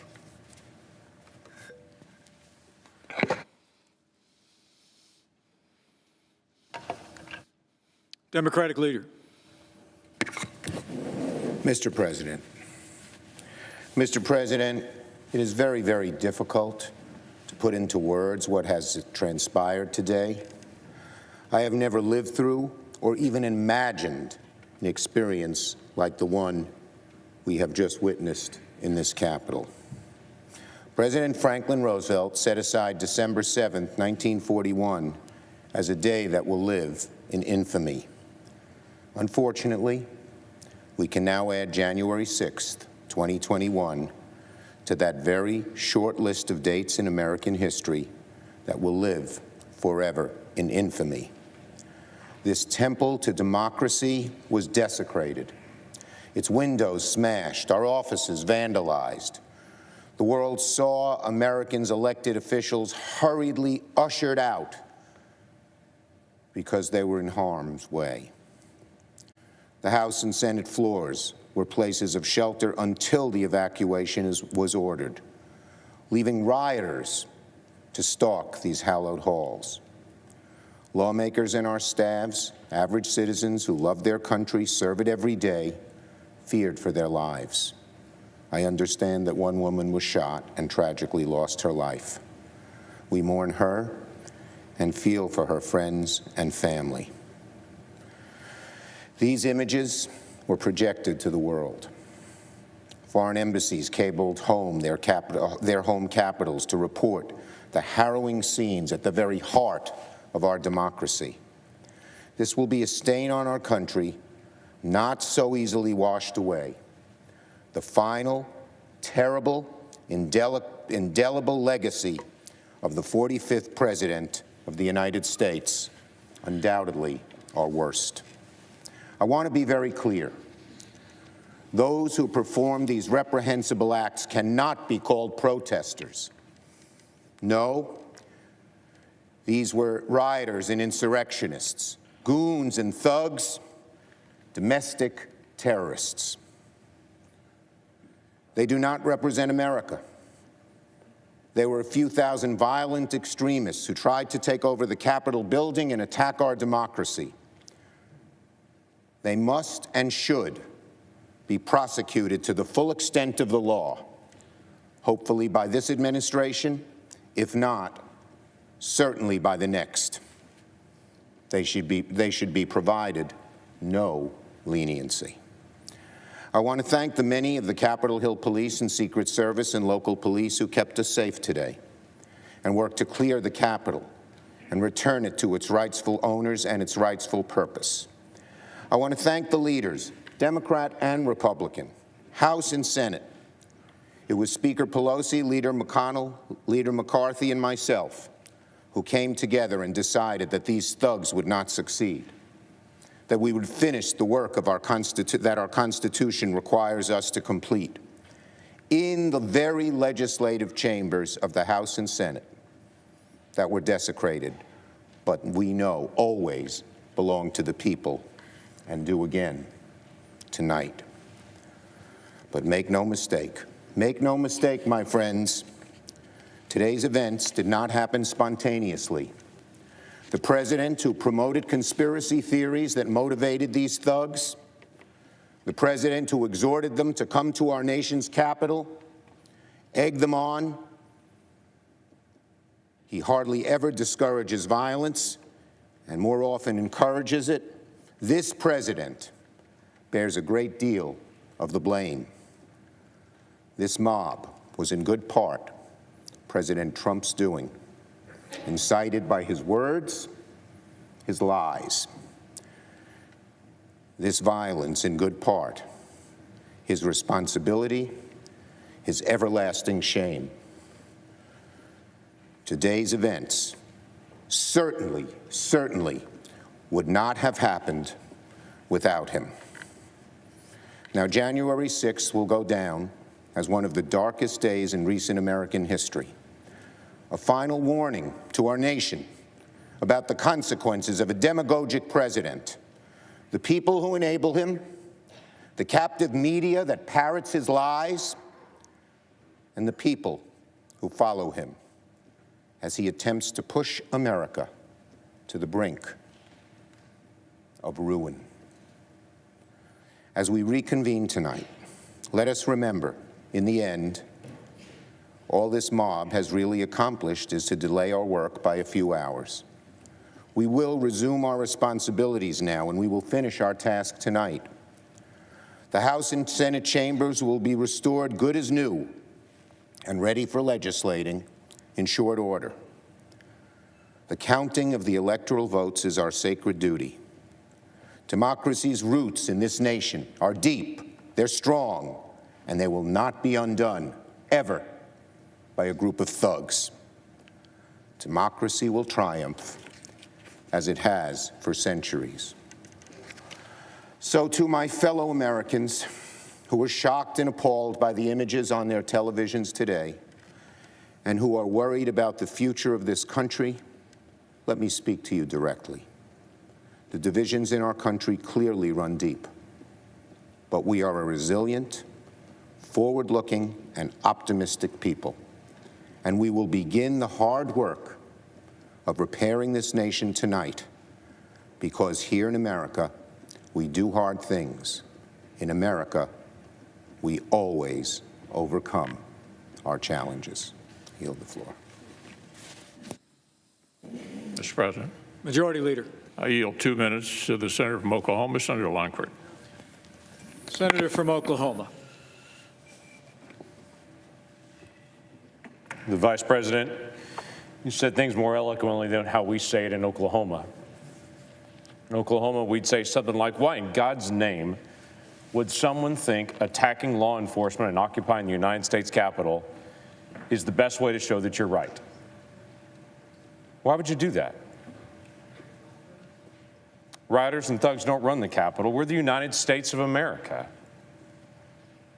We disagree on a lot of things, and we have a lot of spirited debate in this room.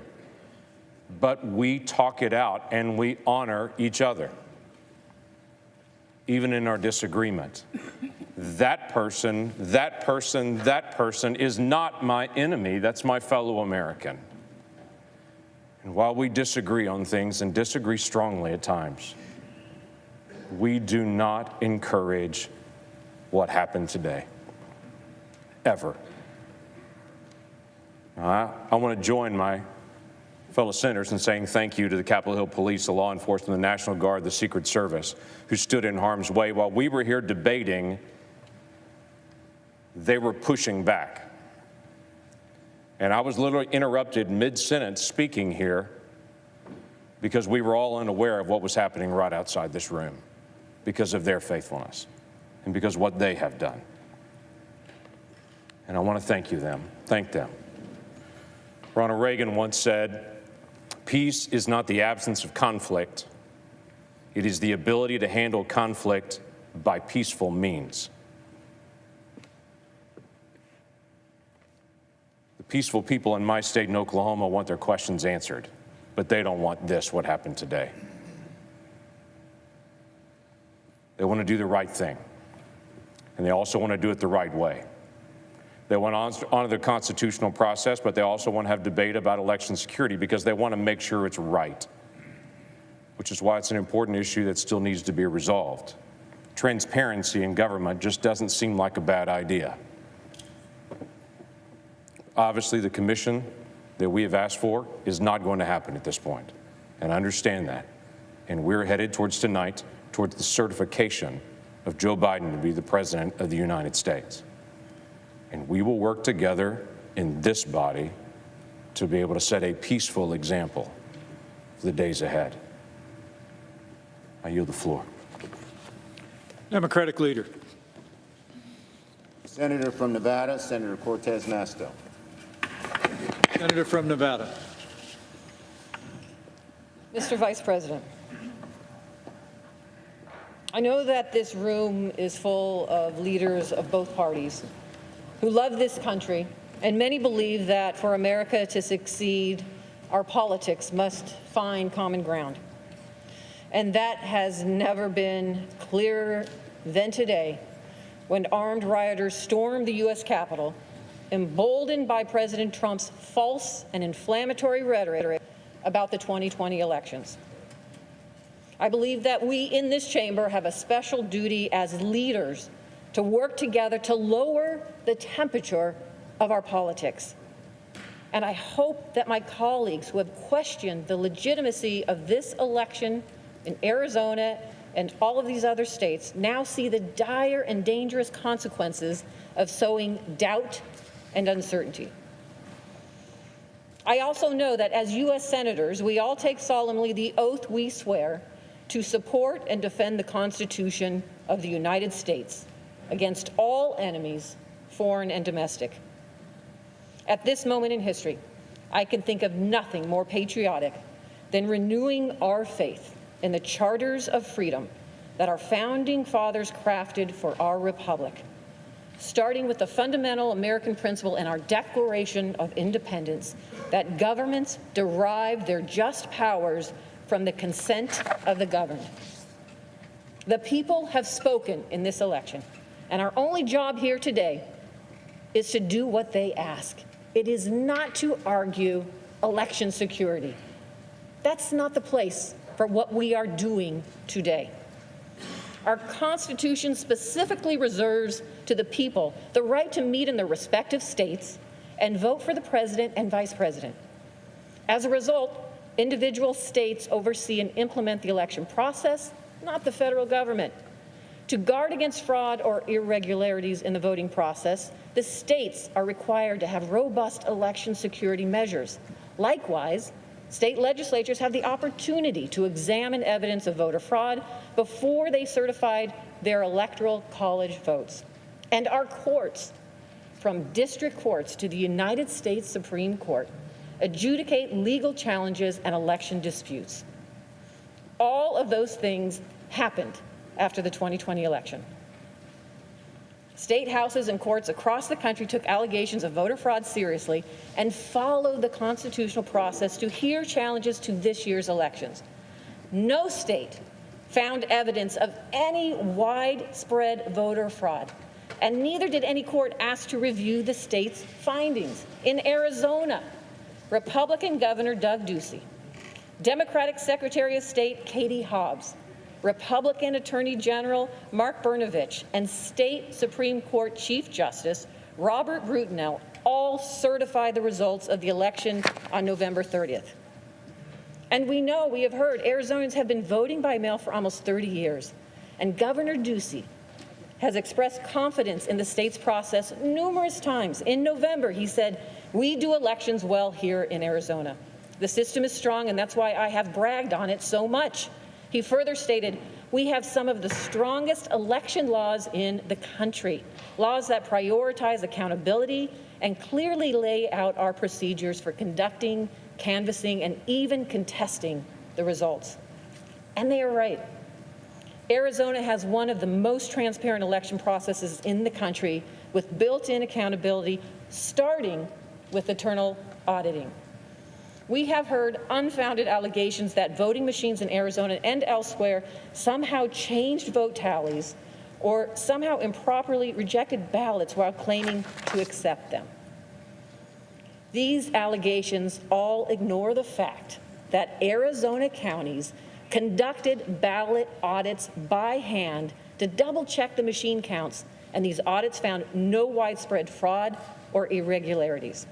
Maricopa County, the county where more than 60% of the state population resides, conducted a post-election hand count audit in the week after the election, which showed perfect 100% accuracy in the machine tabulations. So why would we need, my colleagues, to call for a 10-day emergency audit to be conducted by a legislative commission when it's already been done by the state of Arizona? What happened to states' rights? The audit involved checking ballots for the presidential election, but also ballots for federal and state legislative elections. The audit report shows every precinct's machine and hand count totals for each of the races audited. And for every single race in every precinct, the difference between the hand count and the machine count was 0. Maricopa's audit report stated no discrepancies were found by the hand count audit boards. Seeking to find any reason to contest these results, some of the state Republicans then tried to claim that Maricopa County failed to follow state law in conducting this audit by selecting voting center locations to audit instead of voting precincts. This was wrong. And this, too, went to a court. In rejecting this claim, state court in Arizona found that the county followed the properly issued guidance on hand audit procedures from the Arizona Secretary of State. And the court found that Maricopa County officials, therefore, could not lawfully have performed the hand count audit the way the plaintiffs wanted it done. If they had done so, they would have exposed themselves to criminal punishment. The senator's 5 minutes is expired. Thank you, Mr. Vice President. I would close by just saying, please, my colleagues, do not disenfranchise the voters of Arizona and certify their votes tonight. Thank you. Majority Leader. Mr. President, I yield up to 5 minutes to the senator from Utah, Senator Lee. Senator from Utah. Mr. President, at the time I prepared my remarks for today, it seems like a lifetime ago. A lot's changed in the last few hours. And so I'm going to deliver some of the same remarks, but it has a little bit of a different feel than it would have just a few hours ago. My thoughts and prayers go out to the family members of those who have been injured or killed today. My heartfelt gratitude goes out to the Capitol Hill Police who valiantly defended our building and our lives. Well, it's true that legitimate concerns have been raised with regard to how some of the key battleground states conducted their presidential elections. This is not the end of the story. We each have to remember that we've sworn an oath to uphold, protect, and defend this document, written nearly 2.5 centuries ago by wise men raised up by God to that very purpose. That document makes clear what our role is and what it isn't. It makes clear who does what when it comes to deciding presidential elections. You see, because in our system of government, presidents are not directly elected. They're chosen by presidential electors. And the Constitution makes very clear under Article 2, Section 1, that the states shall appoint presidential electors according to procedures that their legislatures develop. Then comes the 12th Amendment. It explains what we're doing here today in the Capitol. It explains that the President of the Senate, the Vice President of the United States, shall open the ballots, and the votes shall then be counted. It's those words that confine, define, and constrain every scrap of authority that we have in this process. Our job is to open and then count. Open, then count. That's it. That's all there is. Now, there are, of course, rare instances in which multiple slates of electors can be submitted by the same state. That doesn't happen very often. Happened in 1960, it happened in 1876. Let's hope it doesn't ever happen again. In those rare moments, Congress has to make a choice. It has to decide which of the electoral votes will be counted and which will not. That did not happen here. Thank heavens, and let's hope that it never does. Now, many of my colleagues have raised objections or had previously stated their intent to raise objections with regard to these. I've spent an enormous time on this issue over the last few weeks. I've met with lawyers on both sides of the issue. I've met with lawyers representing the Trump campaign, reading everything I could find about the constitutional provisions in question. And I've spent a lot of time on the phone with legislators and other leaders from the contested states. I didn't initially declare my position because I didn't yet have one. I wanted to get the facts first, and I wanted to understand what was happening. I wanted to give the people serving in government in the contested states the opportunity to do whatever they felt they needed to do to make sure that their election was properly reflected. I spent an enormous amount of time reaching out to state government officials in those states, but in none of the contested states, no, not even one, did I discover any indication that there was any chance that any state legislature or secretary of state or governor or lieutenant governor had any intention to alter the slate of electors. That being the case, our job is a very simple one. This simply isn't how our federal system is supposed to work. That is to say, if you have concerns with the way that an election in the presidential race was handled in your state, the appropriate response is to approach your state legislatures, first and foremost. These protests, from hearing from those who have raised concerns, they should have been focused on their state capitals, not their nation's capital, because our role is narrow, our role is defined, our role is limited. Yes, we are the election judges when it comes to members elected to our own body. And yes, the House of Representatives, they're the judges of their own races there. We also have the authority to prescribe, as a Congress, rules governing the time, place, and manner of elections for senators and representatives. There is no corresponding authority with respect to presidential elections.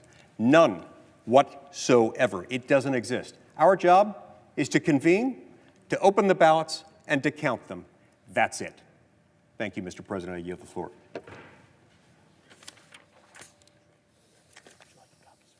Democratic leader. Colorado, Mr. Bennett. Senator from Colorado. Thank you, Mr. Vice President. Thank you, Mr. President. Colleagues, it's been a terrible day for everybody here and for our country. One of the things I was thinking about today is something I often think about when I'm on this floor, which is that the founders of this country, the people that wrote our Constitution, actually knew our history better than we know our history. And I was thinking about that history today as we saw the mob riot in Washington, D.C., thinking about what the founders were thinking about when they wrote our Constitution, which was what happened to the Roman Republic, when armed gangs doing the work for politicians prevented Rome from casting their ballots for consuls, for praetors, for senators. These were the offices in Rome. And these armed gangs ran through the streets of Rome, keeping elections from being started, keeping elections from ever being called. And in the end, because of that, the Roman Republic fell and a dictator took its place. And that was the end of the Roman Republic, or any republic for that matter, until this beautiful Constitution was written in the United States of America. So it is my fervent hope that the way that we respond to this today, my dear colleagues, is that we give the biggest bipartisan vote we can in support of our democracy and in support of our Constitution and in rejection for what we saw today and what the Roman Republic saw in its own time. There's a tendency around this place, I think, to always believe that we're the first people to confront something when that's seldom the case, and to underappreciate what the effect of our actions will be. We need to deeply appreciate in this moment our obligation to the Constitution, our obligation to the democracy, our obligation to the Republic. There are people in this chamber that have twisted the words of a statute written in the 19th century that was meant to actually settle our electoral disputes, to leave them with the states. As the senator from Utah was saying, to give us a ministerial role, except in very rare circumstances. That's what that law is about, that the senator of Texas was talking about today. And that's the law that's leading us to be asked to overturn the judgments of 60 courts in America, many of them courts in Arizona, some of whom have howled the president's lawyers out of the courtrooms because there's no evidence of fraud. And by the way, the fact that 37% or 39% of Americans think there's no evidence of fraud or think there's evidence of fraud does not mean there is fraud. If you turned a blind eye to a conspiracy theory, you can't now come to the floor of the Senate and say you're ignoring the people who believe the election was stolen. Go out there and tell them the truth, which is that every single member of this Senate knows this election wasn't stolen. And that we, just as in the Roman Republic, have a responsibility to protect the independence of the judiciary from politicians who will stop at nothing to hold on to power. There's nothing new about that either. That's been true since the First Republic was founded. So now we find ourselves in a position just days after many senators here swore an oath to uphold and defend the Constitution. Every single member of the House of Representatives swore the same oath as well. And I think we've got a solemn obligation and responsibility here to prove once again that this country is a nation of laws and not of men. And the only result that we can reach together is one that rejects the claim of the senator from Texas and the other members of the House and Senate who seek to overturn the decisions that are made by the states, by the voters in the states, and by the courts. If we follow what they have proposed, we will be the ones that will have disenfranchised every single person who cast a vote in this election, whether they voted for the president or they didn't. I urge you to reject this, and I deeply appreciate the opportunity to serve with every single one of you. Thank you, Mr. President.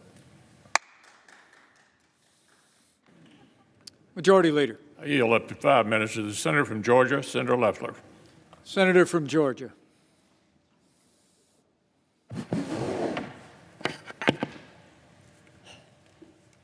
Mr. President, when I arrived in Washington this morning, I fully intended to object to the certification of the electoral votes.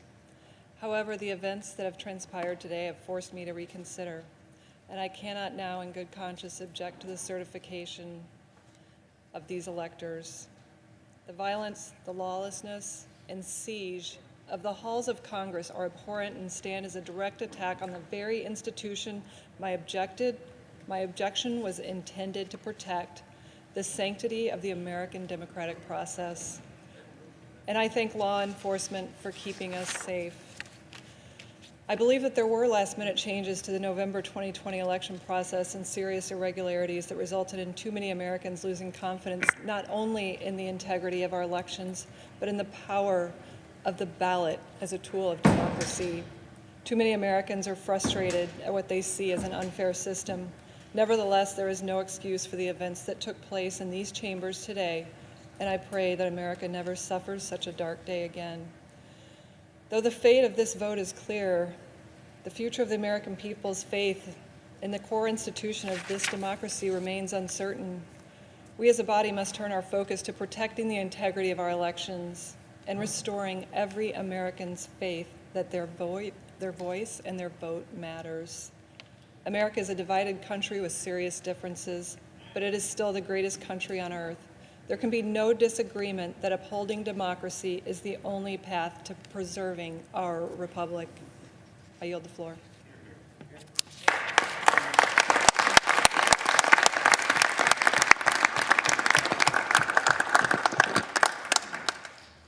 Democratic Leader.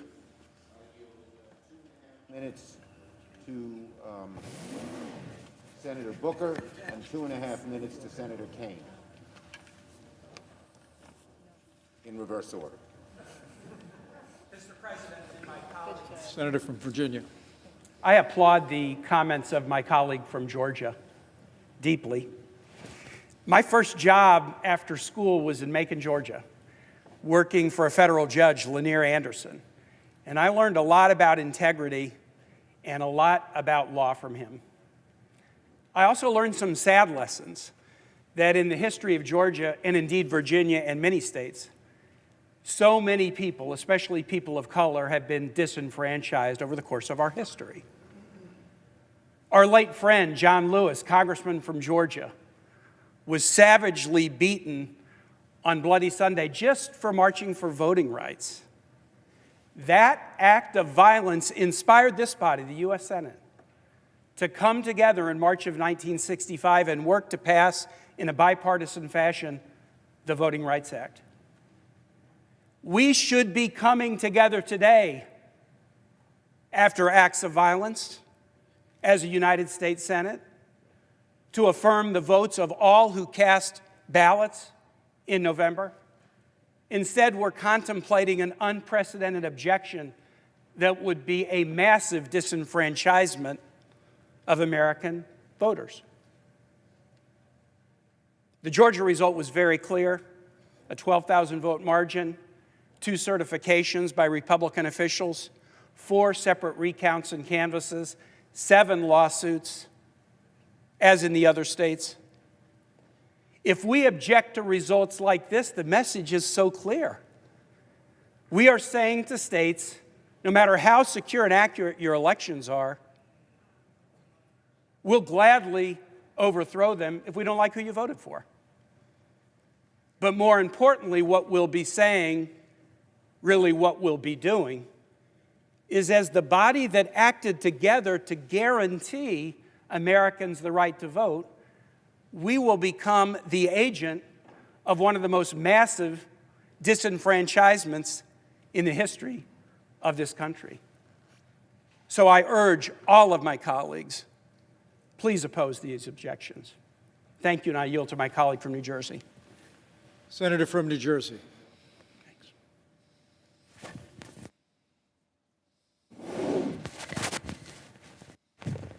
Mr. Vice President, I can only think of 2 times in American history that individuals laid siege to our Capitol, stormed our sacred civic spaces, and tried to upend and overrun this government. One was in the War of 1812, and the other one was today.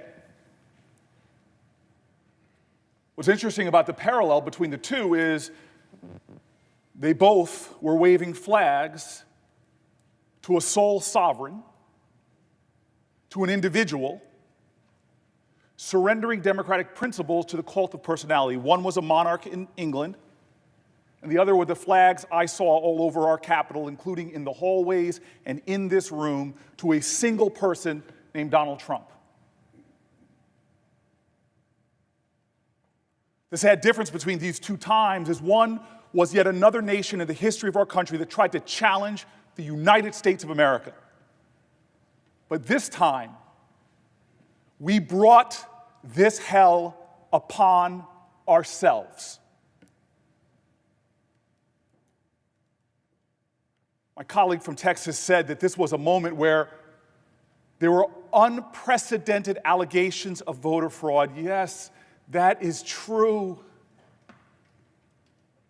They were unprecedented when the president, before the election even happened, said, if I lose this election, then the election was rigged. That's unprecedented. It's unprecedented before the night of the voting, even the counting of the vote was even done, that he called it rigged. And it's unprecedented that he is fanning the flames of conspiracy theory to create a smokescreen in this nation to cover what he is trying to do, which is undermine our democratic principles. But it's not just that. The shame of this day is it's being aided and abetted by good Americans who are falling prey, who are choosing Trump over truth, who are surrendering to the passion of lies as opposed to standing up and speaking truth to power, who are trying to fundraise off of the shame of conspiracy theories as opposed to doing the incalculably valuable, patriotic thing to speak truth to our nation. Our democracy is wounded, and I saw it when I saw pictures of yet another insurgency, of a flag of another group of Americans who tried to challenge our nation. I saw the flag of the Confederacy there. What will we do? How will we confront this shame? How will we confront this dark second time in American history? I pray that we remember a Georgian. And his words, all I can say is we must in spirit join together like those Georgians on a bridge called the Edmund Pettus who joined hands, who were called threats to our democracy, who were called outrageous epithets when they sought to expand our democracy, to save it and to heal it, when they joined arm in arm and said what we should say now, commit ourselves to that ideal, that together we shall overcome. Majority Leader. Mr. President, I yield up to 5 minutes to the Senator from Nebraska, Senator Sass. Senator from Nebraska. Mr. President, thank you. And Mr. Vice President, let me just say before I begin, thank you for the way you have fulfilled your constitutional duties and your oath of office today. It obviously hasn't been easy. Colleagues, today has been ugly. And when I came to the floor this morning, I planned to talk about the lesson of 1801, because I'm kind of a history nerd. And I wanted to celebrate the glories of the peaceful transition of power across our nation's history. It feels a little naive now to talk about ways that American civics might be something that could unite us and bring us back together. 1801 blew everybody's mind all over the world, by the way.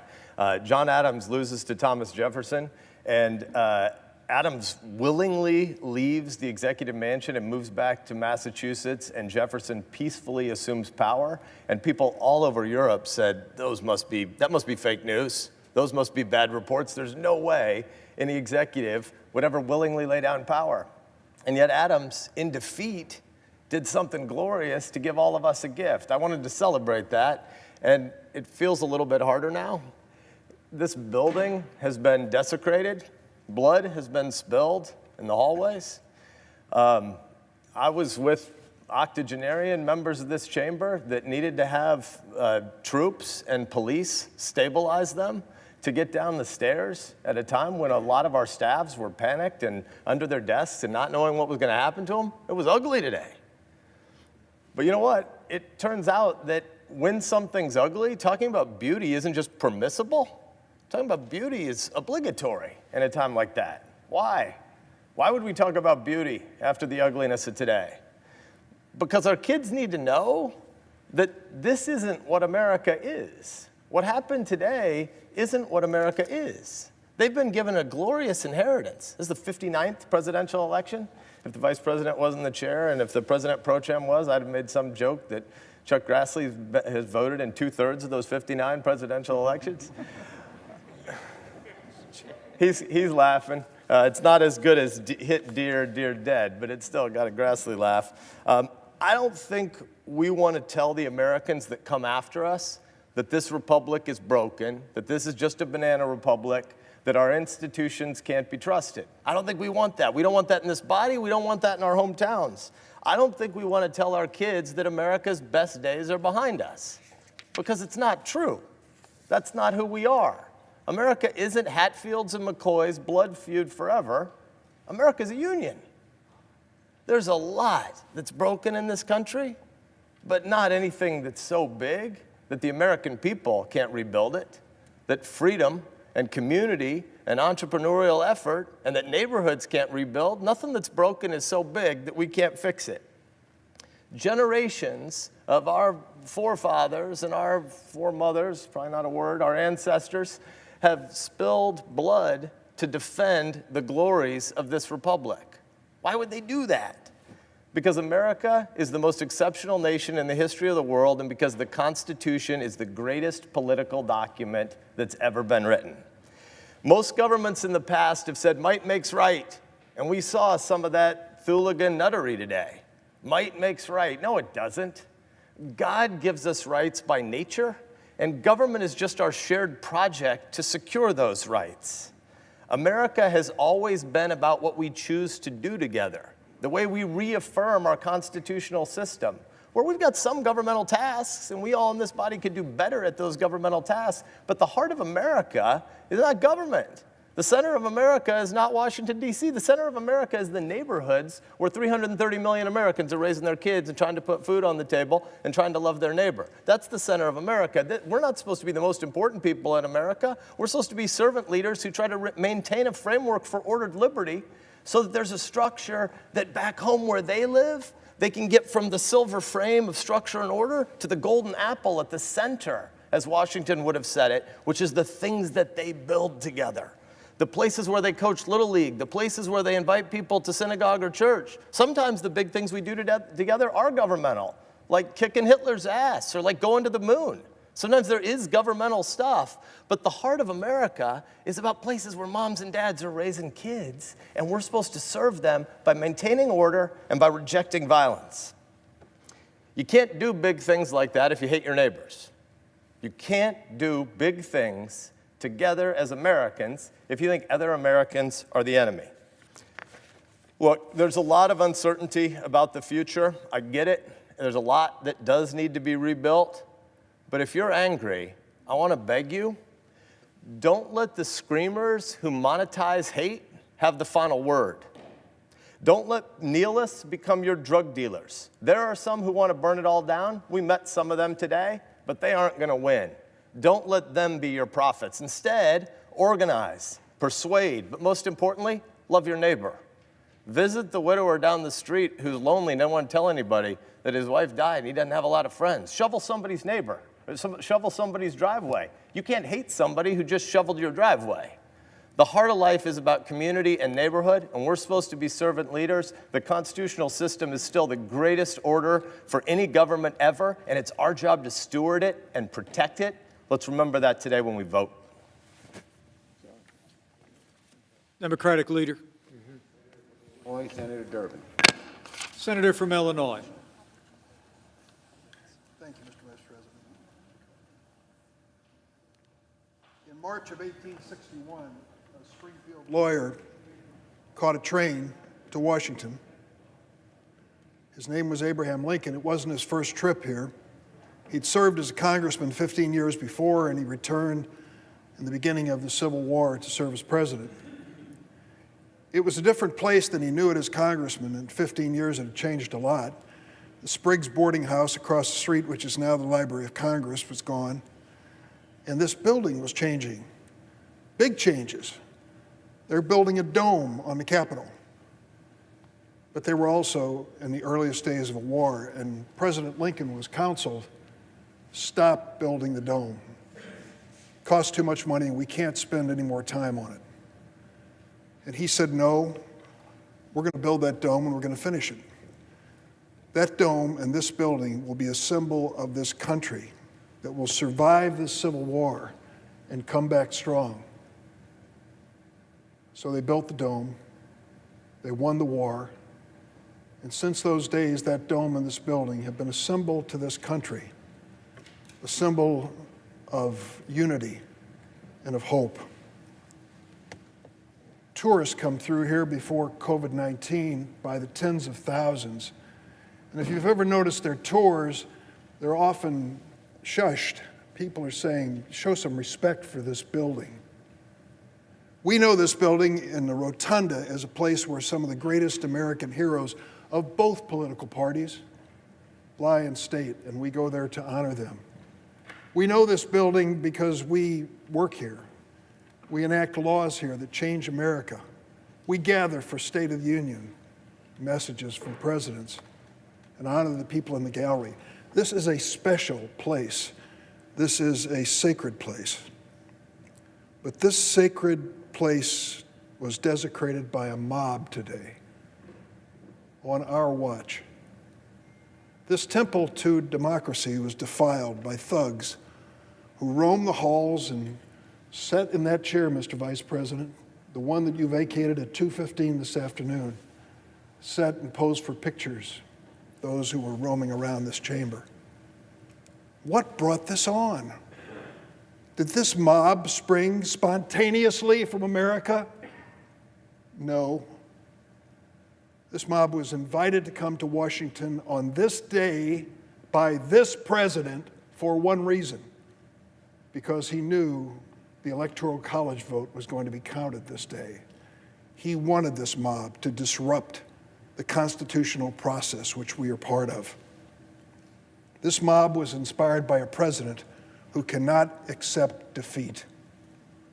If you wonder whether I'm going too far in what I say, just read the transcript with the Secretary of State from Georgia and listen to this president's wild conspiracy theories, one after the other, swatted down by that Republican elected official and his attorney as having no basis in fact.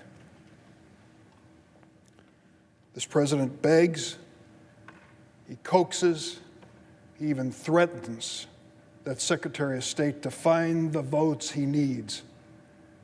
In any other venue, that would be a simple, obvious crime. The lengths he will go to are obvious. The Texas senator says to us, well, many people still agree with him, you know, when it gets down to the bottom line. Many people have fallen for this presidential position that it must have been a rigged election if I lost. Well, I would say that after we've lost count, 57 lawsuits, 62 lawsuits, I've heard so many numbers, after 90 different judges, after this president took his case, the best he could put together, to the highest court in the land across the street, where he has personally chosen 3 justices on the Supreme Court, I say to the senator from Texas, you know much more about that court than I do. I don't believe they let that paper that he sent up there even hit the desk before they laughed it out of the court. And that's the best he had to offer. No evidence whatsoever of this rigged election and this fraudulence. The senator from Texas says, we just want to create a little commission. 10 days, we're going to audit all the states, particularly the ones in contention here, and find out what actually occurred. And it really draws its parallel in 1876, Hayes and Tilden. Don't forget what that commission, that so-called political compromise, achieved. It was not just some ordinary governmental commission. It was a commission that killed Reconstruction, that established Jim Crow, that even after a civil war which tore this nation apart, it re-enslaved African Americans. And it was a commission that invited the voter suppression we are still fighting today in America. Let me close by saying this. The vote we're going to have here is a clear choice of whether we are going to feed the beast of ignorance or we are going to tell the truth to the American people. We saw that beast today roaming the halls. Let's not invite it back. Majority Leader.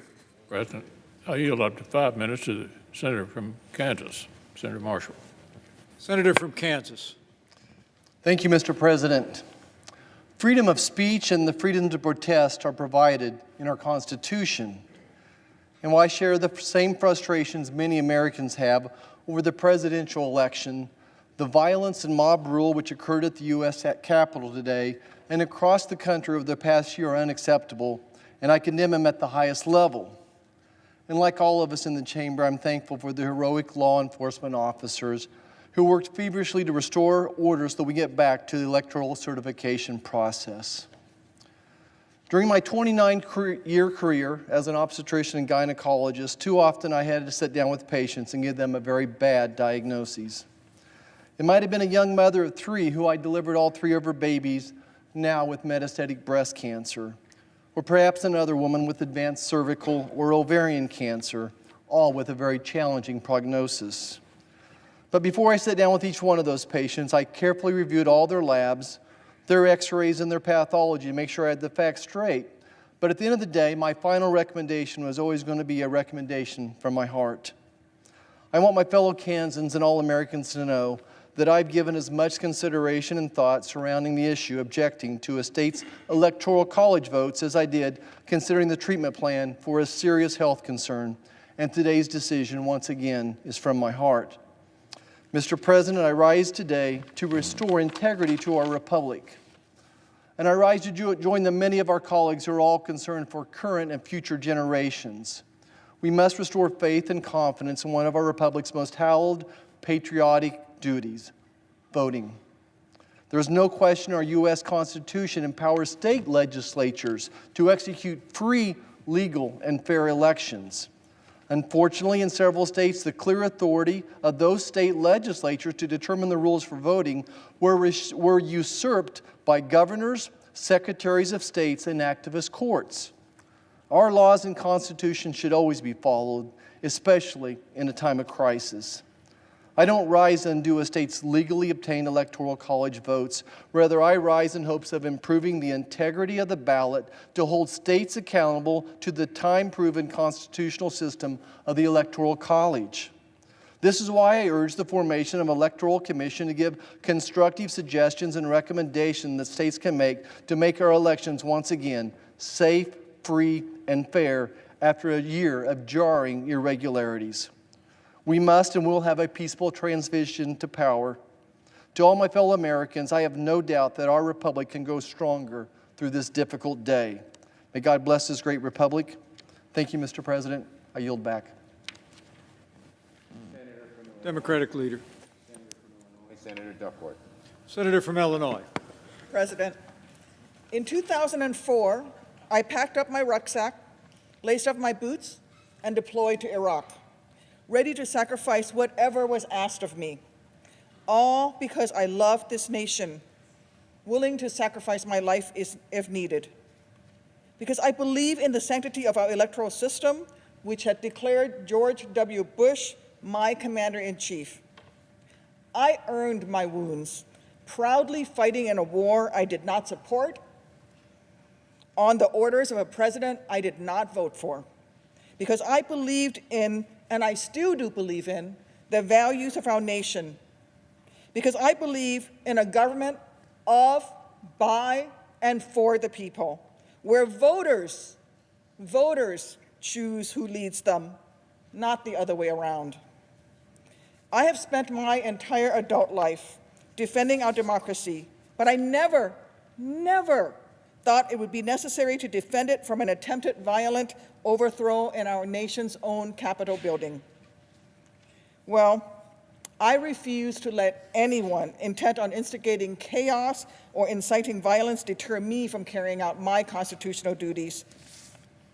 You know, when my Army buddies and I raised our right hands, when the 45,000 troops in Arizona raised their right hands and swore to protect and defend the Constitution, we did not qualify our oath by saying that we'd follow orders only when the commander-in-chief was someone whose election we were happy with. Just like when every senator in this chamber was sworn into office, we didn't mutter under our breath that we'd discharge our duties only when it served our political interests or helped us to avoid the wrath of a petty, insecure, wannabe tin pot dictator on the precipice of losing power and relevance. No, there is no ambiguity here. Joe Biden won the election with a record number of votes. Republican officials nationwide confirmed those results, including in Arizona, as has judge after Trump-appointed judge. Even Trump's Attorney General admitted that the United States Department of Justice had not found widespread fraud that would have affected the outcome. Yet still, many of my Republican colleagues are asking us to ignore all of that. With no evidence of their own, they're asking us to ignore court rulings, ignore Republican election officials, and even worse, ignore the will of the people across this vast, great nation. By trying to overturn this election, they are placing more trust in Reddit conspiracy theories over the Constitution, proving that appeasing Trump is more important to them than protecting the most basic tenet of our republic, the adherence to free and fair elections. If there's one thing I know, it's that my troops didn't sign up to defend our democracy in war zones thousands of miles away, only to watch it crumble in these hallowed halls here at home. Yet that is what this effort amounts to, an attempt to subvert our democracy, and in the process, it is threatening what makes America American. Because in this country, the power of the people has always mattered more than the people in power. That is the ideal that this nation was founded upon. That is why a few patriots threw some tea in Boston Harbor, why Washington crossed the Delaware, why suffragists were arrested a century ago, and why my friend John Lewis crossed that bridge in Selma in 1965. It is why millions spent a Tuesday in November standing in line, braving a pandemic to make their voices heard. Listen, this administration has always had an adversarial relationship with the truth. Trump always cries conspiracy, always foments chaos whenever something doesn't go his way.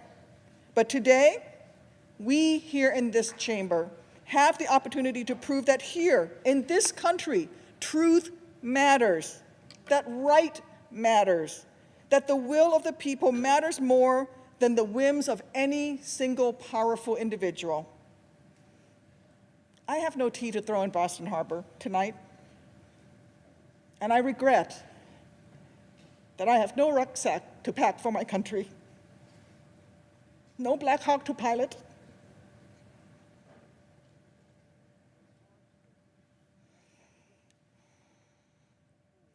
nor am I asking for any grand gesture from my Republican colleagues.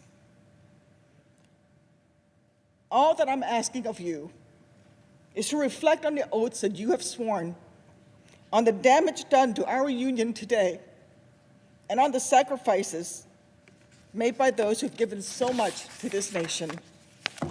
From the service members at Fort Huachuca and Marine Corps Air Station Yuma to the marchers who bent America's moral arc a bit more towards justice with every single step that they took, every bridge that they crossed.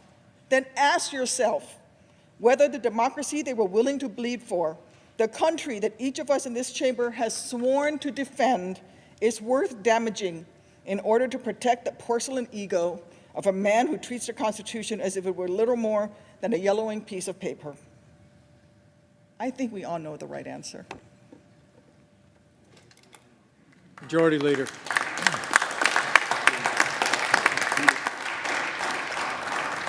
Mr. President, I yield up to 5 minutes to the senator from Kentucky, Senator Paul. Senator from Kentucky. I wrote a speech for today. I was planning to say that I fear the chaos of establishing a precedent that Congress can overturn elections. Boy, was I right. Chaos, anarchy. The violence today was wrong and un-American. The vote we are about to cast is incredibly important. Now more than ever, the question is, should Congress override the certified results from the states and nullify the states' rights to conduct elections? The vote today is not a protest. The vote today is literally to overturn elections. We've been told that this is a protest, or this is about an electoral commission. No, it's not. It's about whether to seat the electors that have been certified by a state. It's not about an electoral commission. It's not about a protest. You can go outside if you want to protest. This is about overturning a state-certified election. If you vote to overturn these elections, wouldn't it be the opposite of what states' rights Republicans have always advocated for? This would doom the Electoral College forever. It was never intended by our founders that Congress have the power to overturn state-certified elections. My oath to the Constitution doesn't allow me to disobey the law. I can't vote to overturn the verdict of states. Such a vote would be to overturn everything held dear by those of us who support the rights of states in this great system of federalism that was bequeathed to us by our founders. The Electoral College was created to devolve the power of selecting presidential electors to the states. The Electoral College is, without question, an inseparable friend to those who believe that every American across our vast country deserves to be heard. If Congress were to give the power to overturn the state's election, what terrible... We are going to take a quick break now, but we'll be right back with the rest of your day's news. You're streaming CBSN, CBS News, always on.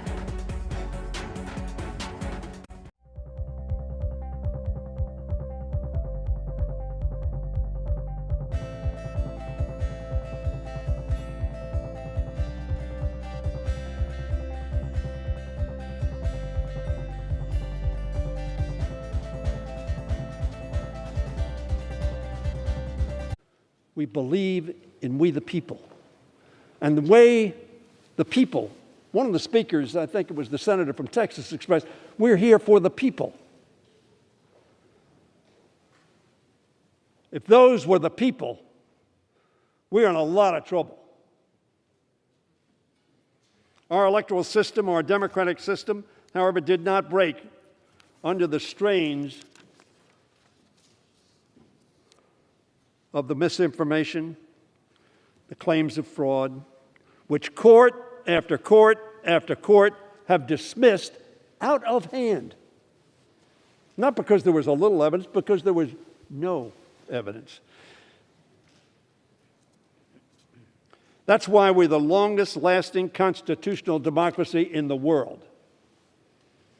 I hope all of us in this body are proud of that and understand why that's the case. Because,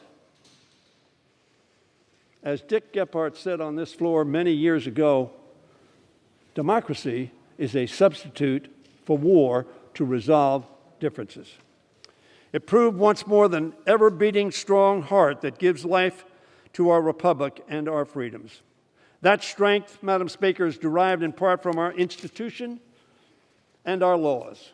But most importantly, it is powered by citizens and leaders' commitment to our Constitution.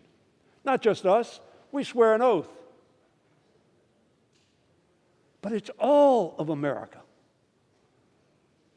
Barack Obama spoke from that chamber and he said, I'm going to be taking another title next year, citizen. And he was proud to take that. And every citizen needs to protect, preserve, and uplift our democracy. Some today did not do that. Many today. 68 years ago in Springfield, Illinois, Governor Adlai Stevenson gracefully conceded his loss to General Dwight Eisenhower. He said this, it is traditionally American. He told his deeply disappointed supporters to fight hard before an election. But then he added, it is equally traditional to close ranks as soon as the people have spoken. Not the Congress, not the electors. The people have spoken. That which unites us as American citizens is far greater than that which divides us as political parties. It was another man from Springfield, 68 years earlier, who won re-election to the presidency in a national crisis that tested our country and its democratic institutions, who pleaded even in his hour of victory for the same spirit of reconciliation. That was the party of Lincoln. That hasn't happened to this hour. Lincoln said, now that the election is over, he asked, may not all, having a common interest, reunite in a common effort to save our common country? Such is the duty of an American who stands for elections or participates in our politics, to be either humble in triumph or gracious in defeat. I've lost some elections, not too many,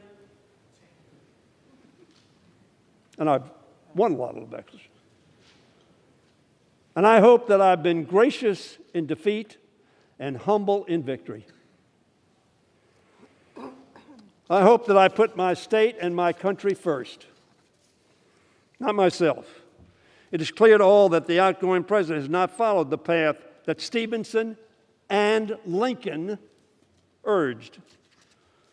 So we, the people, each one of us represents about 750 to 800,000 people, some a few more, less. The people. And they've spoken in the way that our Constitution set for them to be heard by us and by the country. They voted. And they voted pretty decisively. We, the people, together must turn away from divisions and its dangers. The senior member of our body, Don Young from Alaska, spoke the other day when we were sworn in and said, Ladies and gentlemen of this House, we are so divisive that it's going to destroy our country. We need to reach out and hold one another's hands. We all have a title that we honor more than any other. Perhaps parent, perhaps husband, but we are all Americans. Not Americans R, not Americans D. We are Americans. Let us hope tonight, that we act like Americans, not as D's and R's, but as Americans. Just as Al Gore, just as Hillary Clinton, just as Adlai Stevenson, just as Abraham Lincoln, who had won that election, of course. But he had defeated people, and he said, that's not the issue. The issue is to reunite. We, the people, must again be the strong heart of our American democracy. We, the people, on this day in Congress must be agents of unity and constructive action to face the grave threats that confront us and tell those who would assault our Capitol, that is not the American way. Very narrow circumstances that's also provided for in the law. And yet, last year, Pennsylvania elected officials passed a whole new law that allows universal mail-in balloting and did it irregardless of what the Pennsylvania Constitution said. And then when Pennsylvania citizens tried to go and be heard on this subject before the Pennsylvania Supreme Court, they were dismissed on grounds of procedure, timeliness, in violation of that Supreme Court's own precedent. So the merits of the case have never been heard. The constitutionality of the statute actually has never been defended. I'm not aware of any court that has passed on its constitutionality. Actually, I'm not aware of anybody who's defended the constitutionality. And this was the statute that governed this last election, in which there are over 2.5 million mail-in ballots in Pennsylvania. This is my point, that this is the forum. The Pennsylvania Supreme Court hasn't heard the case. There's no other court to go to hear the case in the state. And so this is the appropriate place for these concerns to be raised, which is why I have raised them here today. And I hope that this body will not miss the opportunity to take affirmative action to address the concerns of so many millions of Americans, to say to millions of Americans tonight that violence is never warranted, that violence will not be tolerated, that those who engage in it will be prosecuted, but that this body will act to address the concerns of all Americans across the country. We do need an investigation into irregularities, fraud. We do need a way forward together. We need election security reforms. I bet my friends on the other side of the aisle don't disagree with that. We need to find a way to move forward on that together so that the American people from both parties, all walks of life, can have confidence in their elections and that we can arrange ourselves under the rule of law that we share together. Thank you, Mr. President. I yield the floor. Democratic leader. Senator from Pennsylvania, Mr. Casey. Senator from Pennsylvania. I rise tonight to defend the people of the Commonwealth of Pennsylvania, to defend the more than 6.9 million voters who voted in this election, and to condemn in the strongest possible terms this attempt to disenfranchise the voters of Pennsylvania based upon a lie, a falsehood. That same lie sowed the seeds of today's violence and today's lawlessness here in the Capitol. One of my constituents, Susan from the Lehigh Valley, the community of our state where Senator Toomey lives, recently wrote to my office and perhaps said it best. She said, and I quote, "We cannot allow anybody to overturn the legal votes of the citizens of Pennsylvania. This would be the ultimate destruction of our democracy," unquote. Susan had it right.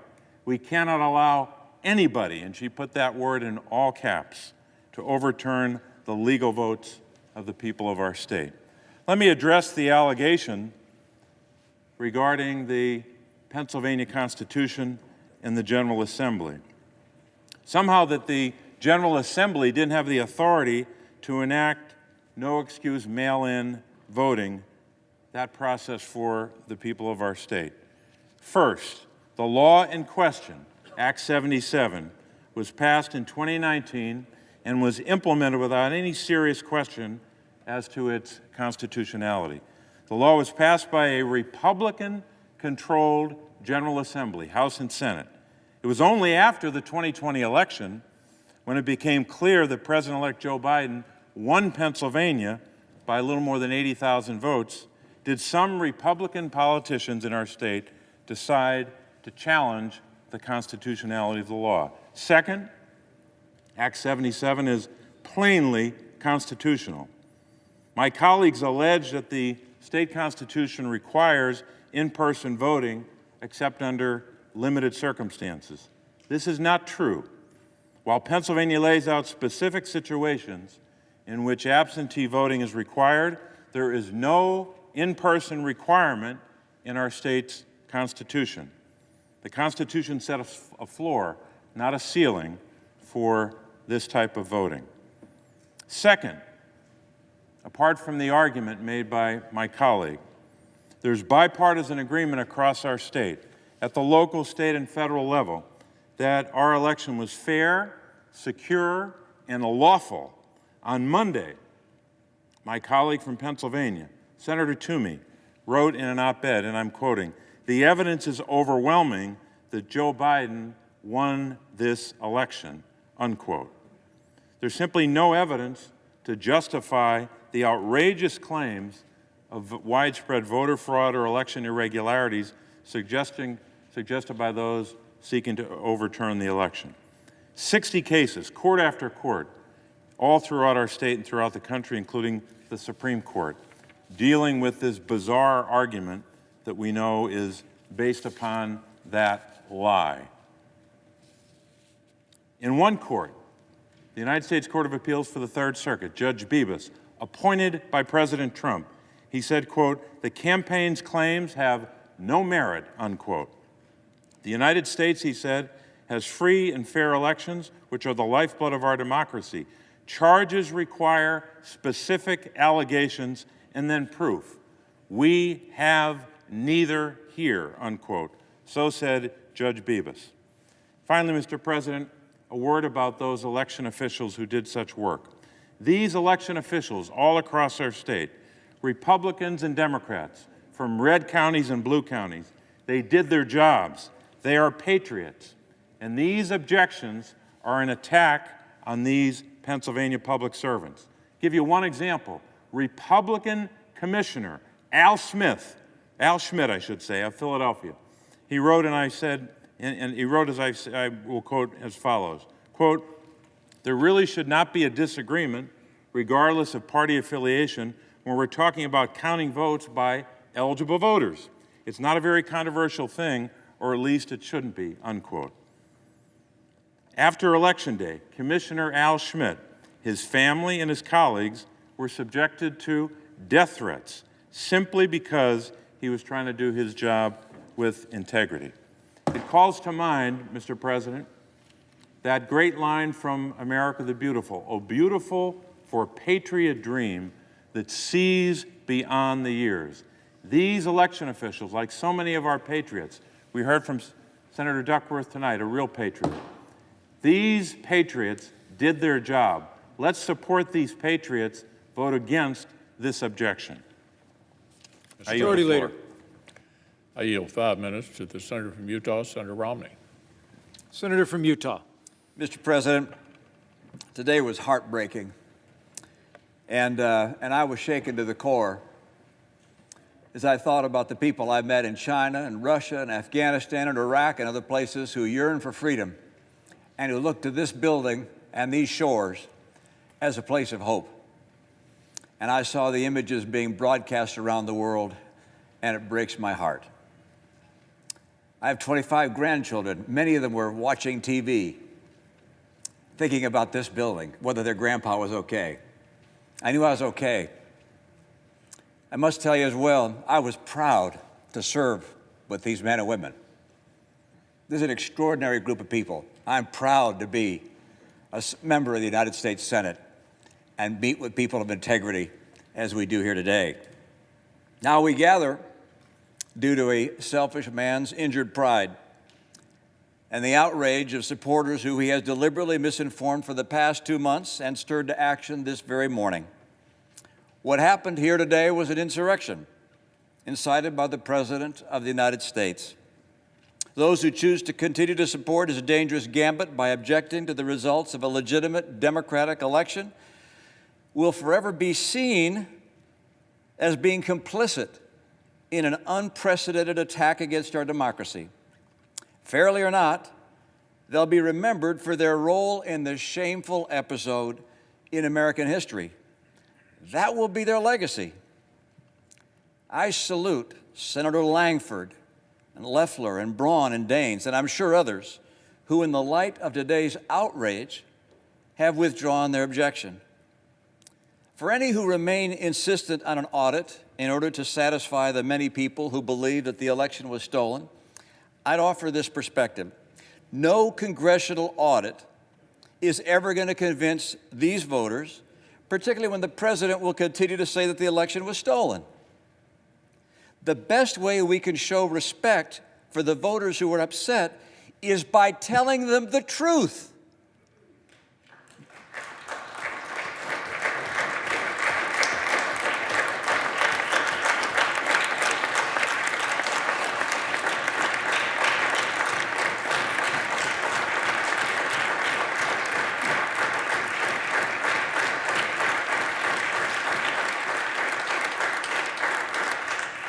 That's the burden.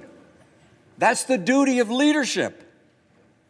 The truth is that President-elect Biden won the election. President Trump lost. I've had that experience myself. It's no fun. Scores of courts, the president's own attorney general, state election officials, both Republican and Democrat, have reached that unequivocal decision. And in light of today's sad circumstances, I asked my colleague, do we weigh our own political fortunes more heavily than we weigh the strength of our republic, the strength of our democracy, and the cause of freedom? What's the weight of personal acclaim compared to the weight of conscience? Leader McConnell said that the vote today is the most important in his 36 years of public service. Think of that. Authorizing 2 wars, voting on 2 impeachments. He said that not because the vote reveals something about the election, it's because this vote reveals something about us.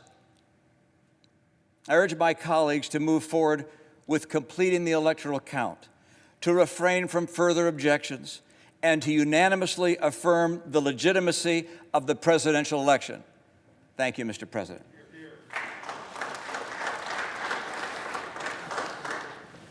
Democratic leader. Senator from New Hampshire, Senator Shaheen. Senator from New Hampshire. Mr. President, on January 3rd, I, along with 31 of my colleagues, stood in this chamber and swore an oath to support and defend the Constitution of the United States.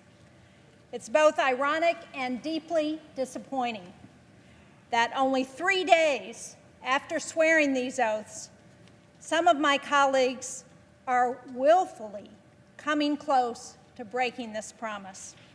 Since 1797, each U.S. president has peacefully handed over power to the next, and that will happen again on January 20th, when Donald Trump, despite the protesters today, the violence today, when Donald Trump leaves the White House at noon and Joe Biden becomes president. And we've heard tonight from both Democrats and Republicans about the importance of the voters speaking in the election, and about the fact that there is no evidence of widespread voter fraud. But this is not just an issue for us here in the United States.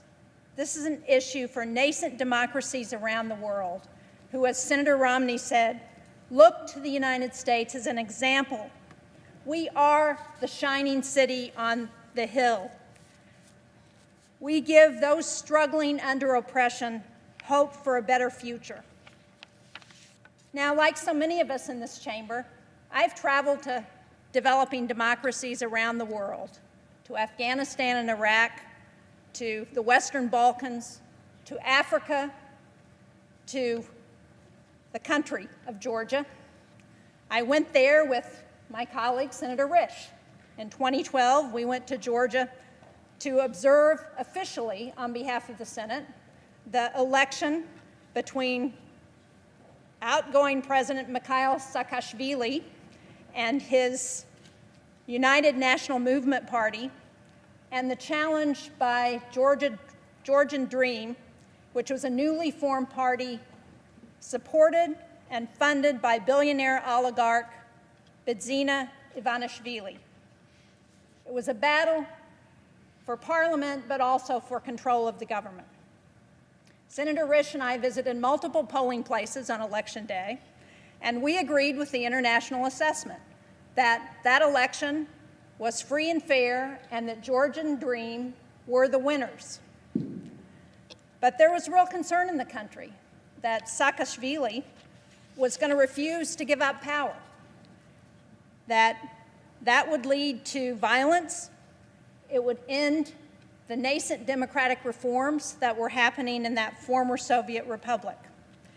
And so Senator Risch and I, the day after the election, went to visit President Saakashvili to try and talk him out of staying in power.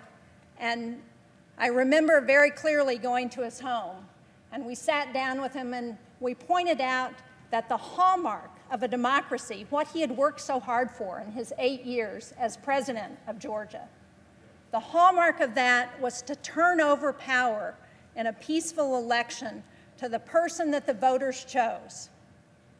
Well, President Saakashvili listened to us, and he did leave office peacefully. But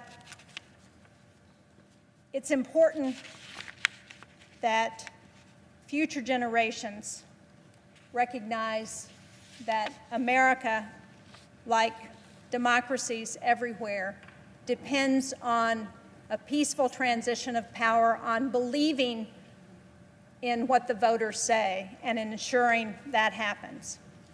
Unfortunately, we've heard from some senators today who have been enabling President Trump's willful disregard of the votes of our citizenry, even as they speak out against foreign leaders who ignore their own people. They will fail, and history will remember them. And I hope that future generations will view the actions of some of those folks today as little more than an unfortunate anomaly. Future opportunists may use this ill-fated effort to seek short-term political gain over the long-term stability of our republic. But for the sake of our great country and America's standing in the world, I ask my colleagues today to fully endorse the results of the free and fair election and set aside this partisan attempt to subvert the will of the people. We should be venerating the peaceful transition of power, even if our own preferred candidate didn't win. That is, after all, who we are in the United States of America. Thank you, Mr. President. Majority Leader. Mr. President, I yield up to 5 minutes to the Senator from Ohio, Senator Portman. Senator from Ohio. Mr. Vice President, you have fulfilled your duties as President of the Senate tonight with distinction, and we all appreciate it. I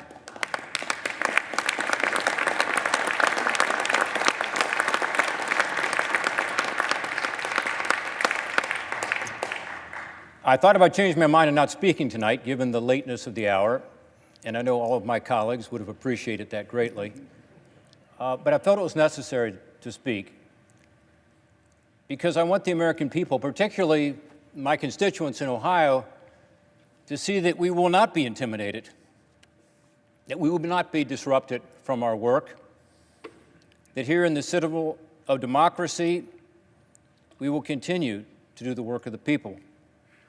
Mob rule is not going to prevail here.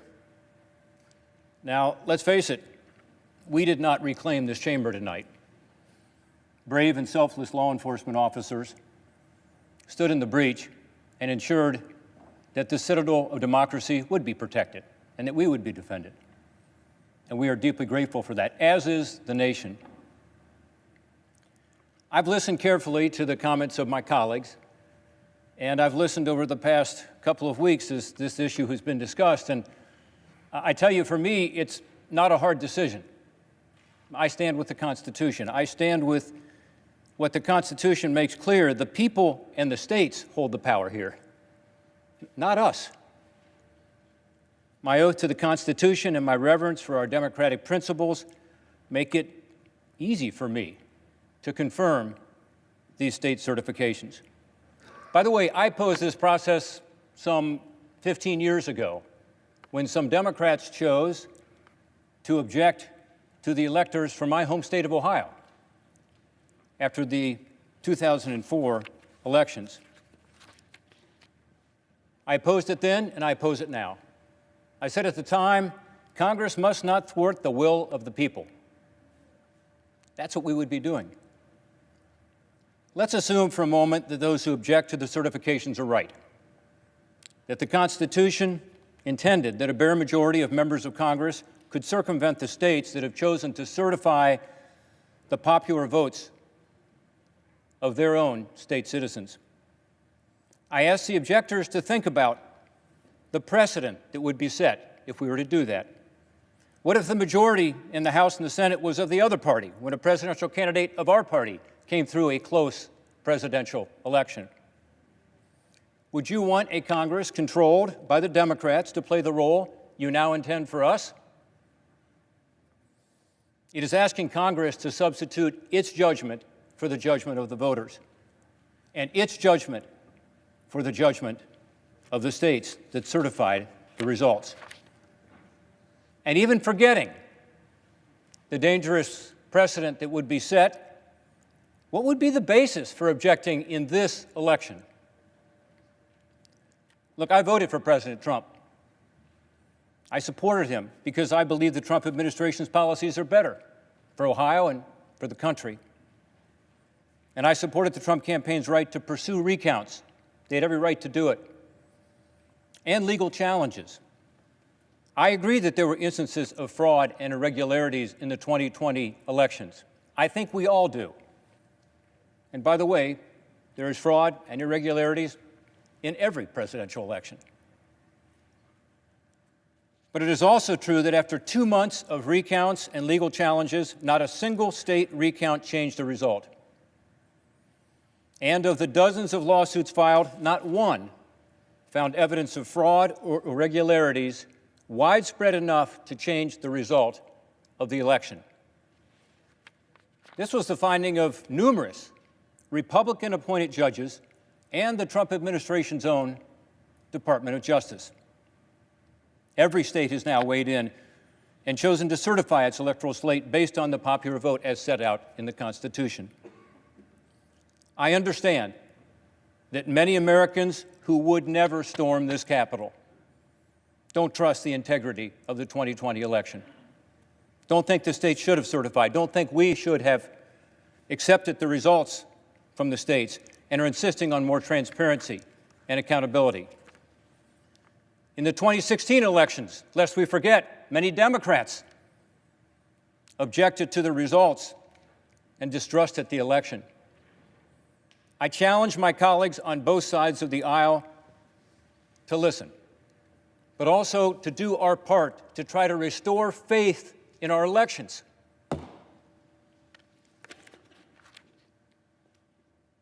Mr. President, we should all work to improve the integrity of the electoral system and the confidence of the American people in this bedrock of our great democratic republic.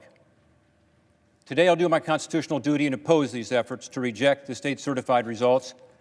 And tomorrow, in the wake of this attack on the Capitol, the pandemic that engulfs us, and other national challenges, let's work together for the people. Yield back. Democratic leader. Mr. President, I believe we have 8 minutes left, so I'd like to divide 4 to Senator King and 4 to Senator Van Hollen. That's correct, Leader.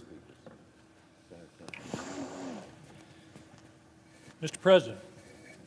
Senator from Maine. Mr. President, Winston Churchill once said that he could do a 2-hour speech extemporaneously, but a 10-minute speech took immense preparation. I don't know what he would have said about a 4-minute speech. We are a 240-year anomaly in world history. We think that what we have here in this country is the way it's always been. It is a very unusual form of government. The normal form of government throughout world history is dictators, kings, czars, pharaohs, warlords, tyrants. And we thought 20 years ago the march of history was toward democracy, but it is in retreat in Hungary and Turkey. Goodness knows in Russia. Democracy, as we have practiced it, is fragile. It's fragile and it rests upon trust. It rests upon trust in facts. It rests upon trust in courts, in public officials, and yes, in elections. I don't sympathize or justify or in any way support, that's putting it mildly, what happened here today, but I understand it. I understand it because I saw those people interviewed today and they said, we're here because this election has been stolen. And the reason they said that is that their leader has been telling them that every day for 2 months. We cannot afford to pull bricks out from the foundation of trust that underlies our entire system. And I agree with Governor Romney that the answer to this problem is to tell people the truth, is to tell them what happened. It's easy to confront your opponents. It's hard to confront your friends. It's hard to tell your supporters something they don't want to hear. But that's our obligation. That's why the word leader is applied to people in jobs like ours. It's not supposed to be easy. It's supposed to be something that we take on as a sacred obligation. And if people believe something that isn't true, it's our obligation to tell them, no, I'm sorry, it isn't. Just as Senator Portman just said, as Mike Lee just said, I'm sorry, we can't do this here. We don't want to do this here. This is a power reserved to the states, not to the Congress. And I agree with the majority leader. I think this is one of the most important votes any of us will ever take. On December 1st, 1862, Abraham Lincoln came to this building. He came to this building in the darkest days of the Civil War. He was trying to awaken the Congress to the crisis that we were facing. And he didn't feel that they were fully and effectively engaged. And he ended his speech that day with words that I think have an eerie relevance tonight. Here's what Abraham Lincoln said. Fellow Americans, we cannot escape history. We of this Congress and this administration will be remembered in spite of ourselves. No personal significance or insignificance can spare one or another of us. And here's his final words. The fiery trial through which we pass will light us down in honor or dishonor to the latest generation. The fiery trial through which we pass will light us down in honor or dishonor to the latest generation. Thank you, Mr. President. I yield the floor. Mr. President. Senator from Maryland. Thank you, Mr. President. The mob violence and attack we saw on our Capitol today should be a wake-up call to each and every one of us of what happens when we fail to come together, not as Democrats and Republicans, but each of us as Americans, to stand up to a president who time and again has shown contempt for our democracy, contempt for our Constitution. Today here on the Capitol, we witnessed people taking down an American flag and putting up a Trump flag. That is not democracy in the United States of America. As every senator who has spoken has mentioned, we have for hundreds of years had a peaceful transfer of power. Nobody likes to lose, and supporters of the losing candidate are always disappointed. What's different this time? We all know what's different this time.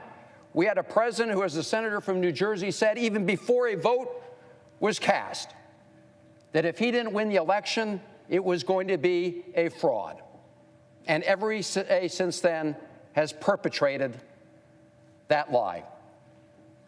We have a president who just today criticized very loyal vice president who is presiding right now, urging him to disregard his responsibilities under the Constitution of the United States in order to reinstall Donald Trump as president. The same person who got on the phone to the Secretary of State in Georgia and threatened him to change the results of the election. Mr. President, I read something this week I'd never thought I'd read in a newspaper in the United States of America. It was an op-ed by all the living former secretaries of defense, including Secretaries Rumsfeld, Cheney, and Mattis, warning the country about our tradition of peaceful transfer of power and that it would be inappropriate for the military to take sides. In the United States of America, we talk to the world about how we want to promote democracy and our values, and right here at home, too many are undermining those values. And Mr. President, Donald Trump could not do this alone. He can only do it if he's aided and abetted by individuals who are willing to perpetrate those lies and those conspiracies. And that is why it is so important that we as Democrats and Republicans and senators stand up together. Stand up together and tell the truth. You know, when you go into a court of law like those 60 cases, you're testifying under penalty of perjury. That's very different than here in the House and the Senate. And in all those 60 cases under penalty of perjury, there was no evidence of widespread fraud. So it should be easy for us all together to tell the truth. On January 20th, Joe Biden will be sworn in as the next president of the United States. He has said he wants to bring the country together. He has said he wants to bring Democrats and Republicans together to do some of the pressing business of this country, to defeat this pandemic, to get the economy going again, to face challenging issues of racial and social justice. I hope we will learn from what happened today, the mob attack on this Capitol, the price we pay when we don't stand up for the truth and for democracy. James McHenry, Maryland's delegate to the Constitutional Convention, wrote about a famous exchange in his diaries between Elizabeth Willing Powell and Benjamin Franklin. Wrote, a lady asked Dr. Franklin, well, doctor, what have we got, a republic or a monarchy? A republic, replied Dr. Franklin, if you can keep it. My colleagues, this is a test of whether we're united to keep our republic. I hope we will pass the test together. Thank you, Mr. President. Majority Leader. Mr. President, I yield up to 5 minutes to the Senator from South Carolina, Senator Graham. Senator from South Carolina. Many times my state has been the problem. I love it. It's where I want to die, but no time soon. Tim and I have a good relationship. I love Tim Scott. 1876, South Carolina, Louisiana, and Florida sent 2 slate of electors. They had 2 governments, by the way, and we didn't know what to do. Why did South Carolina, Florida, and Louisiana do it? To hold the country hostage to end Reconstruction. It worked. The commission was 8-7. It didn't work. Nobody accepted it. The way it ended is when Hayes did a deal with these 3 states. You give me the electors, I'll kick the Union Army out. The rest is history. It led to Jim Crow. If you're looking for historical guidance, this is not the one to pick. If you're looking for a way to convince people there was no fraud, having a commission chosen by Nancy Pelosi, Mitch McConnell, and John Roberts is not going to get you to where you want to go. It ain't going to work. So it's not going to do any good. It's going to delay, and it gives credibility to a dark chapter of our history. That's why I'm not with you. But I will fight to my death for you. You're able to object. You're not doing anything wrong. Other people have objected. I just think it's a uniquely bad idea to delay this election. Trump and I, we've had a hell of a journey. I hate it to end this way. Oh, my God, I hate it. From my point of view, he's been a consequential president. But today, first thing you'll see. All I can say is count me out. Enough is enough. I've tried to be helpful. But when the Wisconsin Supreme Court ruled 4-3 that they didn't violate the Constitution of Wisconsin, I agree with the 3, but I accept the 4. If Al Gore can accept 5-4, he's not president. I can accept Wisconsin 4-3. Pennsylvania, it went to the Second Circuit. So much for all the judges being in Trump's pocket. They said, no, you're wrong. I accept the Pennsylvania Second Circuit that Trump's lawsuit wasn't right. Georgia, they said the Secretary of State took the law in his own hands. He changed the election laws unlawfully. A federal judge said no. I accept the federal judge even though I don't agree with it. Fraud. They said there's 66,000 people in Georgia under 18 voted. How many people believe that? I asked, give me 10. I hadn't had one. They said 8,000 felons in prison in Arizona voted. Give me 10. I hadn't gotten one. Does that say there's problems in every election? I don't buy this. Enough's enough. We got to end it. Vice President Pence, what they're asking you to do, you won't do because you can't. You talk about interesting times. I associate myself with Rand Paul. How many times will you hear that?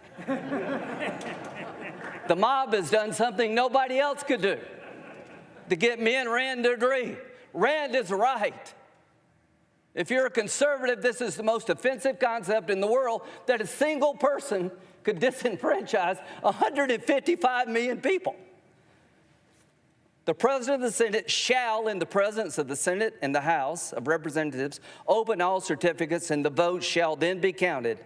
The person having the greatest number of votes for president shall be president. Where in there does it say Mike can say, I don't like the results? I want to send them back to the states. I believe there was fraud. To the conservatives who believe in the Constitution, now's your chance to stand up and be counted. Originalism, count me in. It means what it says. So, Mike, Mr. Vice President, just hang in there. They said we can count on Mike. All of us can count on the Vice President. You're going to do the right thing. You're going to do the constitutional thing. You got a son who flies F-35s. You got a son-in-law who flies F-18s. They're out there flying so that we can get it right here. There are people dying, to my good friend from Illinois, to make sure we have a chance to argue among ourselves, and when it's over, it is over. It is over. The final thing, Joe Biden. I've traveled the world with Joe. I hoped he lost. I prayed he would lose. He won. He's the legitimate president of the United States. I cannot convince people, certain groups, by my words, but I will tell you by my actions that maybe I, above all others in this body, need to say this. Joe Biden and Kamala Harris are lawfully elected and will become the president and the vice president of the United States on January the 20th.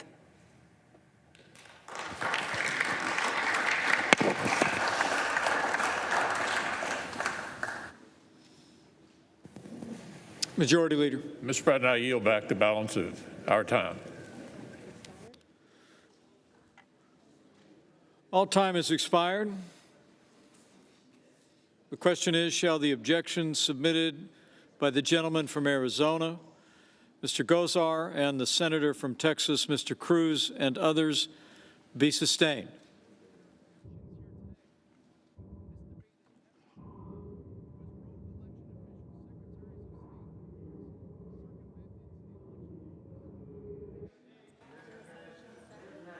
Is there a second? There is. Clerk will call the roll. Ms. Baldwin. No. Mr. Barrasso. No. Mr. Bennett.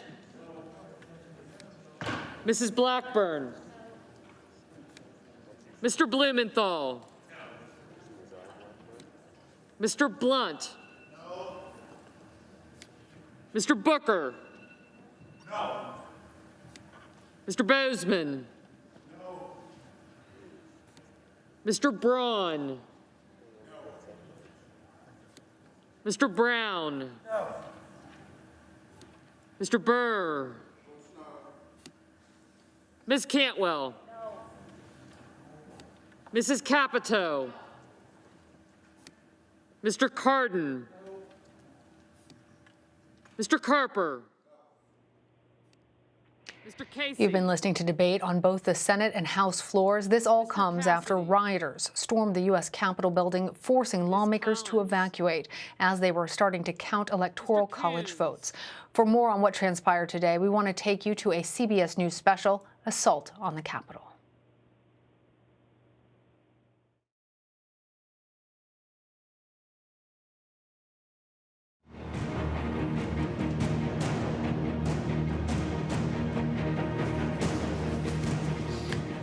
Good evening. I'm Nora O'Donnell with CBS News special report, Assault on the U.S. Capitol.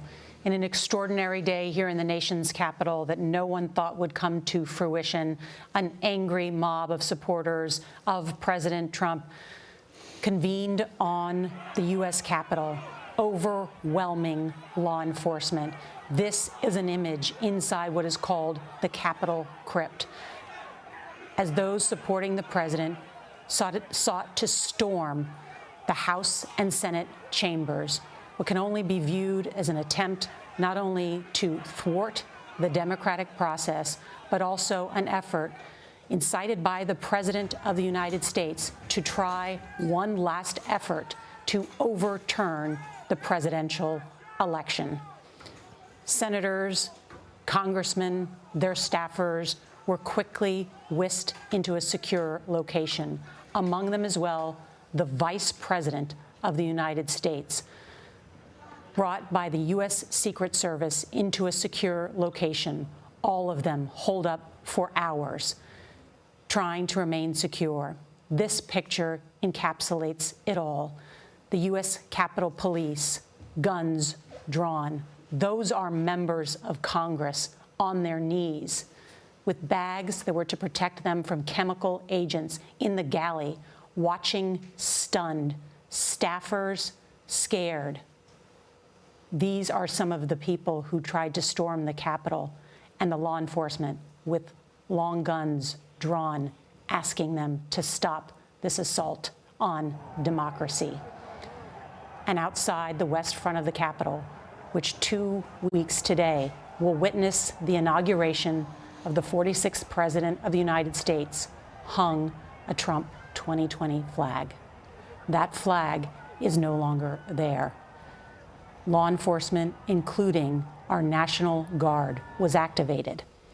in part from the Pentagon and also from the Vice President, who was holed up inside a secure location, urging the Pentagon to move quickly, asking for help. That call did not come from the White House and President Trump, who sat in a small room by himself watching television, steaming mad and getting phone calls from Capitol Hill urging him to do something to make it stop. If you watched our coverage today, you heard the Republican leader of the House, Kevin McCarthy, his voice shaking, saying he'd called the president himself. He'd called the president's chief of staff, urging him to address the nation, to speak forcefully, to stop this assault on democracy. But even before we heard from the President of the United States, we heard from the President-elect, Joe Biden, who called this an assault on the Capitol and the citadel of democracy, an assault on public servants, and an assault on lawmakers who do the work and try to do the work of the American people every day. We have seen some shocking video of the moments after the mob first breached the Capitol. A lone guard was left to confront them as they filled the hallways, chasing him up the stairs.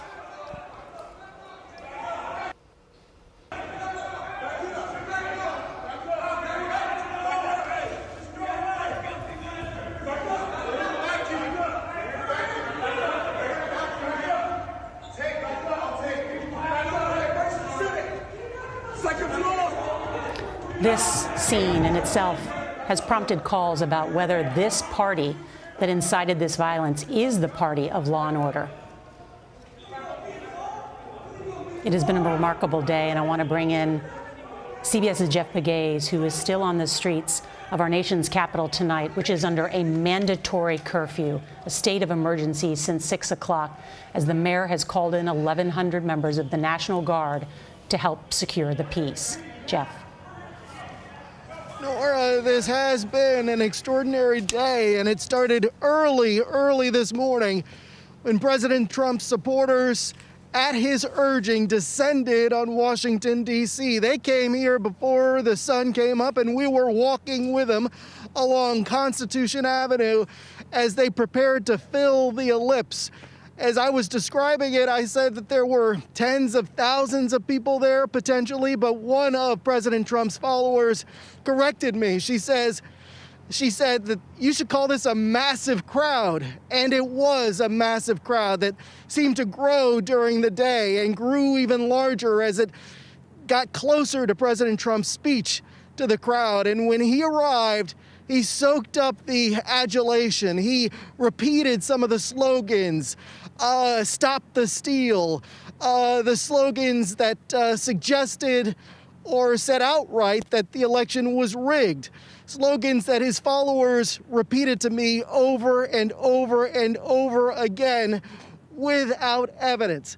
But also during the president's more than hour-long speech, he told his followers what to do next.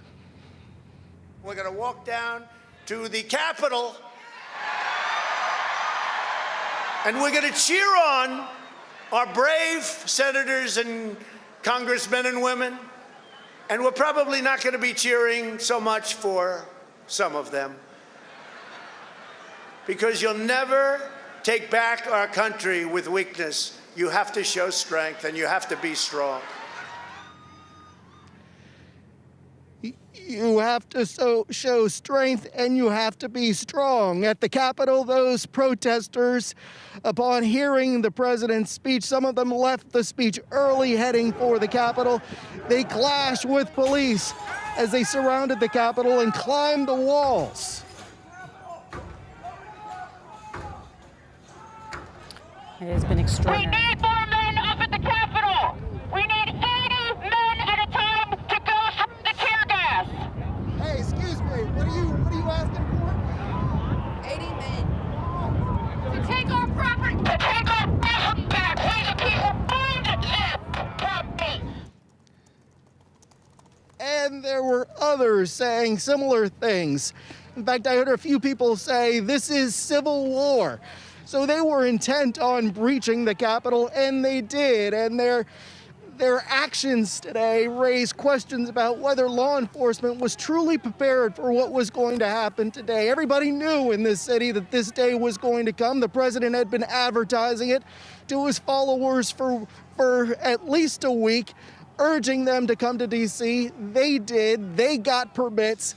And so city officials and law enforcement knew that the crowds would be big. Perhaps they didn't know that they would be this big. And then at the Capitol, there are some who feel as if Capitol Hill police did not do enough to prepare for this event. In fact, we talked to a former Capitol Hill police officer who told CBS News that this structure, of course, should not have been breached. There should have been a larger perimeter of Capitol Hill police officers around the Capitol. In fact, they are 2,000 strong, but they didn't have those numbers here today. In fact, typically, there is a saying among Capitol Hill police officers that the dome is still standing at the end of the day. Well, it is standing behind me, but it took some hits today. Nora.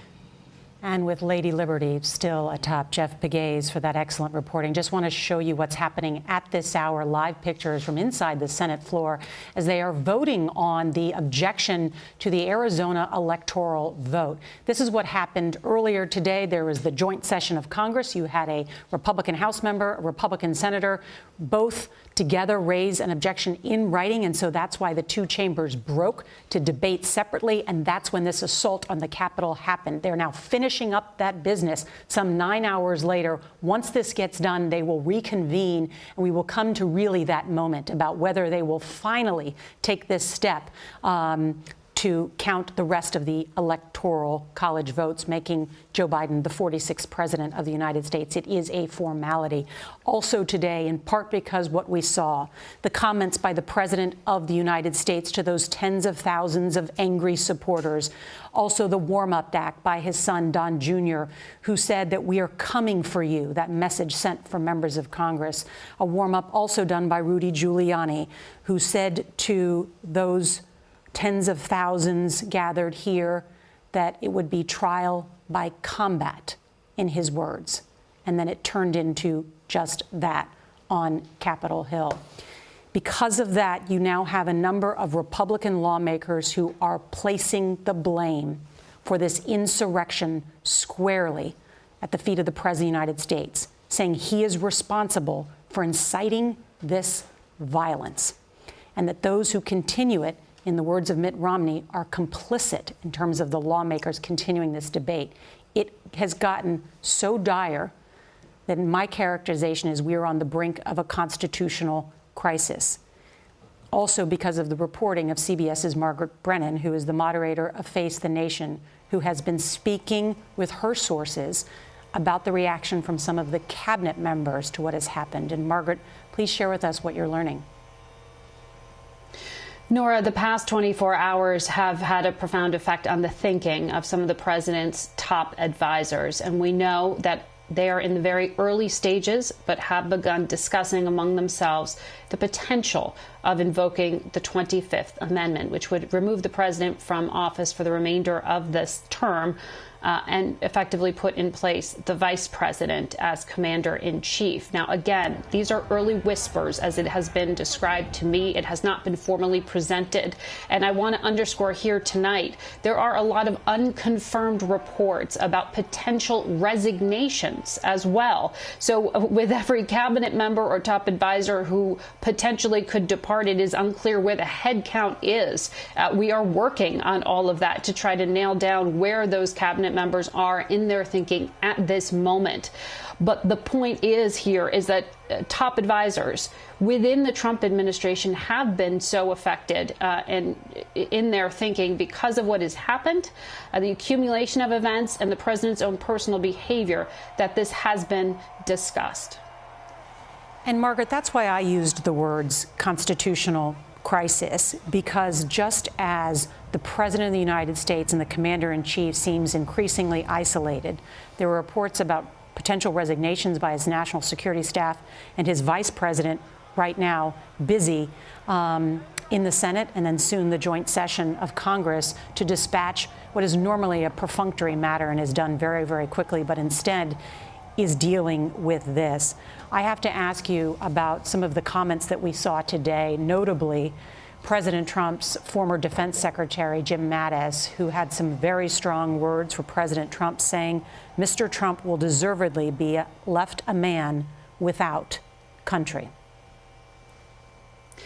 That is just a punch to the gut for a commander-in-chief to be described as that, a man without a country.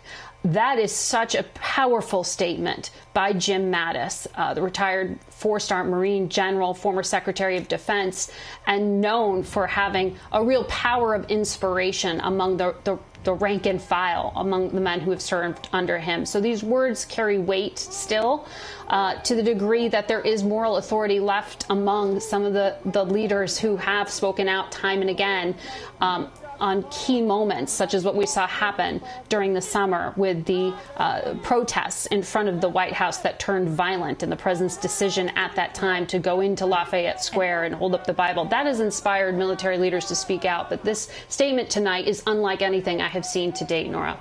Margaret, stand by, because we have some breaking news right now. It involves the United States Senate. Let's go back to the live pictures there, because the Senate has voted 93-6 to smack down the challenge to his election loss in Arizona. Let's bring in Nancy Cordes, who covers Capitol Hill for us. And Nancy, that's a resounding rejection.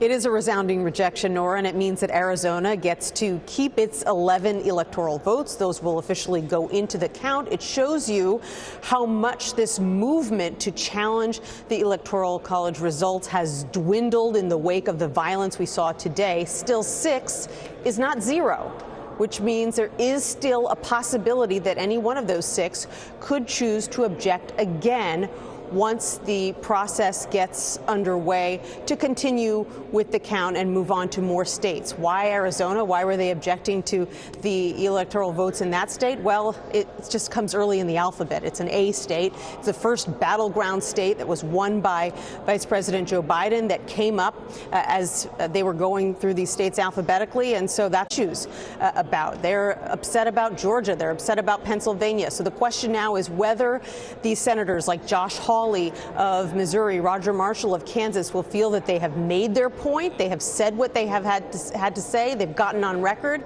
and now they're going to call it a day, or whether they're going to feel compelled to go ahead and challenge the results from yet another state like Georgia when the counting resumes.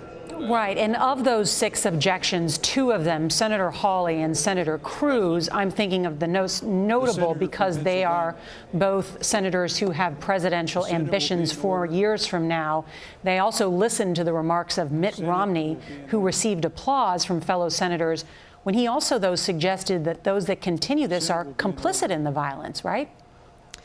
That's right. And he's not the only one who is criticizing the 2 of them obliquely this evening. Senator Cory Booker of New Jersey was also on the Senate floor calling them out for fundraising over this challenge that they've lodged, even as the unrest was mounting outside the U.S. Capitol. So they're getting a lot of side eye tonight. They're being pushed very strenuously by Republican leaders to drop this challenge. It's become an embarrassment in the eyes of Republican leaders at this point, who say it's not going to go anywhere, and who argue, Nora, look, if this were to be successful, if you took it to its logical end and the 11 electoral votes of Arizona were to be thrown out, you'd be disenfranchising millions of people. And on what grounds? There is no serious, credible allegation of electoral fraud in Arizona. The votes were certified by that state's Republican governor. And so it's a really unusual movement that has grown in strength over the last couple days, now is dwindling. But because it only takes 1 Republican senator and 1 Republican House member to keep this going, we could be in for a long night. And Nancy Cordes there on Capitol Hill, as America's lawmakers have been consumed by a day-long debate, by a mob attempted takeover of the Capitol, instead of the fact that nearly 300,000 Americans are dead from coronavirus. or that millions of Americans who want a vaccine to protect themselves against this virus can't get a vaccine, who want direction from either the federal government or from their representatives to help with the process, to move along the process so that their parents and grandparents and those with comorbidities can get a vaccine. And yet Congress seems consumed by a process with a preordained outcome that President-elect Joe Biden and Kamala Harris will be the next leaders of the United States of America. And thus it continues the difficult work of democracy. Want to return now to the state of our nation's capital, not just what's happening in Congress, but on the streets, because there are still those tens of thousands of angry mobsters who were at the U.S. Capitol are now roaming the streets of D.C., despite the fact that there is a curfew here. CBS's Chris Van Cleve has been on the Mall and outside the Capitol all day. Chris, you were an eyewitness to the thousands of law enforcement that tried to remove and push back that angry mob. What's happening now? Well, Nora, certainly the area around the Capitol has turned very quiet. You can see the National Guard is still here. The mob, the crowd, largely gone, almost entirely gone at this hour. The city is under a curfew. We know that as of 9:30 tonight, D.C. police have made at least 30 curfew violation arrests. We saw a handful of people taken into custody in front of us here earlier. And part of the reason why the Capitol grounds are so quiet, basically in every direction you look, you're going to see flashing police lights. You can see over there, one of the intersections nearby, blocked off by police cars. There are emergency vehicles just circling the footprint of the Capitol here. And we'll show you why. Let's show you a little bit of video from earlier today as people forced their way inside the Capitol. They were met by that lone Capitol police officer who tried to stop them. He was forced to retreat until some long seconds later, other officers appeared to assist him. In another part of the Capitol, protesters were in a hallway when a gunshot rang out. A woman was hit. Police officers drew their weapons to provide cover as people started CPR. Unfortunately, that woman later died. On the House floor, as rioters were storming the building and moving that way, members donned protective gear and were evacuated by police. We spoke with Representative David Trone. There was a gas mask pre-placed under every other seat in the chamber. So we put the masks on. We heard pounding on the door at the time as people are outside the doors but could not get in. And then they exited us all out for some side entrances, which were heavily manned by Capitol Police, and then down some elevators and through the complex to where we are now, just in a holding pattern. Now, just a few blocks from the far side of the Capitol sits the RNC, and we want to show you some video there. The Republican National Committee. The D.C. bomb squad was summoned there because what appeared to be two improvised explosive devices, they look like pipe bombs, were found there. The bomb squad rendered them safe. A search throughout the day then turned up a vehicle nearby. Inside there were weapons and ammunition. That investigation is still going on. Unclear if the two are related, but that's happening outside the Republican National Committee headquarters, just a few blocks from the Capitol.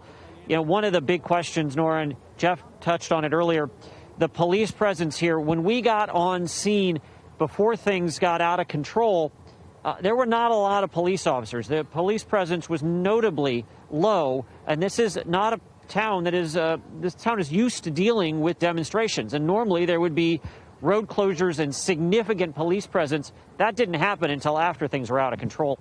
Nora? Chris Van Cleve, thank you so much. And that concern about the lack of law enforcement was certainly noted by members of Congress who were seen scurrying through the Capitol, some of them on their hands and knees, as armed guards fought back the mob who was trying to make their way onto the House and Senate floors. Joining us now is Congresswoman Pramila Jayapal, a Democrat from Washington State. She was above the House chamber as the mob stormed the Capitol. And Congresswoman, thank you so much for joining us. Would you first just describe the scene for us?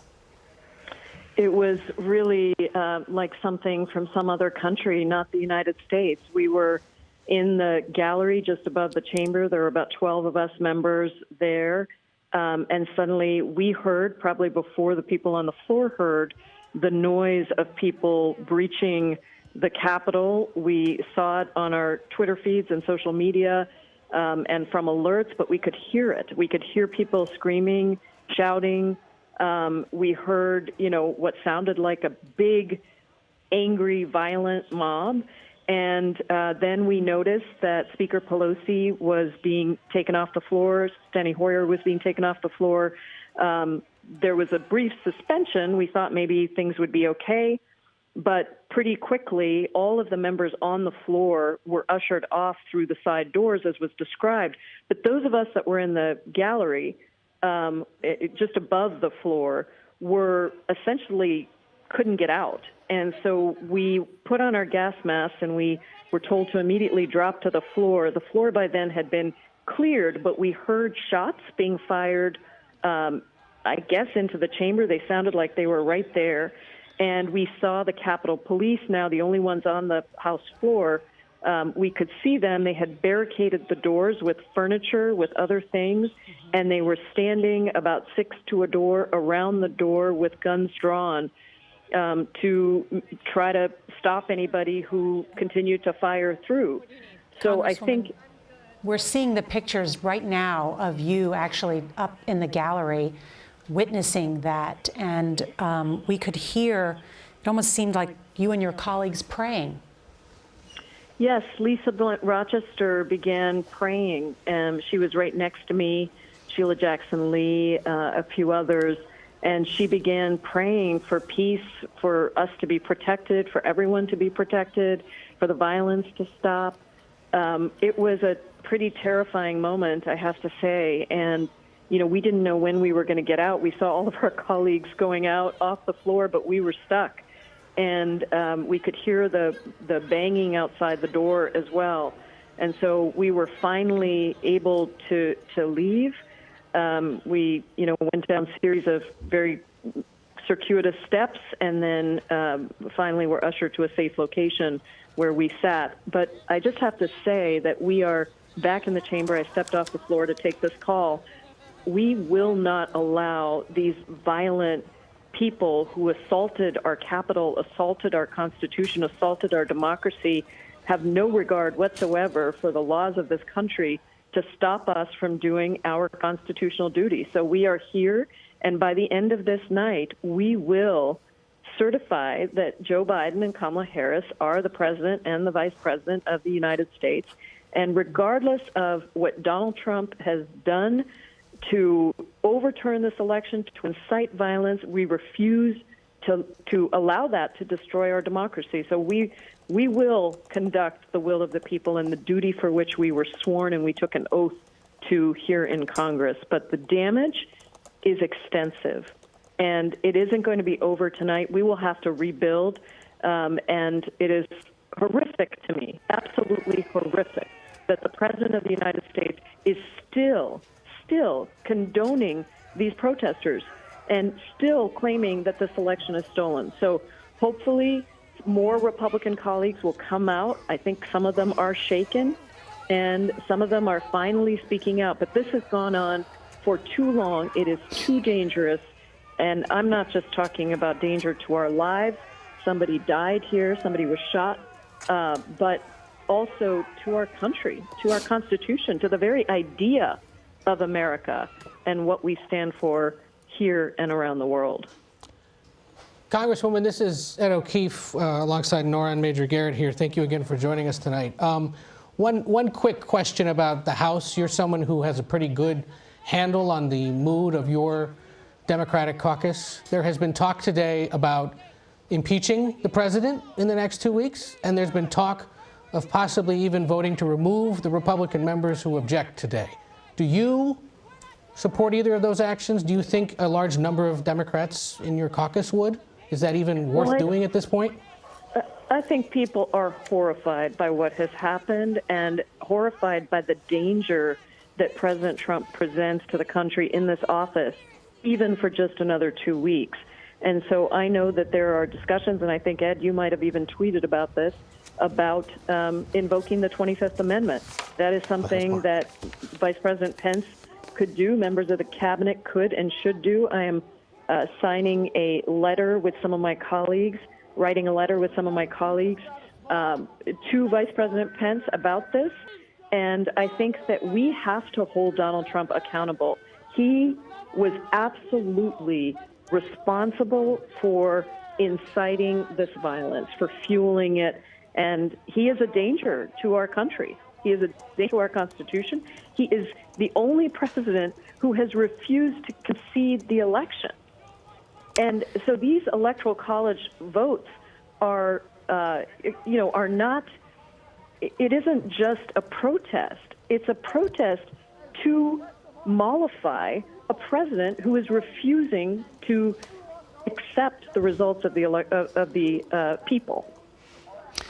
Congresswoman Jayapal, thank you so much for joining us as the work continues there on Capitol Hill. We're going to take a quick break. Our coverage of the assault on the Capitol continues in just a moment. We are here to get you up to speed on all the news that you need to know. Trusted, true journalism. Because the wind is so strong, there are no airdrops. When did you start to feel that anxiety? The best of CBS News. Streaming from anywhere the news is to everywhere you are. Now they've had to expand to 3 hallways. Morning news, served just the way you want it. Here's a look at some of the stories that you may have missed while you were offline. CBS and AM. Stream free weekdays on CBSN.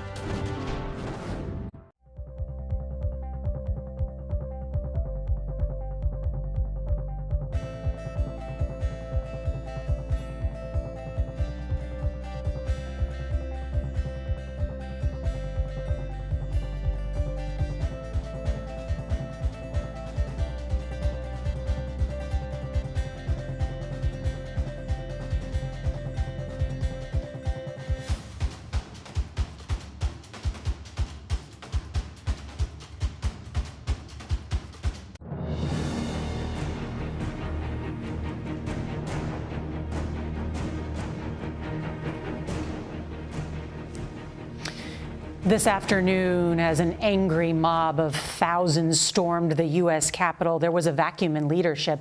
No denunciation from either the President of the United States or even the Vice President. And then we heard that President-elect Joe Biden would address the nation before any of them. He came before the cameras in Wilmington, Delaware, and spoke and said, this is an assault on the citadel of liberty, an assault on our representatives, an assault on public servants, an assault on the rule of law, in his words. CBS's Nicole Killian is covering the transition, and she joins us tonight from Wilmington, Delaware. Good evening, Nicole. Good evening to you, Nora, and we do expect to hear more from President-elect Joe Biden tomorrow, but earlier today he was very deliberate in his remarks. He was actually supposed to speak about the economy, but scrapped those remarks to address the unfolding unrest in the nation's capital. And as you said, he said our democracy is under unprecedented assault, unlike anything we have seen in modern times. He called on President Trump to step up and said that president's words matter. And he said that he was shocked and saddened that our nation has reached such a dark moment, and made clear that what happened today at the Capitol was not a protest, but an insurrection. Let me be very clear. The scenes of chaos at the Capitol do not reflect a true America, do not represent who we are. What we're seeing are a small number of extremists dedicated to lawlessness. This is not dissent. It's disorder. It's chaos. It borders on sedition. And it must end now. Now, after the president-elect spoke, I asked him if he was concerned about his own inauguration and the prospect for more violence. He said that he is not concerned about his safety, his security, or the inauguration. He said that the American people will step up, and he declared enough is enough. Of course, we're now just 2 weeks away from Inauguration Day. Nora? Nicole Killian there in Wilmington, Delaware.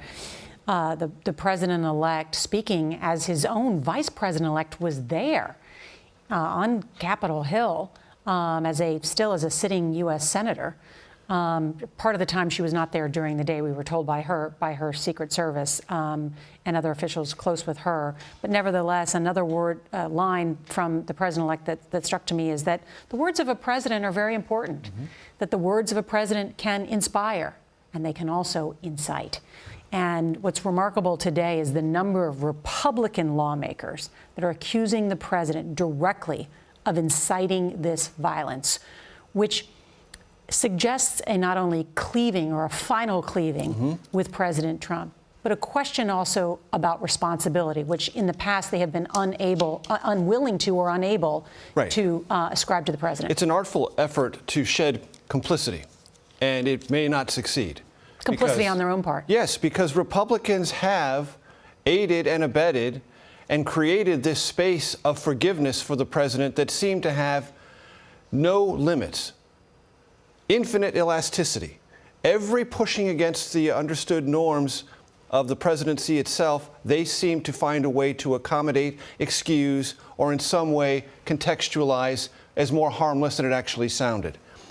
And we have had people, for example, one of the top election officials in Georgia, sound warnings many weeks ago. The president's rhetoric is dangerous. It will incite violence. People will get hurt. Someone will get shot. That's exactly what was predicted 3 or 4 weeks ago by a top official in Georgia, a Republican. And that is exactly what's come to pass. A woman was shot tonight and died. Blood was spilled in the United States Capitol, American on American, and there will be an attempt probably by some in the most loyal Trump faction to say, oh, those probably weren't Trump supporters. Let the video speak for itself. Let the illustrative hats, flags, and demonstrable signs of Trumpian support reveal their intent and who they were and what they were doing in the Capitol. Point one. Point two, incitement and insurrection, Nora, those are words from another lost place in American history, the Civil War. We are not or should not be at that place, yet we found ourselves today inexplicably, horrifyingly at that precipice. It's an abyss. Republicans are looking into it, and they better recoil from it. Major, thank you. I want to bring in Senator Chris Coons. He is a Democrat from Delaware. And Senator, you're known as someone who reaches across the aisle to their colleagues. Tell me what you're hearing from your Republican colleagues tonight. Well, Nora, this has been a very difficult day in the United States Capitol, a day that began with a recognition that more than a dozen of my Republican colleagues intended to do something unprecedented in that they were going to challenge as a group the election and try and disenfranchise millions of voters. But like the impeachment trial of nearly a year ago, I think most of us who slogged into the Capitol today thought we knew the outcome and thought we knew that this would be a mostly boring and long evening of speeches, constitutionally significant, troubling, but unremarkable. Instead, as you know, we suffered an assault on the Capitol of the United States. We saw chaos, and on my way over here, I went past in the rotunda the litter, the garbage, the mess that was left behind by hundreds of protesters, rioters, thugs who took possession of the United States Capitol, and dozens of fully equipped armored troops wearing battle armor, resting after a day taking back control of our nation's capital. That changed the votes of about half of my Republican colleagues who earlier in the day had intended to object. We just had an hour and a half of debate on the Senate floor where there were compelling and moving speeches by Republicans and Democrats, the majority leader, the minority leader, and senators new and seasoned. But this is a moment, Nora, we have to stop and reflect and look at what's just happened today. President Trump fired up these crowds, brought them here from across our nation, and unleashed them on our Capitol. The world is watching this today. Our children are watching this tonight. And we have to change course. We have to take back the direction of our democracy. So my question for my Republican colleagues as we sat huddled together, having been evacuated from the Senate floor, was is this the night the fever will break and you will show some independence from this dangerous demagogue of a president we still have? Nora, I'm confident that 2 weeks from today, Joe Biden will be sworn in as the next president of the United States, and we have to take this opportunity to begin healing and moving past where President Trump has led us today. And on that question of whether the fever broke, you still had 6 of your Republican Senate colleagues, however, proceed with an objection and vote against the Arizona electors. I do. A number of the senators who changed their votes are ones who, as you said in your introduction, I have a friendship with, I have legislated with. And a number of those who are insisting on continuing with their objection are several with ambitions to run for the presidency themselves, several who are newly seated senators. But I don't forgive any of them, because just a few days ago, all of us took an oath, swore an oath to defend the Constitution. What's happening on the floor of the Congress this evening, what happened here in the halls of Congress today, threatens that very Constitution and our democratic order. So my hope is that the constituents of those senators who voted tonight to disenfranchise millions, to overturn this election, and to try and move forward Trump's scheme, this attempted coup today in the Capitol of the United States, that they would be dishonored by having cast those votes, and that their constituents would send them an unmistakable message about how they feel about what happened here in the Capitol today. Senator, I have to ask you about the state of our nation, the security of our nation. There are reports that a number of the president's national security advisors are considering resigning. Margaret Brennan, our moderator of Face the Nation, has reported there are cabinet members who are considering invoking the 25th Amendment. And there are press reports that the president, in the words of Maggie Haberman of the New York Times, has lost it. He has said he will not concede. Are you concerned, and would you support an effort by some of your House colleagues to move forward with a second impeachment trial in the final 2 weeks of the Trump presidency? Well, look, Nora, this is a moment of great peril for our nation. We have a president who's demonstrated an unhinged allegiance to a conspiracy theory in which he actually won the election that he lost 2 months ago. I think we cannot coddle this leader any further. I think we cannot tolerate the sorts of actions he took that led to today any further. And we need to take the steps that will be effective in the next 2 weeks. You think he should be removed from office? You think he should be removed from office?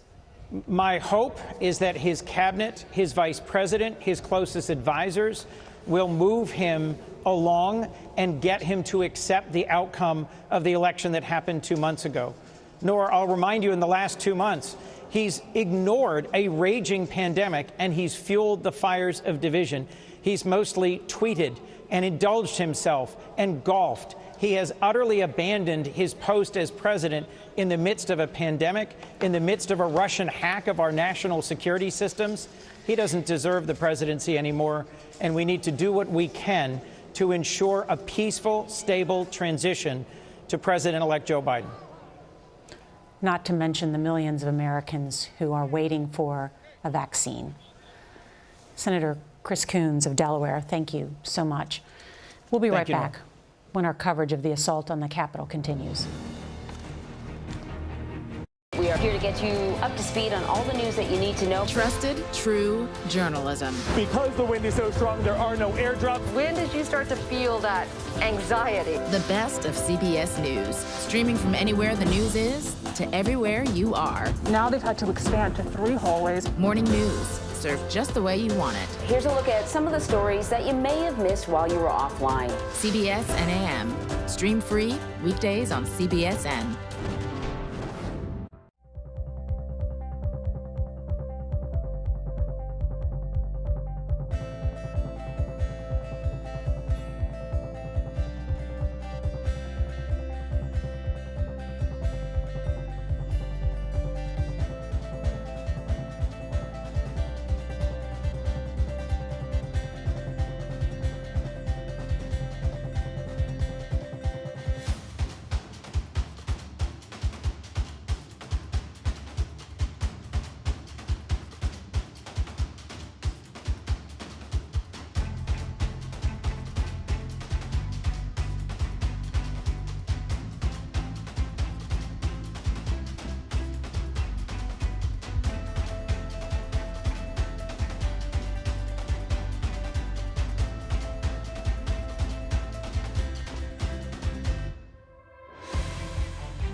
In covering Capitol Hill and Congress for many years, I've never seen anything like this or a rebuke by so many members of the president's own party of his leadership, but also accusing him of inciting a mob that today stormed the United States Capitol.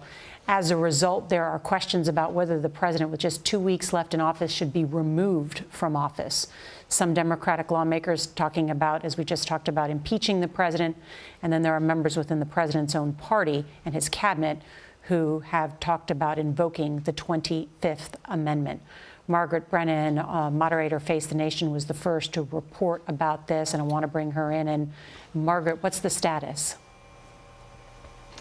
Well, I have been working the phones and trying to get a read on the thinking of some of the top advisors to the president, who I continue to follow unconfirmed reports about immediate resignations happening. Obviously, any number count of who is willing to cast their vote to invoke the 25th would be impacted by who is actually still in the cabinet. So these technicalities are some of the things that are kind of making this murky at this point as to where the thinking at the moment is.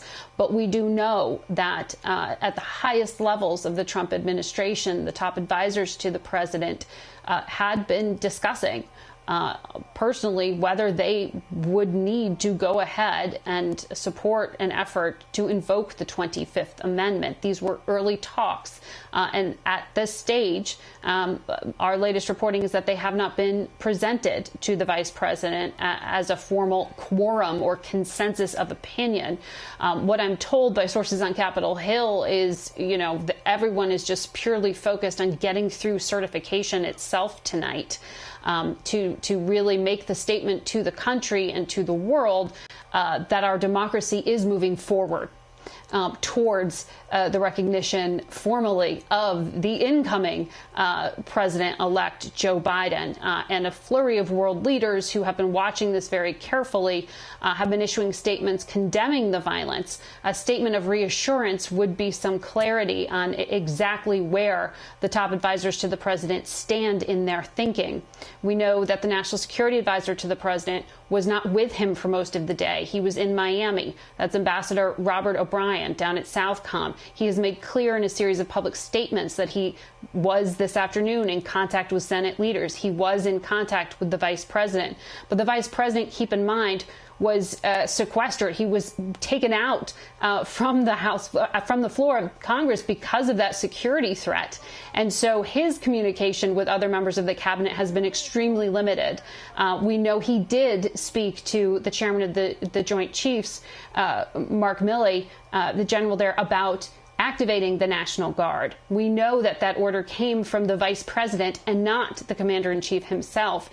So this is very messy, to be very honest with you, Nora. And the reporting on this is very early. But I just do want to underscore here that it is not just chatter and political speculation. There is deep concern about the president's state of mind, his thinking, and the events of the past 24 hours.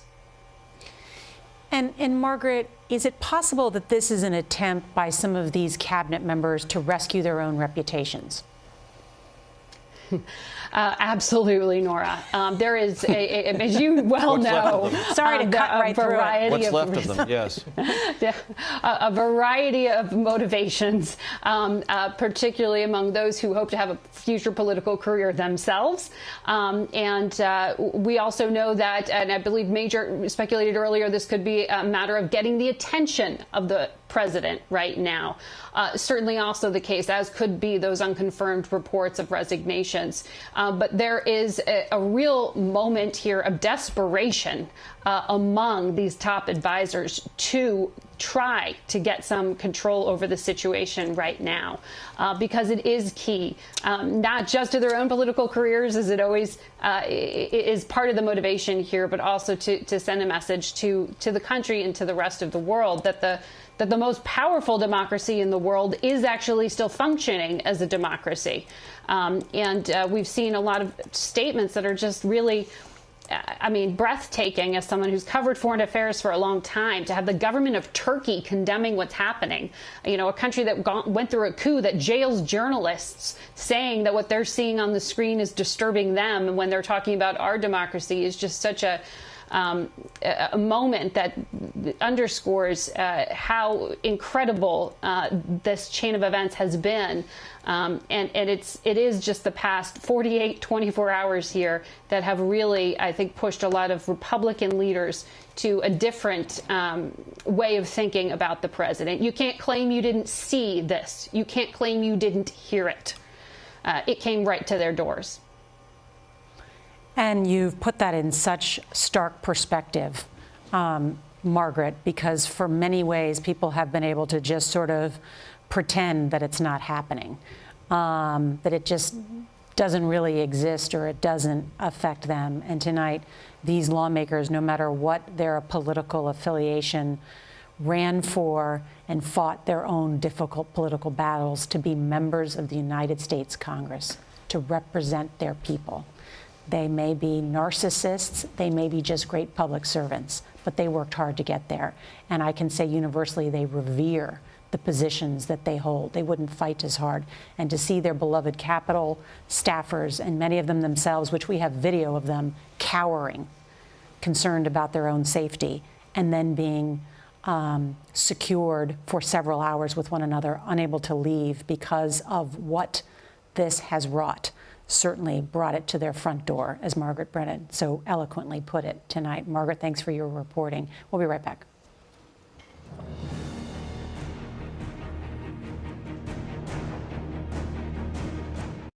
The biggest names. The mayor, the city council, everything's run by a woman.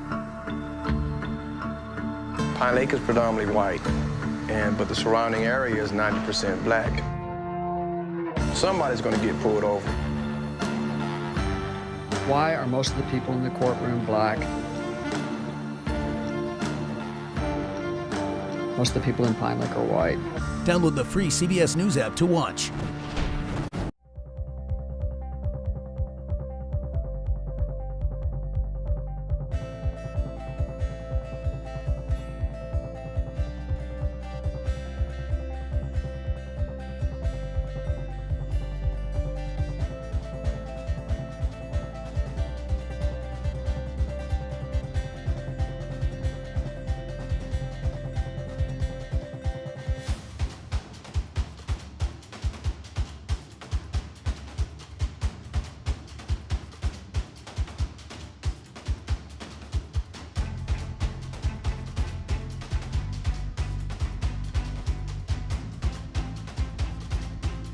We are here to get you up to speed on all the news that you need to know. Trusted, true journalism. Because the wind is so strong, there are no airdrops. When did you start to feel that anxiety? The best of CBS News. Streaming from anywhere the news is to everywhere you are. Now they've had to expand to 3 hallways. Morning news, served just the way you want it. Here's a look at some of the stories that you may have missed while you were offline. CBS NAM. Stream free weekdays on CBSN.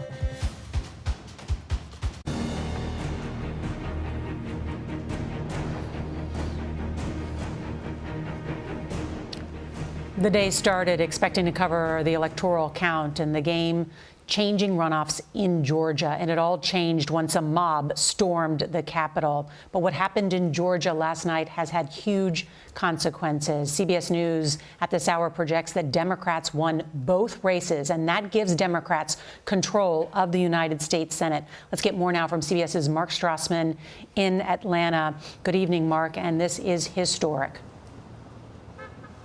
It is, Nora. I mean, I think everyone in America has been consumed by the craziness of the day in Washington. I mean, understandably so. But you can bet these races here have everyone's attention in Georgia. There's the double defeat for Republicans, a moment of reckoning and some soul searching, too. Both Republican candidates had wrapped themselves in the Trump brand.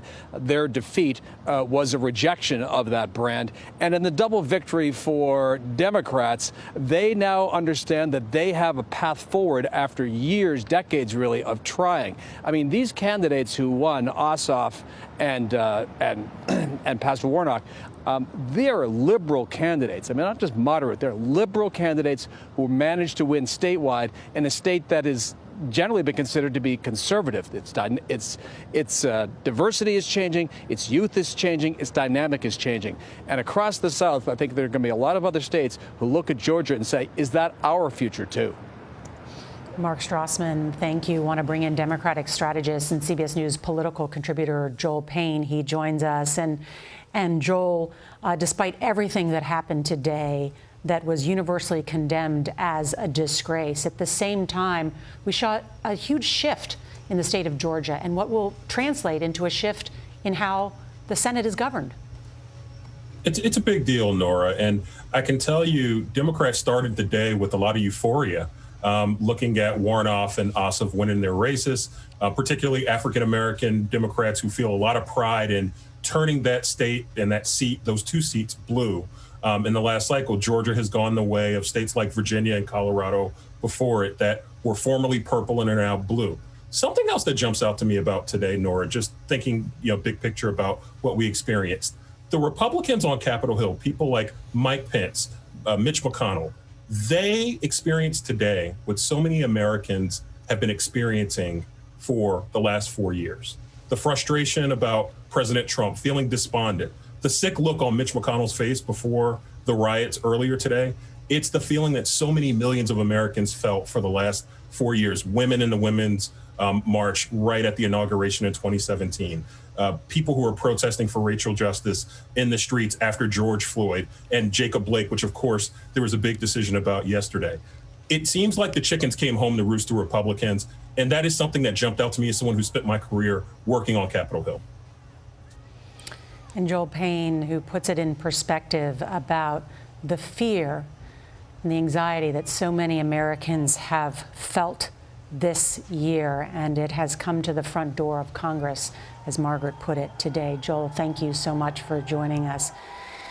Also, CBS's John Dickerson, our residential presidential historian, was watching most of the day with us, and he has some thoughts on a national disgrace and what many see as a threat to our democracy.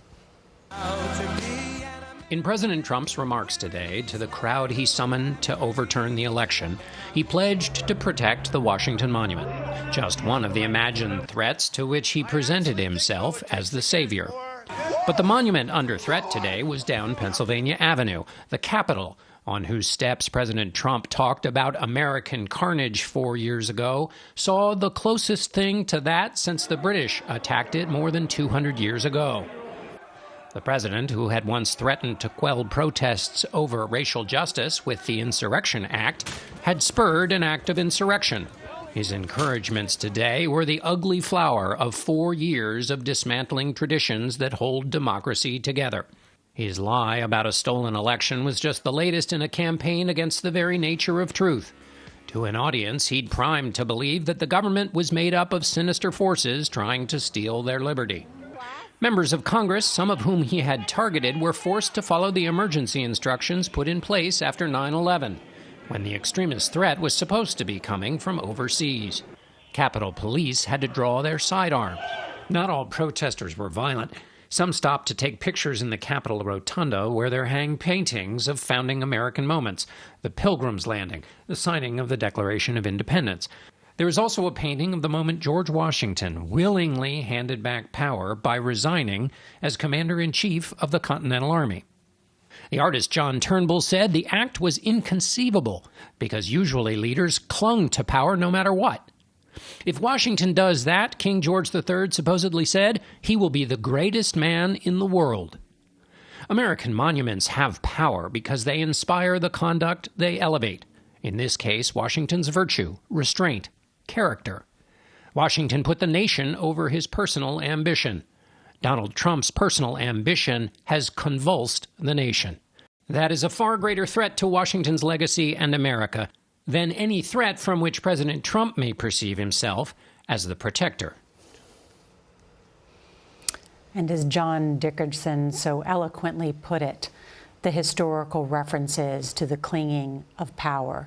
What today was supposed to be just part of a peaceful transition of power became instead the ugliest representation of misrepresentation, of lies and conspiracies, and the ugliest part of politics. Very quickly, Nora, I covered the Trump campaign. I attended more than 75 rallies. I've met a lot of Trump supporters. They talk about making America great again. What happened today made America sick today, made America embarrassed today, made America shamed today. It was criminality at its worst, ugliest form, and they owe the country a profound apology. And thus you see the members of Congress, Republicans, denouncing what happened. Right. And I remember this morning, and we talked about this earlier, I asked a senior aide to the president-elect, how is he going to be able to work with Republicans who contest the results of this election? And the senior aide said, well, those voting to certify, to, approve reality, make a large bipartisan majority. I think we have to remember that. And a majority of Democrats and Republicans inside the Capitol tonight agree with reality, and Biden will become president in 2 weeks. Democracy did not break today, but it was tested. And tonight we'll see what many lawmakers will do to move forward with the peaceful transition of power that is the hallmark of a great democracy.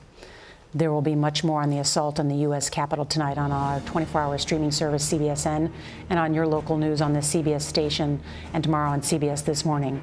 We're going to leave you with some pictures from this day as we remember our great nation and those who serve. For now, I'm Nora O'Donnell, CBS News, Washington. So, I've got a question for you. What if you could watch all the CCO news you want and see all your favorite CCOers anytime, anywhere? Well, you can. Go ahead and grab your phone. Come on, I know it's close by. And go to WCCO.com. Or get the app, and poof, there we are, right next to all those other networks you stream. Bonus time, it's free. You heard right, zip nada zilch, for free. CBSN Minnesota, built by CBS News, powered locally by WCCO. Wherever you are, wherever you go, breaking Bay Area news, live. This is CBSN Bay Area. I'm Michelle Griego. CBSN Bay Area, in your hand, on demand, and absolutely free. Highly updated top local stories and weather where you live. Available everywhere. Powered by KPIX5 News. CBSN Bay Area. Always on, always free at KPIX.com. We spoke to black officers all around the country about the challenges that they face. When you're not in uniform, are you ever concerned for your safety? Out of uniform, I'm just another guy. I'm a black man first. CBSN Pittsburgh, your neighborhood news, streaming 24/7. Anytime, anywhere. Find it on KDKA.com and on all your favorite devices.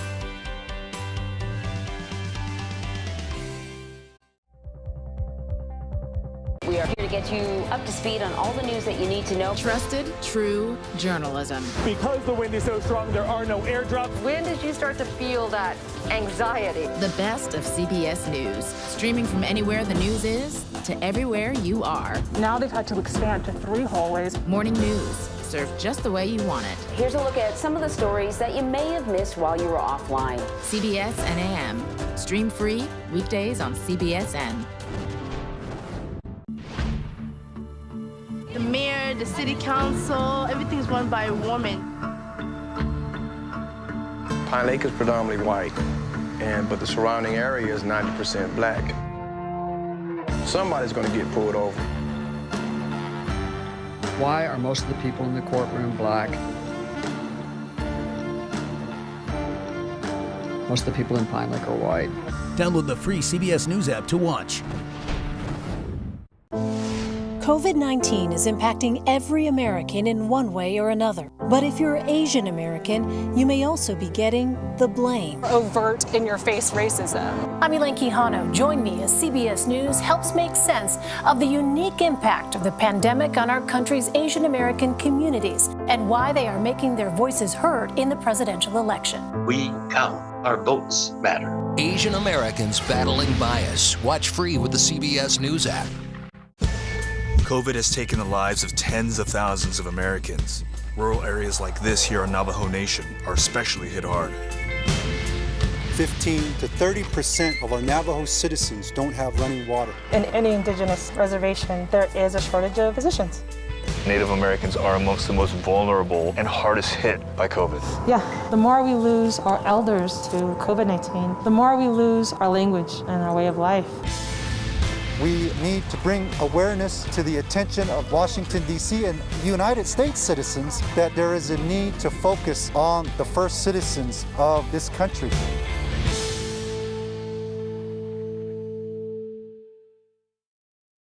CBSN Los Angeles. Get local news, breaking news, anytime, anywhere. It's easy to find us, and it's free. Download the CBS News app on your favorite devices. CBSN Los Angeles, streaming 24/7. CBSN Pittsburgh, your neighborhood news, streaming 24/7. Anytime, anywhere. Find it on kdka.com and on all your favorite devices.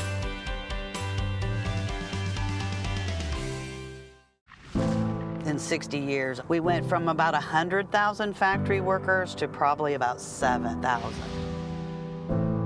Off in the distance, you can see some factories that are still humming, but most of them are just kind of abandoned.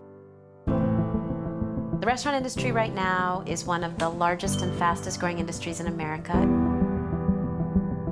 And yet it continues to be the absolute lowest paying employer in the United States. Barely anybody's making enough to live. You're donating plasma to get by. It's literally a slave wage. I don't remember growing up like this. My mom didn't have to go to food banks. It's pretty sad.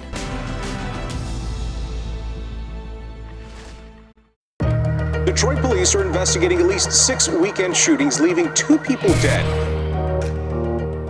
I never want another family to go through what me and my family went through when Denzel was murdered. Police have partnered with local businesses to implement a camera surveillance network. They wanted face recognition on everything. Police pulled me over, handcuffed me. There was photographic evidence that they were using to accuse you of a crime. Yes, it was crazy. I looked nothing like that person. Where would you be right now if the judge looking at the photos made the same mistake that the artificial intelligence did? I'd be in prison right now, for sure. Download the free CBS News app to watch. The COVID economic shutdown hit Las Vegas harder than any other major city in the nation. It's absolutely decimated the entertainment community. So even though it looks fairly busy, this is really just a fraction of what business was like prior to COVID. Last week, there was another large hotel chain that 18,000 were let go. I haven't seen any jobs that are even close to what I was making. We're trying to keep things as normal for our kids. I have a 16-year-old daughter and a 12-year-old son. And I see every day people losing their homes, having to leave Las Vegas. If I have to start over somewhere else, I have to start over. Download the free CBS News app to watch.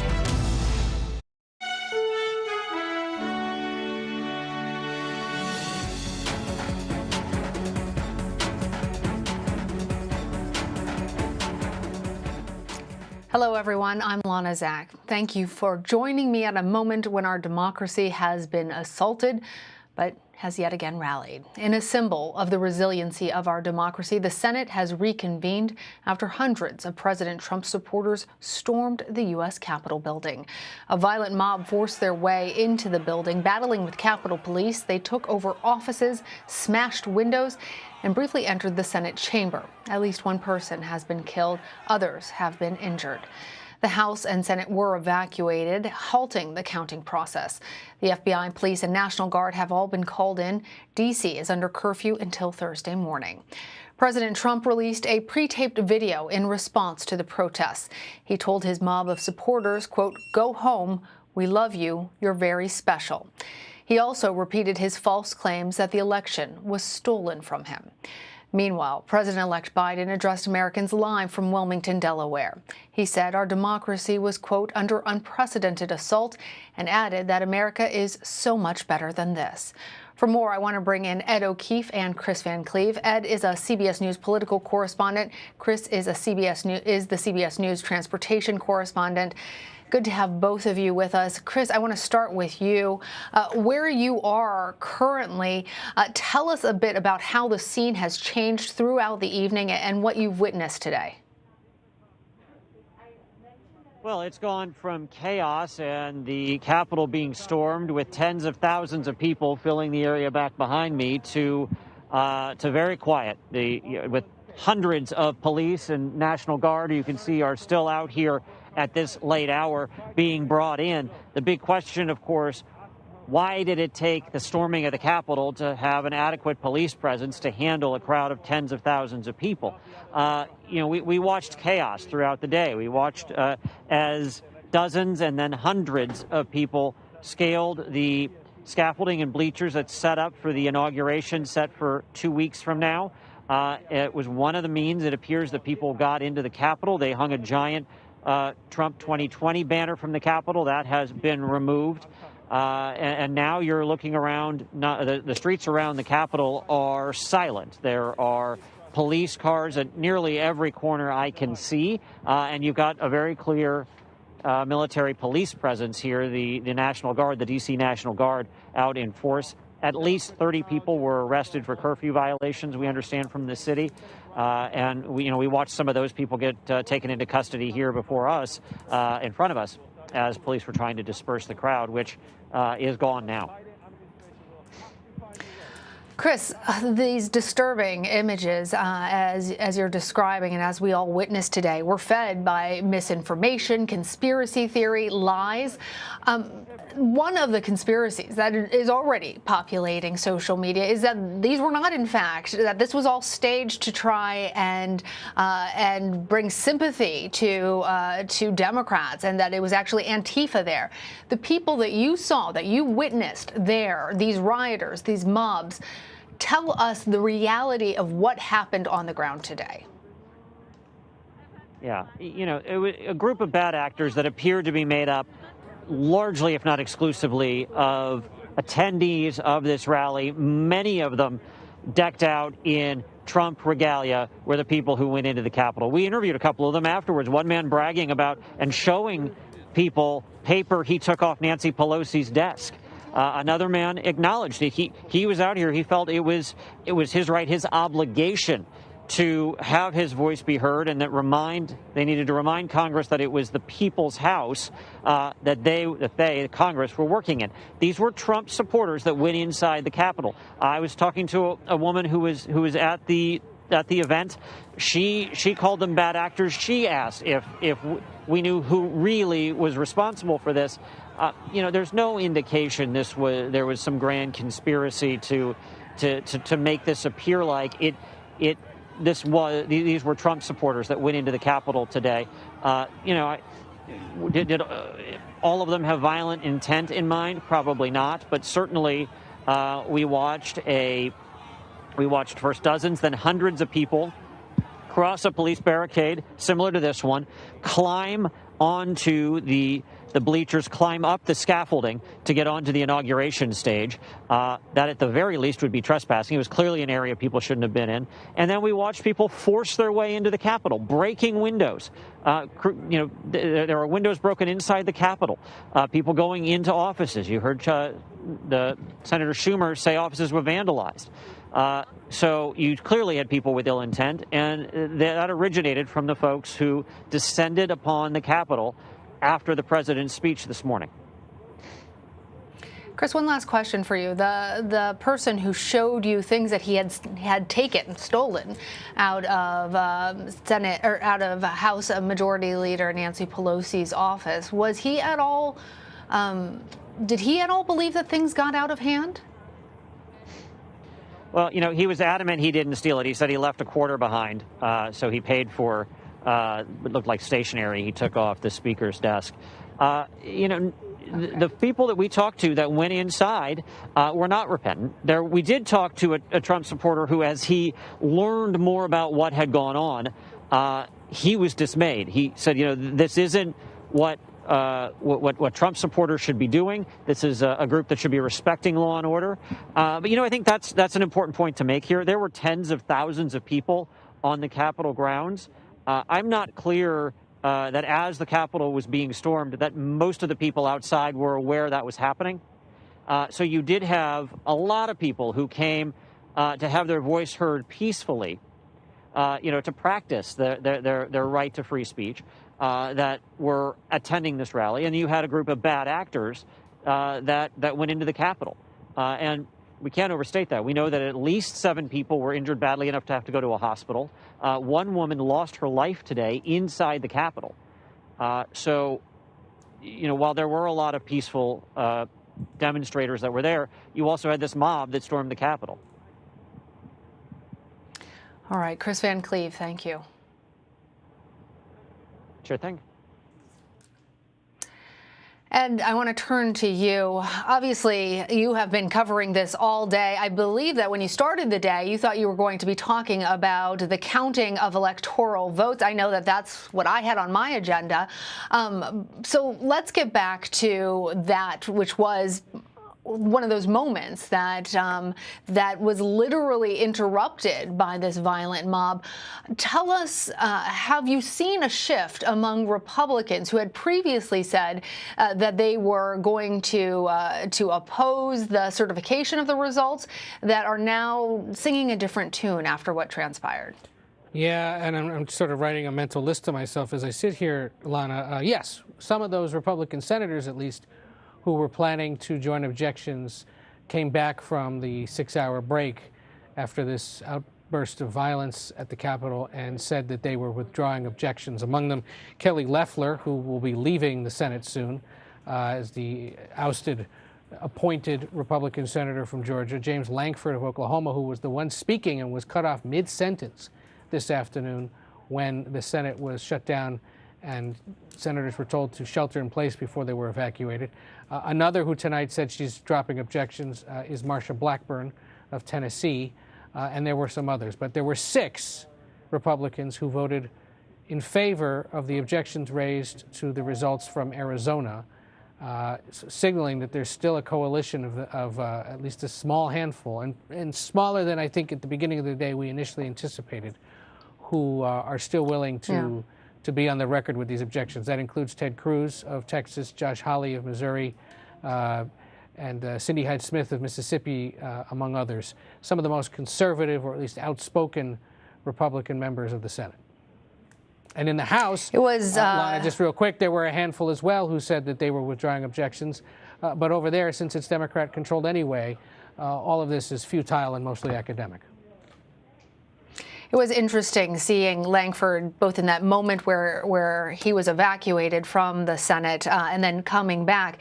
And to the point that you're making, Ed, about those 6 senators that still voiced their objections, it did seem like some of the rhetoric, some of the fire of their rhetoric at least, had gone out, as well as that really interesting moment with Senator Loeffler and the applause that she had received and sort of her body language for all of that. And I sort of think of you as a person, given your years of experience covering the Hill, that you just know everyone. You know lawmakers, their staff, but you also know members of the Capitol Police. And there are a lot of questions today about why there were not more Capitol Police officers present, or members of the National Guard present, or Metro PD. It just seemed like the crowd overwhelmed the officers who were there. What have you learned? Yeah, let's not overhype this reporter's experience, but you're right. When you work up there for any length of time, the cops that cover the various corners that need to be protected become familiar faces, and you to them. And there are going to be a lot of questions asked here in the coming days about whether Capitol Police, D.C. Police, other federal agencies were properly prepared for this. Part of what I think we're going to learn is that given that the Capitol, since the summer essentially, has not had public tours or reams of public visitors coming in and out of the building, that they may have been in a slightly different crouch or defensive crouch in preparing for what was going to happen today. But anyone living here in the Washington area knew that there were about 25,000 to 30,000 people coming to town for demonstrations, for protests, to hear the president this morning. The mayor had told residents here in the District of Columbia to just avoid downtown if you can. There's no reason to go down there if you don't need to, because we're bringing in about 300 members of the National Guard to help with traffic control and street closures and whatnot, and we're going to watch what happens. But there were no indications that this was going to happen. And then as you listen to the speeches this morning on the Ellipse, just near the White House, you heard the former New York Mayor Rudy Giuliani, the president's son Donald Trump Jr., and then the president, all essentially infer or encourage these thousands of people to go from that event up to the Capitol. It appears that among them, or already up at the Capitol, were people who got in and broke through. And there are going to be a lot of questions about whether officers took proper precautions to stop them, why that either worked or did not work, and whether they were really truly aware of what was coming their way, or was there some kind of a breakdown in communication between the Capitol Police and the D.C. Police. I'll say this, Lana, there's like 30 plus law enforcement agencies of the local, state, and federal variety here in what we call the DMV, the District, Maryland, and Virginia. Capitol Police, Metro Police, Supreme Court Police, Smithsonian Police, Treasury Police, Postal Service, Amtrak Police. You would have thought that they were all aware of what might go down and might have been working together today, and maybe they weren't for whatever reason. But there's going to be conversations about this in the coming days. I know certainly local government, city government, is going to want an explanation. But certainly the District of Columbia's police force stepped up and helped up very quickly. And what's remarkable is that we know that National Guard personnel from Virginia, from New Jersey, possibly from New York, are on their way to help, much in a way of mutual aid that states give to each other that you might see after a natural disaster, not after something like this. Mm-hmm. Yeah. Well, we know that at least one Democratic lawmaker, Minnesota Congresswoman Ilhan Omar, is preparing articles of impeachment against President Trump. We also have reporting that the 25th Amendment is being discussed among members of the cabinet to remove the president for mental incapacity. What is the latest about either of these efforts? What do we know about how serious they may or may not be? Yeah, the reporting on the 25th Amendment comes from our colleague Margaret Brennan, of course, the Face the Nation moderator, who had heard that this is serious in that it is being discussed among cabinet officials and those that work with them directly about whether or not to invoke it and force the issue. Remember, you'd need a majority of the cabinet plus the vice president to sign a letter to the president saying you got to go. He has the opportunity to respond. If he doesn't step down, then the cabinet has to write back to him and say, no, we're serious about this. And if necessary, 2/3 of Congress would have to agree. The conversations that Margaret has learned about are, by all accounts, the most serious and significant that have been held on this subject. One that you and I know, Lana, is discussed on social media, on other news channels, casually among friends and academics and people all across the country who don't like the president and who just wish that the Trump cabinet would do this. Well, what was remarkable and alarming about Margaret's reporting tonight is, based on what she learned, this is indeed being discussed very seriously and in a real way. As for impeachment, there's a handful of Democrats, yes, tonight calling for it. Not more than I think about 24 or so at this point.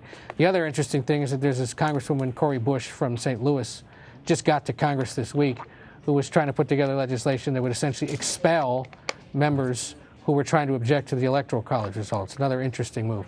These kinds of things happen. They get introduced. Part of this is to draw attention to the lawmaker. Part of it's because they actually believe it should happen.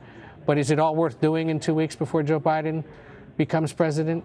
Could it be done in 2 weeks before he gets here? What more damage would that do to Congress and the White House and to the executive-legislative arrangement or relationship and the country's mood as it prepares for a new president? I don't know. But certainly this shows you that there are discussions underway, and I think we'll learn much more by this time tomorrow whether or not any of this was really serious or mostly just sort of loud chatter. Yeah, before I leave this point with you, one thing that I don't know, but I have heard floated out there, is that in taking one of these actions, that it might have an impact on President Trump, as he has discussed, possibly running again in the next election. Do you know if either impeachment or the 25th Amendment, if they were to be successfully employed, would have any effect on his ability to run or stand for election in another election cycle? Either would, but you'd have to impeach and remove. Not just impeach. And invoking the 25th Amendment would basically stop it from happening as well. Right. And as we know, impeachment has already happened, but the vote to remove was not successful. Right. And a number of key White House staffers we have heard have resigned, in part because of the violence on Capitol Hill. Is there anything more that you can tell us about this? I wouldn't call all of them key, to be frank, Lana. The most interesting is the Chief of Staff to the First Lady, Stephanie Grisham. The others are junior West Wing staffers who are more concerned about their own personal futures and fortunes, frankly, and they're not even worth discussing. And it's kind of laughable that they would just go at this point. I mean, on principle, sure, it makes sense, but I mean, with 2 weeks to go, what's the difference? But the notable one was Stephanie Grisham tonight, the Chief of Staff to the First Lady, a former White House press secretary, close confidant of the First Lady, announcing that she is indeed out. And as we discussed earlier with Major Garrett, his thought was that if this is happening, it might be happening with the blessing or understanding of the First Lady, which may signal what she thinks about what happened today and what she thinks about what her husband's been up to for the last several weeks. We'll see. Again, tomorrow is another important day. Let's see if tomorrow we learn of other more significant departures, not only within the White House operation, but across the government. And I want to play some of what Senator Mitt Romney said on the Senate floor earlier Wednesday evening. Let's play this for our viewers. What happened here today was an insurrection incited by the President of the United States. Those who choose to continue to support his dangerous gambit by objecting to the results of a legitimate democratic election will forever be seen as being complicit in an unprecedented attack against our democracy. No congressional audit is ever going to convince these voters, particularly when the president will continue to say that the election was stolen. The best way we can show respect for the voters who are upset is by telling them the truth.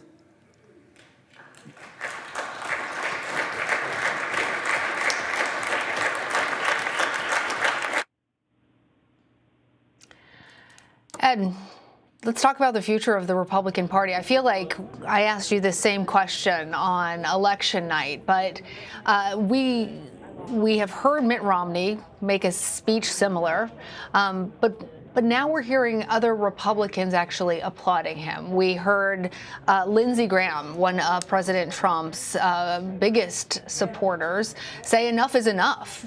Joe Biden won this election.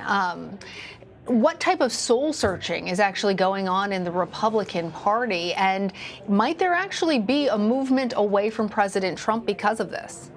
Well, I think we saw some of that today for sure, at least in the public statements of several key officials. Go look at statements from Mitt Romney, from Richard Burr, the senior senator from North Carolina, Roy Blunt, the senior senator from Missouri, who's up for re-election in 2 years, is going to have to find a way to straddle what's left of the Republican Party or whatever it looks like in 2 years in order to win re-election.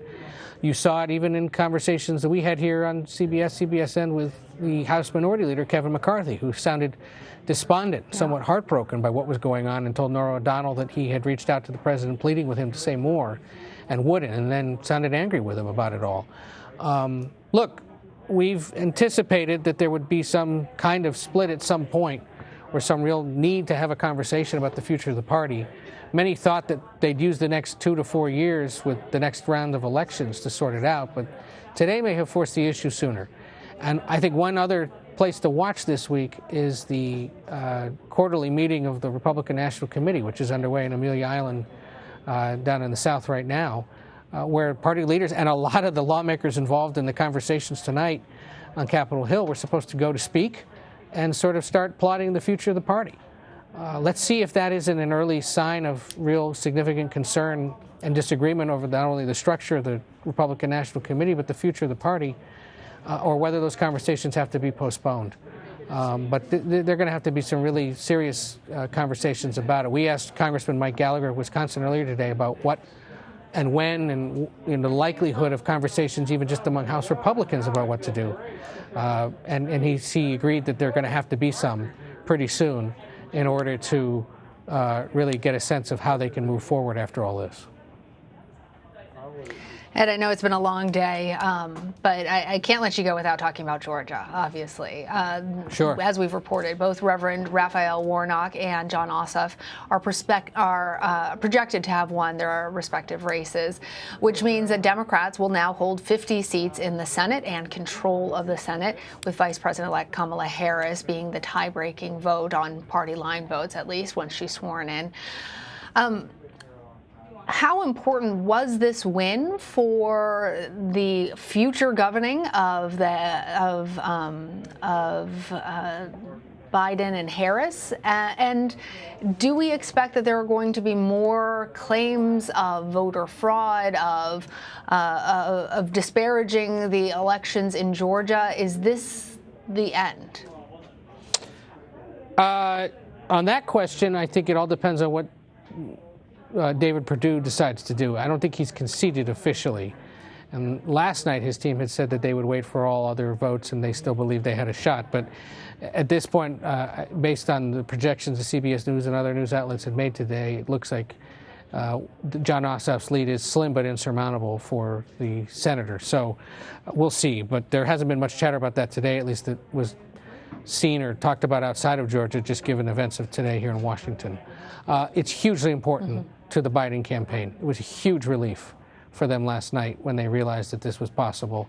And the day began with Democrats quite ecstatic that despite the fact that they had to go through this academic exercise today, they knew that they were now going to be in total control. And we saw evidence of that almost immediately with the announcement, the anticipated announcement of President-elect Biden's choice for Attorney General. It's expected he's going to name Judge Merrick Garland, senior member of the District Court of Appeals, or Court of Appeals for the District of Columbia, widely seen as the second